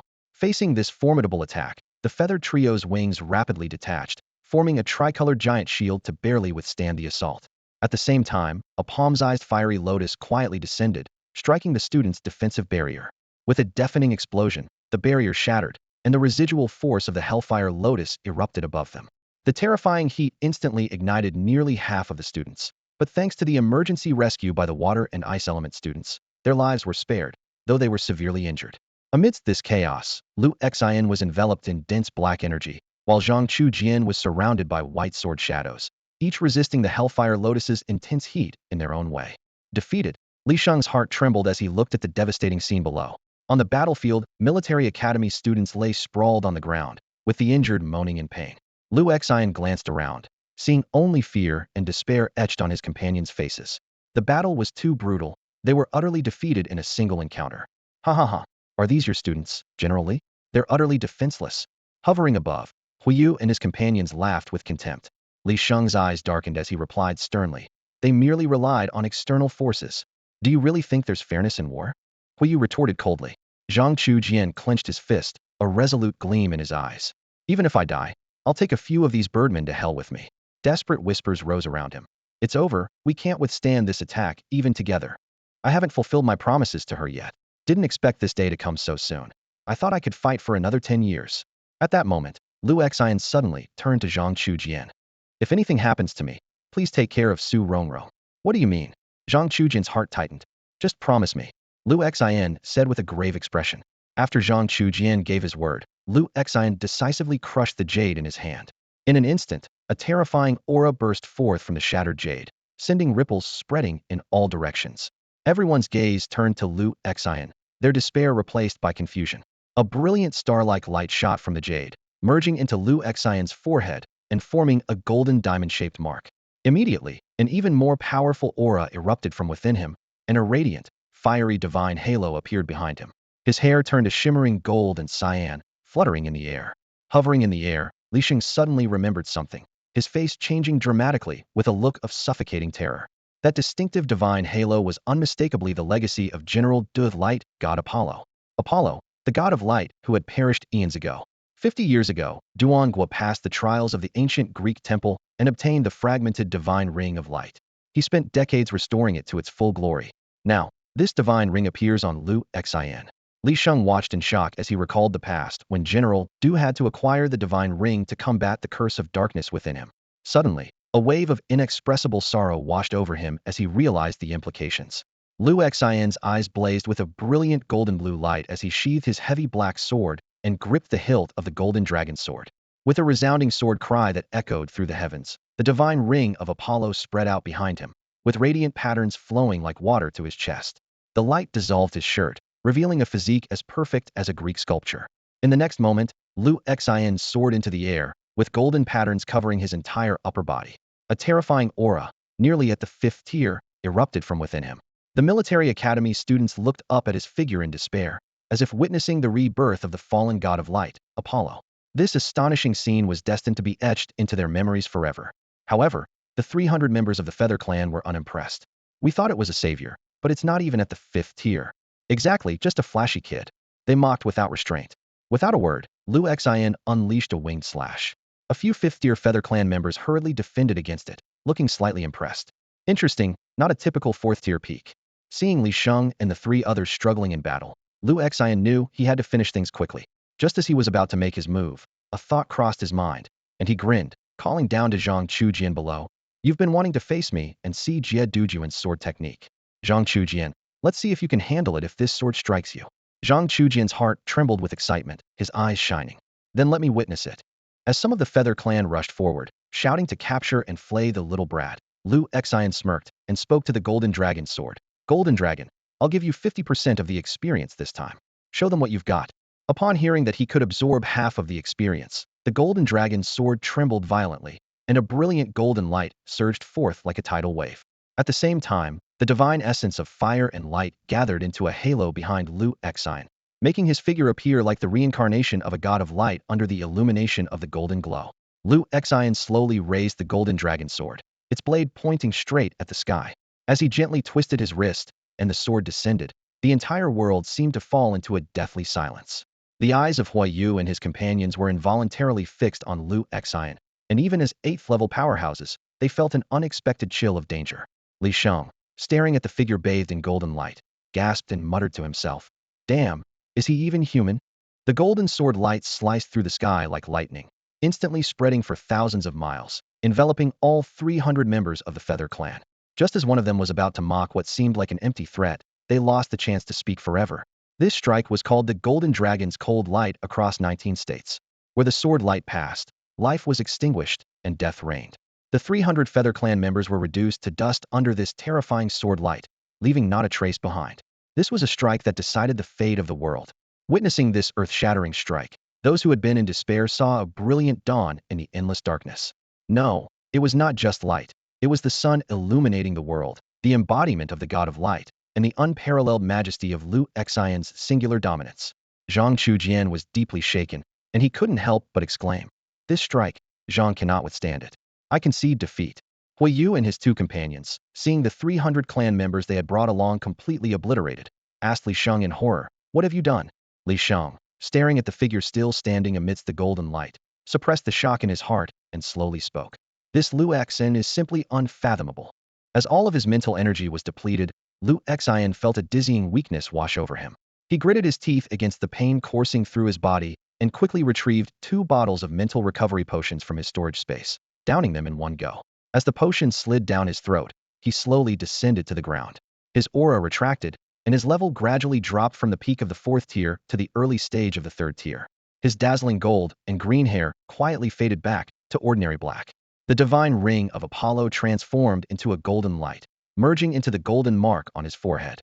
In this battle, he had used the power of a single sword strike to annihilate over 300 members of the Feather Tribe, breaking through directly from the peak of the 2nd tier to the early stage of the 3rd tier, a rare feat in the realm of exceptional martial arts. "Liu, my brother." Zhang Chujian opened his mouth, but was at a loss for words. "Don't just stand there. Help me up," Liu Xian said weakly, forcing a wry smile. Even though he had reached the peak of the 2nd tier and had the support of dual cultivation in martial arts, using the sword move Jitijin left him barely able to stay conscious. "Oh right." Zhang Chujian quickly stepped forward to support him. The surrounding students, now alert, looked at Liu Xian with eyes full of respect. They all knew that much of Liu Xian's formidable combat strength relied on external forces like the Golden Dragon Sword and the Divine Ring of Apollo. Yet, as Huayu had said, this was war, where there was no fairness, only victory or defeat. Besides, these powers had recognized Liu Xian as their master, making them truly his own strength. Li Sheng couldn't help but shed tears of joy. General Du's disciple is indeed extraordinary. However, at that moment, 3 powerful members of the Feather Tribe had already devised a plan in secret. "Human prodigy," Lei Yu whispered to Huayu. "You two keep Li Sheng occupied, and I'll go take out that boy. We can't allow such a prodigy to grow, or he will become a nightmare for all tribes." "Understood." 1 strike to kill, then retreat immediately. Huayu and his companion accepted the order. With their plan set, Huayu and his ally launched a full-on assault against Li Sheng, while Lei Yu spread his wings and dove toward the ground like a bolt of lightning. "Liu Xian, get out of the way." Li Sheng shouted urgently as he sensed danger. But it was too late. Lei Yu descended almost instantaneously, a bolt of lightning striking Zhang Chujian, who was reaching for his sword, sending him flying. Now, only the barely standing Liu Xian remained, isolated and defenseless. A terrifying lightning spear formed in Lei Yu's palm, aimed directly at Liu Xian's heart. The weakened Liu Xian felt a tingling sensation on his scalp, unable to move. For the first time, the shadow of death loomed so tangibly over him, and as a transmigrator, he was about to fall so quickly. "Die for me," Lei Yu shouted fiercely, and the lightning spear hurtled forward. At this critical moment, a familiar voice pierced the sky. "A junior brother's life is not something a mere ant like you can touch." Suddenly, the space tore apart, and Lei Yu's body froze eerily in midair. Even the formidable lightning spear halted. In the next instant, a dark blade flashed across the sky, slicing Lei Yu's body in 2, and black flames engulfed him completely. From start to finish, Lei Yu couldn't even let out a scream. "Wei Kei!" Fire Feather roared harshly. Tan Yu stared at Wei Kei in shock, suddenly realizing. "It's you. You're the one who leaked the secret order." Before the words were finished, a dark rift entwined with lightning appeared, and 5 figures emerged in succession. They wore identical black satin robes, with exquisite plum blossom patterns embroidered on the hems. The leader, wearing a black fox mask, Xian, questioned coldly. "This operation was crucial for us, yet it failed because someone suddenly appeared at the 2nd base. I want to know if someone truly leaked the secret order." Wei Kei chuckled lightly. "It said that the military has a seer who can predict all our strategies." "I believe it," Wei Kei said calmly. "But I don't." A figure wearing a silver skull mask suddenly turned into a blur, launching a devastating punch directly at Liu Xian. However, this formidable strike was effortlessly deflected by Wei Kei with a single slash, causing the skull-masked man's fist to bleed. "Wei Kei!" the skull-masked man roared. "He's my junior brother. His life should be taken by me." Xian suddenly spoke. "Very well. Wei Kei, to prove your innocence, in Liu Xian yourself." Shajio, you will still have a place then. Hearing this, the skull-masked man's eyes lit up with interest. Fine. Wei Kei turned to face the weakened Lu Xian, his voice cold. Don't blame me. Blame Duonghua for taking you as his disciple. A jet-black katana pierced through Lu Xian's heart in an instant. Blood gushed from his mouth like a fountain, the dark liquid tracing a stark arc in the air. Intense pain radiated from his heart, as though a fierce flame was scorching his chest. Life was slipping away rapidly, and Lu Xian's consciousness began to blur. The world spun around him, countless memories flashing in his mind like a carousel. He wanted to struggle, to resist, but the excruciating pain in his heart reminded him that this was all too real. In his final moments of clarity, Lu Xian strained to move his eyes, taking in his surroundings. He saw Zhang Chujian desperately trying to break through the crowd to reach him, a look of frantic urgency on his face, seemingly shouting something. But Lu Xian could no longer hear. His senses faded one by one. First, his hearing, then his sight, until even the pain was gone. His consciousness plunged into endless darkness, and everything came to a halt. Wei Kei watched the scene unfold with cold detachment. Black flames consumed Lu Xian's body, along with the katana, reducing everything to nothingness. Well done, Kei. Xian couldn't help but praise. Above, Li Sheng witnessed everything, overwhelmed with grief. Wei Kei, do you know what you've done? He was your fellow disciple. Those who bring about their own destruction cannot live. Wei Kei replied emotionlessly. Just like Duonghua, anyone who stands in the way of the Sheiju organization meets only one fate: death. You. Li Sheng was furious, but helpless. How could he face General Du? Kei, let's go. The next mission proceeds as planned. Xian said. Wei Kei nodded in agreement, habitually reaching for the black katana at his waist, the weapon that once belonged to Du Angguanli, to find it gone. He remembered it had turned to ash along with Lu Xian.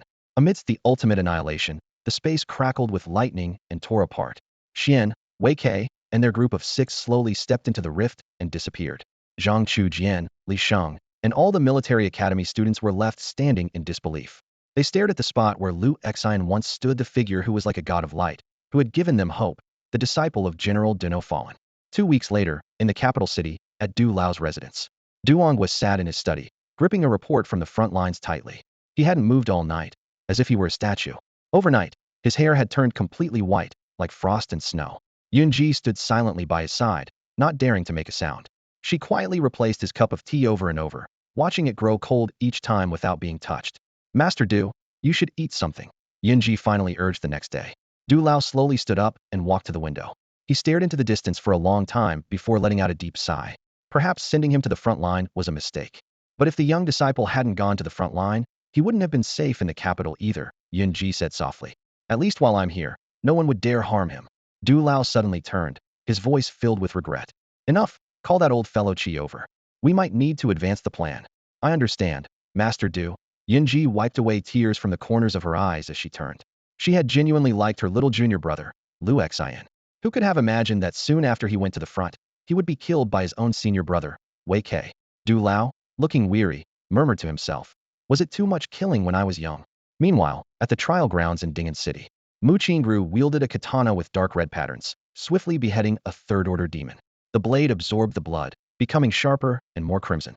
Sister, shouldn't you tell Sister Qingru? Xiao Mingxian asked tentatively.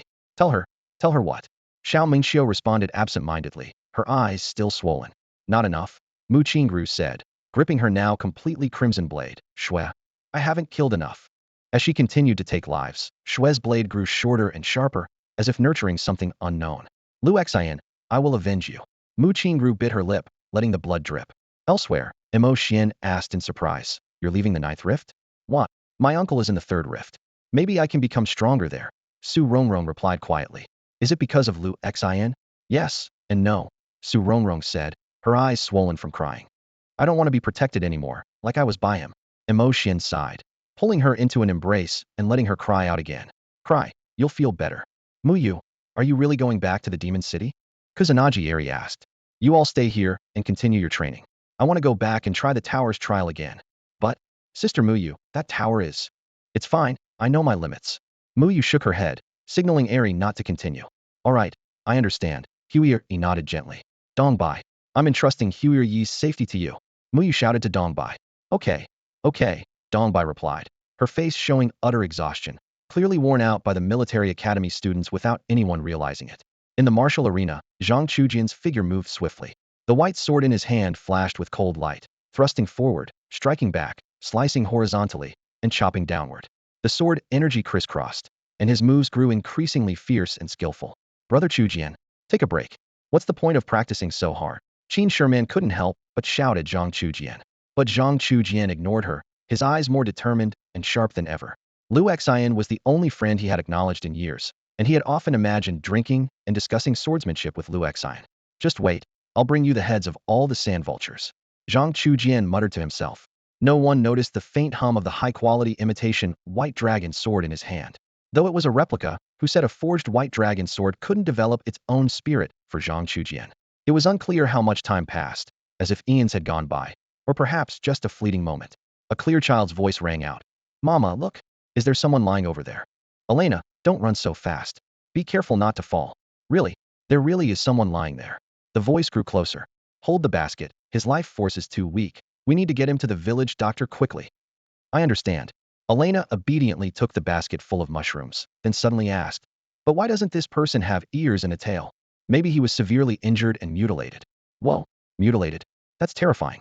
Even scarier than those big brothers from the cult. Elena leaned in to look closer. But he's so good-looking.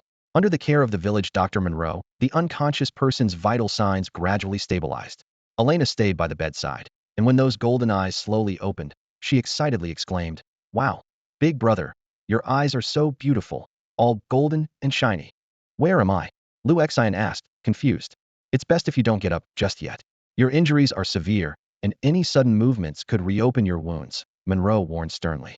Lu Xian nodded slightly, attempting to move his fingers, only to be met with a jolt of excruciating pain throughout his body. He had no choice but to remain lying down, his thoughts drifting back to what had happened to him. At that moment, a little girl named Elena tiptoed to the bedside, kneeling beside Lu Xian and curiously examining him with her big eyes. Big brother, why were you, altered? She asked innocently. What? Lu Xian was shocked, and despite the pain, he quickly checked his vital areas. Relieved to find everything intact, he exhaled deeply. He then noticed Elena turning around, revealing a fluffy brown tail wagging behind her. Not just her, Monroe and the others, although appearing mostly human, all had furry pointed ears and tails. Where am I? Lu Xian asked Monroe. This is the continent of arcane marks, Monroe replied. You should rest for now. We'll talk about everything else tomorrow. Elena, let's go and let him rest. The little girl nodded obediently, casting a lingering glance at Lu Xian before leaving. After they left, Monroe paused and said, You're not from this world, are you? Seeing Lu Xian nod, he continued. Once you recover, you should leave. I won't ask about your origins, but please don't cause trouble for our village. Understood, Lu Xian replied succinctly. After Monroe left, Lu Xian began to assess his situation. He distinctly remembered being run through the heart by Wei Kei's sword, yet here he was, alive. A system prompt then sounded. Host's body has been disassembled by an unknown energy and randomly transported across dimensions, causing significant strain. Current Dominion and Yama forms are disabled. Lu Xian recalled the last scene, his body enveloped in black flames, yet feeling no burning pain, as if shielded by some force. He speculated that perhaps Wei Kei had used some special method to send him here, using the black flames as cover to make everyone believe he had perished. Wei Kei, do you still care for humanity? Lu Xian pondered silently. He asked the system about the world's location and learned that the continent of arcane marks was 73 trillion light-years from Blue Star, classified as a lower plane with the highest level creatures being 7th-tier life forms. Just as he was troubled by the vast distance, Monroe re-entered the room, carrying a parchment. I see that your physical condition is just as good as those in the order, said Old Man Monroe with a satisfied smile. I found you a job in the main city of the Ur Kingdom. You'll be teaching the second young lady of the Silver Crest family. She's just turned 16, is as beautiful as a fairy, and has a close relationship with the 7th princess of the Ur Kingdom. With your looks, establishing yourself in the Ur Kingdom might be a good opportunity. As Monroe continued his lengthy introduction, Lu Xian inwardly scoffed. His words sounded grand, but in reality, he just wanted to get rid of him. The talk about the ladies of the Silver Crest family being top beauties was just a ploy, because he found him an eyesore. I understand. Lu Xian nodded calmly. Once I recover from my injuries, I'll head to the main city. Hearing this response, Monroe seemed to relax, a weight lifted off his shoulders, and he quickly took his leave, relieved. After Monroe left, Lu Xian's thoughts turned to more pressing matters. He had already advanced to the 3rd tier and didn't need to wait 3 months. If he could return to the capital sooner, he might be able to assist old Du. System, how do I leave this world and return to Blue Star? Lu Xian asked internally. The system immediately responded. The continent of magic runes relies on magic and combat energy, as its primary cultivation systems. There are 7 powerful planar dragons in this world. Option 1. Dragon slaying, extremely difficult. Obtaining the dragon cores of the 7 planar dragons allows for coordinate-based teleportation. Option 2. Hero's legend, quite challenging. The current world's hero, the child of the plane, is very weak. The host can cultivate the hero, defeat the Demon King's army, slay the Demon King, and obtain the sage's heart for coordinate-based teleportation. Hearing the cliched setting of Demon King and hero, Liu Xin felt a headache coming on. This was just like playing a game, needing to clear the level to leave. What worried him more was that the terms Demon King and Sage's Heart reminded him of the legendary healer hero of the staff. Could such a hero exist in this world too? The next day, Liu Xin was barely able to get out of bed and walk. Just then, Monroe entered the room with a satisfied smile on his face. You're recovering well. I estimate you'll be ready for the selection tomorrow. Selection? Liu Xin furrowed his brow slightly. Monroe explained, Silvercrest is one of the top 3 martial families in the Kingdom of Or. Each year, they recruit powerful martial artists. In previous years, these top-ranked fighters would become Silvercrest guards. However, this year is different. The second young lady of the Silvercrest family just turned 16 and recently celebrated her comingafage ceremony. The martial artist who ranks first in this selection will have the opportunity to become her personal instructor. Liu Xin nodded in agreement. Ever since he was forcibly teleported, his mental state seemed to have suffered some damage, rendering him unable to use his dominance and Yama forms. Fortunately, his grief chi could still flow smoothly. After Monroe left, Liu Xin carefully checked his physical condition. In terms of bodily functions, he had indeed recovered about 70 to 80%. During the teleportation, the Golden Dragon Sword was automatically stored by the system. In addition to the Golden Dragon Sword, the Overlord Sword, and the Darksteel Heavy Sword, his system space now contained a pitch-black katana. Sin Blade, Mist Slayer. Quality, Extreme Orange. Effects: Sin Slash. Normal slashes have a Dark Rend effect. Dark Rend inflicts unhealable wounds, nullifying all healing effects and causing healing skills to worsen the injury. Ruin Blade deals 30 true damage to the target's equipment, shattering all enemy weapons and gear if unable to break armor. Locked. Locked. Locked. Origin: originally the saber of Duanghua in his youth, later passed down to Wei Quebec. Belief in supernatural evil is unnecessary. Humanity itself can embody any ultimate evil. Seeing the information about this blade, Liu Xin was taken aback. It was a weapon on par with the Golden Dragon Sword. After defeating the Feather Clan, he gained nearly 5,000 luck points, increasing from 6,290 to 10,000, with his total score reaching 16,000. System: is it possible to learn the abilities of this blade's original owner? Liu Xin eagerly inquired. He never missed a chance to learn new skills if possible. The system displayed, randomly acquiring Duonghua's abilities requires 2,000 luck points, while acquiring Wei Kei's abilities requires 1,500 luck points. Faced with the choice between his master's and senior's abilities, Liu Xin fell into deep thought. Although he had never seen Duonghua at full strength, the legend of one man and one blade cutting down the trial grounds and defeating countless tribes was awe-inspiring. Wei Kei's prowess, which he had witnessed firsthand, was equally terrifying with his swift and fierce swordplay combined with black flames. After careful consideration, Liu Xin ultimately chose to spend more luck points on Duonghua's abilities. He speculated that the more powerful the sword spirit, the higher the luck points required. Choose to learn Duonghua's abilities. The system immediately responded. Command accepted, selecting now. Congratulations to the host for obtaining the Kai template. Warning: the host has fully integrated the Liu Xin template and cannot integrate another template. The Kai template will be merged into the weapon Sin Blade, Mist Slayer. The host must wield the Sin Blade and be in Shura form to activate the Kai template. Note: unlocking the Kai template in Shura or Ancient Martial Artist form will disable all Liu Xin abilities. This result left Liu Xin utterly shocked. It wasn't just that he acquired the Kai template that surprised him, but the realization that Duonghua had somehow integrated the Kai template. Could it be that Master Du had awakened a similar system? The system continued to explain. Every era has a child of destiny who dominates the age. Duonghua was the child of destiny of his era. So Master Du didn't awaken a system? No. The system replied coldly. Am I the child of destiny of this era? The child of destiny of this era is Xian. Then what am I? Liu Xin was puzzled. The child of destiny should be the highest level of a luck child, but even someone like him, with a system capable of seizing luck, wasn't the child of destiny, leaving him quite confused. The system concluded with, the system's directive is to assist the host in dominating eternity. Huh? Aren't you exaggerating a bit? Liu Xin chuckled, half amused. Ruling over eternity. When Liu Xin heard the system's prompt, a surge of enthusiasm ignited within him. Although it sounded boastful, he trusted that the system wouldn't deceive him. He was currently facing a unique situation. Li Xian's abilities were temporarily unavailable, leaving him reliant on Tong Jinqi. This reminded him of an intriguing comparison rather than being like Kai's template. It seemed more akin to Du Lao's path. After all, Li Xian's power was integrated into himself, whereas Kai's strength required the use of the weapon, the Blade of Sin. Liu Xian looked down at the Blade of Sin in his hand. This approximately oni and a half meter long katana was entirely black, appearing plain and unremarkable, yet it concealed tremendous power. As he gently stroked the blade, it seemed to respond, a fleeting black gleam flashing across its surface before returning to its calm state. The next morning, Liu Xian donned coarse linen clothing. In this world, where the gap between rich and poor was vast, villagers like Monroe and Elena might never afford a silk garment in their lifetime. Big brother, your tail has grown again. 7 or 8-year-old Elena looked up, curiously staring at the black tail behind Liu Xian. He laughed and ruffled her hair, making the little girl giggle. To avoid standing out, he had exchanged for a realistic tail from the system shop in this world. Humans had furry ears and tails. The selection time has come, Monroe reminded him.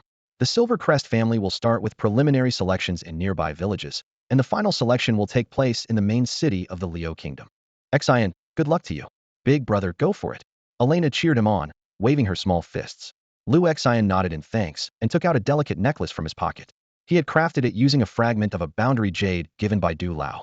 The boundary jade could store various energies and be reused. The better the quality, the more powerful the energy it could store. He gave this necklace, imbued with protective power, to Elena. After all, it was this little girl who had saved his life. If she ever encountered danger, the boundary jade would automatically release Zhenqi to protect her, and it could be used about 3 to 5 times. As a token of gratitude for saving my life. Liu Xian handed the jade necklace to Elena. The little girl beamed with delight as she took the necklace, immediately putting it around her neck. She held the jade high with her small hands, her innocent smile lighting up her face. Thank you, Xian. Elena's mother expressed her heartfelt thanks. Looking at the extraordinary jade, she felt a pang of guilt given their family situation. They could never repay such a valuable gift. Even Monroe, standing nearby, seemed to view Liu Xian in a new light, his eyes showing a newfound respect. Liu Xian just shook his head. It's the least I can do. Without the help of this family, he might not have survived. It's about time, Monroe reminded him. The selection tournament at the village center is about to start. All right, Liu Xian nodded in agreement. The night before, he had asked Monroe about the whereabouts of the 7 interdimensional dragons. Monroe had been shocked by the question. Why are you asking about the interdimensional dragons? Liu Xian had quickly concocted an excuse, but he learned from Monroe that the dragons were merely a legend passed down through stories. It was said that the 7 interdimensional dragons resided at the world's end, safeguarding its peace and laws, but no one had ever seen them. While Monroe thought it was likely just a myth, Liu Xian believed the dragons truly existed. After all, the system had given him a related task. However, killing these 7 dragons would likely cause the collapse of the world's laws and order. Thinking of Elena still living in this world, Liu Xian ultimately chose a second plan, to become the tutor of a hero. The first hero to awaken in the kingdom of Alray was none other than the 16-year-old second daughter of the Silver Crest family. To return to Blue Star, this tutoring job was essential. Liu Xian repeatedly reminded himself. He was going to the Silver Crest family not for the 16-year-old girl, nor for the beast-eared maidens, but purely to find a way back to Blue Star. It takes about 10 minutes to walk from Monroe's residence to the center of the village. What greets the eye is a unique world, a place where the inhabitants have fluffy pointed ears and tails, making Liu Xian wonder if he has stumbled into a fantasy world akin to those in Sakura country. The village center is already crowded with hundreds of villagers. Almost the entire population has turned out. Such a spectacle is not surprising in a small village like this. Apart from the annual sex selection, a selection event for a noble family of the Kingdom of Ori is a rare form of entertainment. On the stage, a match has just ended. A young man named Tu Lei, dressed in rough linen clothing, loudly announces his victory. Tu Lei wins. Thank you for going easy on me, brother Tuo Wu. Tu Lei laughs heartily. The scrawny young man, Tuo Wu, lying on the ground, gives a venomous look and mocks. Tu Lei, you're something else. The good-natured Tu Lei misunderstands the sarcasm and scratches his head sheepishly. Ah, thank you, brother Tuo Wu. This musclehead is all brawn and no brain. Teaching others? Is that even possible? Some young people in the crowd comment sourly. Tu Lei is known in the village for his simplicity or stupidity, but his innate strength means hardly anyone can withstand more than 3 moves from him. Below the stage, a few people dressed in fine clothes are taking notes on parchment. Just as they are about to announce Tu Lei as the winner, old Dr. Monroe raises his right hand. Wait, there's one more, he says, pushing Liu Xian forward. Make the most of it. Liu Xian nods in agreement. Nearby, Elena cheers for Liu Xian. Big brother, you must beat that big oaf. Alina, don't talk like that, her mother immediately scolds. But that's what all the brothers and sisters in the village say. Alina pouts. Too late is a big oaf. You're not allowed to say that anymore. Okay, I won't do it again. As Lu Xian steps onto the stage, Tu Lei becomes excited. Little brother, you sure are good looking, he says with a straightforward smile. The girls in the audience buzz with excitement. That little wolf is so handsome. I really want to pet that little tail. I want to take a bite. Ugh, creeps. Little brother, what's your name? Tu Lei asks. Xian. Lu Xian answers briefly. So it's brother Xian. I'm Tu Lei, he says earnestly. If I hit too hard later, you must surrender quickly, or I might hurt you. Though Tu Lei's words are straightforward and without malice, they are oddly unsettling. The crowd stirs again. Here we go again. Tu Lei is so terrible, always mocking his opponents. Yeah, he's almost scaring off my little wolf. Oh no, did I say something wrong again? Tur scratched his head awkwardly, his large frame looking somewhat uneasy. No worries. Let's fight, Lu Xian replied, shaking his head as he focused on his opponent's robust physique. He noticed the strange marking on Tur's back and thought to himself, this guy's got some presence, but he's a bit of a fool. Better to end this quickly. Got it. Xian, watch out. Tur shouted, gripping his massive axe, which was nearly 2.5 meters long, and swung it down with force. The blade cut through the air with a piercing whistle. Here it comes again. Tur's signature move, heaven-splitting strike. The villagers exclaimed in unison. This move had earned Tur his reputation, even defeating a young man named Tuo Wu with it. Tuo Wu stood among the crowd, watching the familiar scene with a growing sense of resentment. As the fierce gust approached, Lu Xian smirked to himself. Who else but this fool uses their ultimate move right off the bat? He calmly drew the blade from his waist. He had stored the golden dragon sword, the overlord sword, and the heavy iron sword in his system, leaving him with only this weapon by his side. What was even more astonishing was that Lu Xian didn't even unsheath the blade. He simply swung it casually. A terrifying pressure descended instantly, forcing Tur's massive frame to kneel on one knee. Instinctively, Tur raised his giant axe to block, but Lu Xian's unstoppable strike, accompanied by a deafening crash, shattered the axe into pieces. The powerful force swept across the area, making it nearly impossible for anyone to keep their eyes open. Tur spat out a mouthful of blood, staring blankly at the blood seeping from his cracked palms, holding only the broken axe handle. Did I lose? He muttered in disbelief.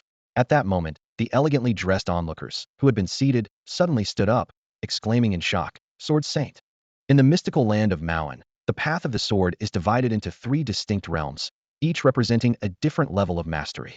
The first realm, selflessness, is where a swordsman becomes so absorbed in the art of the sword that they lose themselves. They transform into the sword itself, focusing on form and channeling every ounce of strength into their techniques.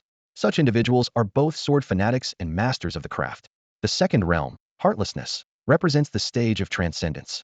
Here, the swordsman's heart becomes the sword, and every move is infused with powerful intent, growing stronger with the swordsman's own spirit. Those who reach this level can cut through anything in the world, earning the title of a grandmaster of swordsmanship. The third realm, swordlessness, is the pinnacle of sword intent. At this level, even grass, wood, bamboo, and stone can be wielded as a sword, surpassing the need for physical weapons. A swordsman can vanquish opponents with sheer intent alone, achieving the status of a sword saint, a peak once reached by the legendary Duguchobai. Sword intent is profoundly mysterious, allowing a third-level ancient warrior with sword intent to potentially defeat a fifth-level one. This spiritual power, transcending the physical, often leads to astonishing feats. Lu Xian's journey in swordsmanship was marked by rapid progress. After integrating Lu Xian's abilities, he barely reached the peak of selflessness. Learning the technique of the 19 states of the Golden Dragon's cold light, he swiftly advanced to a stage between heartlessness and swordlessness. Ultimately, by acquiring the Sin Blade and merging with the combat skills of the Azura Soul, he broke through the subtle barrier and entered the realm of the Sword Saint. Young sir, may I ask where you learned your skills? A middle-aged man in luxurious attire curiously inquired. Lu Xian calmly replied, when I was young, I saved an injured old man on the mountain, and he taught me some self-defense techniques. This vague explanation only fueled the imagination. Indeed, after a moment of contemplation, the middle-aged man's eyes widened with shock. Could it be the elusive national teacher of the Arkham Kingdom? It turned out that Lu Xian's kingdom, or, had friendly relations with Arkham. The national teacher of Arkham single-handedly vanquished the Demon King's army of 10,000, earning the title of Sword Saint of the era, and was revered as the sword's sovereign by even the church. Known for his eccentricity, he rarely appeared in Arkham and was rumored to often roam or disguised as a beggar, granting opportunities to the deserving. Even meeting him required great effort from the King of Arkham. The middle-aged man immediately bowed deeply. Ronald, steward of the Silver Crest family, one of the three great families of the Ur Kingdom, pays respects to the disciple of the sword's sovereign. His attendants followed suit, bowing and calling out in unison. What? Monroe exclaimed, breaking into a cold sweat. Xian was actually a disciple of the sword master. As soon as Ronald finished speaking, the scene fell into a deathly silence. Then, cheers erupted from the crowd. For these villagers living at the bottom of society, seeing a noble from the city was a great honor, let alone a disciple of the legendary sword master. No wonder he could subdue Tool with just one move without even drawing his sword. He's the disciple of the master. No wonder he's so formidable. I've heard of the sword master's achievements, but I never expected his disciple to appear in our small village. Amidst the crowd, a few young girls were even heard sobbing. Someone as noble as Mr. Xian would never look at someone like me. I'd even be willing to warm his bed. Lu Xian listened to the chatter around him, momentarily at a loss for words. He had simply intended for Ronald to improvise, but he hadn't expected to be inexplicably turned into a disciple of the sword master, with his identity so elaborately fabricated. However, Ronald was oblivious to Lu Xian's thoughts. To him, the young man before him, only 18 or 19, had already reached the level of a sword saint, which couldn't be achieved without a teacher. The sword hero? Impossible. The previous sword hero hadn't reached the realm of Namand even at his death. While there were past sword heroes whose strength surpassed that of the sword master, none had attained the sword saint level at Xian's age. With this in mind, Ronald raised his voice and announced, "The selection ends here. Spread the word. There's no need for the final selection in the main city of the Olay Kingdom. The personal tutor for the second young lady of the Silver Emblem family has been decided is the disciple of the sword master, Mr. Xian." Cheers erupted from the crowd. Alina jumped up in excitement, her voice ringing with joy. "Wow, big brother won." Monroe nodded silently, his eyes filled with meaning. As the village's only doctor, he had been rooted in this land for many years and had encountered all sorts of people, including some truly wicked ones. Whenever faced with such thugs, he would choose to steer clear, sometimes even taking measures during surgeries to ensure they disappeared quietly. This old doctor, who fancied himself as the village's secret protector, still held on to his youthful dreams of being a warrior with a wooden sword defending the village. Though even the guild wouldn't accept someone as weak as him, he was willing to give everything, even his life, for the village. Because of this, when Lu Xian, a mysterious stranger, appeared, Monroe's first instinct was to eliminate him. Fortunately, Alina's innocent smile softened his heart, or else Lu Xian might have met his end on a sick bed. In hindsight, Monroe was relieved he hadn't harmed a disciple of a sword master. "Goodbye, Lina." Lu Xian stepped down from the stage and gently ruffled the little girl's hair. "Big brother, will we meet again?"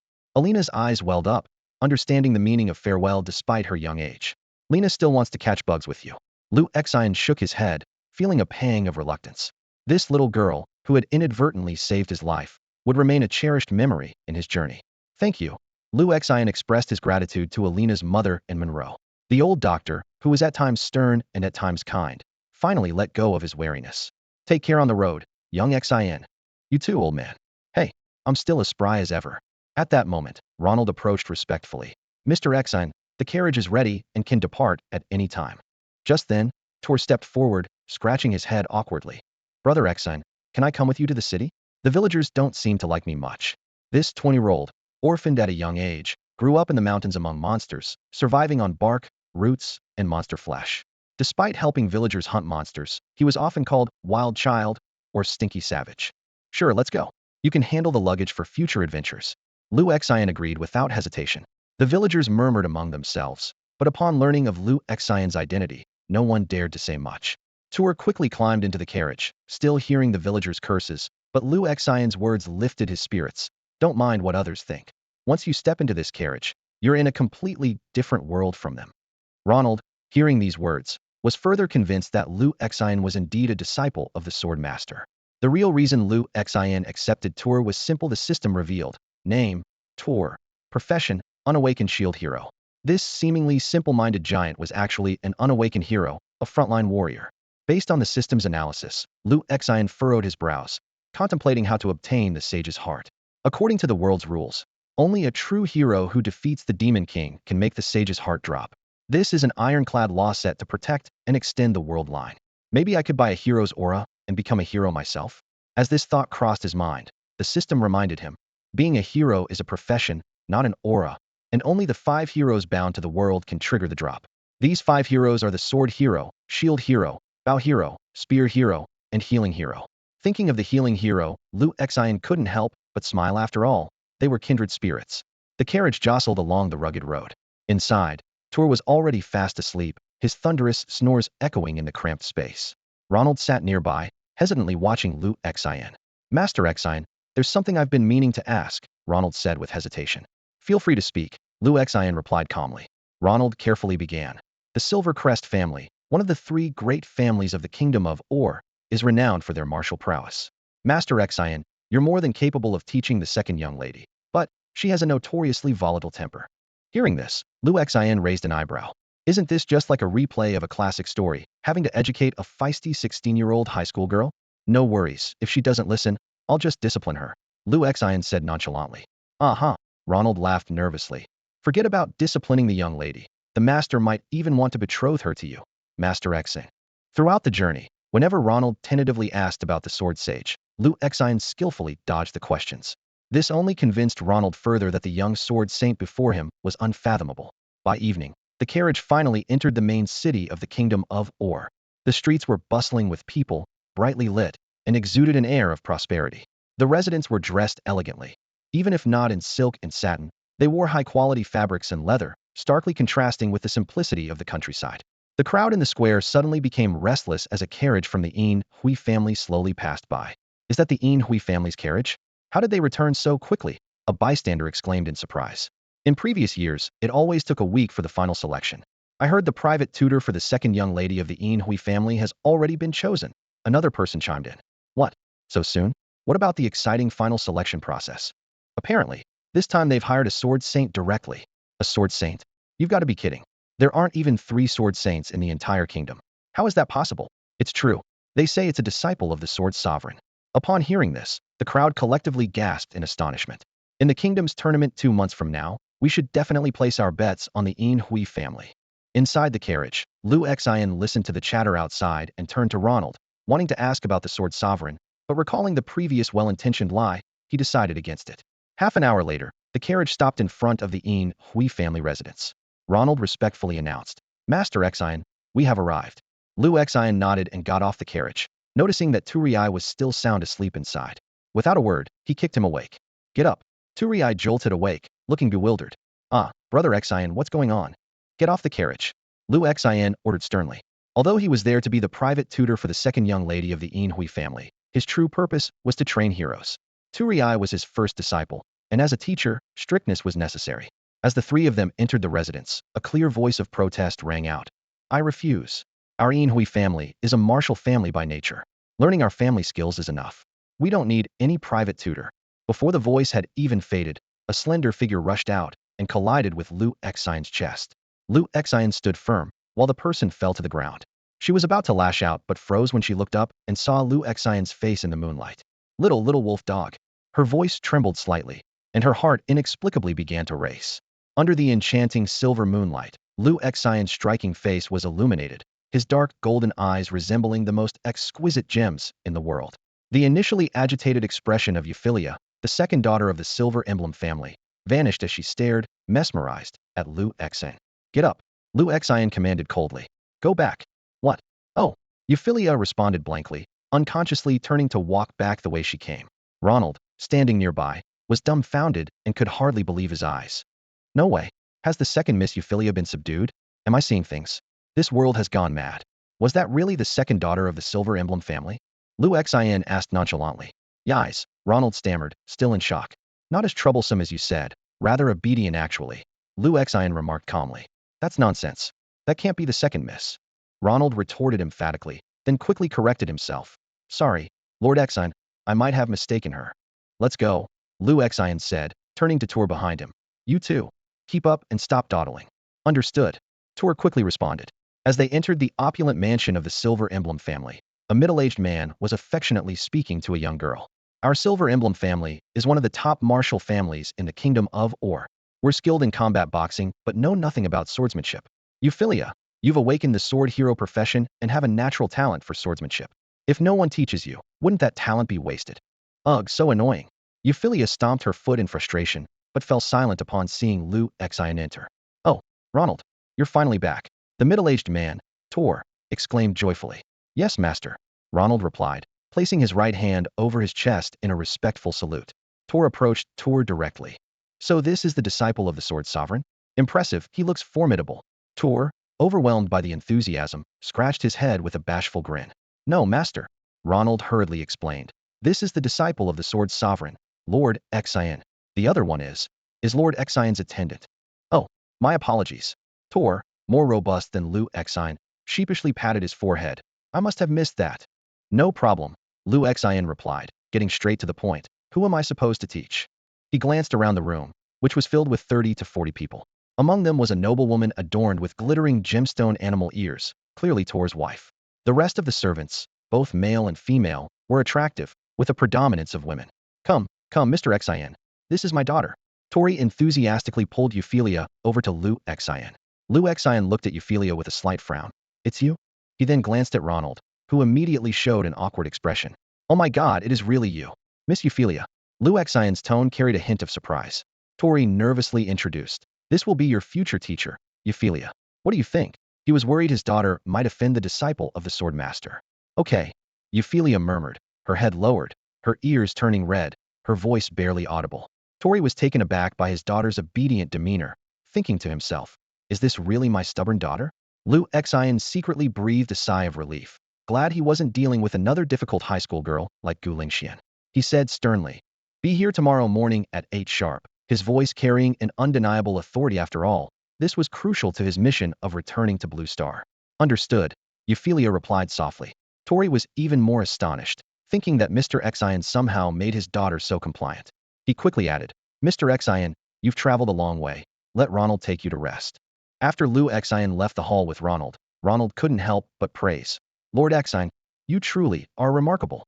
Miss Euphyllia is notorious for her temper in the kingdom of, or, even the princes are wary of her, yet she is so docile in your presence. Lu Xian responded calmly. If they're not obedient, a little discipline works. In the hall, after Lu Xian left, Euphyllia huffed at her father and turned to leave. On the way to her room, her mind kept replaying Lu Xian's handsome face under the moonlight, his enchanting dark golden eyes, and the regal aura more noble than any prince. This aura stemmed from Prince Li Xian's lineage, and after fully merging with Lu Xian, not only was the ability inherited, but also that innate noble presence. At this moment, Euphyllia's cute beast ears drooped slightly, but her tail behind her wagged involuntarily, sometimes lifting, sometimes swaying side to side. Her cheeks blushed as she thought to herself, the teacher is so handsome. I really like him. Like a little wolf pup. The next day, at the break of dawn, Lu Xian was already awake. The Silver Crest family's mansion was grand and magnificent, with nearly 1,000 servants, attendants, and guards. As one of the 3 major families of the Ur Kingdom, such grandeur was essential. Master Xian. As Lu Xian stepped out of his room and onto the corridor, the guard at the door immediately straightened up and greeted him respectfully. Take me to the Silver Crest family's training grounds, Lu Xian said briefly. Yes, Master Xian. The 2 guards led him to the main courtyard. The training grounds were divided into indoor and outdoor areas, with the outdoor space being particularly expansive, comparable to 2 or 3 football fields, designed for troop formations and small-scale battle exercises. In contrast, the indoor training ground was more orderly. Master Xian, this is where the second young lady practices swordsmanship, the guard introduced respectfully. All right, you may go. After the guards left, Lu Xian began setting up the training area. He selected equipment from the system's marketplace, dividing the indoor area into 3 zones. The eastern zone had nearly 100 sandbags hanging. By pulling the main rope, these sandbags would swing randomly, used for training reaction speed and dodging skills. The western side had trenches dug 30 centimeters deep, filled with sand, designated for sparring with Euphyllia. The northern section had wooden stakes spaced 50 centimeters apart, used for practicing agility and obstacle avoidance. Once everything was ready, Lu Xian returned to the mansion's main hall and changed into a special outfit, a pitch-black robe with fiery cloud patterns, paired with a black mask that covered half his face. This blue-grade mask not only concealed his presence to prevent detection, but also made his appearance mysterious and imposing. All who saw Lu Xian's new look couldn't help but feel a sense of awe. Ronald was particularly shocked, thinking, Master Xian, so this is your true form. Go call Euphyllia over, Lu Xian instructed simply. 10 minutes later, Euphyllia came running, breathless. When she saw Lu Xian's outfit, her cat ears perked up, and her tail fluffed up in surprise. Oh my, is this my teacher? So cool. Her eyes sparkled with admiration. Euphyllia, you're late, Lu Xian said coldly. I'm sorry because last night Euphyllia began to explain. looking down and shuffling her feet. In my presence, there are no excuses. Now, as punishment, run 10 laps around the training ground. What? Master Xian, it's too big, I can't do it. I'm afraid I won't make it. Say one more word, and you'll run 5 extra laps. Lu Xian commanded in a cold voice, carrying an undeniable authority. Yufei Li immediately fell silent, her lips tightly sealed. Just then, Ronald approached quickly, his tone filled with concern. Master Xian, Miss Yufei Li has just awakened as the sword hero. Such intense training might be. No worries, I know my limits. Lu Xian interrupted him coldly. Seeing this, Ronald could only step back quietly. Lu Xian turned to Tor, who was looking around. Tor, you run too. What? Brother Xian, I wasn't late. Why do I have to run? Tor asked, looking aggrieved while scratching his head. Do you want to be adored by everyone? If so, then run, Lu Xian said calmly. Adored by everyone? Tor's eyes lit up, and he immediately became excited. I'll run 100 laps then. Throughout the morning, the training ground displayed 2 very different scenes. Yufei Li was gasping for breath after just a couple of laps, struggling to continue under Lu Xian's pressure, while Tor seemed like a perpetual motion machine, unfazed even after 50 laps, leaving Yufei Li dumbfounded. Teacher, I really can't go on. Yufei Li eventually collapsed to the ground, utterly exhausted. Lu Xian timely offered a bait. In a month, the kingdom of or will host a family duel. If you can take first place, I'll grant you a wish. Yufei Li immediately perked up, but soon looked dejected again. But after the duel, I'll be setting off on an adventure. Can I really achieve what others couldn't? 17 sword heroes have already failed. They are them, and you are you. My students don't need to compare themselves to others. Staying true to your own sword will make you invincible, Lu Xian said with conviction. This was a lesson he learned from Master Du. Across the training ground, Tuo Lei and Marian were quietly observing the scene. They whispered about heart swords, trials, and the Silver Crest family, clearly intending for Lu Xian to overhear. When Yufei Li finally completed her training, she was drenched, while Tor remained energetic, leaving her amazed by the stark contrast. Just as Lu Xian was about to assign the next training task, Ronald suddenly rushed in, looking panicked. Master Xian, something's wrong. Teachers from the other 2 families are here to cause trouble. Lu Xian raised an eyebrow. Oh? What kind of trouble? Ugh, it's always like this, Ronald said with a worried expression as he introduced the situation to Lu Xian. The kingdom of Oli has 3 major families: the Silver Emblem family, the Lion family, and the Mellow family. Whenever a new teacher arrives for a family heir, other teachers challenge them to a duel. The losing teacher often leaves the kingdom of Oli in disgrace. Just like 3 years ago, when Miss Euphemia's personal teacher lost and left, which resulted in her failing to maintain her top 10 ranking that year. Ronald nervously rubbed his hands. This time, since Miss Yufei has awakened as the sword hero, I'm afraid all the family teachers will target you, Lord Xian. Oh, Lu Xian raised an eyebrow. So, before the official family duel, there's an unofficial match between the teachers? Exactly, Lord Xian. Ronald nodded repeatedly. Lu Xian's lips curved into a slight smile. That's good. When teaching Yufei in practical combat, I can't go all out. But since they're the ones picking a fight, as long as no one gets seriously hurt, it's a good opportunity. Ah, Ronald was momentarily taken aback. Lord Xian, you're going to accept the challenge? Of course. Lu Xian turned to Yufei and said, Yufei, observe closely later and don't miss any details. I understand. Yufei nodded obediently, her small tail wagging excitedly, clearly eager for the upcoming battle. Lu Xian instructed, Ronald, go and invite them over. Understood, Lord Xian. Lu Xian initially considered sending Tor as well, but decided against it. The kid couldn't learn these things. Training him to be an exceptionally strong shield was enough. With 5 heroes, each playing their part, the lineup reminded Lu Xian of a real-life version of King of Glory. 15 minutes later, a group of people stormed into the training ground with an aggressive demeanor. They pointed and mocked the simplicity of the venue, and some young men even went so far as to vandalize the training sandbags Lu Xian had prepared, scattering sand everywhere. Seeing this, Yufei immediately bristled and charged forward angrily. What are you doing? These are the training tools my teacher prepared especially for me. She had just learned that Lu Xian had rushed over yesterday and prepared this set of training equipment for her this morning. Seeing them destroyed ignited a fire of anger within her. Faced with the sudden fury of this little tigress, several family heirs instinctively stepped back, a flicker of panic crossing their faces. In the kingdom of, or, who hasn't heard of Euphelia's fiery temper and fierce demeanor? A group of young teachers in their late 20s were engaged in a lively discussion. They were newly hired private tutors for various noble families. One of them remarked casually, Miss Euphilia, we were just curious and having a bit of fun. Fun, just fun. Euphilia's voice carried a chill as she spoke with her head lowered. Suddenly, she lifted her head, her eyes blazing with a terrifying intensity. Do you have any idea how hard my teacher works? Before he could react, Euphilia had drawn her iron sword from her waist and swung it at the disrespectful teacher without warning. The young teacher was shocked beyond belief. As a newly appointed tutor for a noble family, he had never encountered a young lady from any family who was so wild, acting no differently than a commoner. In that split second, the young man instinctively raised his hand to defend himself. But it was too late. A finger was instantly severed by the iron sword. Ah! His agonizing scream echoed around them. The searing pain and humiliation filled his eyes with rage, and he drew his slender sword, thrusting it directly at Euphilia's abdomen. The scene left everyone present stunned, including Ronald. Their hearts were in their throats, desperate to intervene, but the young man, blinded by fury, was deaf to their shouts. At this critical moment, a cold voice suddenly cut through the tension. Now, can we sentence you to death? As the words faded, a crimson arc of blood traced through the air, and the young man's head fell to the ground. Unnoticed until now, a figure clad in a black robe with fiery cloud patterns and wearing an eerie black mask had appeared in their midst. Strangely, no one had any idea how this figure had approached so stealthily. It's the Sword Saint. That's really the Sword Saint. The other family tutors whispered in terror, beads of cold sweat forming on their foreheads. Ah, sorry. I was just messing around. But my kind of messing around involves putting my life on the line. Anyone else want to play? I'm ready anytime. Lu Xian stood amidst the crowd, his voice icy and chilling. As soon as he spoke, the surrounding crowd felt as if they were doused in ice water, their hair standing on end, even their tails bristling involuntarily. Oomph! Did you hear that? Euphylli shouted aggressively, hands on her hips.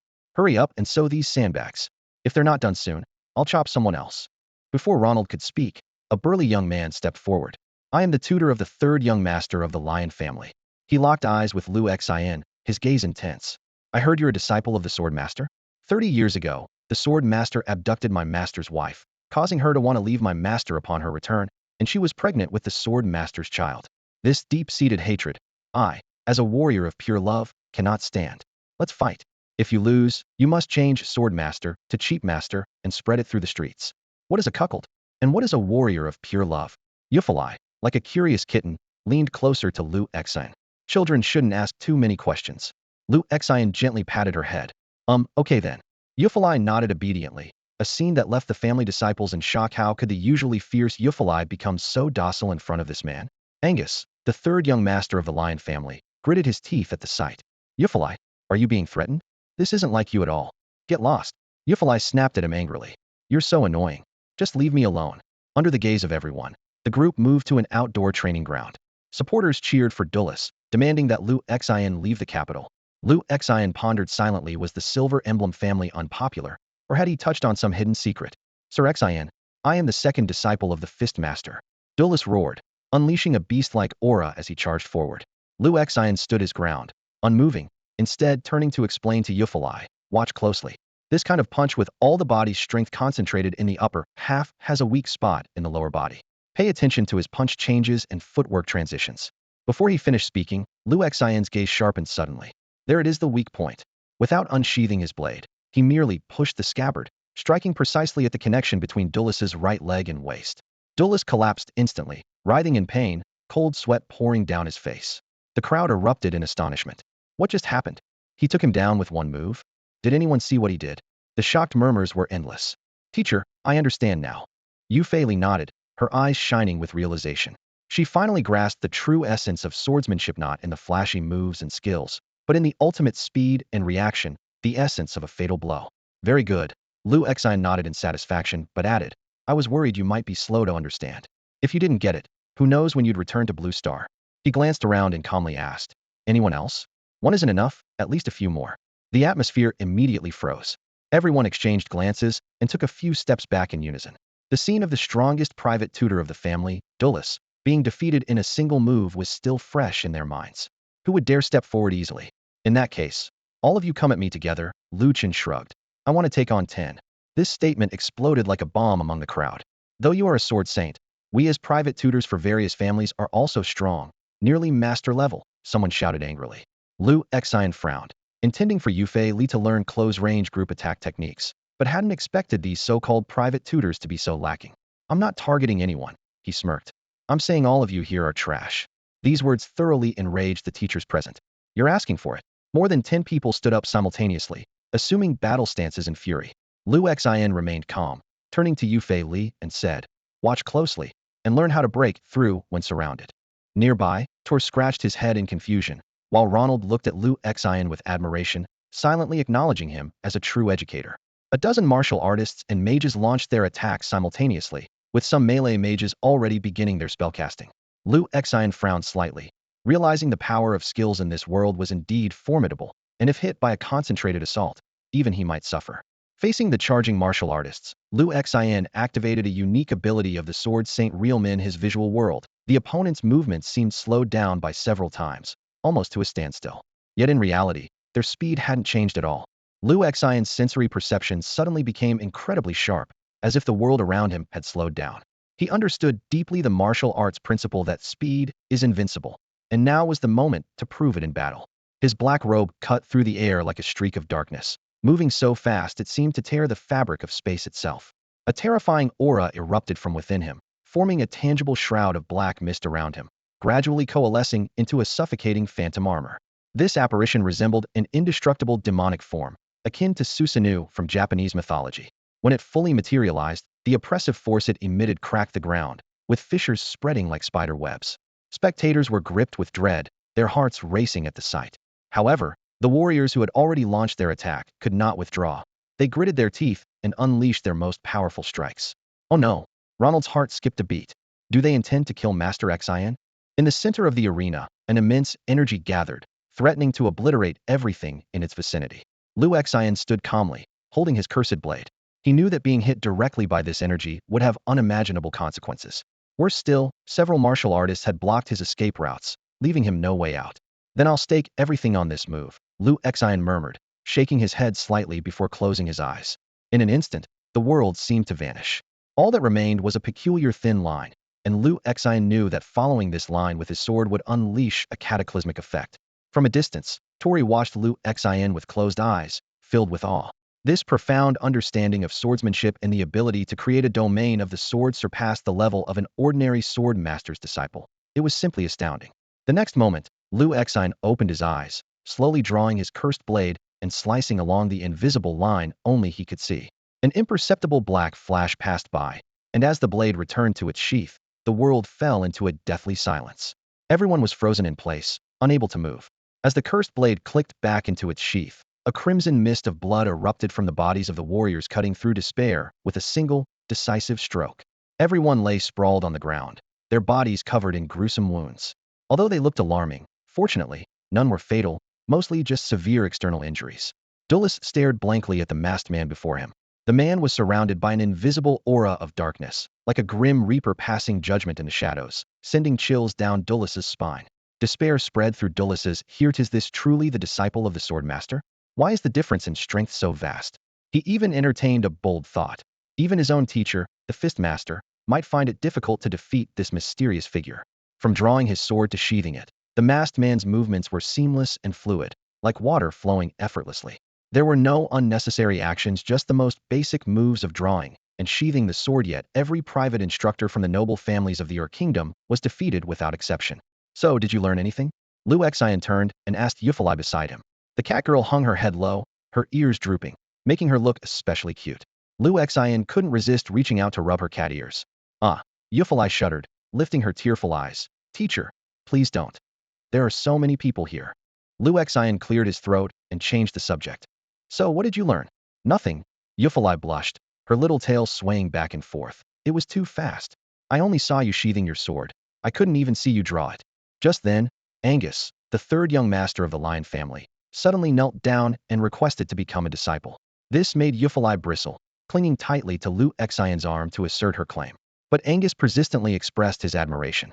Lu Xian reviewed Angus's profile. Although he wasn't one of the 5 great heroes, his talent was indeed outstanding. Ultimately, he decided to make Angus Yufei's sparring partner, which caused the cat girl to deflate instantly. At that moment, the butler Ronald arrived to deliver a message, saying the master wished for Lu Xian to challenge the Endless Tower.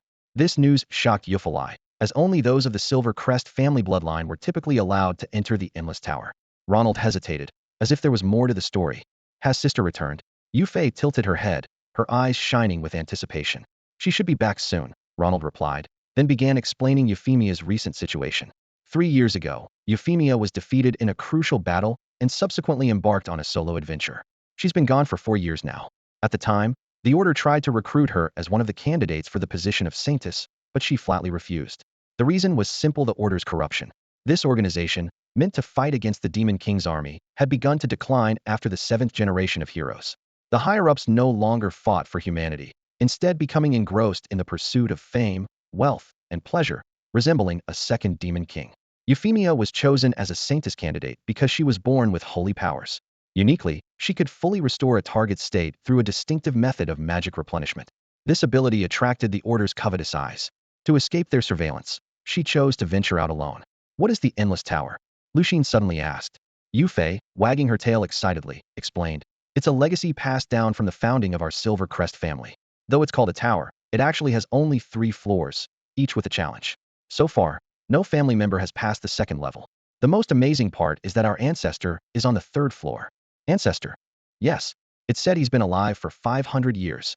Lucienne thought that this so-called Endless Tower seemed just like an ordinary trial ground, nothing compared to those on Blue Star. After the commotion ended, Yufei instantly reverted to her fierce demeanor, threatening those people to fix the sandbags or she'd cut off their hands. As for the deceased teacher, the Silver Crest family, being one of the 3 great families, wouldn't care, treating it as insignificant as squashing an ant. In the garden behind the mansion, Tori revealed a shocking secret to Lucienne. The Silver Crest family's legacy sword was on the 3rd floor of the Endless Tower. Their ancestor was the 3rd-generation sword hero, the only one to return alive from the Demon King's castle. Although he ultimately failed, he disappeared after entering the Endless Tower with the Holy Sword. Tori believed that if Yufei could obtain the Holy Sword, she could fulfill her mission. But this notion sent chills down Lucien's spine. The heroes of the past had all failed. If Yufei followed in their footsteps, she might also meet a grim fate. However, Tori insisted that it was a worthy sacrifice. The deaths of 5 heroes bought humanity's survival space. Yet, Lucienne saw through the truth behind it. The Demon King's existence might be a tool used by various kingdoms to maintain control. They needed the Demon King to instill fear, ensuring that commoners were more reliant on their rulers. This terrifying insight left Lucienne feeling cold. Lu Xian quietly contemplated the current state of the world. The distortion and greed of human nature were no different from what he remembered. However, none of this mattered. His mission was simple: to train a hero capable of defeating the Demon King. The future of this world was of no concern to him. The most pressing matter was the agreement reached with Torito to obtain the Holy Sword. This would significantly enhance the chances of defeating the Demon King. When do we enter the Tower of Eternity? Lu Xian asked directly. Tomorrow, Tori replied. Euphemia has already returned, and with her here, you can enter the tower. Lu Xian nodded in agreement, and the two parted ways. Late at night, as Lu Xian lay in bed, his thoughts wandered. He recalled the wrinkled, yet always smiling face of Old Du and the secret operations that Wei Kai might be conducting. As a 3rd-tier exotic warrior capable of defeating 5th-tier opponents, he still felt insufficient in power. Unlike other travelers, he was unwilling to improve his strength gradually. The present crisis was paramount. To gain power, he would not hesitate to embrace darkness. The next morning, Lu Xian opened his door to find Yufei waiting obediently outside. Good morning, Mr. Xian. The girl greeted him with a bright smile. Lu Xian habitually ruffled her hair and playfully pinched her cat ears. Hey, why does the teacher always like to pinch my ears? Yufei protested, feigning anger. Because they just look so touchable, Lu Xian replied honestly. It must be some twisted pleasure. Yufei pouted in complaint. Looking at this innocent and lively sword hero, Lu Xian felt a pang in his heart. Such a pure girl was being used as a tool by various nations. He silently vowed, rather than let an angel sacrifice you for the so-called greater good, I would rather become the demon that destroys the world to protect you. As Lu Xian bent down gently pinching Yufei's cat ears, a sweet voice interrupted. Yufei. The girl perked up and turned to see the newcomer at the end of the hallway, her eyes lighting up. Mia's sister. She joyfully rushed towards the newcomer, who was Euphemia, the eldest daughter of the Silver Crest family. Wow, they're so big, I can't breathe. Euphemia laughed, pleading for mercy as the young girl embraced her tightly. Years of adventure and exercise had given her an exceptionally toned and attractive figure. As Lucienne glanced over, he couldn't help but notice her impressive curves, even surpassing those of Gu Lingxian. Her features were charming and captivating, with a pair of furry ears extending longer than Yufei's atop her head, and a fluffy tail swaying behind her, also longer than Yufei's. She resembled an elegant fox spirit. Mia sis, when did you get back? Yufei finally managed to break free from Euphemia's enthusiastic embrace and asked excitedly. Just now, Euphemia replied with a smile, looking her sister up and down. It's been 3 years, and you've grown quite a bit, Euphali. Of course, Euphali replied proudly, standing up straight. At that moment, a rough voice abruptly interrupted the sisters' warm reunion. Are you the disciple of the Sword Sovereign? I don't understand why Master Tori chose you, but I don't agree. Lu Xun frowned slightly, thinking to himself, another troublemaker, one after another, what a waste of time. Take one strike from me, Lu Xun said directly. If you can withstand it, you can go to the Endless Tower.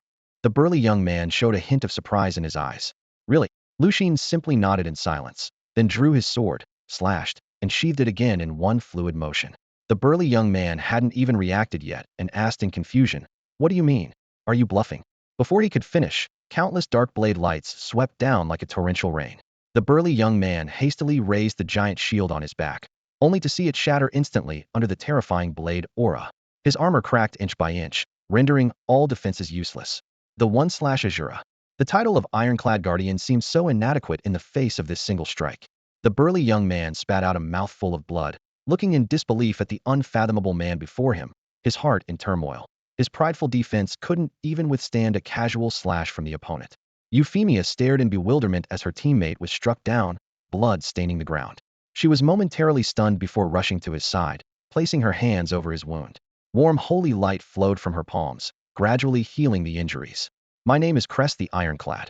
The burly young man was about to continue his introduction when he saw Lu Xun turn away, showing no interest. Crest lowered his head bitterly. He was ranked among the top 10 tanks in the Adventurers Guild on the continent of Ruins. Yet, he was defeated with a single blow. What made it harder to accept was that this young man seemed to be under 20, 5 or 6 years younger than him. Teacher. Euphelia hurried to catch up with Lu Xun. From today, we train on reaction and speed, Lu Xun said without looking back. Got it, teacher. Euphelia replied obediently, then turned to wave to Euphemia. Mia? I need to finish my tasks before I can rest. I'll come find you later. Watching her sister leave, Euphemia's gaze turned sharp. Years of adventure had long stripped away her former naivety. Cress, how was he? Completely indefensible. Cress sighed, shaking his head. Even the top 3 tanks in the guild wouldn't withstand 3 strikes from him, and he wasn't even using his full strength. Hearing this assessment, Euphemia actually felt relieved. As long as he can obtain the sacred sword. Mia, are you really going to do this? Cress asked urgently. Euphemia nodded firmly. Going to the Demon King's castle is a death trap. Years of adventures have shown me the ugly face of the royal families of the kingdoms. They have no intention of killing the Demon King, only pursuing their own selfish desires. Euphelia is my sister, and as long as the Demon King's army can be weakened like past heroes have done, I can complete the mission in her place. The Holy Light Adventurer Group is disbanded from today, Euphemia suddenly announced. Seeing Cress's shock, she added, you'll be the new leader. Cress declared passionately. Euphemia, don't you understand my feelings after all these years? I'm willing to give up everything for you. We are from different worlds. Euphemia's tone turned cold. You seek the glory of battle, while I just want my sister to survive and for this world to be free of war. I can change. I can protect you both. You don't have that ability. Euphemia removed the pendant from her neck and handed it to him. From the beginning to the end, you were just my teammate. Cress accepted the pendant, his heart aching. He turned away, his face darkening, a malicious glint in his eyes. You'll regret this, Euphemia. I'll make you wish for death over life. In the face of Euphemia's coldness, Cress finally revealed his true colors. Huh. Teacher, you're cheating. So many sandbags. How am I supposed to dodge them? Euphemia stood in front of the sandbag area in the indoor training field, drenched in sweat as her training clothes clung to her. At that moment, Tor swaggered into the sandbag zone, letting the bags hit him as he wore a look of enjoyment. No need to dodge, it feels like a massage. So relaxing. You big goof, get out of there. Euphemia stomped her foot in frustration. This is for practicing reflexes and speed, not for you to get a massage. Lu Xian watched the scene and couldn't help but chuckle. Tor, you don't need to train here. Keep running around the training field until you can't anymore. I want to see where your limits are. All right, Brother Xian, Tor nodded. He had been a bit bored lately, after breaking Angus's leg last night. That guy didn't dare show up today. Euphemia had told him Angus was strong and to give it his all, but he went down in just a few moves. Teacher, teacher. Euphemia suddenly ran over excitedly. Mia is back, and tomorrow you'll enter the Endless Tower. She then added with concern. I heard that people from the family come back with strange mental states every time. Teacher, if there's any danger, make sure to get out quickly. I don't care about the holy sword. Don't worry, I'll be careful. Lu Xian reassured her, gently patting her head. With Euphemia's return, the mansion became lively. Lu Xian allowed Euphemia to finish her training early to catch up with her sister. Just then, Tuale came to report. Mr. Xian, everything is ready. You can enter tonight. Tonight. Lu Xian was slightly surprised. So soon? Yes, tonight, Tuale explained. Although the Endless Tower only allows members of the Silver Emblem family to enter, Yufei Mia's ancestral bloodline is very similar to the third-generation heroes, temporarily bypassing the tower's bloodline detection. If it's that easy, why not start now? Lu Xian suggested. While the sisters caught up, he could complete the challenge and buy more time for teaching. After all, there were only 2.5 months left. Tuale hadn't expected this proposal, but considering the family competition in a month, he agreed to act quickly. Mr. Xian, good luck. What? Teacher, you're going into the Endless Tower now. Yufei Li rushed over in shock. Yes. Lu Xian patted her head again. I'll bring back the holy sword for you to use as a weapon. I don't want that holy sword. Yufei exclaimed, her fists clenched and her tone clearly displeased. Don't worry, I just want the teacher to come back safely. Lu Xian reassured her gently. It seems you've made up your mind? Euphemia approached slowly, her perfect figure subtly highlighted by the firelight. Lu Xian couldn't help but glance at her a few more times among all the women he'd seen. This Fox tribe lady had an unmatched figure. Faced with Euphemia's question, Lu Xian simply nodded in response. Then let's begin, Torre said succinctly. Ronald then led Lu Xian, Yufei, and the others to the underground area of the mansion. The corridor was lined with mysterious magical engravings, and the dim torchlight cast flickering shadows on the walls. They descended the winding stairway for a good 20 minutes before they finally stopped. Lu Xian silently calculated that they must be about 50 meters underground by now. Once the torches around them were all lit, a massive stone pillar appeared before them. The trial ground. Lu Xian exclaimed in shock. This stone pillar looked very similar to the one on Blue Star, but upon closer inspection, he noticed a crucial difference. This pillar was significantly smaller and only 3 meters tall, with its top showing signs of severe damage. This discovery made Lu Xian ponder deeply. As far as he knew, the pillar on Blue Star could withstand the full force of a 10th tier ability user without budging. To damage a pillar to this extent would require the power of an ascender. But according to the system, the strongest on this magic-etched continent, a lower tier plane, was only 7th tier. This contradiction made him wonder, could it be that a strong being from another plane had once been here? As Lu Xian was lost in thought, Torre's voice broke through his musings. Mr. Xian, everything is ready. After Euphemia pricked her fingertip, she quickly smeared the blood on the surface of the stone pillar. Instantly, a faint blue light emerged, wrapping around her like ribbons. Now's the time, Tuale shouted decisively. Euphemia immediately stepped forward, pressing her body against Lu Xian. The blue starlight flowed over Lu Xian like water, and in the next moment, he vanished without a trace. Just as expected, the Endless Tower can only transport one person at a time. Tuale nodded excitedly, clearly relieved that Lu Xian had successfully entered the tower. Yufei, standing nearby, looked worried and murmured softly, I hope the teacher returns safely. Blinding light filled Lu Xian's vision, temporarily robbing him of sight. Then, everything plunged into deep darkness. As he pondered the situation, a familiar, aged voice emerged from the shadows. My young apprentice, it's been a while. I thought Wei Kei had killed you. It seems you're still alive. A hunched figure slowly emerged from the darkness, shrouded in thick black mist. Even its eyes were obscured by it. Du Lao, Lu Xian blurted out. Ah, yes, come here, dear child. Du Lao continued to approach, but Lu Xian suddenly grew cautious, placing his right hand on the hilt of his blade. You're not Du Lao. Who are you? Lu Xian's eyes were sharp, fixed on the familiar, yet unfamiliar figure. I'm your master, little Lu Xian. Don't you remember me? The figure feigned disappointment, then suddenly drew a katana from its waist, charging forward. You don't even recognize your master? Seems like you need some discipline. Terrifying black mist exploded, solidifying into scales that covered Du Lao's entire body. In an instant, a pitch-black magic armor encased him, with eerie demonic patterns flowing across its surface, exuding a chilling menace. Immortal demon body, that's Kai's template. Lu Xian was shocked, then drew his blade. Black mist surged around him, infusing him with demonic energy and coldness. An aura identical to Du Lao's erupted from within him. The mist solidified, and armor quickly enveloped him, covering even his face. Immortal demon body, descend. You? Du Lao's voice echoed from within the armor, filled with disbelief. How did you gain such power? Lu Xian remained silent.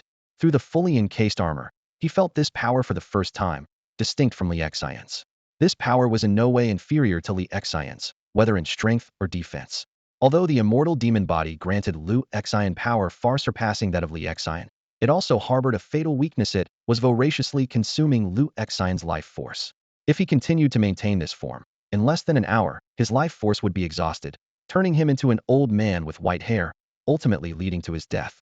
This is the truth of the immortal demon body. exchanging life for immense power. Duangua's sword shimmered with terrifying demonic energy, amplifying the damage on the blade several times over. In a flash, he lunged forward, slashing downward. Inside his demonic armor, Lu Exine furrowed his brow, hastily raising his blade to block. Clang! Sparks flew from the clash of metal, and the vast difference in power forced Lu Exine back several steps. Sensing his opponent's aura, Lu Exine quickly realized that this Duangua, with only peak 5th tier strength, was not the real person. You're not the real Du Lao. You're just an imitation, Lu Exine remarked as the dark demonic aura around him grew more intense, yet he felt a thrill of excitement. Though he had never faced the real Du Lao, the ability to replicate Duangua's power so completely in this dark, void-like world fueled his fighting spirit. An inexplicable intuition told him that defeating this Duangua would allow him to break through to an unprecedented level. Lu Xin raised his cursed blade, abandoning all flashy techniques and cunning tricks, opting to counterattack with pure sword intent. Bring it on, came a hoarse voice from within the demon armor. The two swords clashed again, sending terrifying shockwaves through the dark void. The armored figures engaged in fierce combat, sword glows exploding on their armor only to be mended by the continuous flow of demonic energy. Lu Xin no longer cared about the side effects of the immortal demon body. His black hair was rapidly turning white, and his life force was steadily dwindling. Yet, he had long since put life and death aside, understanding that only on the brink of death could he truly grasp the essence of survival. The master and apprentice were now locked in the most intense duel, with their lives as the stakes. No one could stop them, nor was there a need to.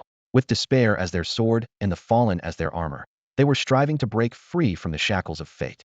The raging demonic energy swept over, and Lu Xin was once again thrown to the ground. The surface of his indestructible demon armor cracked with menacing fissures, but the gaps began to slowly heal. A subtle change took place in Lu Xin. His young and handsome face suddenly sprouted a thick stubble, and wrinkles rapidly spread across his face, aging him by 50 or 60 years in an instant. Not only did his appearance age, but his physical functions also rapidly deteriorated, making every movement slow and difficult. Not bad. You truly are my disciple, Du Lao sneered. Even without fully mastering the power of the indestructible demon body, you can still contend with me to this extent. His tone suddenly turned cold. But you still disappoint me. You're too weak, so weak that I don't even want to acknowledge you as my disciple. Wei Kei, at your age, had already broken through to a 7th level ability user. And you, Lu Xin, you're still lingering at the 3rd level. You're truly worthless. Du Lao raised his katana, advancing step by step. Let me end this. Let's pretend I never took you as my disciple. The extreme black blade pierced into Lu Xin's indestructible demon body. With a cracking sound, the demon body shattered into countless fragments of demonic energy and dissipated. Du Lao's sword stabbed straight into Lu Xin's chest, and a mouthful of black blood splattered onto the blade. What a pity, Du Lao twisted the blade. I had hoped to pass on the bloodline of this body to you, but you have disappointed me too much. Farewell, my little disciple. The blade was withdrawn, drawing a thick line of blood. Lu Xin's consciousness blurred, and he thought, no way, am I going to die again? At that moment, a cold system voice echoed in his mind. Host, do you want to die? No, who would want to die? The system continued. Due to the severe strain on the host's physical functions, the remaining life force has been activated. The Dominion and Yinma forms will be fully unlocked, with a time limit of 60 seconds. If you cannot kill and absorb the dark entity before you within 60 seconds, the host will die completely. As the system voice concluded, Lu Xin felt the shackles on his body shatter. The familiar power returned to his body, and the Dominion formed this fusion of Apollo's divine halo and the form of the god of Lightry appeared. His azure gold hair flowed, and his golden eyes shone with dazzling light. Teacher, let's go again. Hovering in midair, Lu Xin's golden eyes emitted a chilling glow as he stared intently at the figure below. Du Lao slowly turned, his tone carrying a hint of surprise. Oh, is this your true power? Lu Xin remained silent. The moment the golden dragon sword was drawn from the system, 3 sharp golden sword energies shot forward with a swift force. As soon as the sword appeared, it seemed to encounter an unparalleled delicacy, and its blade erupted with an unprecedented dazzling golden light, nearly piercing through the darkness. Lu Xin could clearly feel the sword's longing and restlessness. He slowly held the sword horizontally in front of his chest, beginning to gather his strength. On the other side, Du Lao was enveloped in surging demonic energy, his indestructible demon body reappearing, with the pitch-black aura flowing like a tide. Sensing a deadly threat, Du Lao hesitated no longer and charged at Lu Xin with his blade. With a single slash, a terrifying black cross-shaped blade light carved through the air. He unleashed the sword technique, Extreme Blade Storm, and the blade light instantly struck Lu Xin. Another mouthful of black blood surged up his throat, which Lu Exine forcibly swallowed back, a strange smile playing at the corner of his mouth. Against Du Lao's nearly invincible, indestructible demon body, ordinary moves indeed felt like scratching an itch through a boot. However, he still had his ultimate trump card. This move had never let him down. Golden Dragon, cold light of 19 provinces. In an instant, the entire dark world was illuminated by golden light. Lu Exine caught a glimpse of mysterious symbols emerging around him, but before he could take a closer look, the golden sword light engulfed Du Lao like a torrent. Under this boundless sword light, the indestructible demon body finally began to dissolve. Du Lao showed a gratified smile. Not bad, not bad. That's my good disciple. The rest is finally up to you, my little disciple. His voice gradually weakened, and his body dissipated into specks of starlight. His final words were deeply imprinted in Lu Exine's consciousness. Remember, if I die, then escape from Blue Star. Subsequently, Du Lao's body transformed into countless streams of black energy, all pouring into Lu Exine, mending his battered body. Although the Golden Dragon Sword wanted to absorb this dark energy, upon sensing Lu Exine's life-threatening condition, it surprisingly quieted down and remained by his side, guarding him. In his unconscious state, Lu Exine's aura continued to rise, breaking through from the 3rd tier to the 4th tier, and then steadily climbing mid-4th tier, high 4th tier, eventually stabilizing at the peak of the 4th tier. About half an hour later, a subtle transformation began to manifest in Lu Exine. His once white hair gradually returned to a deep black, and the wrinkles on his face faded away like a receding tide, restoring his youthful appearance. His aura stabilized at the peak of the 4th tier, clearly indicating he had fully absorbed the energy. The Golden Dragon Sword sensed that its energy had been completely absorbed and emitted a displeased hum. However, seeing Lu Exine still unconscious and his aura flickering, it seemed to make a decision. The sword vibrated in the void of the dark space until it came to rest on the diamond-shaped mark on Lu Exine's forehead. The tip of the sword lightly traced the mark, drawing out a bead of blood. Suddenly, a force of attraction emerged, instantly pulling the core energy of the Golden Dragon's sword into the mark. The sword's golden glow dimmed and eventually lost all its luster, falling powerlessly before Lu Exine. At that moment, Lu Exine's aura broke through to the 5th tier of ability users. As time passed, the diamond-shaped mark on Lu Exine's forehead began to heal, transforming into a thumb-sized blazing sun pattern that radiated intense energy waves. When he finally awoke, he noticed his hands had regained their smoothness, and he wondered, did I win? Looking at the now dim Golden Dragon Sword beside him, Lu Exine suddenly understood. This sentient companion had sacrificed its power to save him. He could still feel the lingering presence of the Golden Dragon's sword within the mark on his forehead and comprehended the situation. He sheathed the Golden Dragon's sword at his waist and sighed in relief. Although the sword's brilliance had faded, a faint trace of its spirit remained, and it could be revived by absorbing enough energy. Thank you, old friend, he murmured softly, though the sword remained silent. Just as Lu Exine pondered whether the first trial was complete, a familiar dizziness washed over him. In the darkness, the cry of a baby echoed, and memories flashed through his mind like a series of paintings. It was as if he were in a dream, hearing his sister's sweet call. Brother, aren't you awake yet? A tickling sensation in his nose caused Lu Exine to sneeze and wake up, finding his sister Lu Yao teasing his nose with his hair. Yet, at that moment, a sharp headache struck him, and a suffocating feeling gripped his heart, as if an important memory was slipping away. It felt like a long dream. What are you doing? You can't sleep in so late, even on weekends. A clear female voice shattered the morning tranquility. Lu Yao stood by the bed, her pretty face slightly tilted up, her little nose twitching gently. Come on, get up. You're coming shopping with me today. She suddenly leaned in mysteriously. Let me tell you something. Last week when you walked me to school, my best friend saw you. She seems kind of interested in you. She winked. Should I set you two up? Then, she lowered her voice, gesturing in front of her. Just between us, she's got quite a figure. Lu Exine rubbed his aching temples, his voice a bit groggy. I think I had a dream. Something about fighting a demon king with a holy sword. But Lu Yao was momentarily stunned, then burst into laughter, clutching her stomach. Oh, my brother. You're in your senior year now, turning 18 by the end of the year, and you're still having these childish dreams. Lu Exine shook his head as his mind gradually cleared. Looking around the familiar room, a sense of security washed over him. Was it really just a dream? He murmured to himself. Before he could figure it out, Lu Yao suddenly leaned over and bit his arm. I'll tear you apart, dog. Lu Exine cried out in pain. See, if it hurts, it means it's not a dream. Lu Yao said triumphantly. Hurry up and get up. Mom's already made breakfast. Lu Exine decided not to dwell on the dream images that made his head throb. After washing up, he walked into the sunlit living room. A mature, composed middle-aged man was engrossed in a newspaper, while at the dining table, a graceful woman and Lu Yao were setting the dishes. Brother, hee, come over here. Lu Yao called out. The morning light from the balcony cast a golden glow over this warm scene. Coming, Lu Xian replied, a genuine smile spreading across his face as he slowly walked toward the comforting scene. What's wrong, Xiao Xian? The middle-aged woman asked from across the dining table, watching Lu Xian who seemed lost in thought. Nothing, Lu Xian replied, shaking his head, his eyes wandering around the familiar room. Everything was so familiar, from the structure of the house to the aroma of food in the air, and this familiarity helped ease his tense nerves a bit. Have you been dating someone lately? Lu Wenshan put down his newspaper, adjusted his black-framed glasses, and suddenly asked. Poof! Lu Yao, who was drinking porridge, was so shocked by the question that she choked, spraying porridge everywhere, and then began coughing violently. Lu Wenshan frowned, but before he could speak, Lu Xian quickly explained. No, I just played Dragon Quest II late last night. I don't mind you playing games. Lu Wenshan's expression softened. But you're in your senior year now, and you must keep your grades in the top 3 of your class. He turned to Lu Yao. Xiao Yao, you should learn from your brother. If your grades improve, why would I scold you? Lu Yao looked at Lu Xian with a pleading expression. Dad, I'm full. Lu Xian stood up. I'm full too. Lu Yao quickly followed, pulling Lu Xian into her room. The room was filled with the unique pink atmosphere of a young girl, with various dolls occupying the space. Lu Yao closed the door and sighed in relief. I thought Dad found out I was going to introduce you to someone. Lu Xian lay down directly on his sister's pink bed. Why are you trying to set me up? I just want to sleep.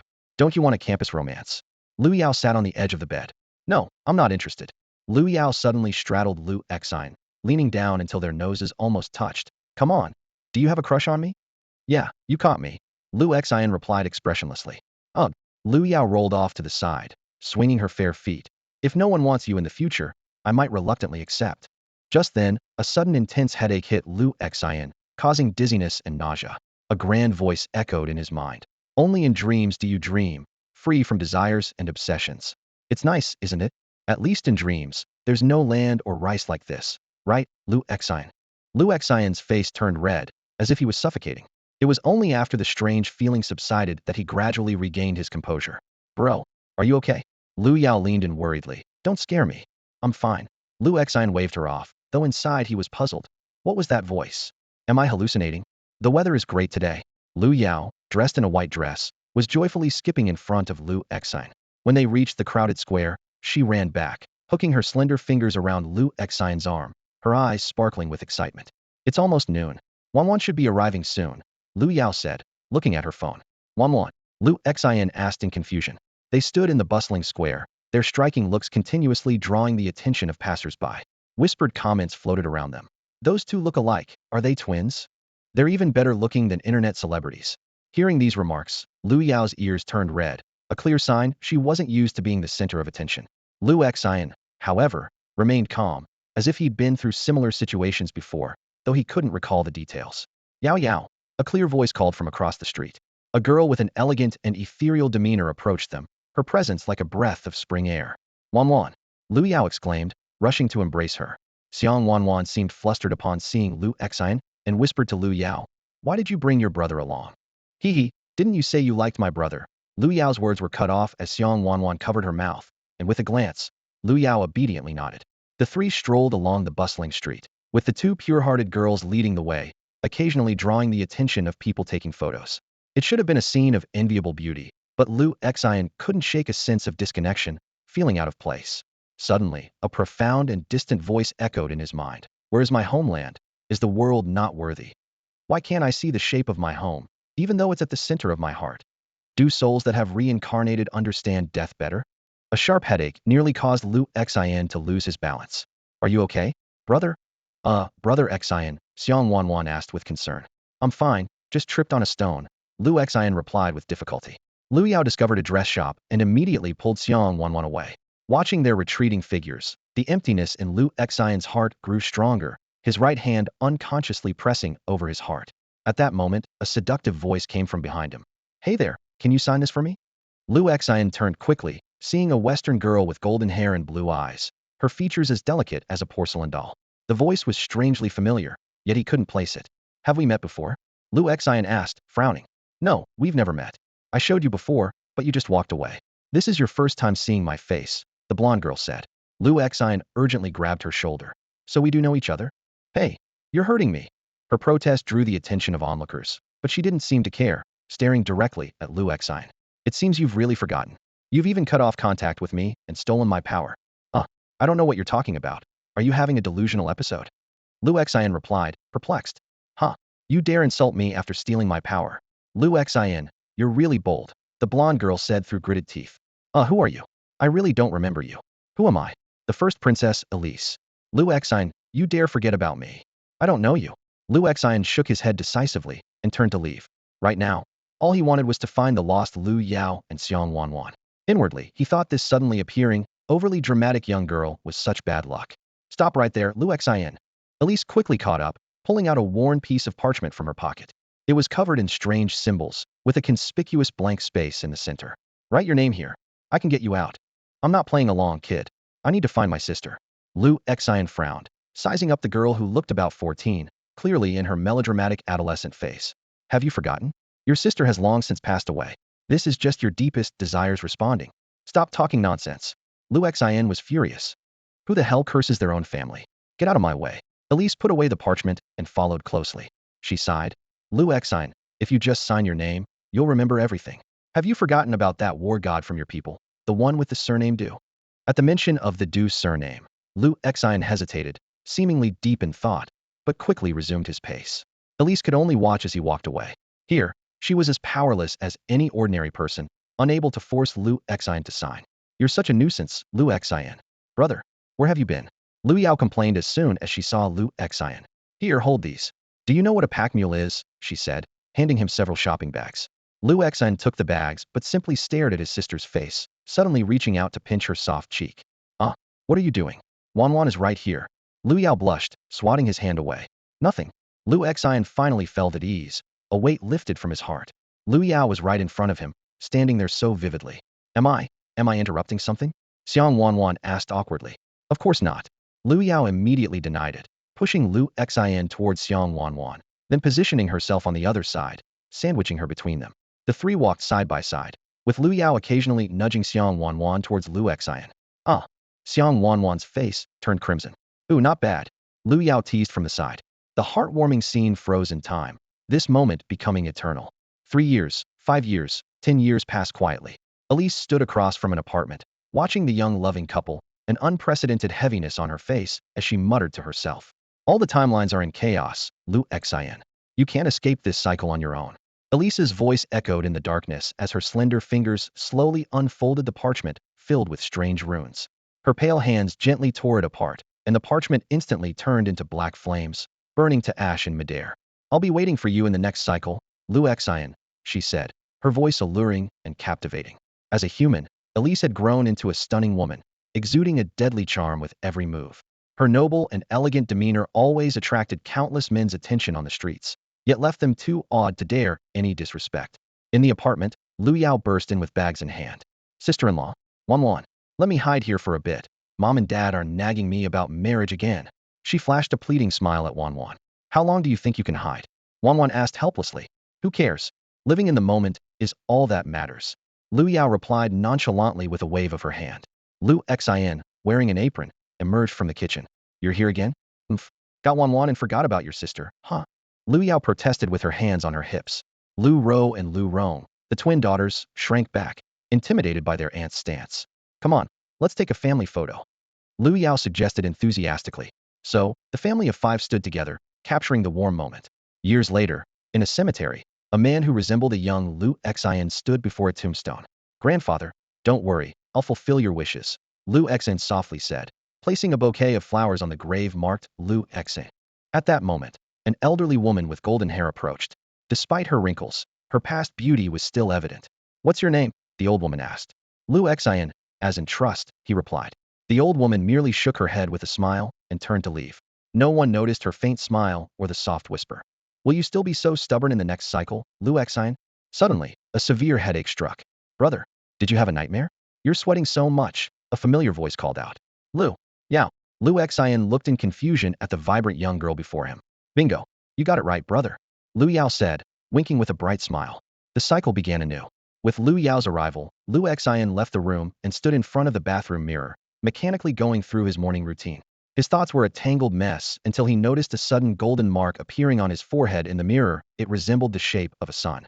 In an instant, a searing pain exploded in his mind.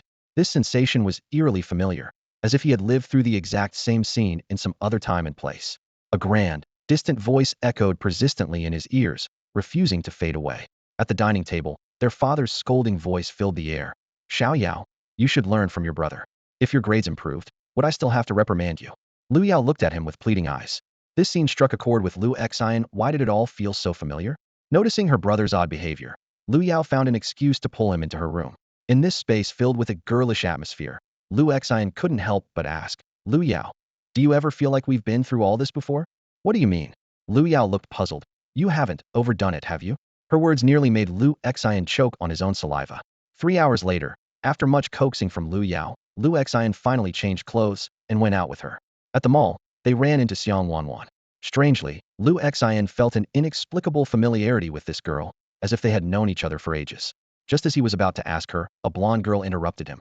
Hey there, we're doing a charity event. Sign up and get a gift. Despite her flawless, doll-like face, Lu Xian felt a sense of déjà vu. Have we met before? He asked. We have. Do you remember now? The blonde girl gave him a peculiar look. Lu Xian shook his head and turned to catch up with Lu Yao and Xiang Wanwan.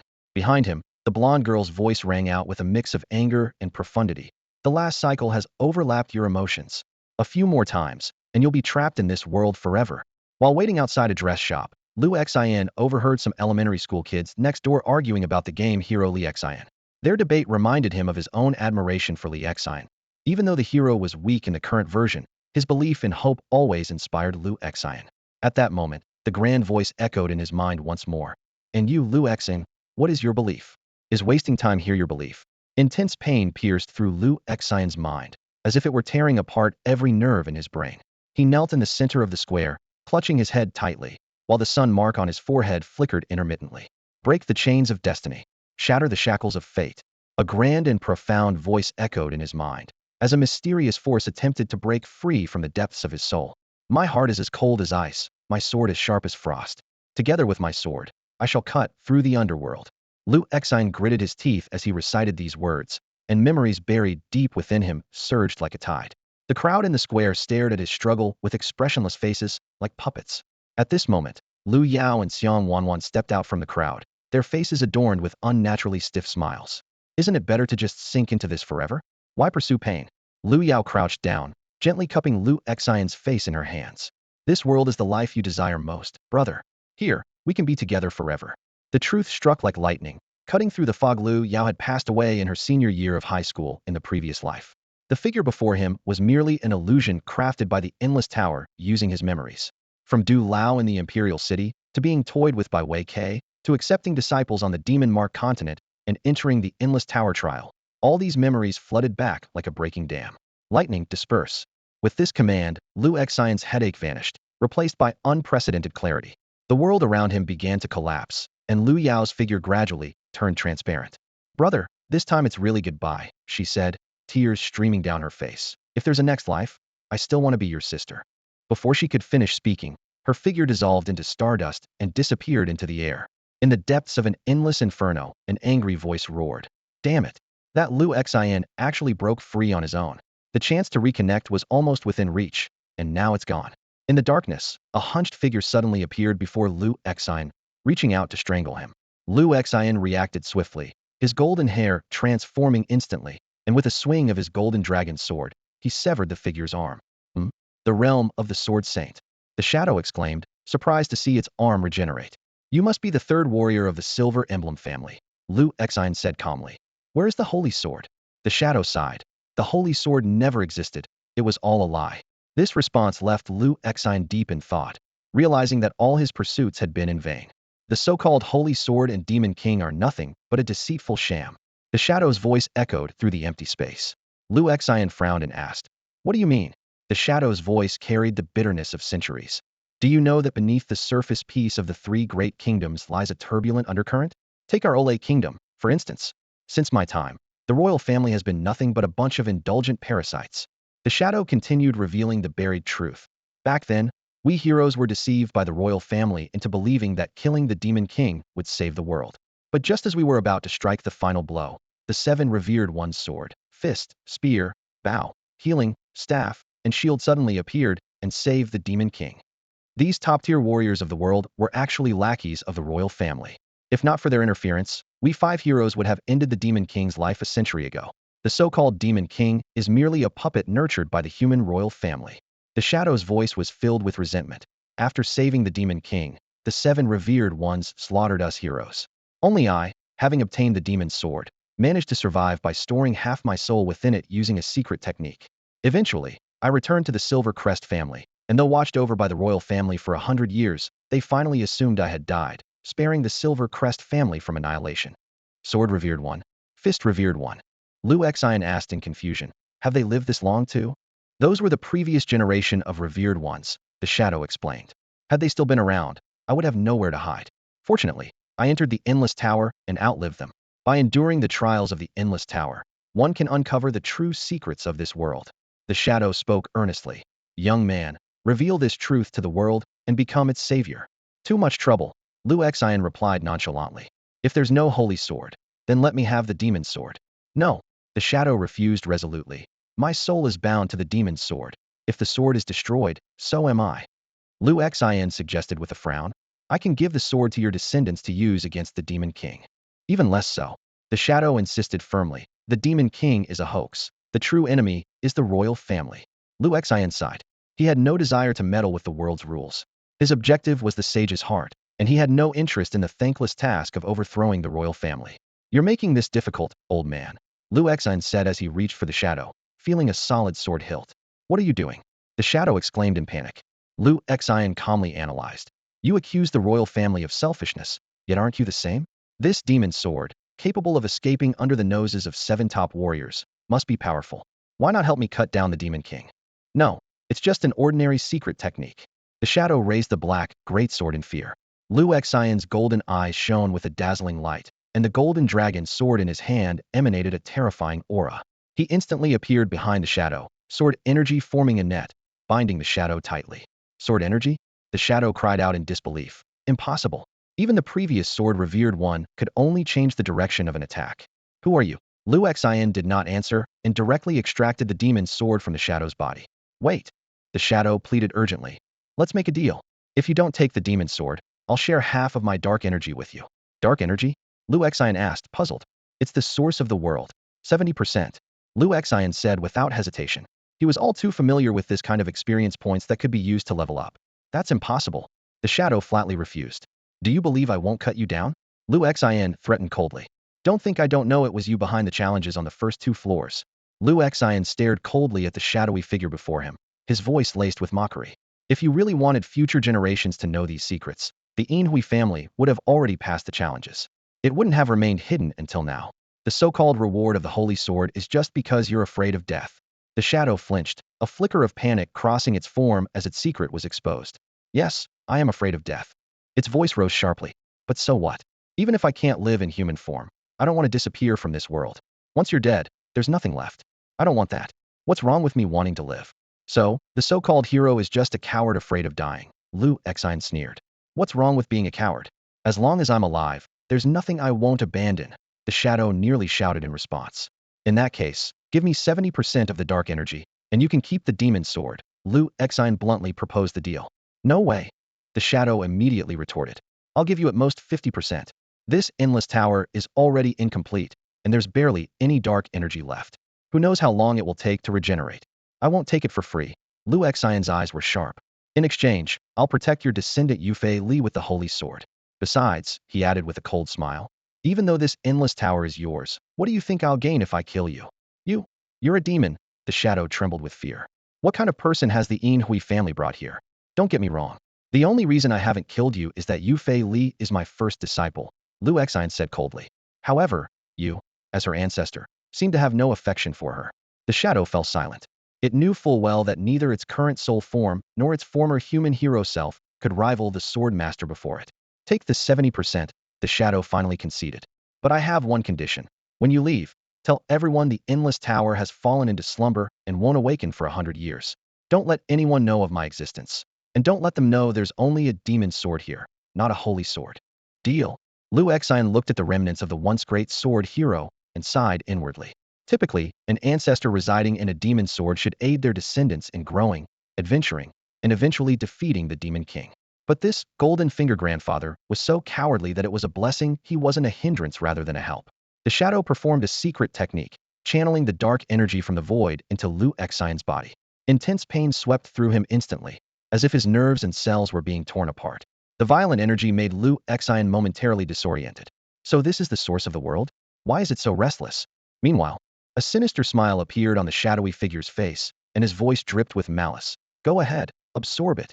Let's see if your body will explode once you've taken it all in. Liu Exine's brow furrowed as he keenly sensed the trap hidden in the shadow's words. However, at that moment, the dark energy surged into his body like an unstoppable tide, making it impossible to halt the process. Just then, an alert sounded in his mind. Warning, warning, warning. The source of the alien world is eroding the host's body. Forced absorption will damage the host's biological functions. Immediately, the system sprang into action, beginning decomposition and purification. Purification successful. Commencing reabsorption. Awesome system. Liu Exine couldn't help but exclaim. He turned to the shadow still trapped by the sword's aura, his gaze turning icy. You weren't kind, so don't blame me for being ruthless. Without further ado, Liu Exine intensified the absorption. The rampant dark energy poured into him like a breached dam.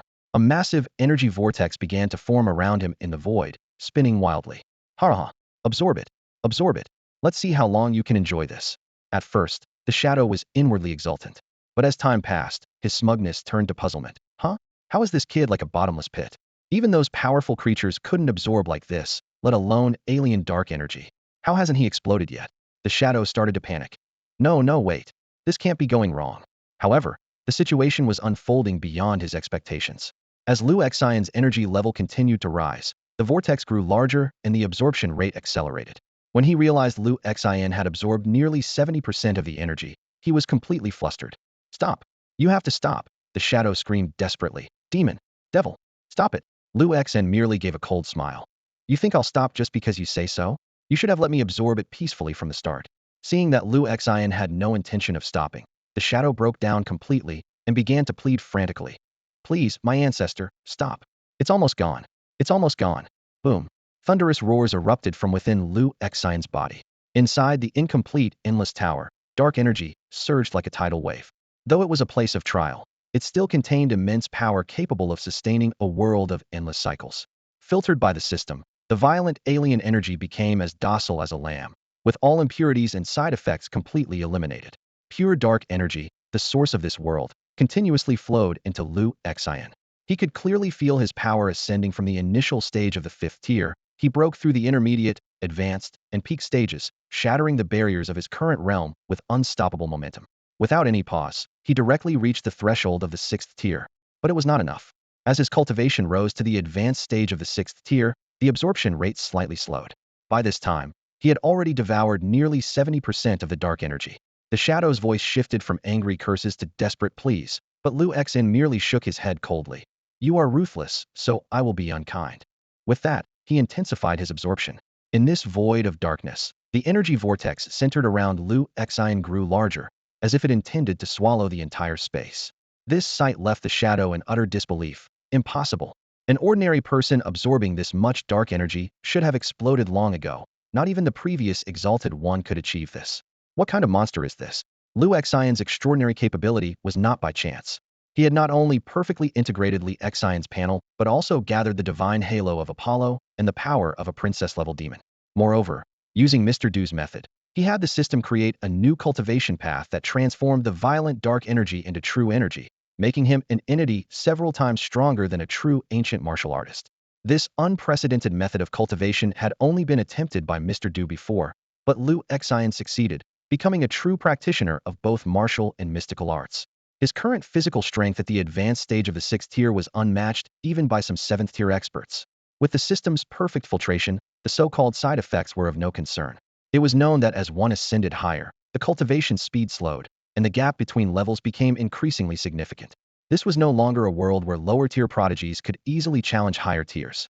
Yet, at this moment, the shadow had abandoned any thought of stopping Liu Exine from absorbing energy, and instead watched with a curious gaze. The shadow gazed at the freak before him, filled with anticipation. Even if the dark energy of the endless tower was completely absorbed, he felt no fear. His soul was already housed within the cursed sword, and death was merely a joke to him. He chose to hide here to achieve a grander goal. By absorbing the endless dark energy of the tower, he would eventually regain human form with the body of the cursed sword. By then, not even demon lords would pose a threat. He was confident he could break the world's constraints and ascend directly. In this unique form, he had begun to unravel the mysteries of the endless tower. It was merely the lowest world in the vast universe. Given the chance to become stronger, why would he pass it up? Naturally, he kept these plans to himself. Even if the dark energy of the tower temporarily depleted and lay dormant, it would soon regenerate. His plan was only postponed, a matter of time. To someone immortal, what was waiting? At this moment, Liu Xin had entered a peculiar state. After reaching the sixth advanced stage, his power growth had stalled, and he appeared calm, as if pondering something. Yet, the shadow knew this kid would not stop there and must be brewing something bigger. Liu Xin indeed felt a profound transformation within himself, his power reaching unprecedented heights. But he vaguely sensed something was missing. At this rate, he would eventually hit a bottleneck or reach his limit. Suddenly, a thought flashed in his mind: reincarnation. To quickly enhance his power, he previously adopted old Du's method, forcibly converting dark attribute abilities into true energy. This left him with only the light attribute abilities. Although he could invoke true energy to reappear in his Yinma form, this conversion had a delay. The conflict between abilities and true energy caused severe imbalance. If he continued to forcibly break through, the increasing power might endanger his life. If he could convert abilities to true energy, then reversing the process to convert true energy back into abilities to fix the previous flaws should be feasible, right? Just as Liu Xin prepared to seek a solution from the system, a prompt from the system sounded. Ding! The system notification chimed, and Liu Xin immediately focused on the information that appeared before him. Upon detection, the host's biological functions meet the prerequisites for reversal, allowing for a backward mechanism to mobilize cellular restoration. However, note that this opportunity is available only once. If a second reversal is forcibly attempted, there is a 98.98% probability of losing all powers. Liu Xin furrowed his brow, deep in thought. Reversal meant he could regain dual abilities and restore Li Xion's standard form. But the cost would be losing his true energy and his divine lineage, making it impossible to continue his dual path of martial and supernatural cultivation. He was acutely aware that his current true energy wasn't acquired through conventional training, but was instead replaced by violent dark energy, shortcut from death to life pioneered by Du Lao. Considering his future development, Liu Xin weighed his options. Following Du Lao's path, the upper limit for a supernatural martial artist was a 10th level ascendant. But was that truly enough? As a 6th level supernatural martial artist, he had vaguely sensed Du Lao's limits around the level of an 8th or 9th level ascendant, reaching a peak of at most 10th level. However, Du Lao's pseudo-ancient martial artist status possessed extraordinary qualities beyond the norm. Although limited in terms of life level, his combat power was comparable to deities and could even slay those above the 10th level. Suddenly, an idea flashed in Liu Xion's mind. If Du Lao could create a unique method, why couldn't he, having experienced 2 lifetimes and with the system's help, create his own new method? The infinite cycle in the second trial had given him a special insight. The past, present, and future seemed to form a perfect loop. Much like his original dual abilities, light within darkness and darkness within light, 2 forces mutually generating and counterbalancing each other, akin to the harmonious balance of a yin-yang symbol. Liu Xian was reluctant to give up his true energy and the power of an ancient martial artist. He realized that if the yin-yang fish represented 2 forces, then the cycle symbolized 3 forms. As long as balance was maintained, possessing multiple powers simultaneously might not be impossible. A bold concept gradually took shape. Since Du Lao's lamented true energy was transformed from a dark attribute, could the light attribute also transform? He could restore his original dual light and dark abilities, but separate part of the power, refining it on the foundation of Du Lao's method to merge light and dark, creating a new chaotic true energy. In this way, light abilities would correspond to a divine light form, dark abilities to a Yinma form, while the chaotic true energy from the fusion of light and dark would become a third force. The 3 attributes would be independent, yet interdependent, potentially achieving the goal of dual martial and supernatural cultivation without relying on divine blood. Liu Xian concentrated deeply, and a bold idea began to take shape in his mind. He planned to use Du Lao's techniques as a foundation to attempt the fusion of light and dark abilities with chaotic true energy. This required maintaining the 3 forces in a precisely balanced circle to achieve true mastery of different powers simultaneously.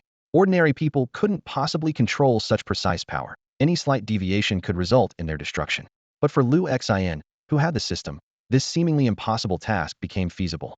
The system could accurately regulate his biological functions, perfectly dividing the power into 3 equal parts.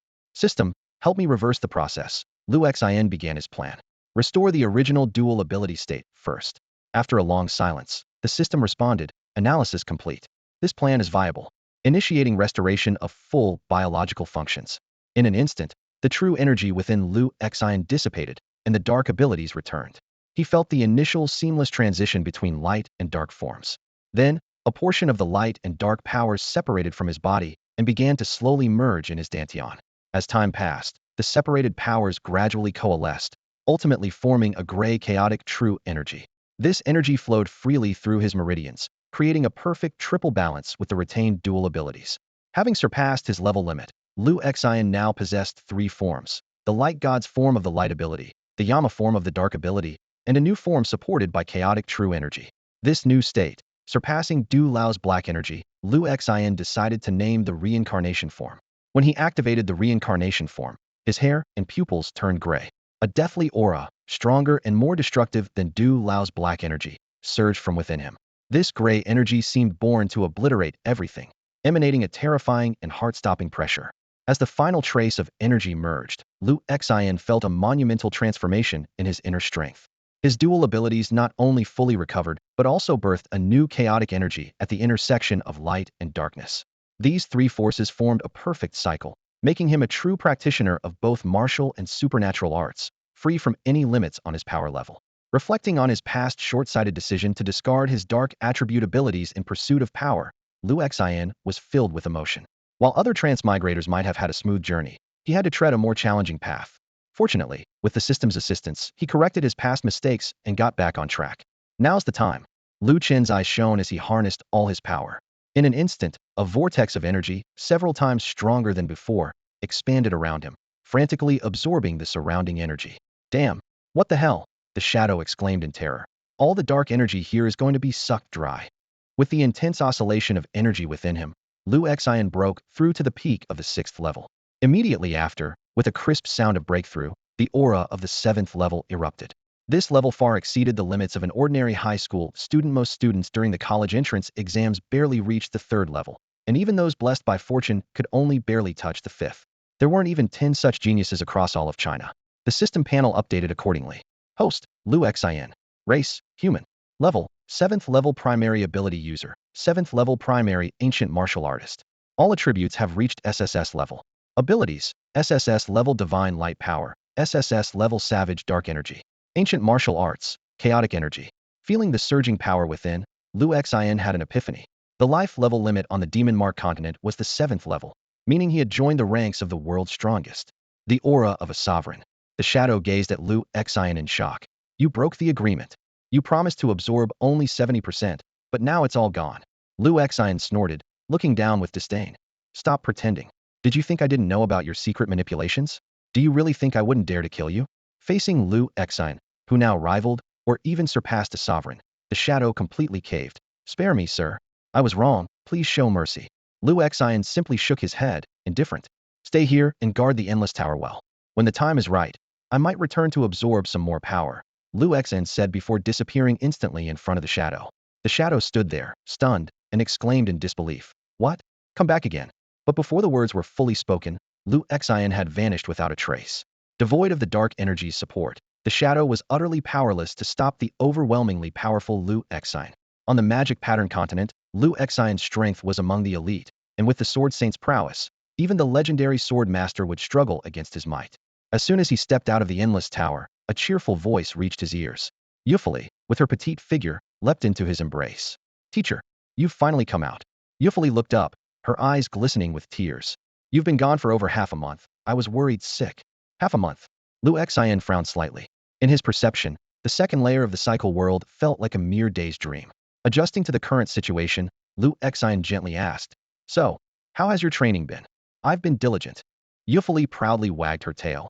That sandbag area designed to sharpen reflexes is no threat to me anymore.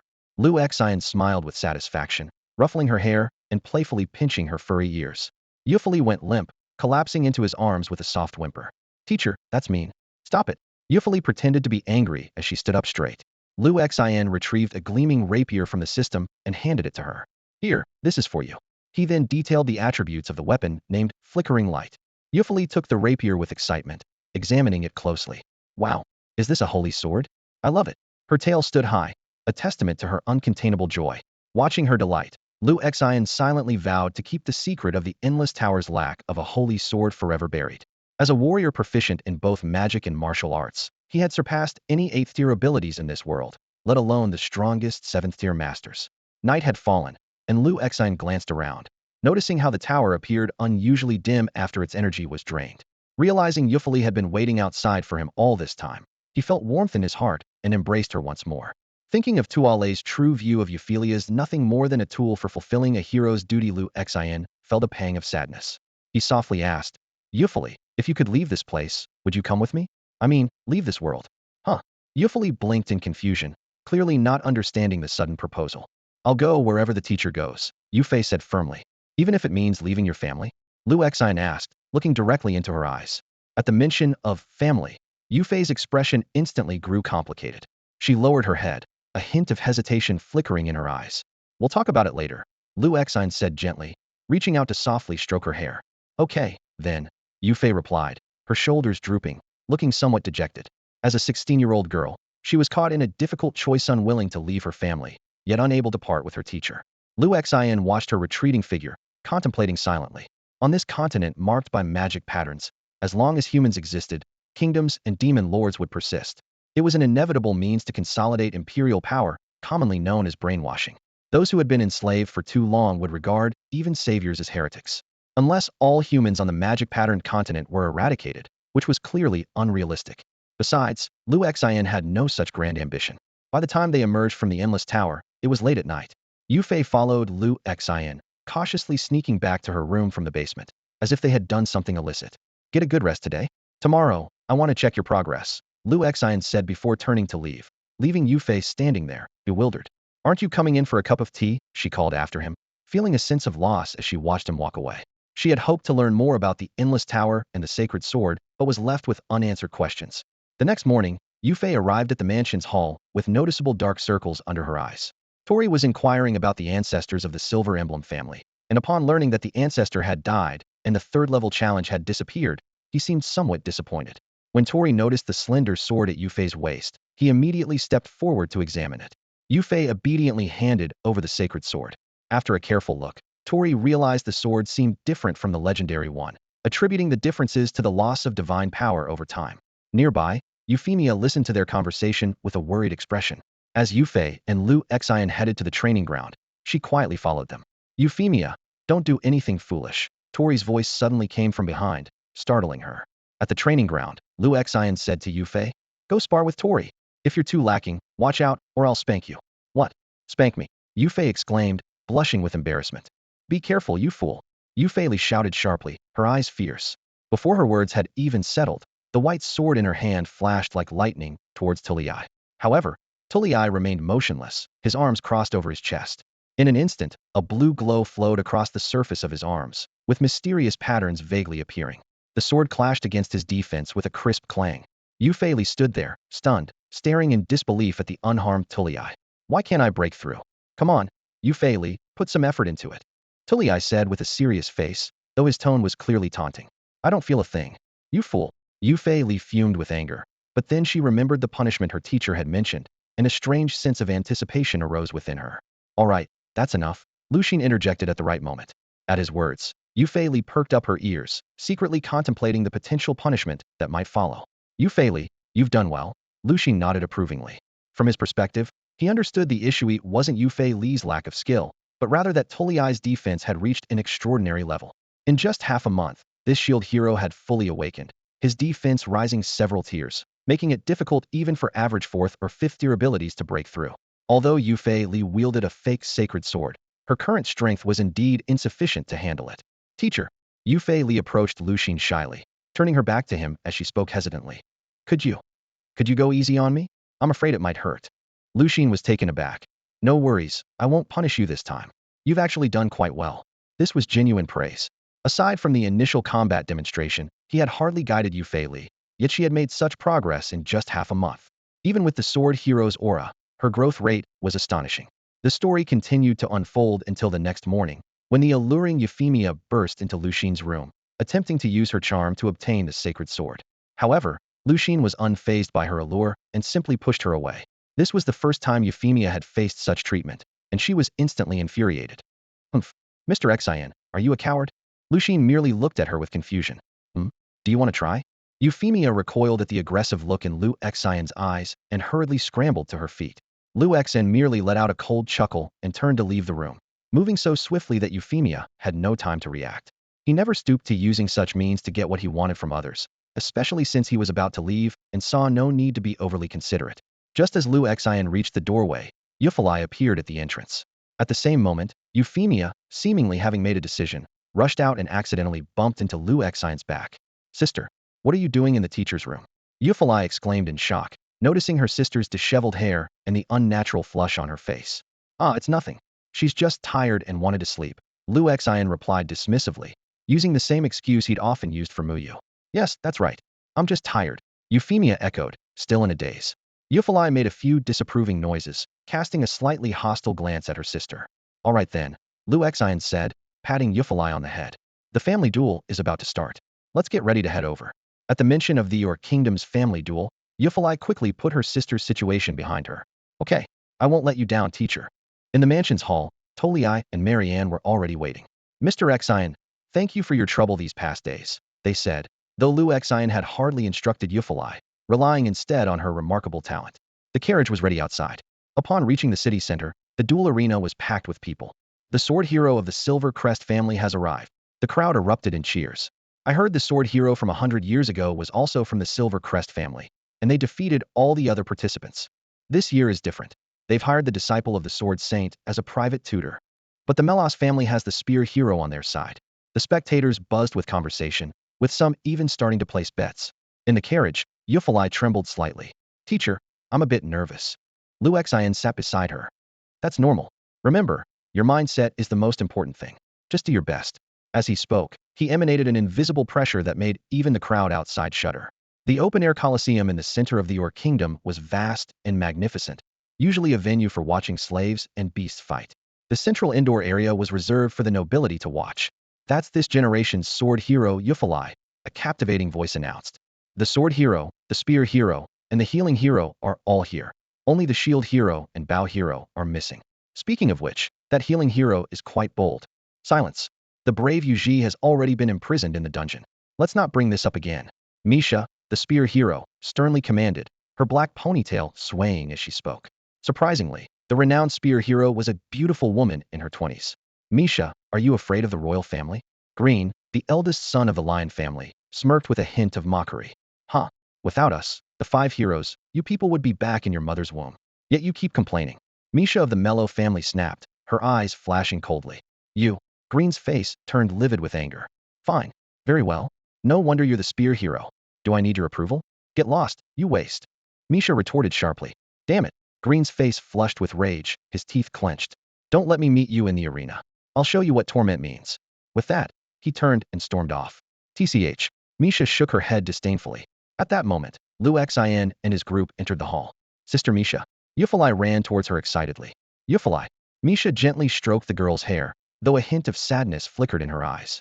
I didn't expect you to be the sword hero of this generation. Why so gloomy? Don't worry. This time, we'll definitely defeat the Demon King. Euphemia declared confidently. And who is this? Misha's attention shifted to Lu Xian, standing behind Euphemia. This is my teacher. Euphemia introduced proudly. The disciple of the sword master? Misha regarded the young man, who was wearing a half-mask and appeared to be under 20, with surprise. Soon, the hall filled with members of the Tor and Marian families, the Mellow family, and the Lion family, who followed a richly dressed man into the hall, accompanied by more than 20 powerful guards. The opulent, portly man flanked by attendants was King Simon of the Your Kingdom. His aura seemed unusually weak, as if his body had been drained by some force. Greetings, Your Majesty. Everyone present bowed deeply, while the servants and attendants prostrated themselves, ears drooping and tails trembling. Suddenly, Simon's gaze fell on a man in the corner, dressed in a black robe with fiery cloud patterns and wearing a black half-mask.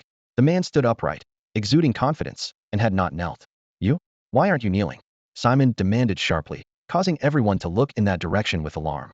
They all knew that King Ori was notoriously ruthless and cruel. Tuale and Marian's faces turned deathly pale as cold sweat trickled down their foreheads. In this kingdom, anyone who showed disrespect to the king faced only one outcome: death.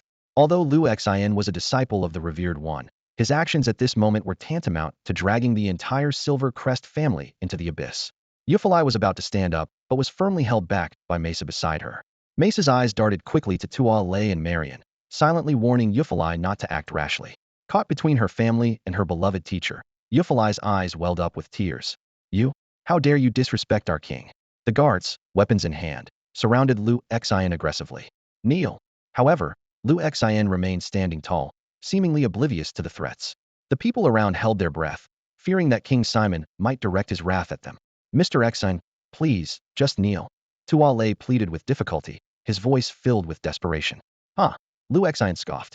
Although he hadn't spent much time on the Huaxia front lines, the blood and fire there had forged him into steel. As a child of Huaxia and a half-soldier, he possessed an unyielding spirit. In his belief, he would kneel to no one but his parents and mentors. What was a mere king compared to that? Seize him. Simon finally lost his patience, erupting in anger, and ordered the guards to forcefully subdue Lu Xian. At this critical moment, Lu Xian's calm voice rang out. The one who should kneel is you. Before the words had fully left his mouth, a terrifying aura of a seventh-tier master swept across the entire scene. The nearest 20 or so guards bled from their 7 orifices on the spot, and the once arrogant King Ori, Simon, couldn't last a second before dropping to his knees. What? Everyone present went from fear to utter trembling, their bodies shaking uncontrollably. At that moment, a voice suddenly called out, Revered one, please calm your anger. Honored one, please calm your anger. A voice suddenly echoed, followed by the appearance of a ripple-like protective barrier that enveloped Simon. A faint, sacred starlight seeped from the barrier, swiftly healing the internal injuries caused by the oppressive force. The staff sage. The Grandmaster has finally arrived. The crowd breathed a sigh of relief. An elderly man with graying hair approached slowly. Although dressed as a mage, he exuded an aura of annihilation magic, surrounded by a faint, holy halo. The staff sage scrutinized Lu Xian, surprise flickering in his eyes.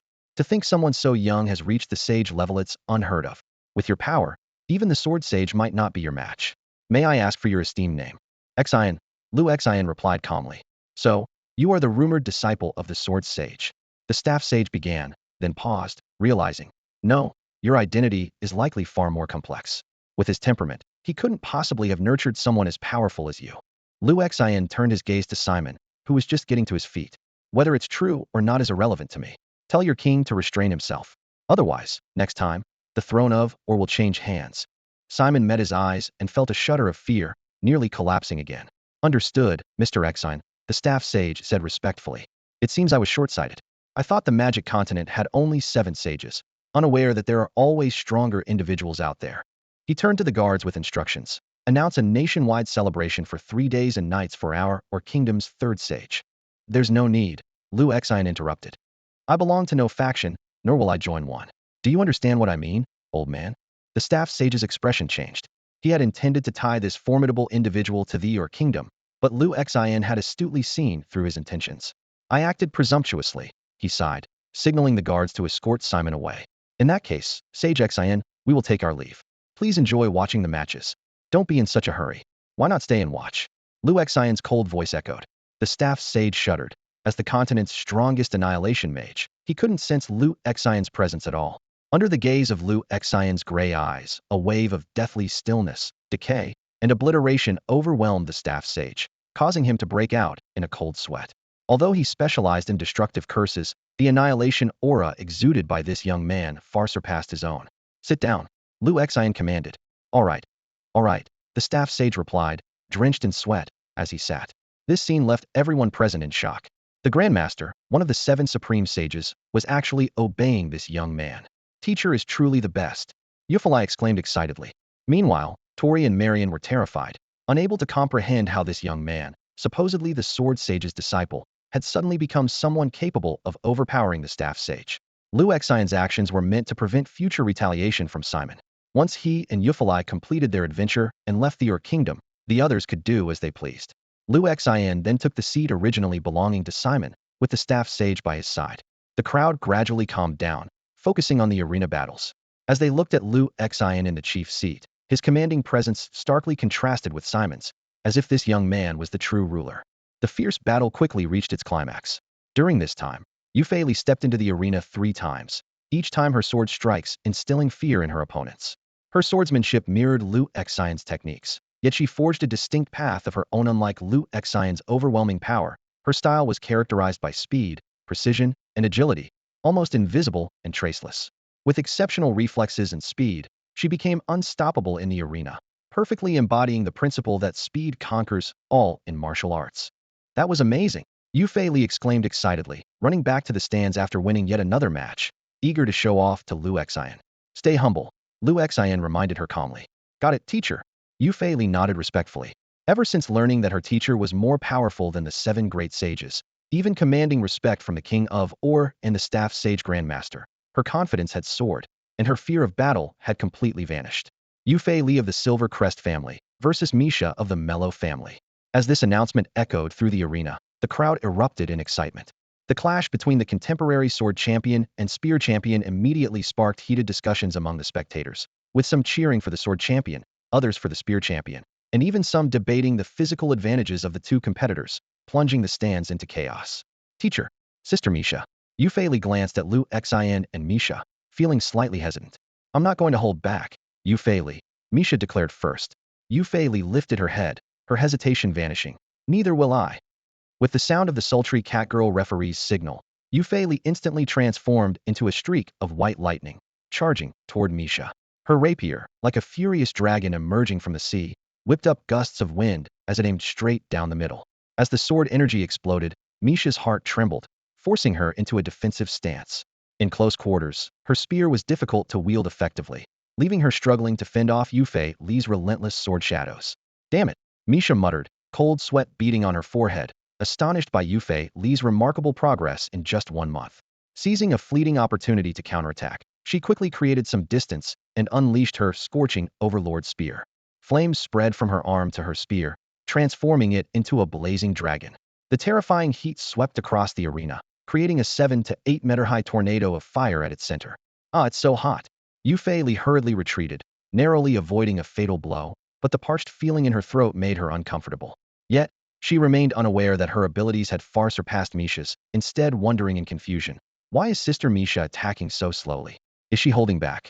Being overly defensive can cost you the chance to turn the tables. My swordsmanship requires no defense, only a door-die offensive. Find the flaw, and 1 strike is enough. Liu Xian's teachings echoed in Yufei's mind. At that moment, she finally understood the purpose behind her teacher's rigorous training on speed and reflexes. Even with a fragile frame, as long as the opponent couldn't touch her, there was no need to fear any attack. The fiery tornado continued to rage. Its vast range of attack should have been intimidating. But Yufei, now enlightened, transformed into a white blur, swiftly weaving through with incredible speed. Again, Mesa felt a chill down her spine. As a spear warrior, speed had always been her forte, but the girl before her completely overturned her understanding of sword warriors. Previous sword warriors were known for their balanced offense and defense. Yet Yufei moved with the agility of an assassin, her speed and reactions far surpassing her own. The sword light flickered, and Yufei's attack easily breached Mesa's defenses. Mesa could only grip her spear tightly, desperately parrying the blows. The clashing of weapons resounded continuously, and the audience was wholly absorbed in the intense duel, forgetting about the contestants' appearances. This generation's sword warrior is too strong. Probably not weaker than the beast masters. The spear warrior is going to lose. The audience buzzed with discussions, some delighted, others dismayed. The battle grew more tense, forcing Mesa into a corner. As she attempted to retreat using an old tactic, Yufei uncharacteristically charged directly forward. This sword strike was faster than any before, slicing through the air with a sharp whistle, stopping just 3 inches from Mesa's throat. I've lost, Mesa admitted in shock. The little girl who once followed behind her, and Euphemia, had now far surpassed her. Even with techniques left and used, facing such terrifying speed and reflexes, her chances of victory were slim. Hee hee, Euphemia laughed happily, having lived up to her teacher's expectations. The audience erupted into cheers, shouting, might is right. Although those who had bet on Mesa were left dejected, lamenting the loss of their wager. At that moment, Mesa noticed that Euphemie's gaze was already fixed intently above. In the direction where Liu Xian was standing, Misha couldn't help but cast her gaze over, feeling a surge of intense curiosity. This mysterious man who had suddenly appeared not only displayed terrifying power capable of easily overwhelming the staff sovereign, but also shocked everyone with his indifferent attitude towards royal authority. On the continent of magic marks, royal authority was the highest power, surpassing even the heavens. If an ordinary person offended the royal authority, they would be obliterated in an instant. This rule was deeply ingrained in everyone's bones, and even the 7 most powerful sovereigns were merely on par with the king. What is the background of such an extraordinary man? Misha found herself unusually intrigued. Even with her typically strong-willed personality, she had to admit a natural admiration for strength. At that moment, a joyful voice came from the other side of the competition arena. Teacher, I won. He. Euphali excitedly ran back to the viewing platform, rushing straight to Lu Xian like a child who had just received candy. The 16-year-old girl was glowing with the joy of victory. Lu Xian gently patted her head and sincerely said, "Well done." At that moment, he truly experienced the pride of being a teacher. Thinking of Elder Dew on Blue Star, Lu Xian quietly clenched his fist. It was time to set off for the Demon King's castle, as time was running out. In the arena, the host's voice boomed. Due to Master Green of the Lion family withdrawing from the competition, the winner of the final battle is the Silver Emblem family. The sword hero, Euphali. Huh? 2-1. Euphali's face was filled with disbelief, and she couldn't help but exclaim, "Wow, they were too weak. I was scared for so long for nothing." Lu Xian watched her reaction and couldn't help but show a helpless smile. "I told you long ago, except for the heroes, there's basically no one who can match you. You just didn't believe it yourself." After the family competition, Yufei won first prize, a set of extremely heavy armor. Despite its high defense capabilities, the armor's weight severely hindered flexibility. Ugh, why is it this thing? Yufei stomped her foot in frustration, her delicate face full of dissatisfaction. "This is armor crafted by 10 royal blacksmiths of the Ur Kingdom," the organizer quickly explained. "Even if hundreds of fighters or mages attack simultaneously, they won't be able to breach its defense in a short time. It looks awful, and it's completely unsuitable for me." Yufei pouted, ready to negotiate with the competition organizers for a different piece of equipment. "Give it to Tuli," Lu Xing suggested at the right moment. "This armor is indeed best suited for the sword heroes of past generations. Yufei's style is swift and agile. Wearing it would only be a burden." "Fine then." Yufei's attitude made a swift 180-degree turn, and she nodded in agreement. The event organizers were stunned. How could this sword heroine change her demeanor so quickly? Moments ago, she seemed furious enough to kill, and now she was as gentle as a kitten. "This armor is excellent for Tuli as well," Lu Xing continued. "Tuli's natural defense is already exceptional. With this armor, even if an equally skilled opponent struck him all day, they likely couldn't break through. And even if they did, they'd still have to deal with his tough physique." "Huh, didn't expect that, did you? My body is tougher than the armor," Tuli chimed in proudly. In exchange, Lu Xing got Yufei a white dress with lace. The pure white fabric with red trim, paired with snug white socks, perfectly highlighted her graceful figure. This exquisite Asuna's dress not only boosted defense, movement speed, and attack speed by 15, but it was also inspired by Asuna Yuki's outfit from Sword Art Online. "Wow." Yufei's eyes sparkled, her tail wagging joyfully. "Teacher, how do you always know what I like? You're too good to me." After handling Yufei's situation, Lu Xing sought out the staff sage. "Old man, take me to see the healer hero." "Well," the staff sage hesitated. "Mr. Xian, I can assure you that the Ur Kingdom won't retaliate against you. King Simon is actually more." "I didn't ask you that," Lu Xing interrupted with a cold laugh. "If there were retaliation, are you sure Simon would survive the next day?" This. The staff sage was even more troubled, thinking how unreasonable this person was. "I said the healer hero. Take me to see him."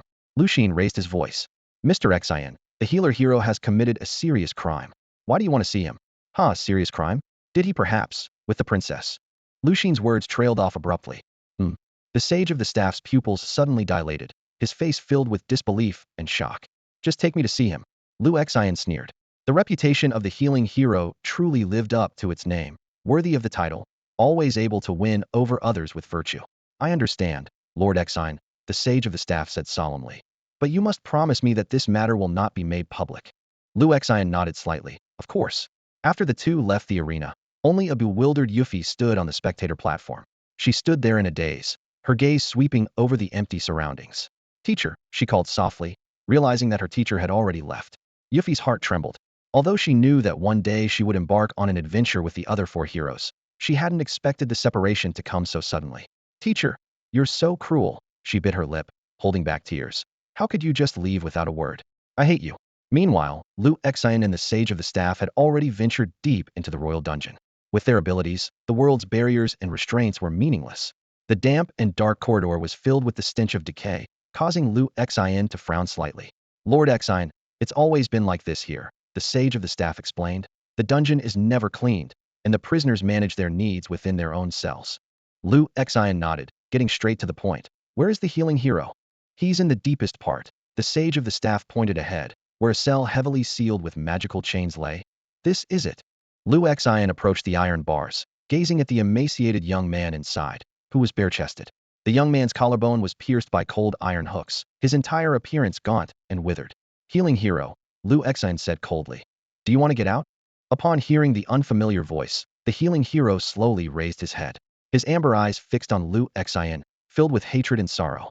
Who are you? He asked in a hoarse voice. It doesn't matter who I am. What matters is that I can help you escape, and even aid you in seeking revenge. Lu Xian's voice was as cold as ice, echoing through the iron cell. The face of the brave of healing turned pale in an instant.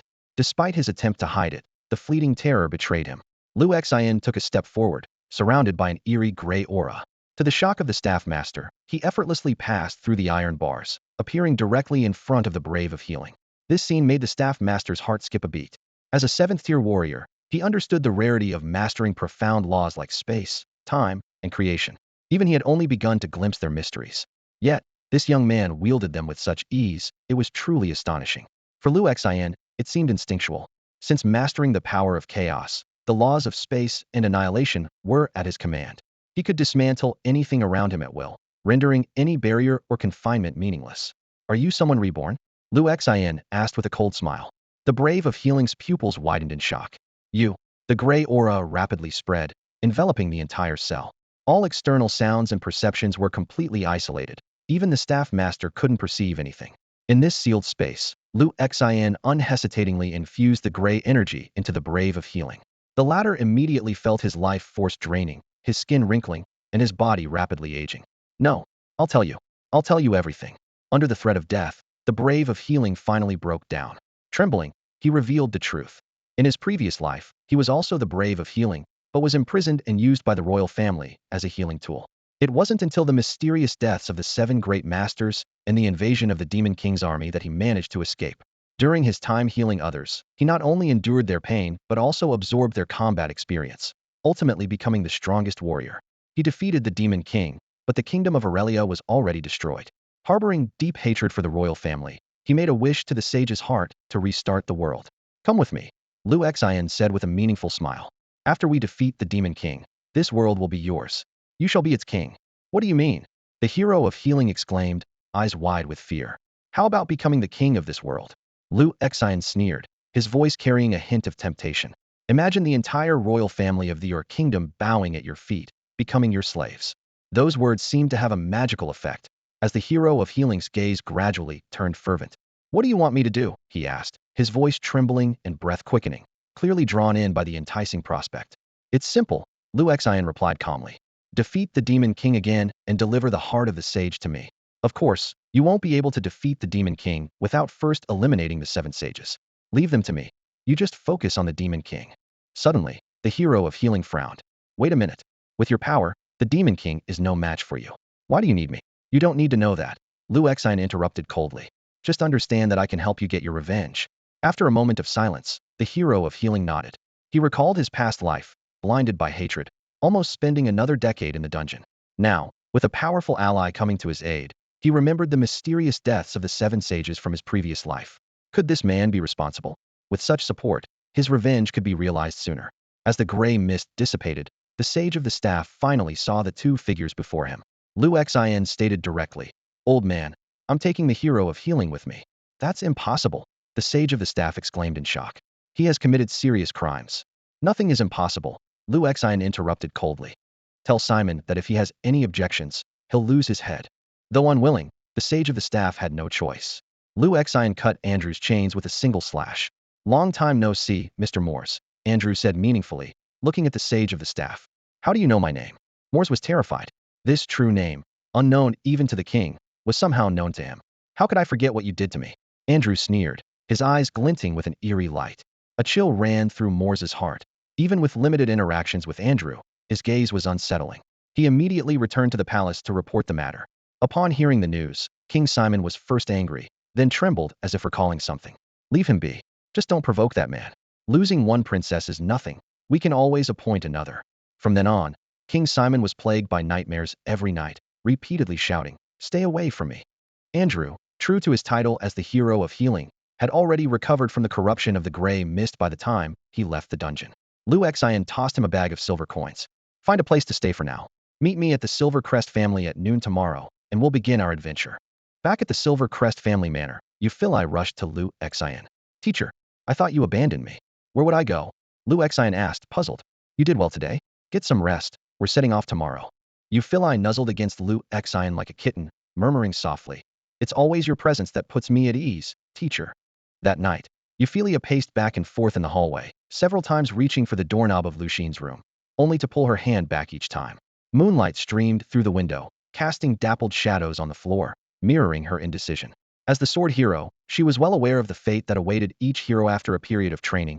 They would inevitably set out on a journey alone or join forces with other heroes to ultimately confront the Demon King. Yet, her mentor Lucien seemed to break this tradition by choosing to accompany her. Although unexpected, Euphilia trusted that her teacher had his reasons. However, the sorrow of impending separation lingered in her heart. She stood by the window, gazing at the distant lights, and murmured to herself, why was I chosen to be a hero? Once proud of awakening as the sword hero, she was now troubled by the pain of parting. By noon the next day, Andrew, the healing hero, was already waiting in the shadows outside the Silver Crest family estate. Clad in a black hooded robe, he concealed both his face and figure. When Lucien appeared, Andrew bowed respectfully, saying, Master Exin. After a night of contemplation, Andrew realized that even at the peak of his previous life, he would likely not have been able to rival this man. He was now convinced that the mysterious deaths of the 7 sages in his past life were linked to Lucien. With such a powerful ally on his side, he readily accepted the hierarchy between them. Lucien simply nodded. Let's go. Inside the mansion, Euphilia let down her usual strong facade, tearfully bidding farewell to her family. Father, sister, I must go, she said. Euphemia looked at her sister, her multitude of emotions distilled into a single sigh. The previous night, she had sought out Lucien, only to receive a cold response. She won't die. You'd only be a burden. This remark painfully underscored her own helplessness. Mesa had been waiting outside the estate since dawn. Now, the group was complete. Euphilia the sword hero, Tor the shield hero, Mesa the spear hero, Andrew the healing hero, and Lucien, all prepared to begin their quest to defeat the Demon King. Lucien glanced around at the group, a slight doubt crossing his mind. The bow hero was still missing. Lu Xian stood before the city gate, his mind swirling with thoughts. Although the bow hero hadn't appeared yet, the presence of the healing hero in their party should be enough to defeat the Demon King. At this moment, his greater concern was how to deal with the 7 beings revered as deities. The truth had been fully revealed by the ancestor of the 3rd-generation sword hero, Euphili. Once the Demon King was near death, the 7 deities would inevitably show up to obstruct, and might even turn against the heroes. Yet, these deities were also the key force keeping the Demon King in check, preventing him from acting recklessly. The delicate balance between the human royal family and the Demon King was maintained by these 7 deities. Take care, Mr. Exine. Euphemia looked at Lu Xian with a worried expression. Lu Xian simply nodded. This woman, though anxious, was ultimately concerned for Euphili's well-being. Seeing her hesitating, Lu Xian reassured her. Don't worry. Euphili is my disciple, and I will naturally look after her. I entrust her to you, Mr. Exine. Euphemia's eyes glistened with tears. At this moment, Ronald approached, leading 2 carriages. Master Exine, the carriages are ready. The journey required crossing the kingdom of, or to reach the border of the kingdom of Acom. In the desert, there lay an ancient teleportation array that could transport them directly to the Demon King's castle at the world's end. Is it really that simple? Lu Xian raised an eyebrow, having expected the journey to be much longer. Ronald coughed lightly, somewhat embarrassed. These teleportation arrays are remnants from ancient times, and not even the 7 deities can destroy them. In a way, they are indeed a shortcut. Lu Xian nodded thoughtfully. To him, the real point of interest wasn't the Demon King, but these teleportation arrays that even 7th-tier beings couldn't destroy. According to the information provided by the system, the deities were the strongest forces in this world. If they couldn't destroy the arrays, there was only one explanation: they were constructed by outsiders. Suddenly, a thought flashed through Lu Xian's mind. Could Wei Ke have been to this world? Did he leave any clues here, waiting for him to discover? What was expected to be a long journey was surprisingly cut short by 99%. 2 ordinary commercial carriages moved slowly along the road, deliberately maintaining a simple appearance to avoid drawing attention. In the front carriage, Lu Xian leaned against one side, with Yufei and Misha sitting on either side of him. Tor focused on driving the horses from the coachman's seat. The rear carriage was loaded with supplies and provisions, with only the healer, Andrew, driving it. Teacher, who is that person? Why is he always so gloomy and quiet? Yufei whispered to Lu Xin. A healer. As long as it's not a fatal wound, he can heal it. Lu Xin explained briefly. Really that powerful? Yufei's eyes widened. But he seems so reclusive, never wanting to be with us. Lu Xin gently stroked her hair. It's okay, don't mind him. With the carriages rocking, Yufei leaned against Lu Xin and fell into a deep sleep. Misha watched and tried to break the silence in the carriage. Mr. Xin, Yufei seems to rely on you a lot. Lu Xin only nodded without saying much. Just as Misha began to feel awkward about her abruptness, Lu Xin suddenly spoke. Someone's coming. Before the words were finished, he snapped his fingers. A suffocating chill spread instantly, causing Misha to shiver involuntarily. Now there's no one, Lu Xin said calmly. 5 miles away, a group of bandits planning an ambush was plotting. A hero's head is worth 500,000 gold coins, enough for our brothers to live comfortably for 2 lifetimes, the leader incited. However, their conversation abruptly halted as a gray aura of death quietly surrounded them. With a crisp snap, they were instantly reduced to ashes, scattered in the cold wind. This scene only deepened Misha's awe of Lu Xin, and in the days that followed, her attitude underwent a dramatic change. Mr. Xin, are you hungry? Would you like to rest? How about trying a lap pillow? Such attentiveness finally annoyed Yufei. Sister Misha, why are you always sticking to my teacher? My useless teacher was already chased away by me. Misha retorted defiantly. As the two continued their bickering, Andrew from the back spoke softly. We've finally arrived. Lu Xin pulled back the curtain, revealing a devastated scene outside. Scattered bones, corpses lying everywhere, and a heavy stench of decay filling the air. What on earth happened here? Outsiders. An elderly man, hunched over and leaning on a cane, slowly approached with a wary look in his cloudy eyes. You should leave here as soon as possible. There's been a plague, and everyone has died, he said before hobbling away and disappearing around the corner. Tuli stood in front of the carriage, looking puzzled at Lu Xin. How did they die? From the illness, Lu Xin replied calmly. Andrew walked up from behind, taking a deep breath with a furrowed brow. Someone poisoned them. The air is filled with the scent of the mocha flower, likely crafted into a poison and introduced into the water supply, or air. He pointed to the villagers by the roadside, their faces sickly pale, with dark veins around their necks and eyes, shrouded in a pall of death. Can you create an antidote? Lu Xin inquired. I can. If we find the source and extract a sample, I can concoct one. It could take as little as half a day, or up to 2 days, Andrew explained. But some are already beyond saving. The mocha flower has destroyed their immune systems, causing various complications. In such cases, only the power of a healing hero can help. However, he trailed off, but Lu Xin understood his concern. As a healing hero, Andrew's ability was akin to the legendary staff hero. During healing, he would experience the patient's pain as his own. This power was both a blessing and a curse. His previous life ended in mental collapse from enduring too many painful memories. Yet, this ability allowed him to absorb the skills of the strong, gradually becoming more powerful, much like Shi's unique eyes. The carriage moved deeper into the village, and the grim sights on either side caused Yufei and Misha, 2 noble girls who had never left the capital, to turn pale. The devastation made them realize that behind the prosperity of the Oli kingdom, remote villages were utterly unprotected, lacking even basic medical care. Villagers lay along the streets, muttering incoherently. Mr. Xin, there's an inn up ahead, Misha pointed out on the right side of the street.